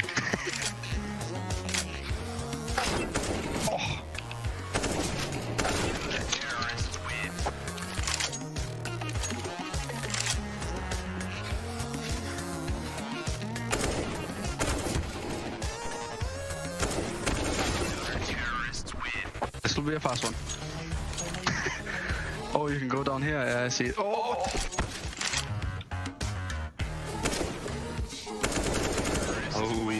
I was not ready for that. Now I understand why we spawn.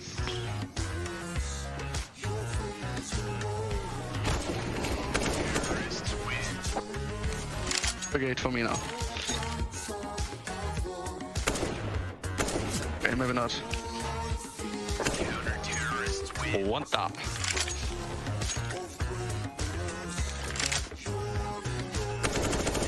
Oh, we don't spawn the same? I feel sometimes it's the same. Yeah, this one's not the same, that's for sure. Yeah.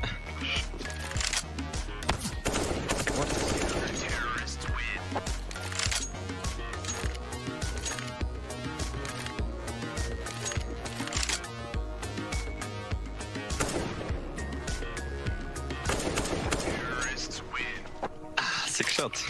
Thank you, bro.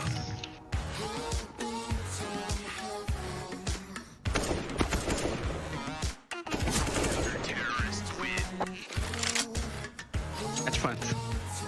Ooh, pressure's on now. Young gun performing under the pressure. That's how I like it.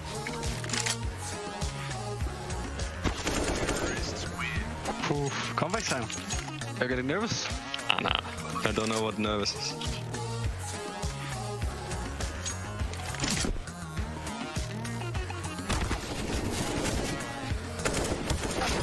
Oh. I can't believe it. 3 HP, brother.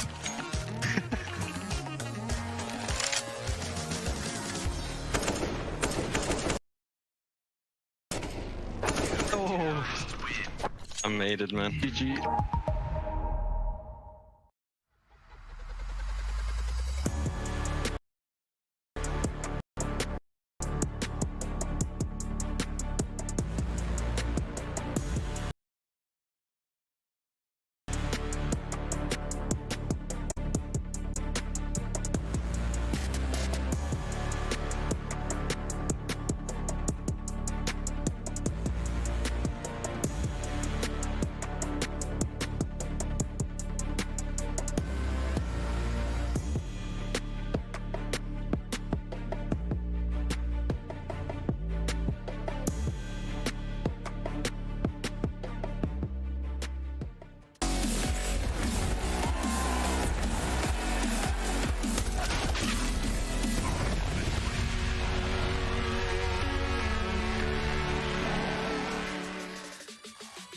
What is going on, everybody, and welcome back to ESL Pro League Season 15, Group B, Day 3. We are now on to our final best of 3 of the day, and it's going to be FaZe Clan versus Sprout. My name is Parla. I'm hosting this desk with the wonderfully talented Blair and Maui Snake. We can see our players on screen, ready and raring to go.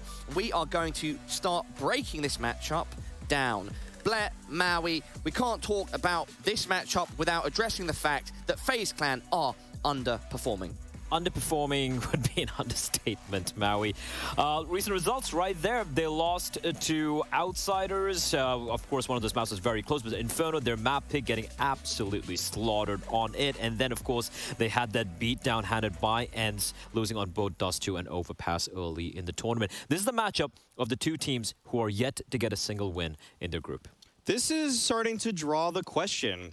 What version of FaZe is best? Is it the FaZe we saw at Katowice with JKS, or is it the one we're getting now with Rain? And the thing is, I don't want to ring the alarm bells for FaZe. I really, really don't, but this is a must-win game for them. There's a lot of pressure here. There's a lot on the line. If they lose this one, the chance to making it to the playoffs is very, very slim for them.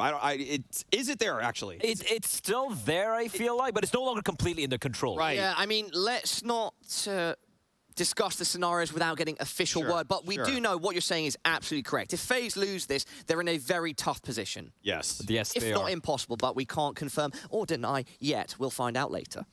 Well, I mean, the shocking thing is, like, coming in from I Am Katowice winners, guys, with all the trouble they had to go through, you know, with Rob's not able to play a couple of games, JKS coming in as a stand-in, all these things. And look at the comparison. Look at that. The stats for these players from IEM and Pro League, and I can just see one thing there, a lot of red downward trending arrows. I was going to point that out too, Blah. Even the numbers. Look at the impact ratings. Not a single person with a rating, an impact rating above 1.0, and yet that's what FaZe had from players like that were like everyone, almost every single person was contributing. Kerrigan, of course, going to be a little bit lower in the stats, but the thing is, his calls were magnificent at Katowice, and he's not been bringing that on the CT side. The CT sides of FaZe for me have been incredibly disappointing. The way they lost to Outsiders, in particular, not getting a single round on their map pick. Are you kidding me? That was wrong. Guys, let's compare. We've just lost the stat, but it's fine because we need to talk about Rain. Yes. JKS's stats at Katowice compared to Rain's stats now at Pro League, there's a big difference. Look, there's a big difference. I don't think it's something you can just compare without context, right? Obviously, if you look at Rain, for example, he was playing from his hotel room. I did mention the fact at the beginning of this group that is the very first time this entire lineup, this particular 5-member lineup is sitting together on LAN and playing, right? But actually, that means they should be playing even better. Yes. Because they're playing fantastic with Rain sitting in his hotel room. Something feels off, Maui. I can't put my finger on it, Blair. I can't put my finger on it. I don't know if it's the pressure of the situation almost feeling lighter. You know, when you enter a round robin, it doesn't feel the same as a double elim bracket. Sometimes that brings out more. You're just knowing that it is in that sort of situation. And for FaZe right now, I'm kind of looking at the leadership. I'm looking at Kerrigan, and I'm looking at Robin to try to bring something to the table here because they need to get fired up today. Speaking of no pressure, you might actually use that to describe the run in IEM Katowice, because everyone said you have all the reasons, all the excuses in the world, and we will completely understand if you're not able to even make it to the playoffs. They just went ahead and bloody won the entire tournament. So I don't know. We've got the stats on screen right now for FaZe Clan and Sprout. KD over their matches so far. I wanted to mention something that me and Maui were speaking about yesterday. Blair, I'd love to get your thoughts on it. Often in Counter-Strike, we see these peaks and troughs. A team reaches a huge height, and then suddenly they go missing for a period, and it's quite hard to quantify why. Could FaZe Clan be in a position like that, where they've seen that huge Katowice win, but for some reason, they haven't been able to continue it here? And if they do continue it, it needs to start now. It needs to start now. I mean, this is not, it's a must-win game. And here's the thing, even if they win this particular matchup, who are they facing up against later on? Vitality, Furia have looked incredible. It's not going to get any easy. So this has to be a must-win game. But just to address what you mentioned there, Paula, we've seen this happen with Na'Vi in the past, in a couple of years prior, that win a big event and suddenly they just disappear. We've seen this happen to multiple teams. G2, finalists, Katowice, and suddenly they got into groups in Group A in Pro League just last week, right? So yes, it could be the mentality, you know, playing a factor, but for FaZe, for them to finally play a tournament with this lineup together on LAN with no stand-ins, no problems whatsoever, they should be just, you know, gunning from the get-go, and that's not happening. Absolutely. And the thing is that with FaZe right now, the pressure for me is most actually on Rain. I like, the community is starting to murmur about the fact that they were better with JKS. They objectively were. They objectively were better with JKS right now. You can't even give me a counter argument for that. Simply, they won a whole tournament with him, and right now Rain is underperforming. His stats aren't very good. We saw them earlier on a graphic, and the thing is that he's been on the team for a long time, and the last 3 years consecutively, he's had a kill-death ratio under a 1.0. Sure, he has an entry role, but JKS had to do similar stuff in that same position, and he performed incredibly well. Smaller sample size, though, as a caveat.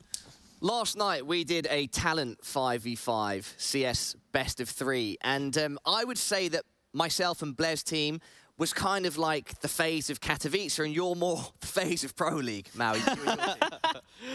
Okay, Paul, the comeback for this for me is that I dropped like 30 kills in every single This guy is seriously sick on the server. It's so annoying to play against him. Yeah, we're still just waiting to see if this match is ready to go, if we're going to get it. Yeah, okay. Tell you what, right now, we can take a look at our Colex players to watch.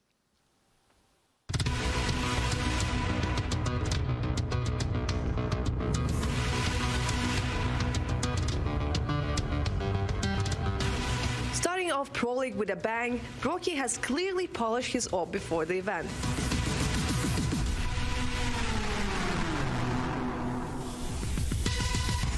He's always able to find impact, and it shows. Now convincingly the top-rated player on his team. The young Latvian will need to keep this up for FaZe to have a chance at making it out of the groups. Slacks, on the other hand, has performed well against Vitality, but struggled to find his footing in the match against Furia. Day 3 will have to show his talent on the server in order to keep Sprout competitive for the tournament. Both operas are now under pressure. Their tournament lives already on the line, and only one will make it through today.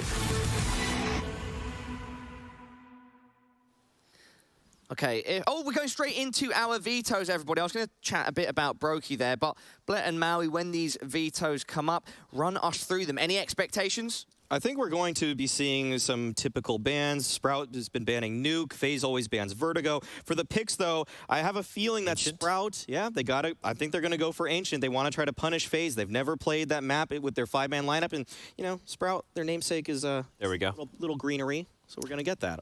Inferno, the pick coming in from the side of FaZe. It's kind of expected. I guess Mirage is a decider, I'm assuming, over here. Wait, Vertigo again? I think that's a mistake there. I think it's Mirage it was a getting Mirage ban. Okay, so it's overpasses the decider.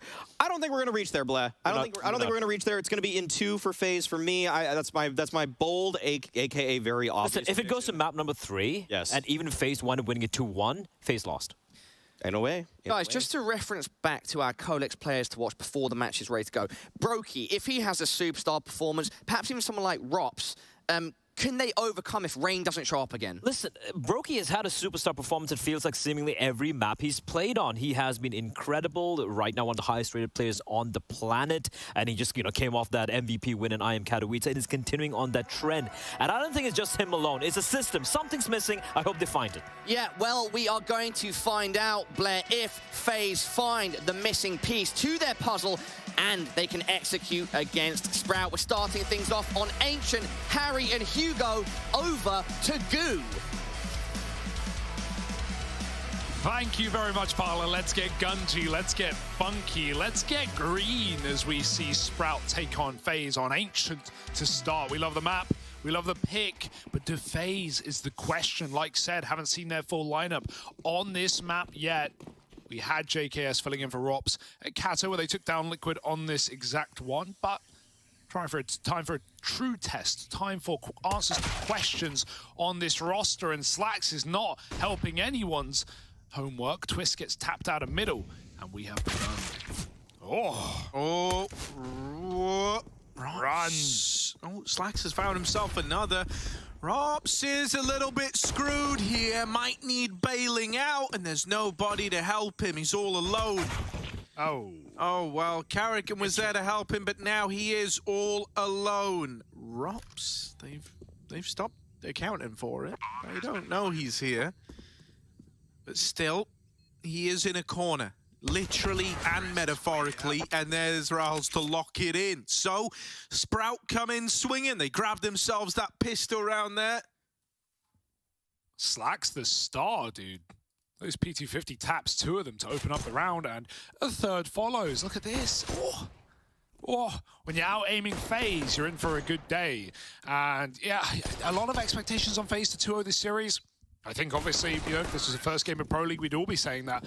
I wouldn't be surprised if Ancient comes through for Sprout today, just with the underwhelming performance we've seen from FaZe so far. But if there were any game to pick it up, my God, it would be this one. Sprout, I don't know if it's good that they've got FaZe backed into a corner sitting 0-2, or bad, right? You could make an argument that, oh, FaZe, they've lost everything. Maybe they'll lose to Sprout. You could also say, well, FaZe know that this, if they were ever going to win a game in the group, it would have to be this one. The bottom-seeded team with the group of death, and even then, Sprout have impressed, but Carrigan being shot in the head. Rain, he is iconic for these wall bangs in Cave. Sprout won't give him much. Oh, baby. That's juicy. That's thick. And that's how we like it. Green is the gunge that runneth over the thickest. And here, Rahul's up the short side. Gonna try. Oh, what? What? Twist wasn't even aiming at them. I don't know how that one connected. Stairs done what he can to bring this one back into a 2v2. The Twists toggled on today. Spitty holding down the con side, bested by Brokey. Now, one more step on the stairway to heaven. Here he is. Brokey with the swing, locks in the round. And FaZe with one hell of a response, spearheaded by the terrible twosome of Twists and Brokey. Yeah, just dastardly deagle shots down middle for Twist. I don't know how he hit some of them. Definitely didn't feel like he was aiming at his opponents, but he got it done, didn't he? One way to do it. Twisty hits diff. And all started with that, the fadeaway. Nothing feels better. Look at this one. And then, what? Clean as can be. Yeah, Sprout, welcome to FaZe Clan. Brokey's happy to be here. He has been one of the top performers, if not the top performer of the year right now, with FaZe having Katowice in the back pocket. Oh, Marix is coming striking hot, though. Some clean shots in these first couple of rounds off the AK. Finds Twist in mid.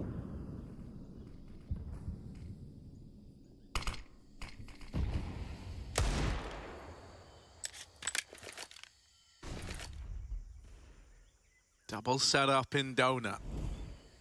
They call it donut because it's shaped like one, not because there are any there. Damn it. Brokey.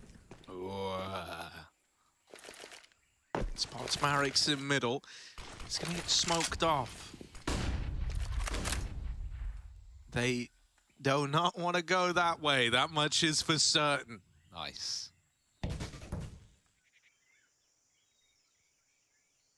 FaZe jammed in behind the smoke right now. They won't clear this corner. Oh, yes, they will. Spinny turns back, and Marix can't trade. Rain will rain on their parade indeed. An AK at his feet in a 2-on-4 to concede. Karrigan doesn't want to. It's only stare. But he's on the ramp today. 1v4, and Brokey locks him. That's a beautiful round out of FaZe, right? You know, considering they won the force, that's a very clean, clear round for them with 4 up, and Rain will not let them get into Cave, and he is the talking point today, isn't he? The vibe check looks good though. Like, I know we're only 3 rounds in, but like sometimes you can just tell by how, you know, the kind of early reaction. Everyone just looks very dialed in. You know, I'll say that much. I haven't come into this looking like they're showing tremendous pressure. Even catching the fist bump. I was worried Rain was going to get left hanging. Now, just pistols for Sprout. A little popsicle over B. Hoping the FaZe come their way first. Can you do the Herbert, you know, popsicle? Give me a quote. Is that it? Just popsicle? Just say popsicle like how he would. I can't do it. I don't know what it sounds like. Here we are. It's a mauling. It's a mow down.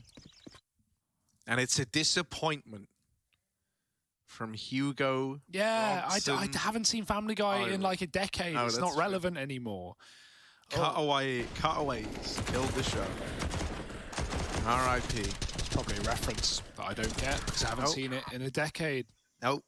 Just literally what happened. Okay. Well, rip. But also, not really. 3-1, fast out mid. I like the change of pace for Sprout. They storm the board, they smoke the molly, and they get full control. Rain, if he wants to come in on the ledge side, he's got to watch out. They're already here. That's one way to split Cave together, but you're not going to get through Rain and his gnarly wallbangs. Rain. How does he do it? I don't know. There's a reason we call him the Rain Spams, and he shows us.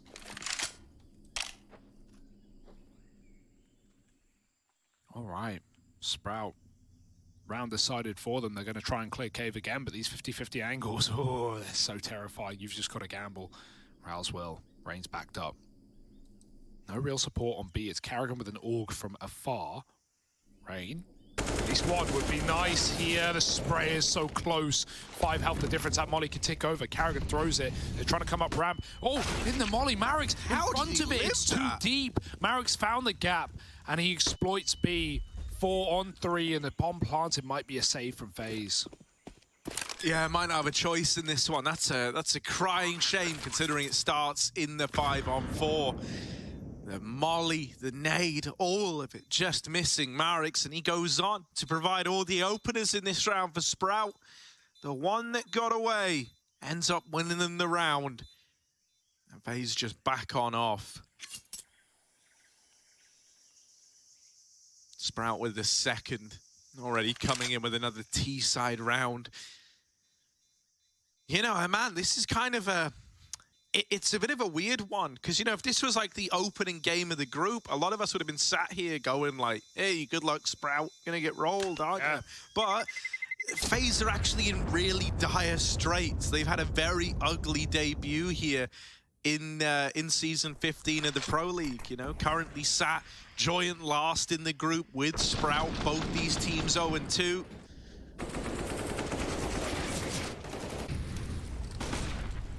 The pressure's really on, and it's definitely more so on FaZe than it is on Sprout, right?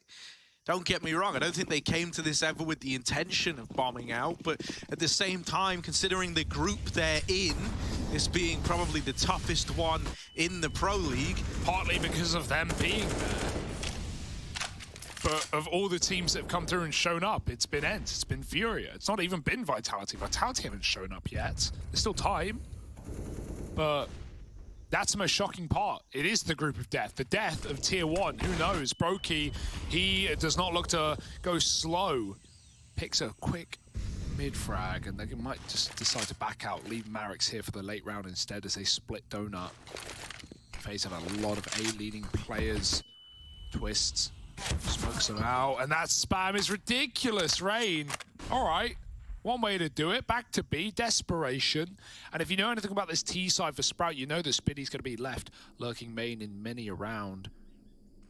It was an inconsequential position on the T side against Furia. How will it fare v FaZe? Rops holds for the late commit. Karrigan takes ramp, and so now that Rain's been spotted, he can give it up and wait for Karrigan to double back, clearing all of lane. A flank perhaps for Karrigan, not a bad call. Waiting for a late player instead. There's the lurk dead, and now a 2-on-5. Desperation. Oh, they were ready for Karrigan, but he still gets the kill. An important one to have found. Only Stair left in this round now. Plant, just a fake. Shot rallied off, and now they know he's not sticking it. Rops' wrap round seals the deal, and Rops is on the board with his first kill in the game to find that round for FaZe Clan. Rain, king of spams, be it smokes or in cave, he'll do it all.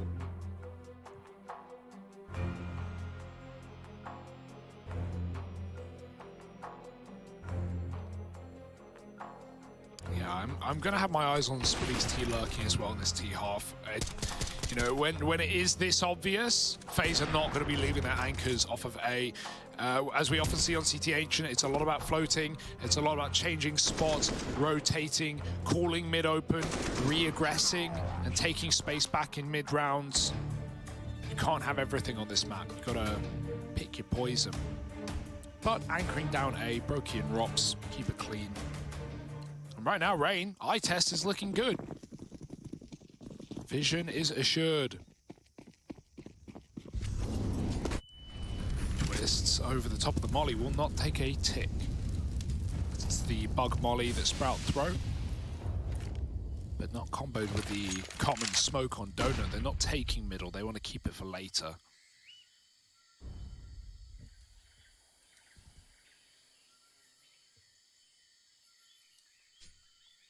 Again, Rouse has this B flash ready to go at a moment's notice. If they see something on ramp, they will throw it over. It's a very specific lineup, so I'm presuming Sprout have done their due diligence here. They've pracked it, they know it won't blind them. Smoke goes through the door, Sprout just take it back. Lane is theirs for now.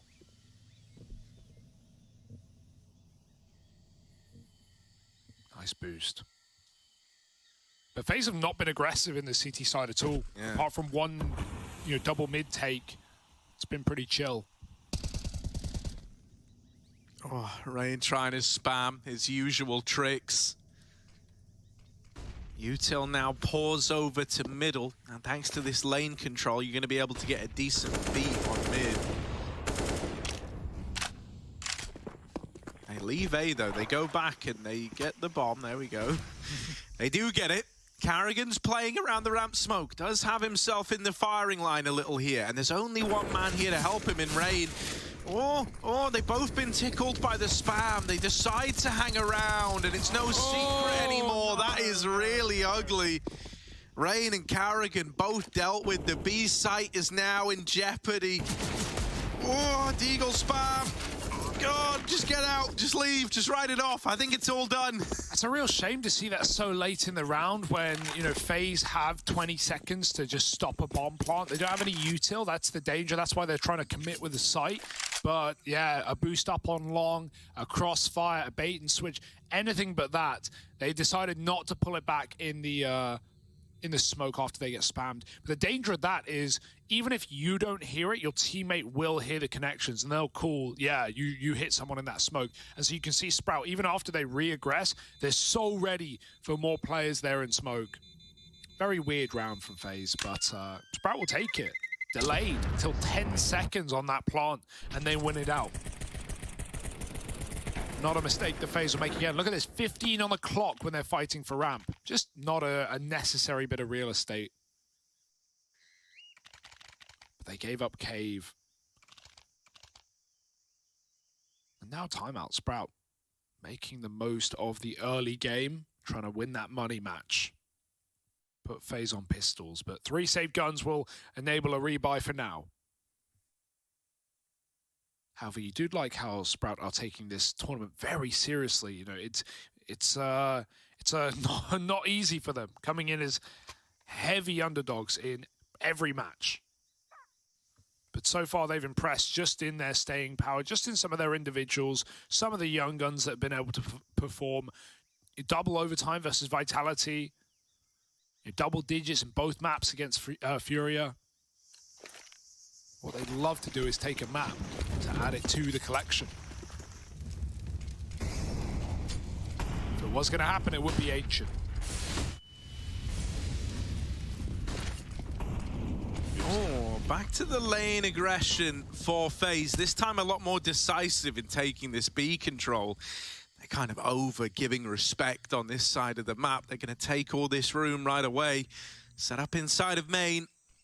Sprout start to move Spiddy and Rolls into the site. Are they going to boost Spiddy up? It looks like it. Well timed with the flash from Slacks. And that's a freebie for Spiddy.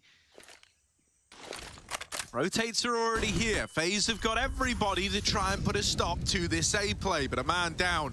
Someone's going to have to do something big in a spot like this. With a minute left, Sprout don't even have to commit. If Stare activates this B lurk and finds a bunch of room, you don't have to go for it. Might come a point where you're so committed you feel the need to go. Super weird. The backstabbing donut is nice. It's being held right now. Carrigan stops that cross in. Twist can take the next contact. He will. Dropping that mid man. Rob's coming through the smoke. And Spiddy on top of the boost is all that stands. Stare late to mid. Rob's re-aggresses. And with the bomb down, he can play that clock. 30 seconds. Tucks in behind the big box. 1v1 for the round. Stare. The late insurance policy has to stand tall. He might have spotted Robs. He looks aware. But now checking main. No certainty, no guarantee. Rops is here, and he's missed his shot, but he does follow up. 5-3 now. Rops with a double, and FaZe stop that double mid-late lurk. I was getting really scared with that setup out of Sprout, right? Often we've even seen that early in this game with them hitting B and Spiddy being super late in A main. I was waiting for Stare to activate. But you got to give it to him. You know, they weren't ready for the second man to come out of B lane and take mid. He's also there to deny a cave rotate. But because FaZe had taken lane so early in the round, they all knew that was A. Look at this setup. 4 guys in the bomb site. And even then it comes 1v1. Nice try for Sprout. Yeah, I'm kind of impressed they get it as close as they do, honestly. Yeah. Like, considering that was essentially a 3-man push into the A site, you know, it comes down to this 1v1. This nail biter. I'm curious what they plan to do with some of these lurks. Like, even some of the best Ancient teams, for me, Entropic were always a very, very good Ancient team, but even they sometimes get bogged down and having their lurks, like, doing nothing, essentially. It's such a big map, it can be hard to find impact with it. You know, I remember games where, like, Crad would just be sat at B ramp, you know, 6 rounds in a row, not doing anything, it felt like. But then other times, you know, your lurk's getting away, creating a lot of space for you, putting a lot of pressure on, not allowing rotates. So we kind of need to see that tighten up for Sprout a little bit. This time, lane is given over for free. Sprout don't even use a flash to take it. Smoking at ramp is frustrating, especially with so little time left and the lack of util. You know, you just used one of the 2 prized smokes that you have, and now you're just kind of waiting around for this smoke to fade. Where do you want to put your 1 bit of util? Going to go out to the short side, leaving long open, and that's where both players are for FaZe. It's in cave, it's not even on short. There's a lot of sightlines available. Marix needed that entry, but the bomb's been denied with 10 seconds. Carrigan carrying again. 3 kills, and there's no one to stop this. There's no one to save this. With no smokes down, Carrigan's on for the ace. If only Spiddy wasn't late lurking, he would have had it. Instead it's a save. Yeah, so just keep your eyes on these lurks, right? Let's try to measure the impact they're able to have, because now in these last few rounds, they have struggled to get away with much. You know, that one is just awkward in its very nature, right? It was a good timing on the resmoke for FaZe at the top of ramp. It nullified the already limited utility for Sprout and left them in a spot where they kind of just had to flip a coin and decide where they were going to smoke, hope that it carried some impact. Only pistols now. This AK on Spiddy still in play as it was saved forward. He's going to try and find the opener. Yeah, faster, faster, in the face, disrespect. We've had different setups on B every single round, and they finished the job. Oh, Glock, Glock, Glock. How had you done that? Twist has to save the day. Rouse up close, getting chased down. It's Marix with a trade. This one rifle round is running rings, running circles around FaZe right now. Stairs still stuck in cave. Brokey swings. There's another long player low. They know about it. Marix cleaned out, and Brokey, he may have saved the day in this one. Rops is coming in late from T-spawn. Brokey can buy some time. Just keep the pressure on long, using all this utility he's picked up. Oh, spam, Stair. He's got a line up. He's done more damage. Brokey's very low. Tapping the bomb. Stair can win the round just by shooting through walls, shooting through smokes. Another one, a third thrown in his face. Someone, they're not on it. Someone needs to stick right now. Oh dear, Brokey shooting back, providing cover, and they just win the round with seconds to spare. Brokey did not want to stick with low health. He'll grab the AWP instead. Good saving grace from Brokey, and Robs just gets on that bomb. Thank goodness FaZe win that. That was one AK. Yeah, I know that looks a little wild, but all in all, for like the 2v1 that you had and how kind of awkward that was getting, they actually remained pretty composed. Like, Brokey never gets that panicked in the, you know, spam damage getting done to cave. He never kind of outbrains himself and tries to stick it too early. They're fine playing within the confines of that being a round that's down to the wire. Good stuff for FaZe to get back on top of that one, right? Brokey really did just save the day, doubling up on the M4, right? Putting the AWP aside for a moment and coming in with the rifle. Ooh, I wonder what this change is going to mean, right? Because FaZe have been playing very different on B every round, right? We've had ramp takes, we've had retake setups, we've had double cave, we've had double ramp smoke, you know, and now we're double AWPing. But Rops and Brokey have been, you know, dicing up the A site between them. So where are these AWPs going to be? Rops likely going to be that A anchor still. It's a great gun for anchoring this bomb site. Lots of cover in temple, lots of aggressive options in main, and he's going to go for them as well. Good little pixel peek onto Stair.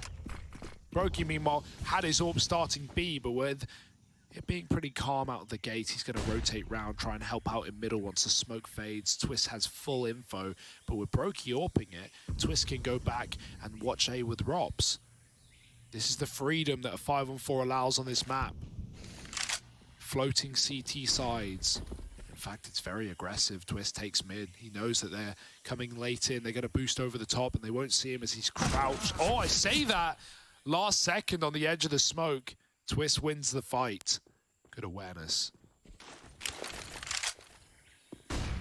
Ral's going to try and trade. Oh, that was a team flash.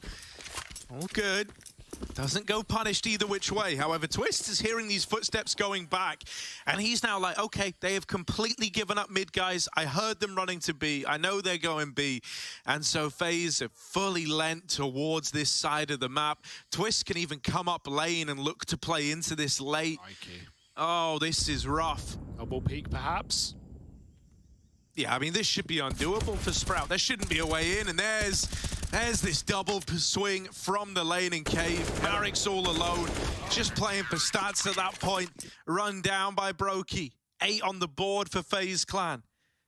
And be deceived, right? This is a pretty CT-leaning map, right? Kind of feeling par for the course, and there's still a world where Sprout can make this a good T-side after all.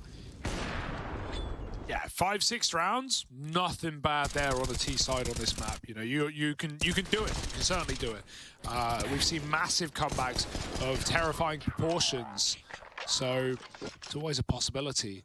Centropic, who pulled this back 14-3 down on that CT side. IGL legend Bird from Sky. Yeah, Bird from Sky. Fast out A, and they're going to get picked out of the Sky. Rops with the second AWP, and the Deek's out up close. He spams them down. Bomb is delivered into the temple, and Rops is delivering FaZe around. 4, yes indeed, and the late mid lurk for Rouse. He hits a dink. Rain will not give him the satisfaction of a kill, and Rouse is going to get weird with it.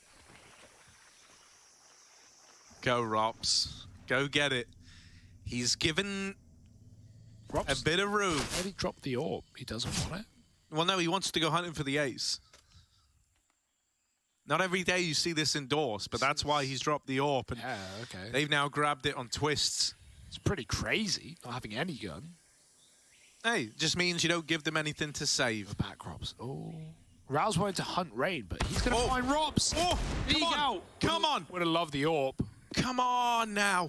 You know where he is, Robs. They've teed you up for this, or you've teed yourself up for it. Oh, 5 HP, the difference. If he kept the AWP there, tactically, he would have won that fight. But no, it's fine. It's just a death at the end. They saved the double AWP, and Rob saves the day. Nice A ankle. I actually like that FaZe do that as well. It's very cringe, isn't it? I know you like a bit of cringe. Very sweaty. Yeah, I mean, I also just think it's kind of important for this FaZe squad with where they're in to, like, try and have a good time, because they haven't been having a good time at all. And so, like, just having the confidence to go, yeah, Robs, mate, go get the ace, ha ha ha, everyone's laughing, everyone's having fun with that, you know, like... And that's something they've even said. Rob said in that, we saw the little FaZe piece yesterday, and he was saying, yeah, we're just like 6 friends, having fun, having a good time, you know, good banter, way, lads. And that's, you know, that's what you want from a team of superstars. You want good vibes. Otherwise, what do you have left? Because you certainly got good players. That has never been the problem. Spitty in the smoke. Oh, twists. How does he win that? Blending in with the green walls. And the first time, now that Spitty's dead, look at what Robs does. He walks all the way through A main with the AWP. Knowing that Spitty's dead just basically means you have A for free. And FaZe know this. They've stacked 4 on B. They've read this so well. Like, the T side does seem super predictable for Sprout, to be honest, with some of these slower T-burners. They're going to try and pop in cave. Rain 1 is fine in that position. Twist going to come in with a backstab, double up. And it Slacks with the AWP, low health. First AWP we've seen. And last, perhaps, unscoped and caught jumping. Yeah, FaZe are making Sprout look silly, and that's only reassuring for FaZe. Yeah, this is quite the confidence booster right now. Good reads across the board as well. You know, I mean, at this point, it should feel kind of clear that they've got a bit of a read on Spitty, right? They kind of know what's afoot. It's like the old, you know, like, get right fallacy in that wherever he was, the rest of the team normally weren't. So, a happy play. Yeah. Wonder if you could try use that against them. Rops is going all the way through main on a big old push here with the AWP, full-on Cyclops mode. Keeps getting away with it. It has been conceded, but FaZe are fully aware of this. Oh, Rops, here's the water. Stair gets turned on. So do I as Rops backs on out. 4 on 5, Sprout. A man down now, removed from their back line. They've got to look forward. Yeah, it's going to hurt for Spitty as well because he's been doing it all game, and the second he stops, Rob starts to aggress. And now, you know, it almost feels pointless to do it again. You don't want to be left in these awkward 1v4s. Oh, Robs, he's ready. Flick won't win, but it's fine. You've got a smoke. You can escape back to the bomb site, and we already saw Robs near ace from this position. If they run through this smoke, you're going to be feeding the beast, feeding the cool kid, and he hits another. Oh, Rops. He's going to do him dirty. Double AWP, and only 1 kill. Spitty will win that fight. Hello, Spitty. Welcome back. 2 lovely headshots, but he won't clear Twist on the off angle, and it's 11-3 for FaZe. It's everything you would have wanted. Sprout fans in tatters, but FaZe clan back and better than ever. You hope. It's building to a wonderful CT side. You know, and a few ago when I was saying, you know, oh, don't get ahead of yourselves. Like, even like 5 rounds, T side could be good. 12-3, just the biggest problem you've got at 12-3, because you could still come back in it, is like the pistol round becomes a must win. And considering those are kind of wild card rounds at the best of times, you know, it's certainly worrisome. 4 rounds can make a world of difference. Just having that one little gap, that one little bit of breathing room. I'm gonna split up the crowd right now. I'm gonna give Sprout some fans, and I'm gonna give FaZe some fans by telling you what this game means, right? Okay. If FaZe win this game, then ENTs are guaranteed a top 3 placement in the group. Guaranteed. Nothing can go wrong. So ENTs fans are FaZe fans? fans are FaZe fans. International lineup fans. Well, I guess they both are on Sprout side too. Now, Furia fans, if Sprout win this game, Furia are guaranteed a top 3 placement right now. Obviously, both these teams are 3-0. They're pretty assured, but it's the guarantee that matters most. So Furia fans are now behind Sprout. Sprout is a Brazilian team for now. Right in this moment, it doesn't feel like they're going to be taking down FaZe on their pick. 11-3, last round of the half. FaZe won it clean. Yeah, very measured in this round. You know, they've been good at kind of swapping that up. Sometimes you get the aggression out of guys like Rops, and then it goes back to this, a very grueling hold. 25 seconds here as they start to set up for the A play. These entries have got to be clean, and they've got to be immediate twists. Even slowing it down could work wonders. It's only one. Now in the temple is Rops with this orb.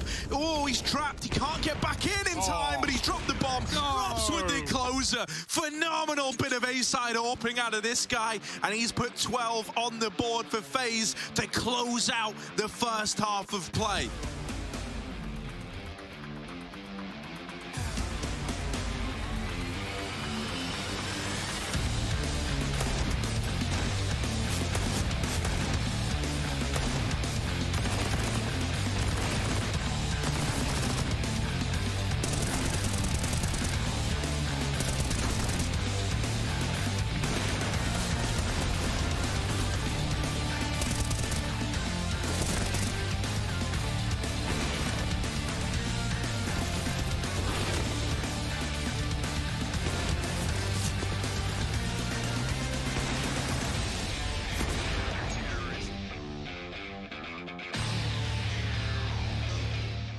Speedy, he's like the more experienced guy, and he was also the caller beforehand, so he just reads the game super well. But he's more on the outside, which means he also have some more freedom to play his own style, and he just have some more freedom to also listen and say, okay guys, now we need to come over here because I heard they rotate, or he read the game somehow. Then we have Slacks, who's the AWPer, and he's just the AWPer, and he's a sick AWPer, I would say, one of the best I've ever played with, for sure.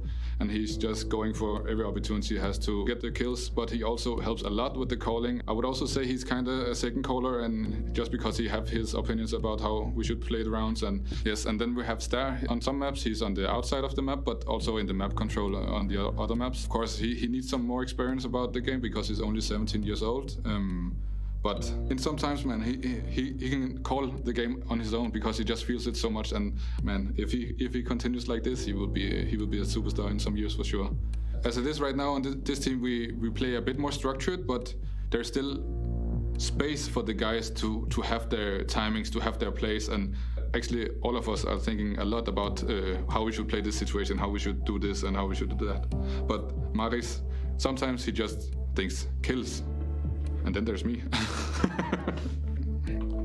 I'm new as a caller. I have never been calling before Sprout. I still need to learn a lot about it, and I also love that the guys are helping me a lot, and Barry, our coach, is helping me a lot.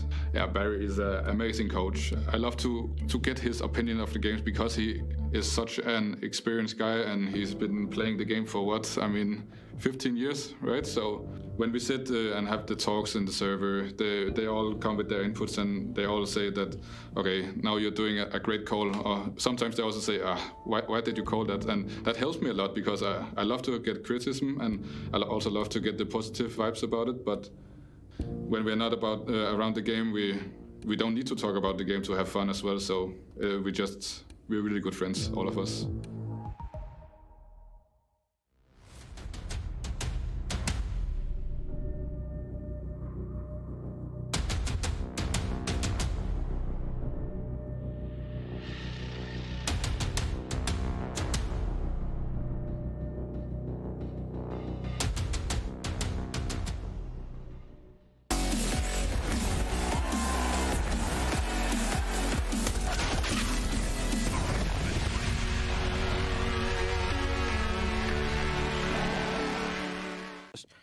My hold. He's tagged once. Different guy. This guy's tagged 40. Eagle tag. One shot scout.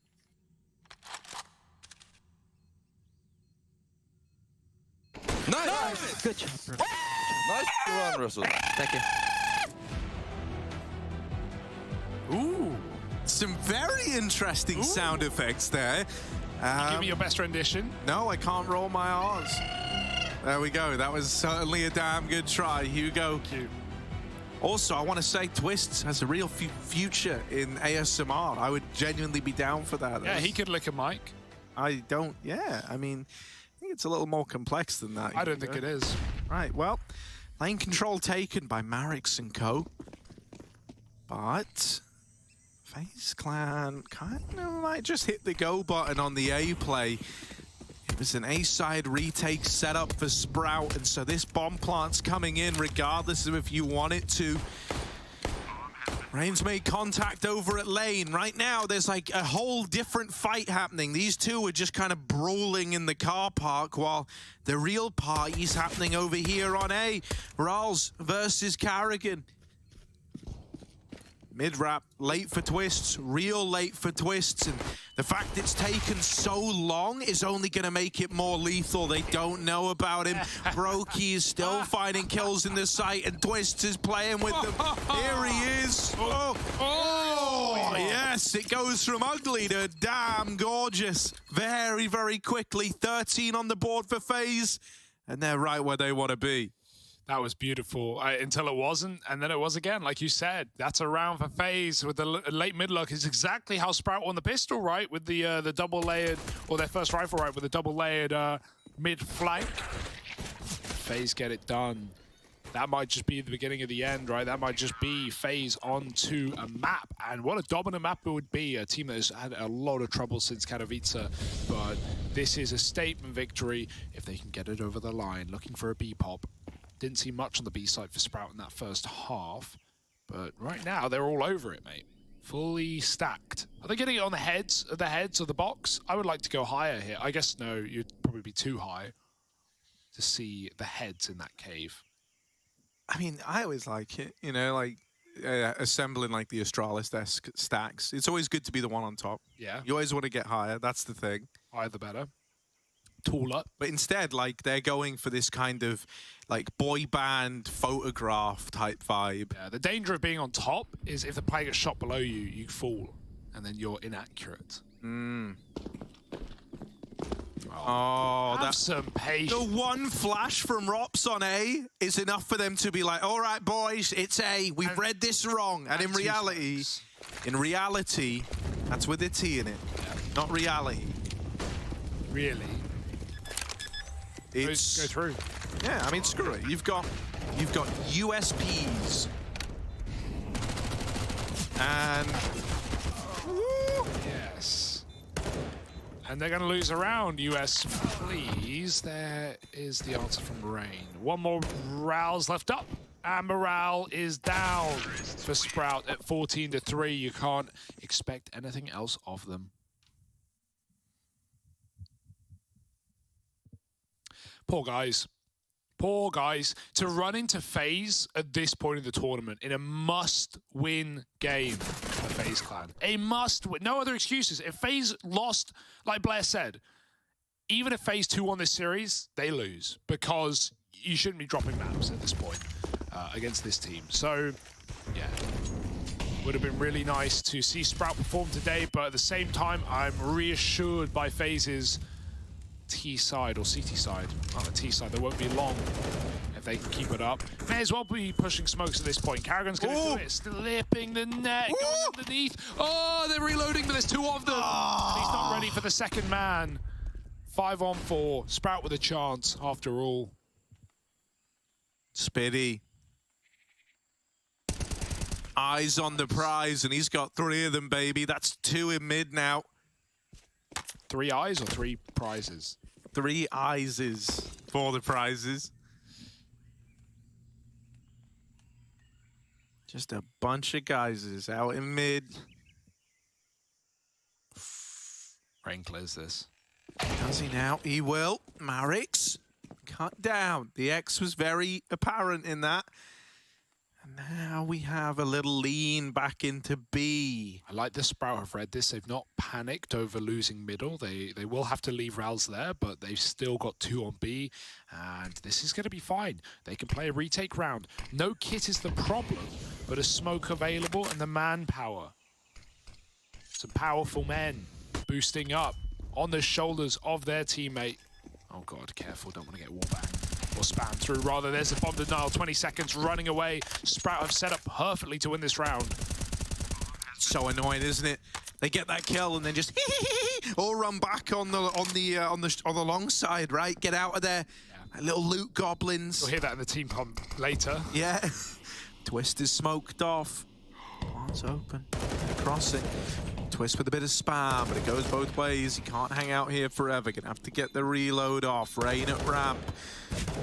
Oh, he saw the tag, but still. Sprout pull up, they win the round, they make the retake happen.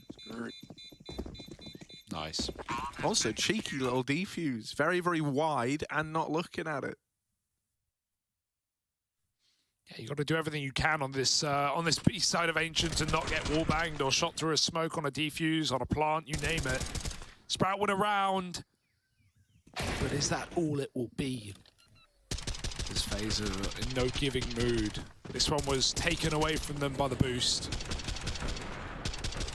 But this is not even an Ancient team. Of course, FaZe lean into it at the start of this map getting added in, but in recent times we haven't seen it all too much. It's been a second ban for him. Alrighty. Warp on Slacks. None on Brokey, just a Deeg. And a heavy B lean. I feel like Sprout didn't do enough B executes in their T side. FaZe already setting the precedent very clear. Get the cave control, molly back Spitty into the bomb site, and then run your smokes. Right now, the bomb is still outside of middle, selling things. We'll see where it goes. FaZe could collapse in mid from lane and ledge, they have it. In fact, they're leaving B. They want to spice it up. Double donut setup. Oh. Baited. Yeah, baited in by the promise of an opener. Oh, turns on a dime, and there we go. It's not a jammy donut. Marix gets turned to dust. Now Rops is out in A. Out behind the big box, good for the first. Admittedly, he's traded there in after, but they know about Stair now, and the bomb is going back to B, trying to outbrain Sprout. Now, Slacks can hear this. He's got ears. I can assure you of that. Gonna nail the first shot onto Rain. No follow-up. The bomb doesn't want to get lost here. Tag for Brokey. And he will start to leave right as Sprout send the second man back in. But Homie's got 10 seconds to get into A and get the bomb down. Carrigan, what? The round's over. Twist just runs up B and gets them both. Carrigan just threw the bomb into middle there. Don't need it. Just kill everyone, lol. Oh, the late lurk through B. That was so beautiful. I mean, if anything went wrong there, right? If anything went wrong, that round is over. If Twist doesn't double kill, if that pick doesn't come in through the A site late. I mean, one thing I will say is Twist didn't have to do his part because Carrigan actually won, like, the more important fight, I guess. You know, to allow the plant, but still, like, Twist sends it there and then, and that's FaZe up to 15. Forcing now a Sprout, giving it all they've got, trying to stay alive. Missed shot for Brokey, and he does get run down. Another kill from Rouse. It's an early 5-on-3 with guns retrieved. I'm not going to blame FaZe for getting ahead of themselves, running through mollies with orbs and playing for close picks. You know, it's a sign of the times. It's 15-4. Loosen up a little, let your stars succeed, and they try. A couple of kills go the other way for Sprout. And now FaZe have to strap on those boots yet again.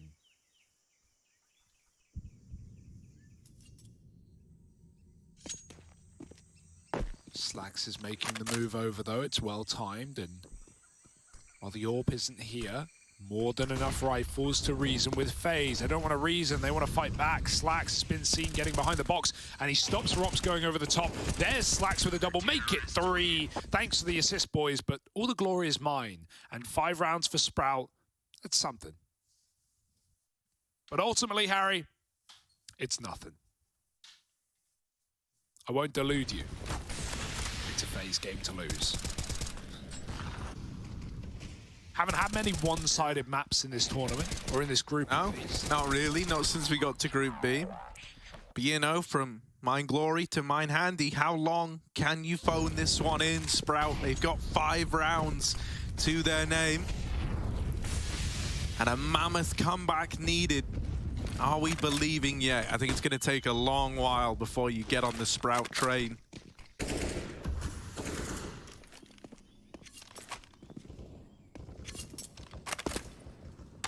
Triple B early.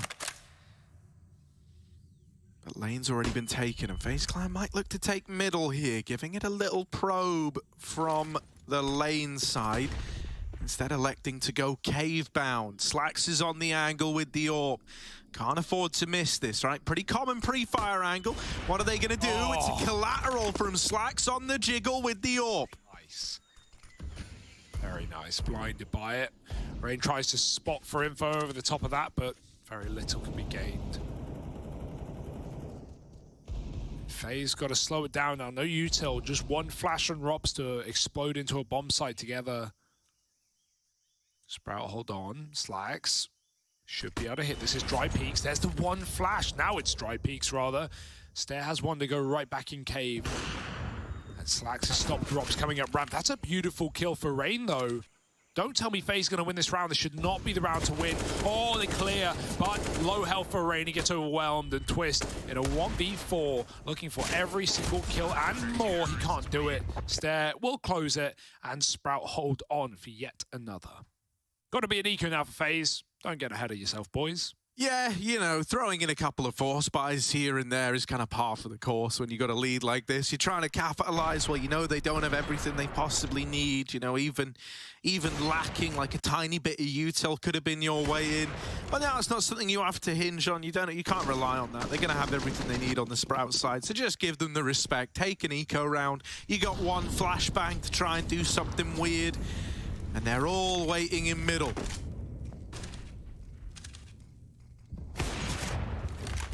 Missed shot for Slacks. The Glock spilling out into mid. He wants to keep chancing it right now. Rouse is the man to... There we go. It's fine. It's all good. He got 2. He did what he had to do. Did get Glocked, but the rest of the gang were there to pick it up.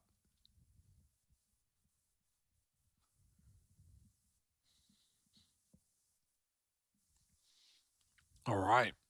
Nice, get it over and done with nice and quick. Robin doesn't even need to stand up right now. It's an easy day in the office for FaZe. The stress has not started, even with a couple of rounds from Sprout. It's how every comeback can start, but up against 15, needing a flawless CT side. If there were a map for it, it would be Ancient, but let's see if FaZe just shut this out in one quick swoop, storming over A. Donut smoke, not great. Marix may have blocked it, I don't know. Got full health, probably not. Miss lineup, FaZe replace it. There's still a gap for Marix to exploit. Quick kill and he backs out. Might even re-aggress with a flashbang. Out they go. I love this for Sprout. They're throwing themselves into the round, but they might get too far. Gone, Rops with 2. Oh! And now a one-on-one. The AWP for Slacks. Does he know? Did he hear a scope in Donut? Rops doesn't care. He wants to put distance between himself and the bomb site. Or pretending that he has.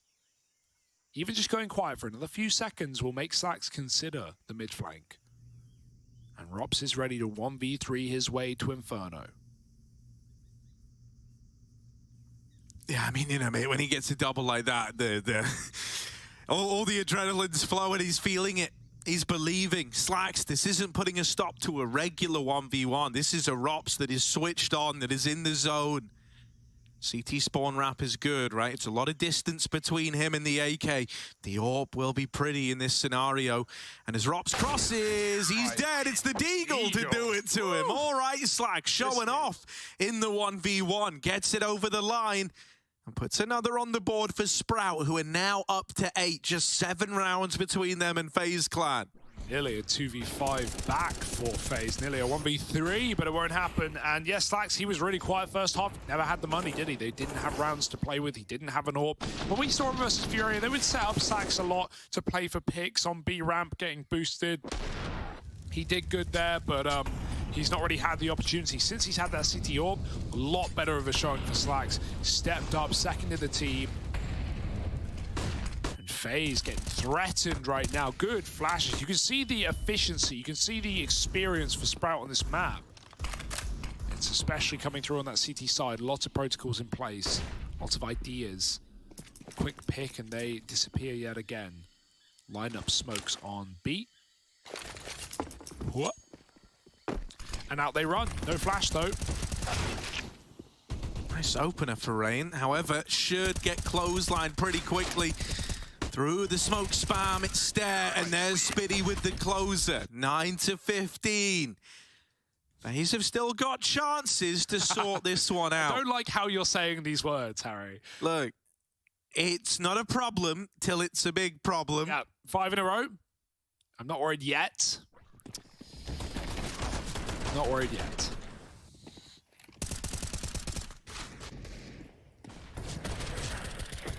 But what if? Nah. It could happen. Yeah. But it might. Here we go. Fast out mid. Twist is already climbing up ledge. That's one way to stop the B aggression, but the smoke does help. And Spitty's now trapped by a molly. Run! And he can't. Brokey comes through the door in time. Good nades onto Rain, but they won't finish anyone. And FaZe in a 5-on-4. Then they can't bungle this, Harry. I refuse to allow it. Doctor's orders.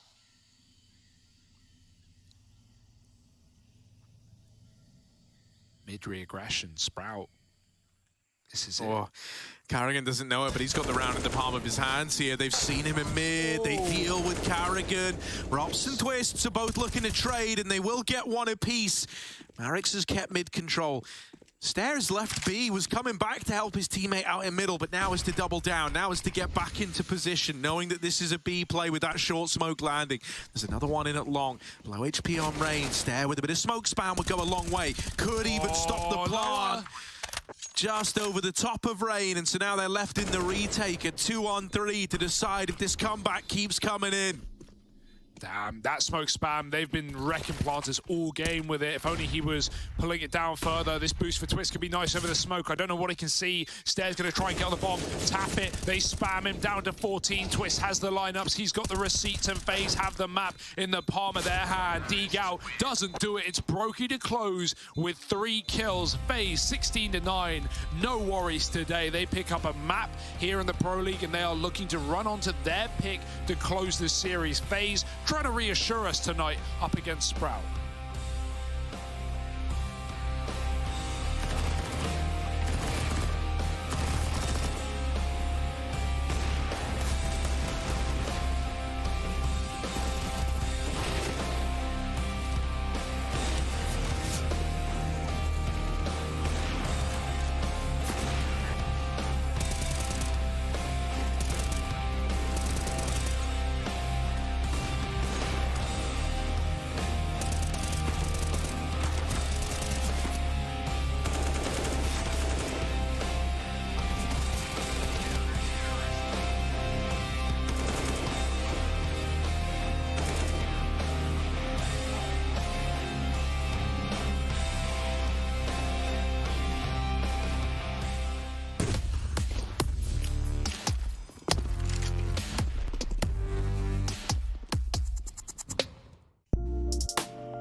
Hey Future Pros! Taking mid as a T can open so many options while playing Ancient. Throwing mid smokes from spawn is quick, but also means you could be locked out if the CT's utility is on point. So these mid smokes I'll show you will be great for a slightly delayed mid take. For this mini execute you'll need 2 Future Pros, 2 smokes, and possibly a molly to be safe. Future Pro number 1. You'll be throwing the top mid smoke. To throw the smoke, position yourself so this wall meets the edge of this highlighted brick while crouched. Aim just below this dark spot on the edge of the shadow. Then jump through the smoke. Not too hard, right?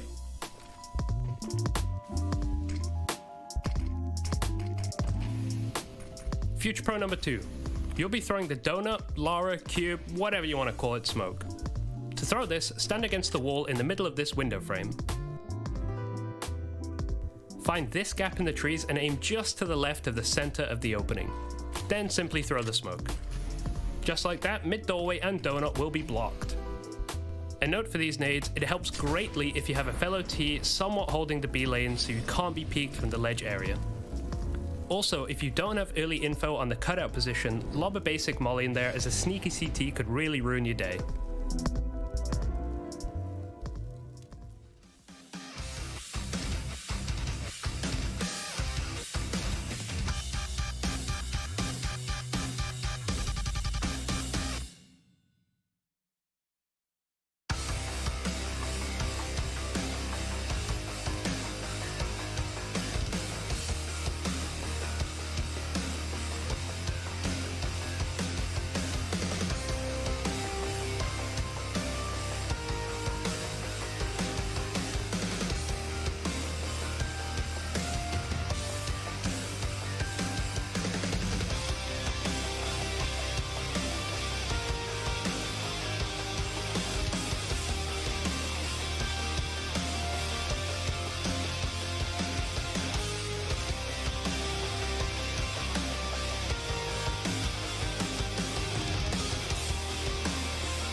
Credit to Sprout at the end there, stringing some rounds together, trying to mount a comeback, but FaZe put the nails in the coffin and won out 16-9.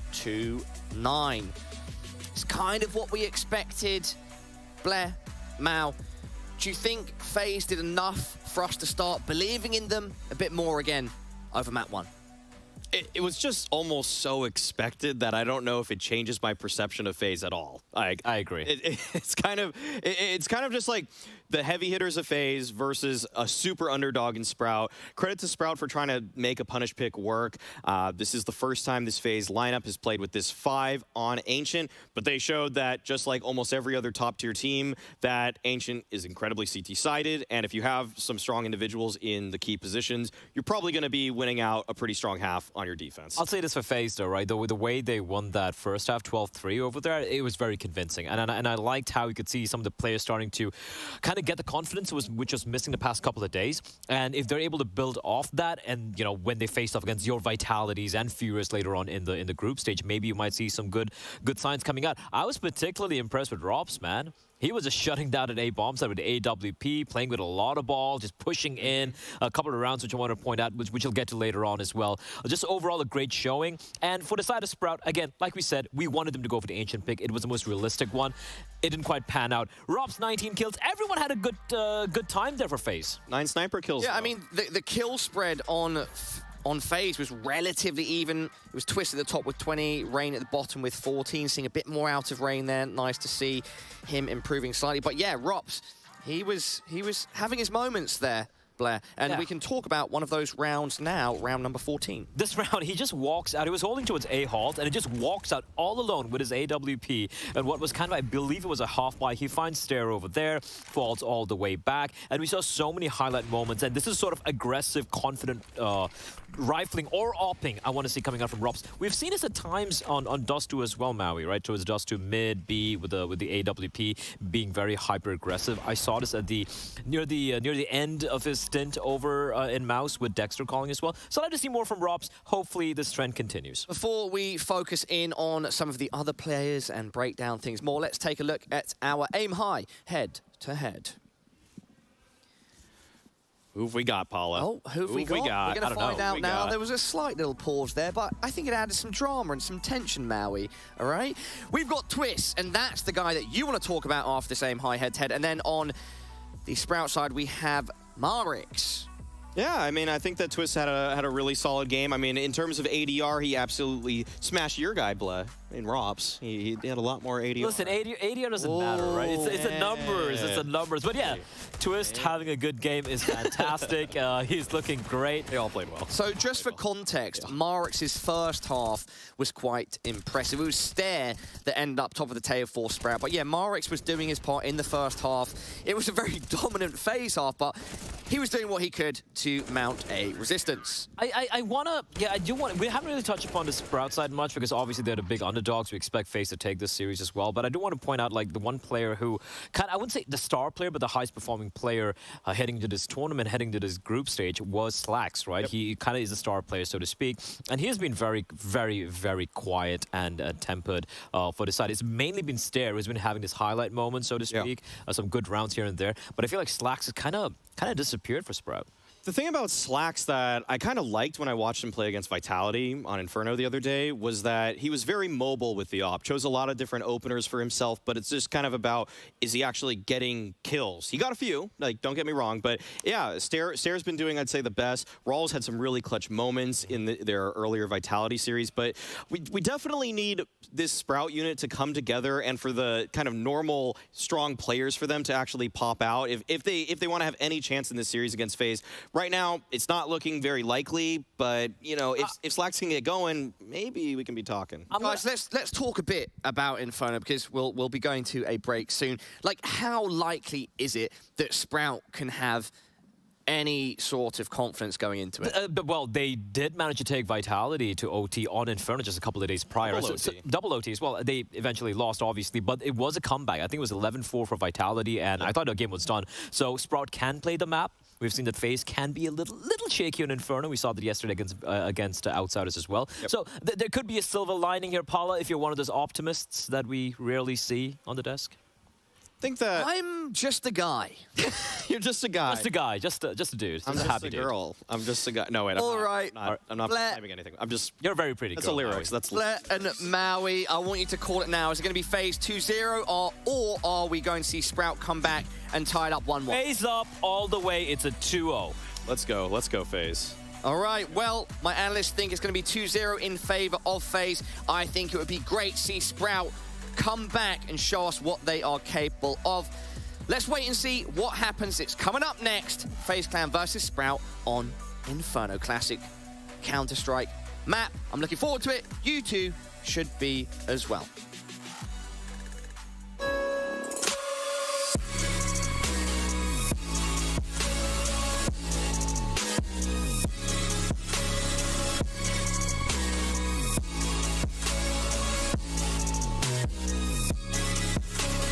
You love it, you wear it. What's your style? Get your merch at shop.eslgaming.com.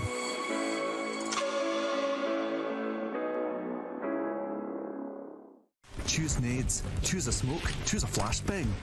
Choose team badges to support your favourite CSGO team. Choose an ESEA Premium membership. Choose routes you know bring in wins. Choose pro video tips. Choose the fan club wars. Choose behind the scenes content. Choose good grades. Choose guns you know you can shoot right. Choose bingo. Choose the equipment you know is going to get your team the win thanks to heat maps. Choose the CSGO Hub Premium, the complete package to help you and your squad achieve all your CSGO goals.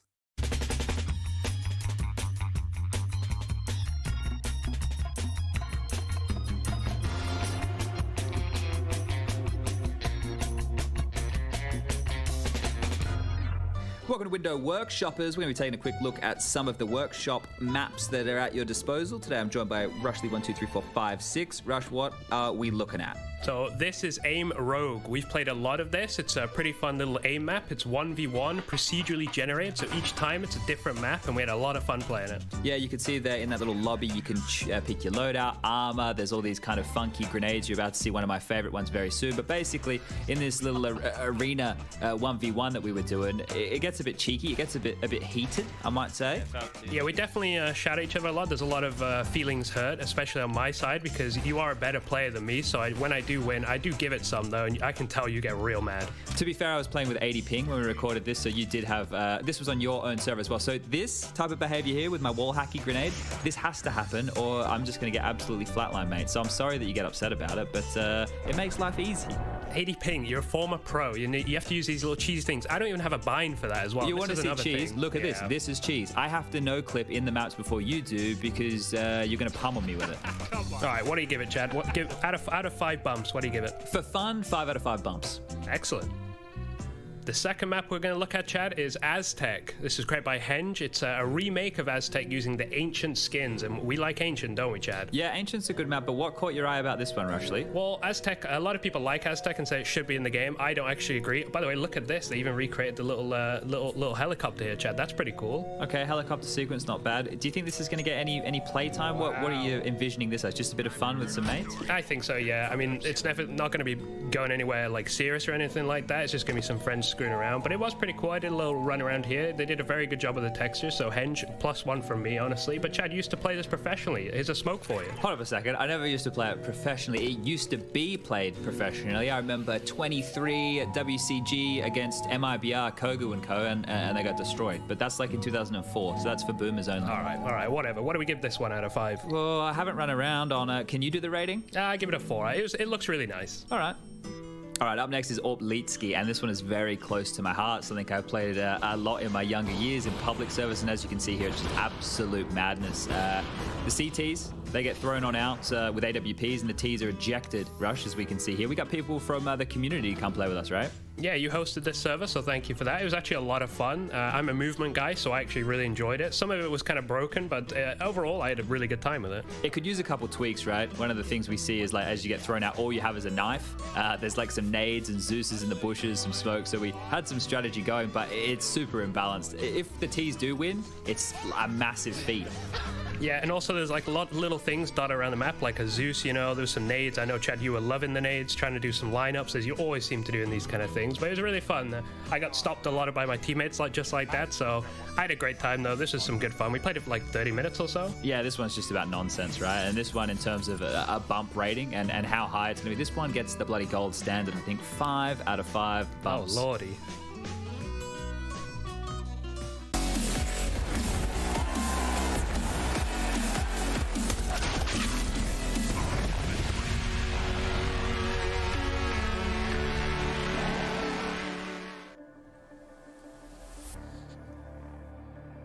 Ah, yes, FaZe v Sprout, and now we get ready to head to FaZe's map pick. 1-0 up in the series right now after taking away Ancient pretty damn dominantly, right? 12-3 first half, they end up winning it 16-9. Now, I think FaZe, really, for them to truly win this evening, they need to show that same kind of dominance again, right? I think if they get pushed to their limits, I think if this goes to a third, that is a big L for FaZe. No matter how you slice it, even if they do go on to win the series, we need a return to form, a reason to get behind this squad again, because the first kind of couple of games out of FaZe have been ugly so far. Yeah, we need the Katowice winners back on track, and it looked like they were there, right? Obviously, Rain back in this team now on LAN. He had a really good game. There was no weak point for FaZe. This is their map pick. This is a bad one for Sprout in recent times. Yes, they took Vitality to double OT, but it's not a safe insurance pocket pick for Sprout, so let's see how they fare. Flash down B, and Twist is already there to greet them with a Glock. Rouse, love that. Right down middle, getting involved, but only good for one. It's the turn on, the turnaround for FaZe, and flipped on its head yet again. It's Sprout now suddenly in a 2-on-2. Stopping this B play. One more shot would have done in Rops, but they're going to have to play retake. Oh, that's the plant denied, and now Brokey's got to do it all alone. Gonna go seeking his fortunes, and that's a quick shot to Spitty.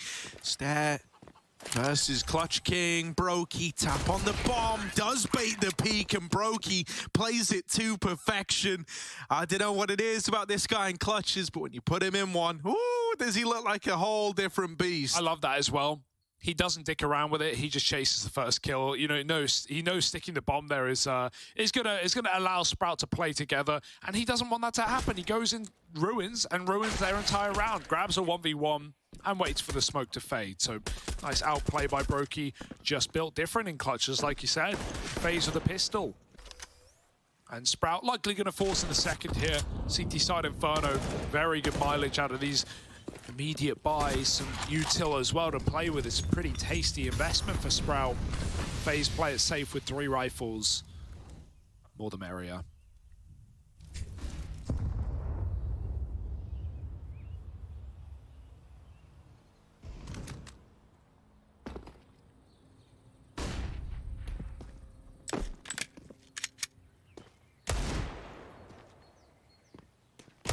Take banana. This Deagle of Rouse is still floating around. Him and Stare inside of the B site.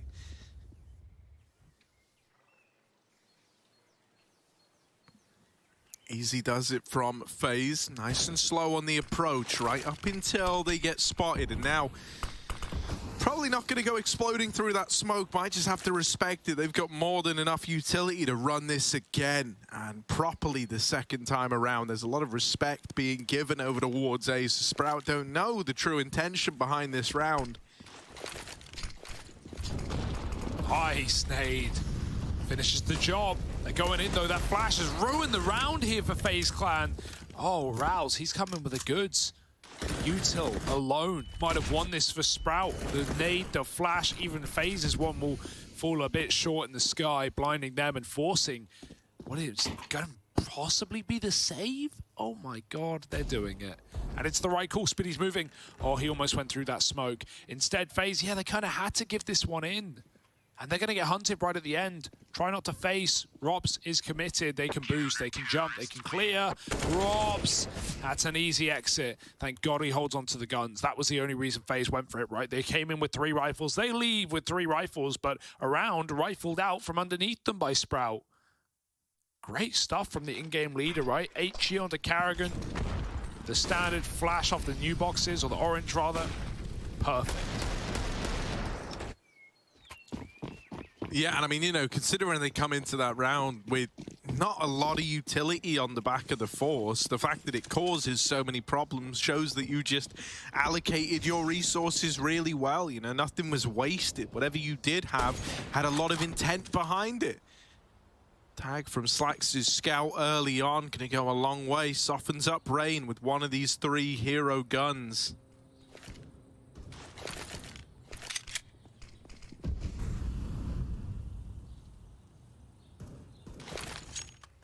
He throws it on over.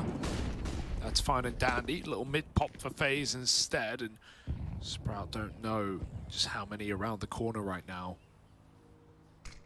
Safe double short setup. Spitty spots it. Has a flash. Might just pop Marix in here and get aggressive with it. That's a nice flash. But there was a player turned. Brokey's going to save his team. Robson's out long. There's 2, though, on the arch side. Stare's going to drop that package. Massive pickup now. Robson's not ready for another. And Brokey keeps bailing them out with trades, but it's not enough. Twist does kill that pit player, but that bomb is still under the control of Sprout. FaZe are now on damage duty. They're here to win the fights. Yeah, this ain't gonna be easy. Stare, oh, with that swing, has given over the 2v2. Ouch. Left it all on Rouse, who's now just trying to play around the bomb. FaZe are moving in together. They get the bomb back, and Rouse is swinging it late. Like this play. Not ready for him. Around the corner, there's the flick back for Brokey, and 4 in the round. He's dug them out of the hole. He really did. Those are massive trades on short, saving his team flashed out. I think it was Twist Anti anyway, who might have got that kill, but Brokey's so quick to grab it. He even follows up on long. Twist gets the pit pick, and yeah, a bit too hard pressed for Stare here. The re-aggression was a bit wild. He even warned Brokey by dropping off the pallet. That felt unnecessary, but hungry for kills, and look at what it's done to Sprout. The Force buy wars continue, and FaZe's save now looks super justified, right? They come in with a win. Rebuy for Sprout, they had to do so. Rouse needs to run that Molotov. It was either stay or go. He'd rather keep the site intact. Slacks in the ROP spot. Up against against the man himself coming out boiler. This guy checks it. He knows what's up. What awareness. Do you think You're gonna try and use that against him, are you? That was a pre-aim. Like, that wasn't a flick. That was a pre-aim. fully intent. Yeah, he might have heard him get up there. Not sure what method he used, whether it was a porch boost or a jump. The CSGO Twitter account did just say, like, we got to call that spot Rops now. Yeah, no doubt. It's confirmed. No one's ever done it like him. Hanging out on the Juliet balcony, waiting for his Romeo. Yes. Or her Romeo. Alpha Romeo, which does go to Rops if FaZe win an event, and I'm sure that'll be fine. Yeah, don't give a car to a player on a team. It might kill the roster. Although it's no Mercedes. 2-1-4. And we save these. Sprout's got to give it up on Inferno. It's a bit of a classic. FaZe go 3-1 up, and a gun is at least kept.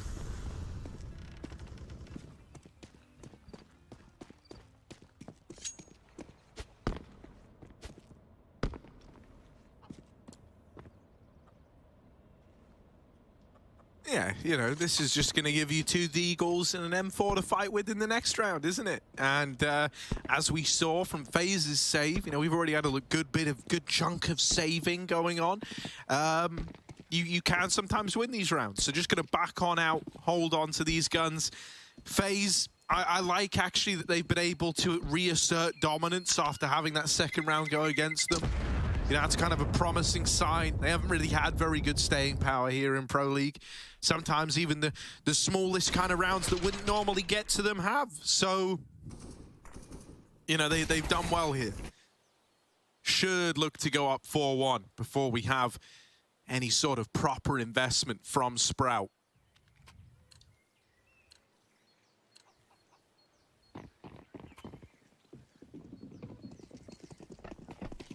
To Ruffy, losing the force by wars on CT side. Sign of the times and a B stack. That M4. Waiting on first contact. Spitty's even got the Zeus in the apartment. Slacks is trying to bait for him. Oh, Spitty has been seen. Oh, the back. Only just for Rain. He pulls the spine out with his pliers. Jeez, the imagery on that.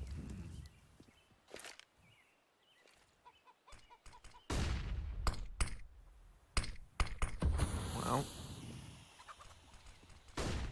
just Slacks here with the Deagle, and he's getting walked on up long. Bomb's still all the way back at T-ramp. Pretty measured thus far from FaZe. Slow and steady does win the race after all. Not the sprint though. Finish line for FaZe is this A site. No aggression down B, no rotator. At certain points, Brad's got to make a move, and well, when they do, it will be too late. FaZe have already captured the bomb site and are surrounding it.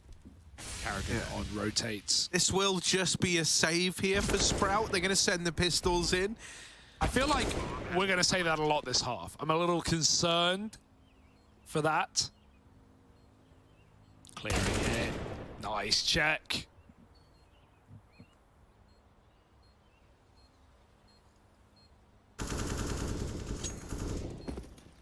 Do we save or do we go? We save. That's what's happening here. So, you know, that M4 cursed in the hands of Marix. If you have it, you are destined to not fight. Oh, someone go back and save it. No!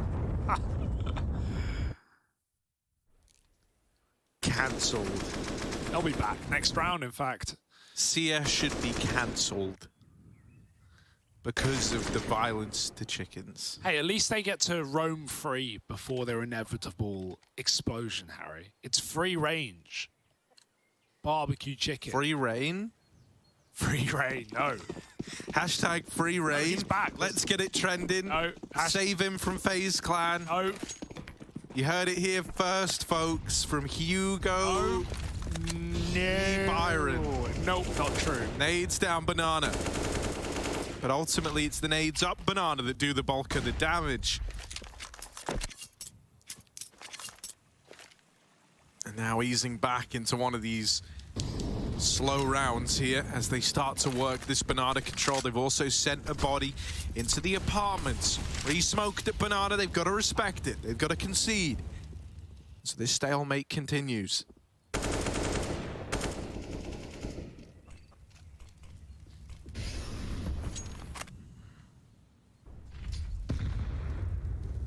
An awful lot of respect from FaZe in the early round. They're going to take brackets back with a bit of a mid-spam. Ooh, Slacks comes out worse in that engagement. FaZe have at least pushed him back. And they know with that damage, now they can go for a B-pop. Look at the panic for Sprout. They're moving Rouse over. There's only one man at this site. The smoke goes down, but that's okay for FaZe. They still have a Veil. A few seconds before this penny drops for Sprout. They are stacking A. And in this smoker phase, they might go through with a pop. With that smoke, they certainly won't wait any longer. Out they go. Stare drops a flash, but he's so blinded already. It's a full given up sight here for FaZe. They can just roll out the red carpet and get that bomb down. I don't want to say it. I don't want to say it because I think I'm losing my mind. I think Sprout might just... They are so low and they don't have the sight and they're so far away that actually, you know, God, I don't want to go on an anti-Inferno tirade, but I might. No, goddamn I think if there ever was around to do it in, this is the one where it's allowed. So this is... But guys, it's a classic map. It's been in the pool for 100 years. How could you not love Inferno? Look, remember, you throw the nades down Banana, and then you take it, and then you execute B, and then the round's over. I'm so kind of done with this map. I'm actually so over it. Oh, some excitement. And, well... Let's go. That's the one kill nice in twist. the round. Nice. Bang in. Awesome. I'm so happy. My round is made. I take back everything. Best map in the pool. Don't get me wrong, it's only boring because they're trying so hard. And I'm glad they're trying hard. I'm glad they're playing as they should be. It's meticulous. It's perfect. It's beautiful Counter-Strike. But it's also boring. But don't you remember that one ran back at the side, but look at the time. They're trying to build pyramids. No, because you can, like, there have been amazing moments on this map. There have, but it's just when it's played at the top level by the best teams, it can turn into this. There's this chess match, which, you know, is cool, is intelligent, but it's not bopping. No one's dancing in the chess house. Where do they play chess? In the chess house. No one's dancing. It's very slow. It's two people sitting there. Clock tap, move a piece. Clock tap, move a piece. You know, it's cool, but it's not exciting. Yeah, it's like getting wasted at the opera. Like, it's just kind of like, you know, don't know what you were expecting, really. You know, well, Hugo, there you go, mate. You've made your anti-Inferno stance. I'll hold off now. It's very clear. And I think now that you've been transparent about your coefficients, I'll say that much. Yeah, that is true. Raul's top Banana peak, nice. Lovely double up, lovely. Nice. Bomb still down at the back of A ramp, and I guess it is also the B ramp. It could lead to either which side. They're gonna go back and get it, and now refocus themselves onto Banana. All ramps lead to a bomb site and all roads lead to Rome. We're going to find out what happens here. Rain clearing, but Raul's looking for the ace. He can't do it. 3 will do, however. Re-smoke by Stare and a Molotov still to go out. FaZe might want to pop right through. Flash high for Coffins, but they won't commit. There's another CT flash that goes in. Oh, you want to win this round, FaZe, you got to go. You got to go now, 15 seconds. There's a player hiding, buying time. 1 kill order, do it. Spinny comes through. And that is a FaZe pushed back at the end of the round by Sprout. Nice stuff. 5-2, and Sprout showing us why they're here, showing us what they got. Yeah, this was a really lovely little top Banana setup for Raul's, man. Always keeping them guessing, always keeping their wits about them. So Sprout with a second. FaZe. Oh, hello, T-side. Oh, Brokey saw a barrel. Brokey! Oh, nice. Can't quite get there in time, and so the AWP on the CT side does manage to stay alive for now.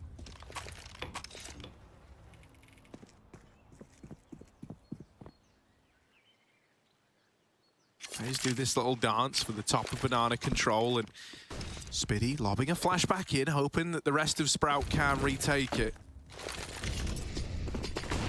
Oh, that's over mid. Carrigan moving in. Slacks at the long side is smoked off. Tries his hand at the no-scope. Carrigan, good timing here on the CT wrap round, but is dead before he can get anything done. Rain's gonna float. Rain hangs around, ready to play into this a little bit later as his teammates set up for B. Yeah, Slacks moved into the bomb side. They know there's at least a rifle and library. That is filth. Stair smoke shots twist. Rain's coming in on this wrap. Timing is everything, and Spiddy's still considering there could be another sneaky man in the spawn. There is. As FaZe have gone cold, they've gone quiet. Spiddy has gone loud, and he's running that rotate. Rain now knows he has the round in the palm of his hand. Spiddy's seen him. Oh dear, Rain. He's so low. One bullet ought to do it, but Spiddy's buying so much time on this wrap round. 20 seconds. Rain does it. It costs him a lot of health. They're flashing spawn. They're committing. They have no choice. 20 seconds. Careful you don't blind Rain on the way in. They're still trying to give him a bit more room, a bit more time, but no time to waste with 15 on the clock. Brokey's trying to clear Rouse, hiding out. Stair with a kill, and he can win this on his own, but he doesn't. 5 seconds, Plant will come in. They need to cover Banana quick. Both CTs are running wild, and Rain is here to put a knife in the back. Marek stops him, and Brokey, clutch king, another 1v2 to do. Rap CT, are they ready for it? Marek's up top, Slacks coming in from behind, and Brokey just holding off. The Iceman, the desk called him the other day. Ice in his veins. Brokey, here's the tap, and with the swing has executed Slacks. Marek's could be on it for all he knows, so he had to swing back in, and Marek's will get it over the line. Sprout pull up with a third round. They win that 1v1. Besting Brokey in those moments is never easy. So they do good to deliver on that round. Yeah, the pressure of the stick, right? He knew the bomb wasn't really for him. He had to go so wide. So the fear is that that player is still defusing the entire time. That'd be a ballsy call if Sprout went for it. Nice delay play by Spiddy as well, who bought a lot of time on that wraparound for Rain. It meant FaZe couldn't really get comfortable post-pass. They just had to stick with their guns. And, well, the guns come up for Sprout, winning another rifle round on the CT side. Ultimately, even if FaZe can perfect this map, you're not going to surprise Sprout. They know what they're doing. Oh, that nade is very close to ending Carrigan. 20 health at the top of B. He'll get out, avoid the util damage, activate late in the round. It's a slow default for FaZe. Sprout even moving a third along, trying to put this AWP on the B site. The re-aggression is avoided. And it's well timed. 4 on B with Car. It's a crazy call for Sprout. Kind of insane, isn't it? You kind of need to move someone back. You have so much. Don't need this many here. Oh, now you kind of do, but it's a fake. Really... It's Twist. You see Twist in B, you know it's Twist. You know it's nothing else. They need to run. This is really weird. It's only Spiddy over at A, and he could be in for a world of hurt. And now the bomb, still going. Still finding its way in middle. Ouch. Is dead at B and Rops is dead in the apartments. You're left with no choice but to commit to the A play. Sprout are making this work somehow, some way. Stair going up, going over, and also going down and out of the round. It's all on Brokey now in a 1v2. Marek's going to put a stop to it once more.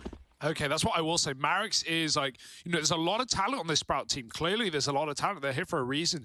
Marek's is a beast individually. Marek's is very crispy, very sharp, and very fast, right? His teammates said he was an extremely aggressive player. We haven't seen him, you know, throw himself into crazy positions as much as I thought, but he has had a lot of impact in the games that Sprout have made close. It's fun watching him play. How often do we get Luxembourg players? Luxembourgians? We were discussing Luxembourg. How do you multiply it? I don't know. Well, Luxembourgers. Luxembourgers. I'll have 2 for the side of fries. Well, Sprout, they don't get multiplied. They get divided and conquered in ult mid, trying to take fights in apps. And the first time FaZe has set up triple ult, they're holding. Very ready for that play. 3 on 4, and Sprout want to get aggressive. I like it. Uh-oh. So does Brokey. Don't worry. Stair also going to attempt it. Everybody gets a turn. Slacks, hello, with the AWP. Good for that opener on a brokey. Now you know that both players are A, and the bomb is actually trapped in the apartment, so you kind of have to play into both players on A. Carrigan's making noise. Oh. Slacks is going down mid.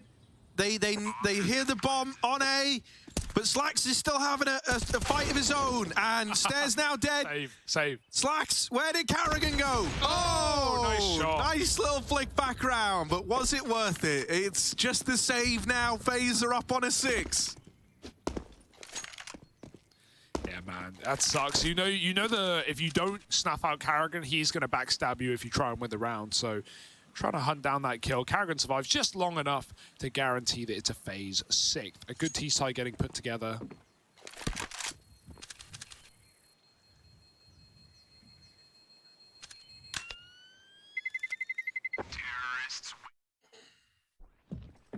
At least Slacks has money left. He could drop over 2 M4s in theory if he has the A1S on. And Sprout could put together a pretty tasty buy, all things considered.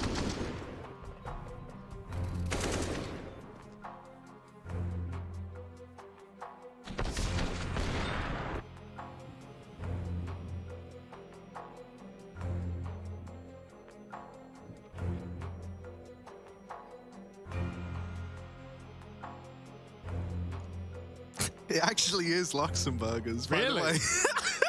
You weren't even being smart, you were just trolling.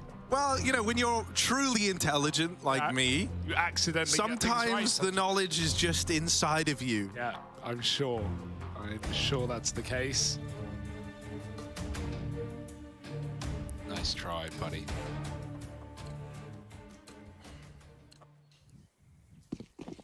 Well, Marix has got the money. He's part of the Luxembourgeoisie. You got there. Gun given over by Slacks. We did get that double M4 buy, and I really like this for Sprout. Again, just knowing the FaZe's money isn't built up on this T side. They try and win the economy game. That won't help. They lose their AWP. Can someone grab it and get it out of dodge? Or did it disappear into the wind? Drops, picks Marix, and already 2 of the 3 guns in this round are gone. Spitty will find that AWP, but Sprout has stacked B, and FaZe are already overwhelming the other site. Yeah, this will just be a save out of Sprout. Keeping the guns in play. The aim of the game here. Like a tiny map of dust too. No. This site rages on. They have to do it. Yeah, I mean, it's not the wrong call. I've never argued that.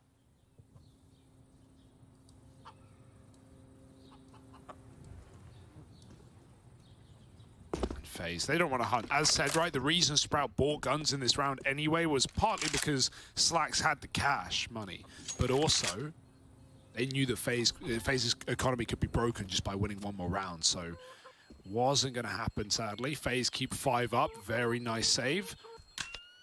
And a bit of a stalemate, if we're talking chess terms.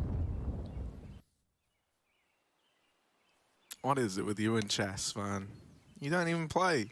You don't even know the rules. I mean, I know the rules. You don't. Here we go. How do you achieve a victory in 5 turns? Just win, lol. Exactly. 5 turns. I'm not, well, I'll say I know the rules. I won't say I'm good. I'm sure there's a way.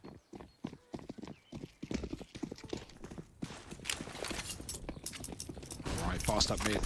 At what point do FaZe, you know, mash that fleshy go button that we've all been talking about and just hit it? I don't know. Well, I don't know why it's fleshy, but at what point does the disrespect start coming in? Because we hit a point on Ancient where that happened in the second. Yeah, no, that's true. Let's see. Well, we get a disrespectful FaZe. Because thus far it's been fairly measured. And it also has to be on this map, you know? Can't always play rushing and go for quick rounds. Util, very tight choke points. A lot of smoke. Sprout have been doing the util well. No question about that.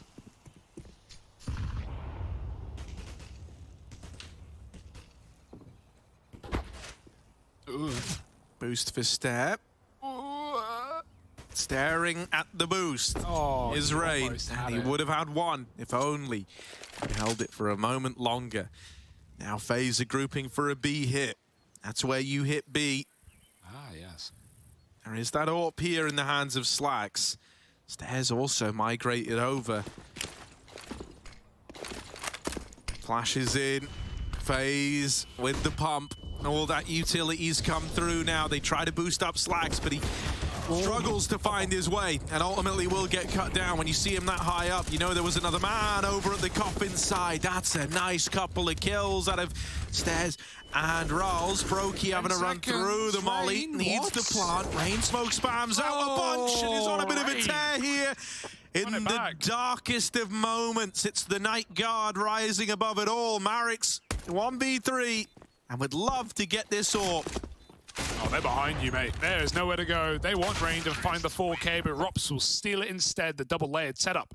And Rain, they were reboosting, I think, and he double-killed them through smoke.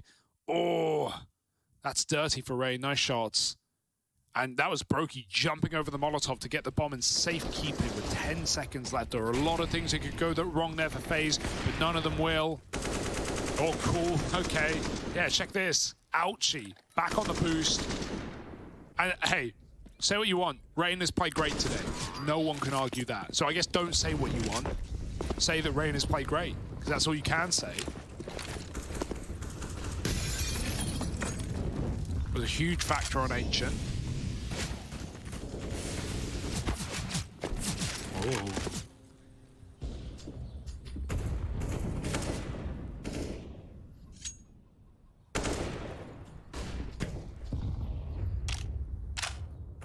Getting taken. Double short side set up here for Sprout. They pull a lot of bodies over towards this A bomb site. 4 strong here.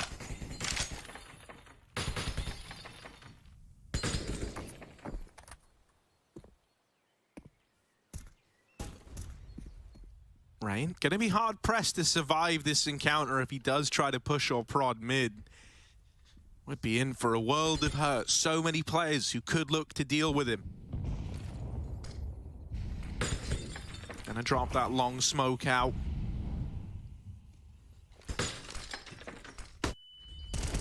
Turn from the flash. Rain's dead right away. Karrigan doesn't want to lose the bomb here, but might not have a choice as Stare pushes the long Molotov, dropping the bomb in mid. 30 seconds now. FaZe have got to get that bomb back. And that was a very late molly kill. Very late. When did he throw it? 20 seconds here, 20 seconds. Phantom Molotov does get one, but Raul's still at the back of the B site.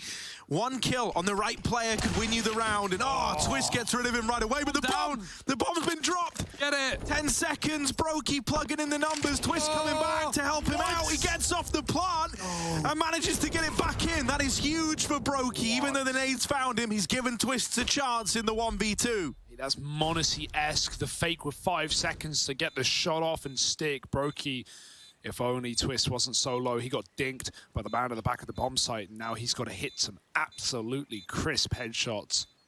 No second chances, no sprays, only headshots. They fall in together, and they get the kill. It's Sprout. They should have... Oh, wait, yeah. Time is close. I think they've got it. I think they're okay. I think I'm right. Of course you are. I definitely am. 5 rounds for Sprout. A little scary there for a second. Twist tried, but he couldn't buy enough time.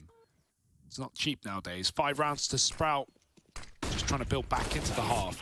Nice. Yeah, you know, we wondered if there would be disrespect from FaZe. I'm glad that Sprout are throwing it back their way, right? They're the ones pushing smokes. They're the ones playing, a little aggressive in some of these moments. And it's nice. It's getting them in. It's catching FaZe off guard in their defaults. Lovely grenade as well. If you put Brokey in that post plant, even if he's low, with an AWP, very different beast. Yeah, I mean, it's just a shame what happens to Brokey getting naded. Like, he plays that to perfection. He's even seen the aggression. Might be blind, but he still has his finger on the pulse. Oh, no. Good smoke. Molly trapping Twists at the logs. The nade even follows up, puts him on 20. But, hey, they won't have another nade, right? He hopes. Marek has a Molotov at banana. You won't have much time to react on 22 health and calling for a smoke for your teammates, so we'll see if this comes into play later. It's more so going to be used to stop a rush here if FaZe are going to commit later in the round. 2 smokes on A. Oh, sorry, 1 on A, 1 on B. Abs control for Spiddy. FaZe are finally showing mid. Are his Spiddy senses tingling though? Because Rops is here. Oh, that's clean. That's a lovely apartments entry. I do love Rops as a player. Like, he just plays all the lovely spots, gets to go clear apps. I heckin' love Rops. I heckin' love Rops as well. Slacks it long. It's alright. Ooh, misses guy. it. And that's the A site now open for business. But they're going to go B anyway. They're execing. They're going to wrap. They want to kill everyone. 20 seconds? This should be fine, right? What could go wrong? There's not a flash. Oh, wait, there's a flash. Oh, there's a Molotov. Oh, there's 2 people here. Oh, one man left up. Rouse. They're coming for you, buddy. They're coming for you, and you win the round on your own. Smoke dropped. He's buying time. FaZe like to make it hard for themselves in a 2-on-5, and he's coming through the smoke, playing with his food. Rouse needs the reload, looking for the ace against FaZe in a 2-on-5. They came his way, and they regret it. Can Rain stop Rouse? Comes in a weird place. This is a round that could haunt you forever. If you end up giving this one away, Rouse is running low on time, and Rain's just tucked himself in. He needs to win this for the glory of FaZe. He's sticking it. He's sticking it. Rain calls his bluff, but pros don't fake, and Rouse has won the round. All alone, 1 man at B, and they play into his hand. I've never seen a 1v5 like it. I've never seen anything like it. Technically a 1v4, but we count it here at the Pro League. FaZe, they didn't even know A was clear, but they were so confident with a CT wrap, with full banana control, with 5 players alive. They go right into Rouse. I've never seen anything like it. I'm kidding, Inferno's the best map ever. It is, isn't it? You're falling in love. What? I'm gobsmacked.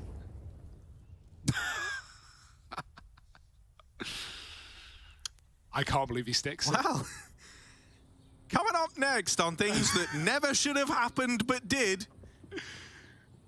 Mate, I don't know, do we all just watch the same round? Like, everyone stopped. Look at the server. Like, no one is doing anything. Everyone is trying to recover a little bit. We are, you are, they are. Stay are. Rouse, dude. Round of your life. Enjoy it while you can. That was incredible. But we've got to go on. We've got to go next. And there's 1 more in the half.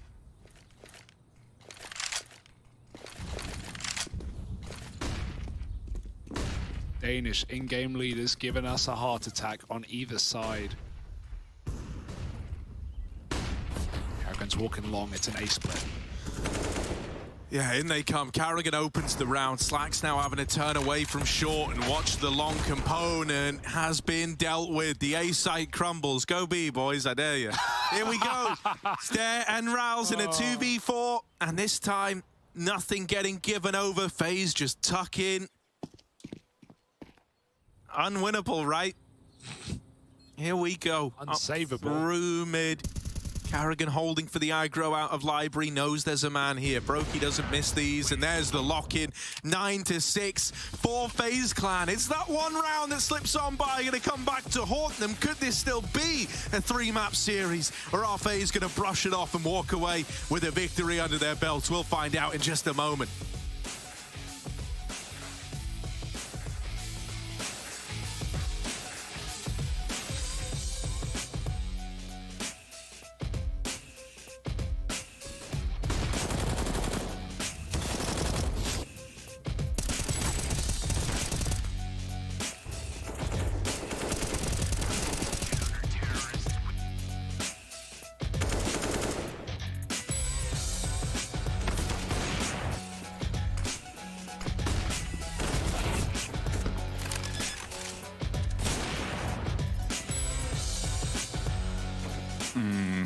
As it is right now, we are kind of a new team. I'm new in the calling, and we have 2 young guns. So I guess a lot of the problems comes into the experience and really nervous in the high-paced games and in the late games. And I just feel like that when we are such a young and new team, of course there will be some stress situations and some nervous situations, and I think that's caused a lot. So I would say that as the main problem.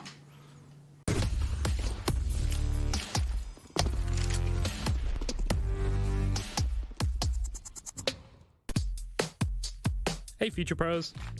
Are those pesky T's rushing banana literally every round? Well, if your teammates really are Future Pros, then this nade combo should help shut down your rushing counterparts. For this, you'll need a total of 3 Future Pros, 2 incendiaries, 2 smokes, and 2 HEs and a flash. Let's break this down. Future Pro number 1. Your job is to throw the deep smoke and incendiary the close push. Do this by lining up with this point and then run through your smoke. The close incendiary doesn't really have a specific lineup, just bank it off the wall and make sure it's close to the choke. Future Pro number 2. Your job is to throw the deep molly. To do this, simply run to the corner of this wall, crouch down and throw the incendiary while aiming at the top left side of the wall. Future Pro number 3. Your role is mainly just a backup player. You can sit in this spot holding a flash. If you aim along this line of the antenna, you can flash the whole of banana without affecting your teammates. However, be ready to sprint to A if your teammates call any T aggression on that side of the map. Now that banana has been blanketed in flames, both Future Pro number 1 and number 2 can throw their HEs.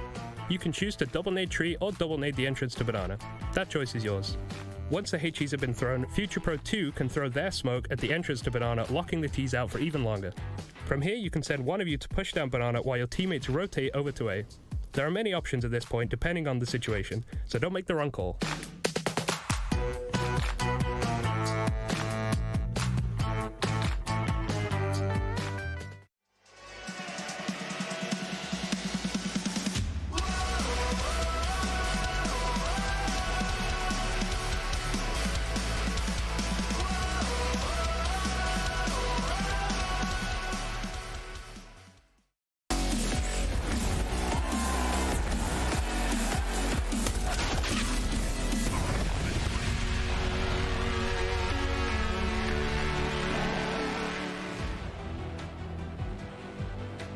Let's relive one of the most harrowing moments we've had so far. This was the end of the Raul's clutch. They played right into his hands. Rain calls his bluff.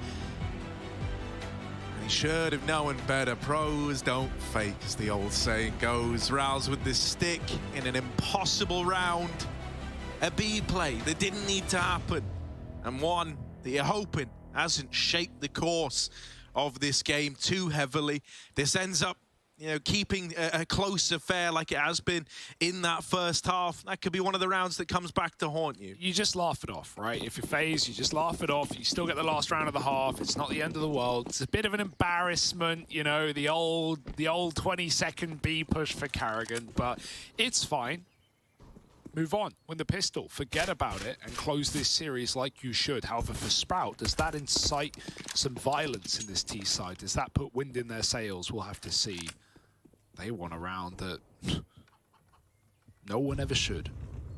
Rain tucked in. Karrigan needs to at least get spotted to bait for him, but he won't. Slacks is going to walk in first. Rain, oh, he's a dead man. Karrigan does trade 1 kill, but he's on his own, and they're going to multi-peek him, and no multi-kill for Karrigan. Brokey trying to stop him, smoked off. And that might be Sprout shutting down B.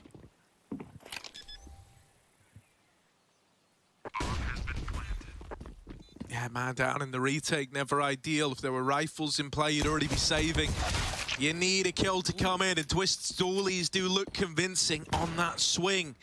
Still a lot more to find. They double peek it. Brokey, that's one out. Spitty, run! Get your trainers on, lads. You gotta go. They're in the sight phase. They get on the bomb. They've heard him now, turning around, and there's Robs on the angle. The round belongs to FAZE. Hilariously, they were never on the bomb until they heard him. They tapped it, they waited for the repeak. If he, not to say he should have walked there, but if he did walk, I wonder how late they get on that bomb. Instead, yeah, just shot from spawn and the stick comes in. Beautiful round from Brokey and Twists on the retake there. And Rob's in the clutch. Makes it look easy, doesn't he? 10 rounds now for FaZe. And yeah, hyped up, pumped up, a 3-on-4 back into B, and they get it done. I like the double swing on Coffins. It's so frustrating that that loses Sprout the round as Brokey kills both of them. It really shouldn't have. It was a good play. But now FaZe are set up to shut out this series.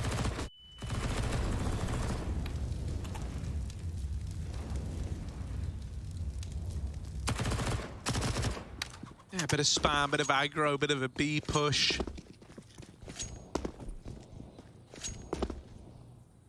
Sprout keeping it measured, have to wait for these smokes to fade.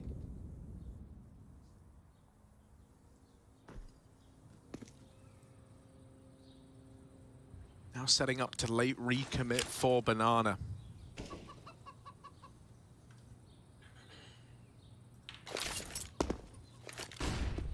Flash in, gonna get them up. FaZe aren't peeking. Banana is free. Triple short side set up for FaZe. There might come a point where you want to give mid a look in. You can aggro down it very, very quickly. Spiddy is still hanging around here. And smoke drop, well timed for Rain. If you do want to wait, you're going to be pushing in the final, 20 seconds of the round. So might be feeling a pressure to even go through that. There's still util in this B site. Admittedly, only one flash, but we'll have to wait and see if that plays into it. It will. Keeps them off the angle. Rain and Carrigan look good in the hold, and it only gets better. 3 for Carrigan, 2 for Rain, and money made on the B hold. That is a juicy little double setup there. The MP9s, when do you ever see them ace like that? Ripping through those Ts coming up B. And a nice try for Sprout with a pop, but the flash did nothing to any of the defending players. 11 rounds of FaZe. They get rid of a force buy from Sprout, and now the eco follows. This should be 12-6 before danger even begins.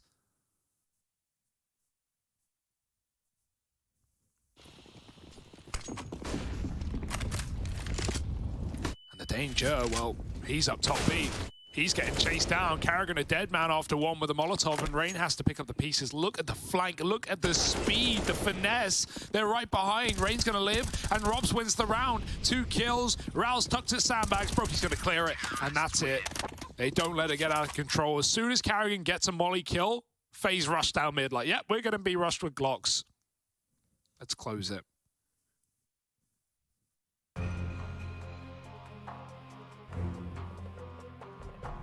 Right, tag pause for Sprout.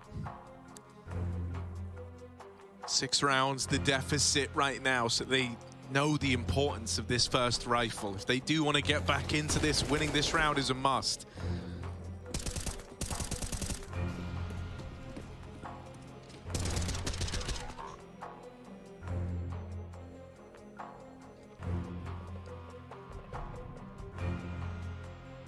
Trying to get the boys hyped. Carrigan with some words for Rain, talking about how they want to approach the B hold, perhaps. Mascot in spawn. Someone shoot it. Unnecessary. Will anyone stoop that low? No. See, they are gentlemen, Hugo. Up for Slacks as well. Little boost to try and get this cheeky opener over the top of the mid-smoke. Can hold this for a while if you're Brokey, which of course only he is. 20-7, Brokey's had a phenomenal game here. Just been no problem. And impact as well, it's not just numbers. That pistol round, without it, this game could be equal right now. Instead, it's double for FaZe and trouble for Sprout. But how will their first gunny go? Great. Oh, burst shot onto Stair. Keeps up the spray, and well, that's going to push Sprout out of Banana completely. FaZe even have a cheeky little boost going back on long side now that the mid smoke has faded.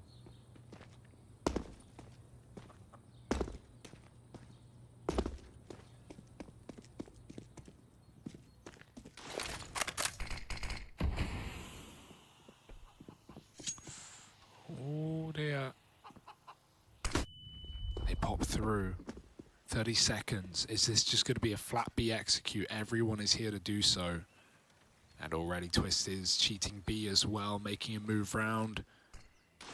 Double orange setup. It's very committed for FaZe. They want to go down with the site. CT smoke is going to come in along with the wall smoke. The Sprout don't have time to mess around. They've got to go right through. That smoke isn't going to help them with getting control of the site, as it just buys more time for FaZe hidden inside. They're going to deny upon. It's a fake anyway. Over the top, Mirage dies. Karrigan drops the bomb, and that's the round. Close your eyes. Change tab. Sax cannot win it. There's nothing he can do. Brokey comes through, and it's whether he died or lived, it's a FaZe round to win. So nice stuff. I don't think that smoke helped. With more time, it's a cool idea. You can get pit control. You can even wrap a CT play. You can use it to go over the top like Marix did. But with 20 seconds, they had to get the kills to get the plant. And that smoke just gave Karrigan more cover. Yeah, really nice sight hold here, right? Like, Karrigan really exploits the freedom given to him by that smoke. He uses it to get a wonderful double. Broke even gets a free AWP upgrade, so everyone's a winner. Apart from Sprout. Not everyone.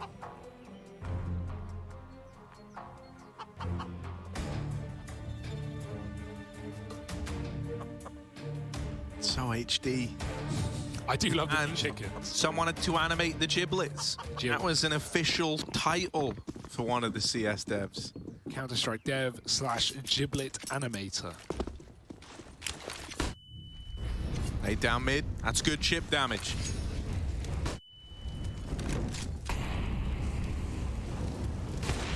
Oh. Oh. Wallbang. They might just double down off it. Is there a high flash for someone? Look at Karrigan, hang on. Yeah, he doubles back though. He's going to smoke it. Thought it was a quick A peek off of that pick on Rops. They won't commit. And Karrigan is solo B, so he can't die. Up on long side for Brokey as Twist re-aggresses. Going to get flashed in like this. No respect. No relaxation for Sprout. But as soon as they show, FaZe peel away and go back to a two-man B hold. Orb reinforces Karrigan, and FaZe going to lean back into a double pit or site setup. Long is the gap, but they've shown enough players here that Sprout have no idea. Yeah, they would love that smoke right now. If only they were to remember. No time to go back. They've got to... Oh, dear. Oh, Karrigan. Cheeky. He's done it. He's threaded the needle on this timing, hasn't he? And now he's freed up Brokey to rotate over. Karrigan has got the round in the palm of his hands. Oh. Twists is... Oh. Twists still alive at least. It could get weird now. The bomb's going all the way back to B. When has a late B play ever come back to haunt anybody? Let's see. Will it Brokey? If he wins this fight, maybe there's still a chance. The bomb going B-ward. Brokey's heading that way too, and Rain has dealt with Spinny. Slacks 1v2 now, all alone. Deagle out, trying to best Brokey, and he does tap him out of the server. He's about to teach FaZe a lesson. This is the late B recommit. Oh, Rain out for revenge. This time wins it out over at the B site and puts 14 on the board for FaZe Clan. Nice try for Slacks. His deagle has been crispy. Remember that that round, that clutch v Rops on Ancient A site where he had the AWP and he still went for the Deeg headshot across the site. So yeah, we've seen some nice Deeg shots out of him. Drop Brokey. Not easy given the game that this guy's having, but yeah, Rain's going to win the 1v1 and stop that very weird round from getting out of control, killing Karrigan on the flank. And it's very sad. Not to say that going B was the wrong player. It was actually the right play, but after he'd committed to B, Sprout got another pick on A. They had a 2-on-1 there. Instead, they got split into two separate 1v1s, and it all kind of fell apart, didn't it? Nice try, but you could feel this game slipping through Sprout's fingers. Spam down the banana smoke. Oh, and they're up close. Oh, Ra's got wallbang. Couple more shots. Well placed by Rain. One more man, very low, and he's going to find him as well. Rain hadn't even seen anybody yet, but he's still knee-deep in kills.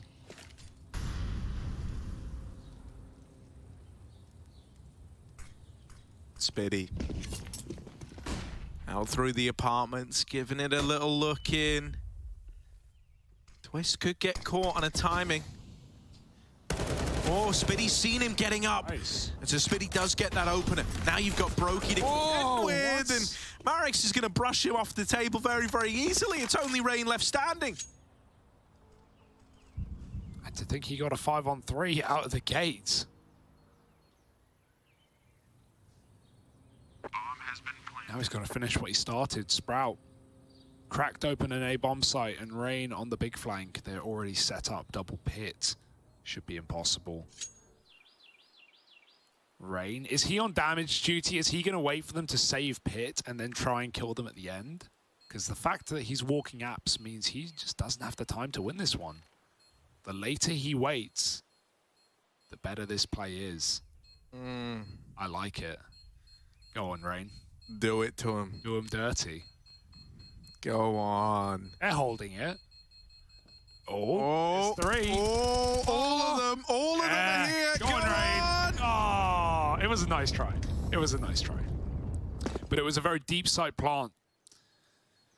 And so he couldn't see them in the mini pit. 14-7.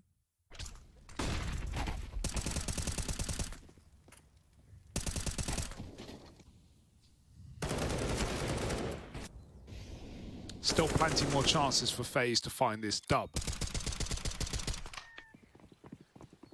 Yeah, kind of astonishing that Sprout win that round, if we're being honest. Like, the 5-on-3 should have just been enough. Nades exchanged, and this time Rain, the attempted hero of last round, put down low. Carrigan's even forced out by all the util. Stare gets ahead of him. Deals with the B hold, and with Rain brought down low from earlier, the pressure's really on. Now that you've lost him, you are just saving here, FaZe. You can tease us all with the idea, oh, look, we're so close, we're right here, we're in CT, but we all know what the real game plan is, don't we? This is as far as y'all go. Bomb has been planted. Indeed. Not even a kit to tempt you, unfortunately.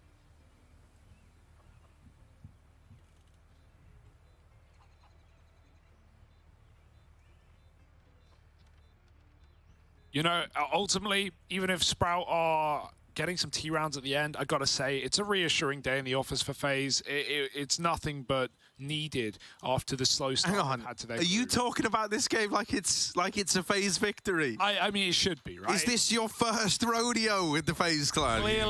Clearly, that seems a bit dangerous, doesn't it? I don't want to be the one to tell you the bad news. I'm so confident, Harry. FaZe fans, can you all let him know? You know, this might look fine. This might look fine. It's fine. But I don't know, man. Sprout is starting to find their footing. They're starting to win some rounds that maybe they shouldn't. This is how it always goes. Okay, if they lose from here, my tone will have changed by the end of the map, so don't worry. I'm talking about the here and about the now. Let's talk forfeits. Okay. So if you're wrong... What about you? What about you? You gonna forget what I'm gonna do? Are you gonna take a forfeit if FaZe win? What could you possibly make me do? I don't know. What were you about to suggest for me? Something awful, I'm sure. You get very creative with your ways to demean me. I want you to get plastic surgery and have your chin enhanced. Like a butt chin. Like Zac Efron. Yeah. Go from being very attractive to looking like a brick. Well, here we go. Brokey. Breaks her out, mate. The wolf's blowing, but you ain't moving Brokey's house. He's in with a double. Hello. Dancing around with the orb. Brokey trying to do it all solo. Finally bested by Slacks on the other side. And now only Twist left standing in a 1v3. Probably just has to bow out and hold on to this M4. Upgrades it to the AK and now gets out of there.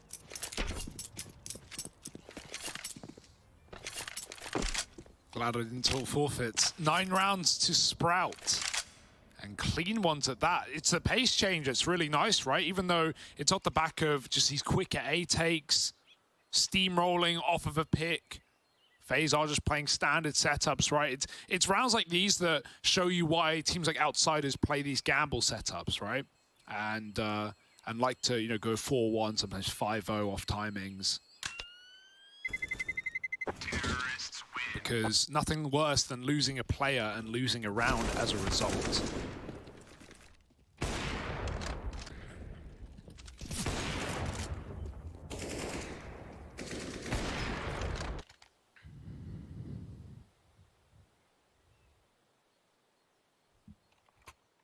FaZe have many more buys where that came from. Oh, keep telling yourself that, bud, right? So, will FaZe go weak in the knees? And will that be the remedy to Hugo going weak in the chin? Let's find out. Out into mid, a bit of aggro, change of pace, and shot in the face by Spiddy. Yeah, all right. Well, I like the try. You know, it's confident for FaZe. They're full of confidence, Harry. Look, man, I've been they're going to win this. I've been a FaZe fan for a while, all right? Like, this is all par for the course.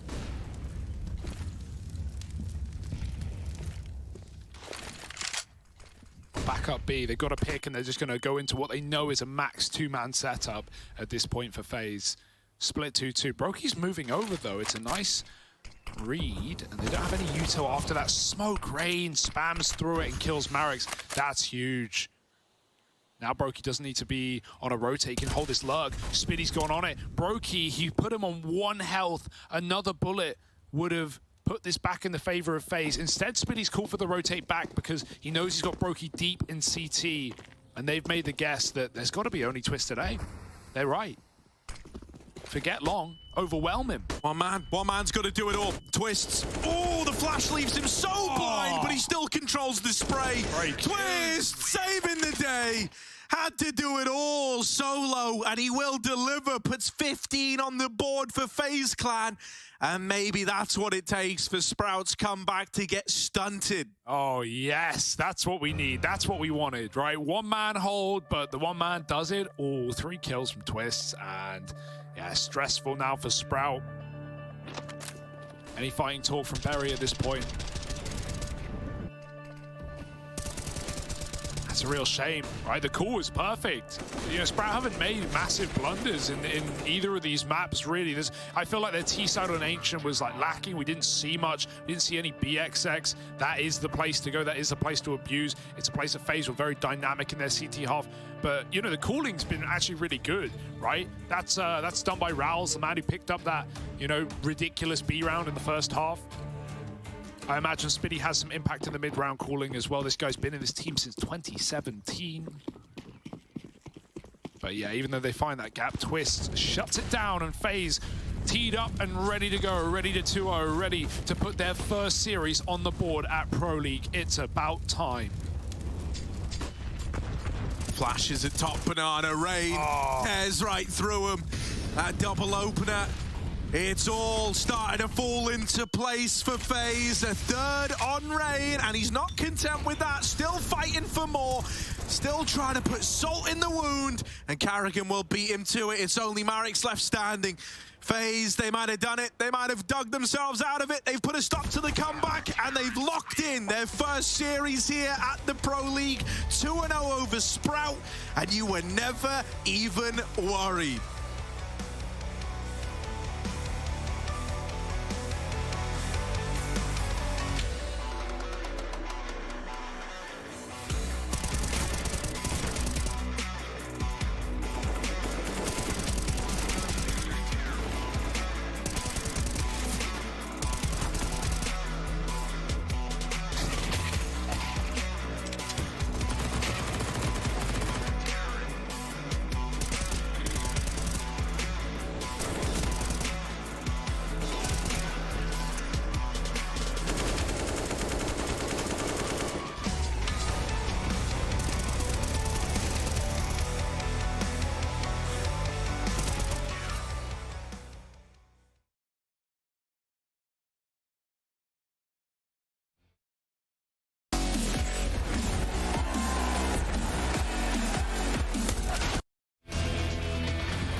And so it would be that the budding sprout that could have become a plant, maybe even a tree, was ripped prematurely from the ground by FaZe Clan. 2-0 across Ancient and Inferno. Good to see FaZe Clan bounce back and show some strong form. Commiserations to Sprout. Welcome back, everybody, to the ESL Pro League Season 15 Dash for the final time today. I'm going to be Parla. The guy to my immediate right is going to be Blair. And the guy right over there is Maui Snake. Why don't I get a cool intro? What was your nickname that you came up with for yourself? The heavy metal hitter. Yeah. I'll take it. Open your jacket. Show, I'll take it. Yeah. Can we get a close-up on Blair? There we go. Yeah. Metallica. Anyway, guys, let's talk Counter-Strike, all right? FaZe, they're looking much better across both maps. What were they doing right on Inferno? I think everything just kind of went to the game plan. There were a couple of hiccups, a couple of rounds which they really shouldn't have lost, but overall everyone stepped up. I really felt on the defensive side for Sprout, there was a little bit of panic there. Like on both the bomb sides, we saw like the defense turtle up on the A side and inside B as well. No one really fighting for map control. A couple of times they kind of threw bodies at the problem, going for some aggro plays, but the individuals on the side of FaZe really stepped up. Rain, maybe he's watching some of our segments, Maui, because he really showed up here today. He did very well against Sprout. He's pretty good at noob stomping. He's a strong overall player. When it comes to the entry work that he's doing against a team like Sprout, frequently at the front of the pack, him and Kerrigan usually taking that lead. But I actually kind of liked his B defense this time around. What he did with Kerrigan there was overall a better look than what we've seen in the past from them recently. Going into this best of three, we really wanted to see more from Rain. And, you know, it wasn't a standout performance by any means on Ancient, but he did enough. And on Inferno, he stepped it up. Again, second highest rated player on his team. That's great to see, right? It is great to see, but again, the caveat being it was against Sprout, right? It really didn't show up in the previous other two games, and this is just the beginning. And even when if they manage to win the remaining two games, I don't think it's still a guarantee. We'll get to the numbers later on, probably, you know, at the end of tomorrow, maybe the beginning of the final day of the group stage. But yeah, now they're going to be going up against the Furia, who have looked fantastic thus far. Vitality, who'd be looking to also win. They're also in a very rough spot. So this is where the real test begins for Mr. Rain. This was there he is on screen. Maui, no, please jump in. Well, this was essentially a must like bounce back game for Rain in my eyes. If he didn't do well versus Sprout, then all the chatter online about what's going on with him versus JKS on the roster, that you could finally indulge in as an actual like analyst that's fair about some of this stuff, you'd actually have to indulge a few of those little talks, those murmurs. But no, this was a good bounce for him. This was nice to see. I think he had something like 14 kills on the CT side. I mean, something like that is just excellent. So honestly, good job, Rain. One step at a time. Yeah, I think interestingly, one of the stats that we just saw on his card was that 28 out of his 39 frags were opening kills. So he's having an impact there too. Maybe Rain turning things around. Guys, any other thoughts before we head to an interview? Not much. I think this is the sort of win we wanted to see coming out. We, of course, have... this is a nice moment coming in from the side of Sprout, right? This is someone you pointed out as well, Maui. Like, we spoke about the other couple of plays that is Slacks and, of course, Stare having good games. But Ral's, he seems to have this tendency to pull off some impossible clutches, it looks like. Yeah, let's give some props to Sprout. Rolls did a great job here on round 14. Maui, were you impressed by what you saw? Absolutely. That spray down that he got with the A1S was really something special, and Rawls then was able to pull off the Ninja Defuse against Rain. Pros don't fake. He was able to close that one out. I think he only got 4 kills on the round, but he was still... It was almost an ace. It was almost like he got 4 kills and a defuse, and then Rain just sat still and said, oh, I guess I lost. But Rawls, yeah, this guy has come up with a few magical clutches, mostly on Inferno. He's the reason that their game versus Vitality went to overtime, because he pulled off, I think, a 1v3 in that one, and I think he even had another 1v2 in that. Guys, we can take a little listen to the team comms that were taking place during that final map. Very interesting to listen in. Should be 30 health.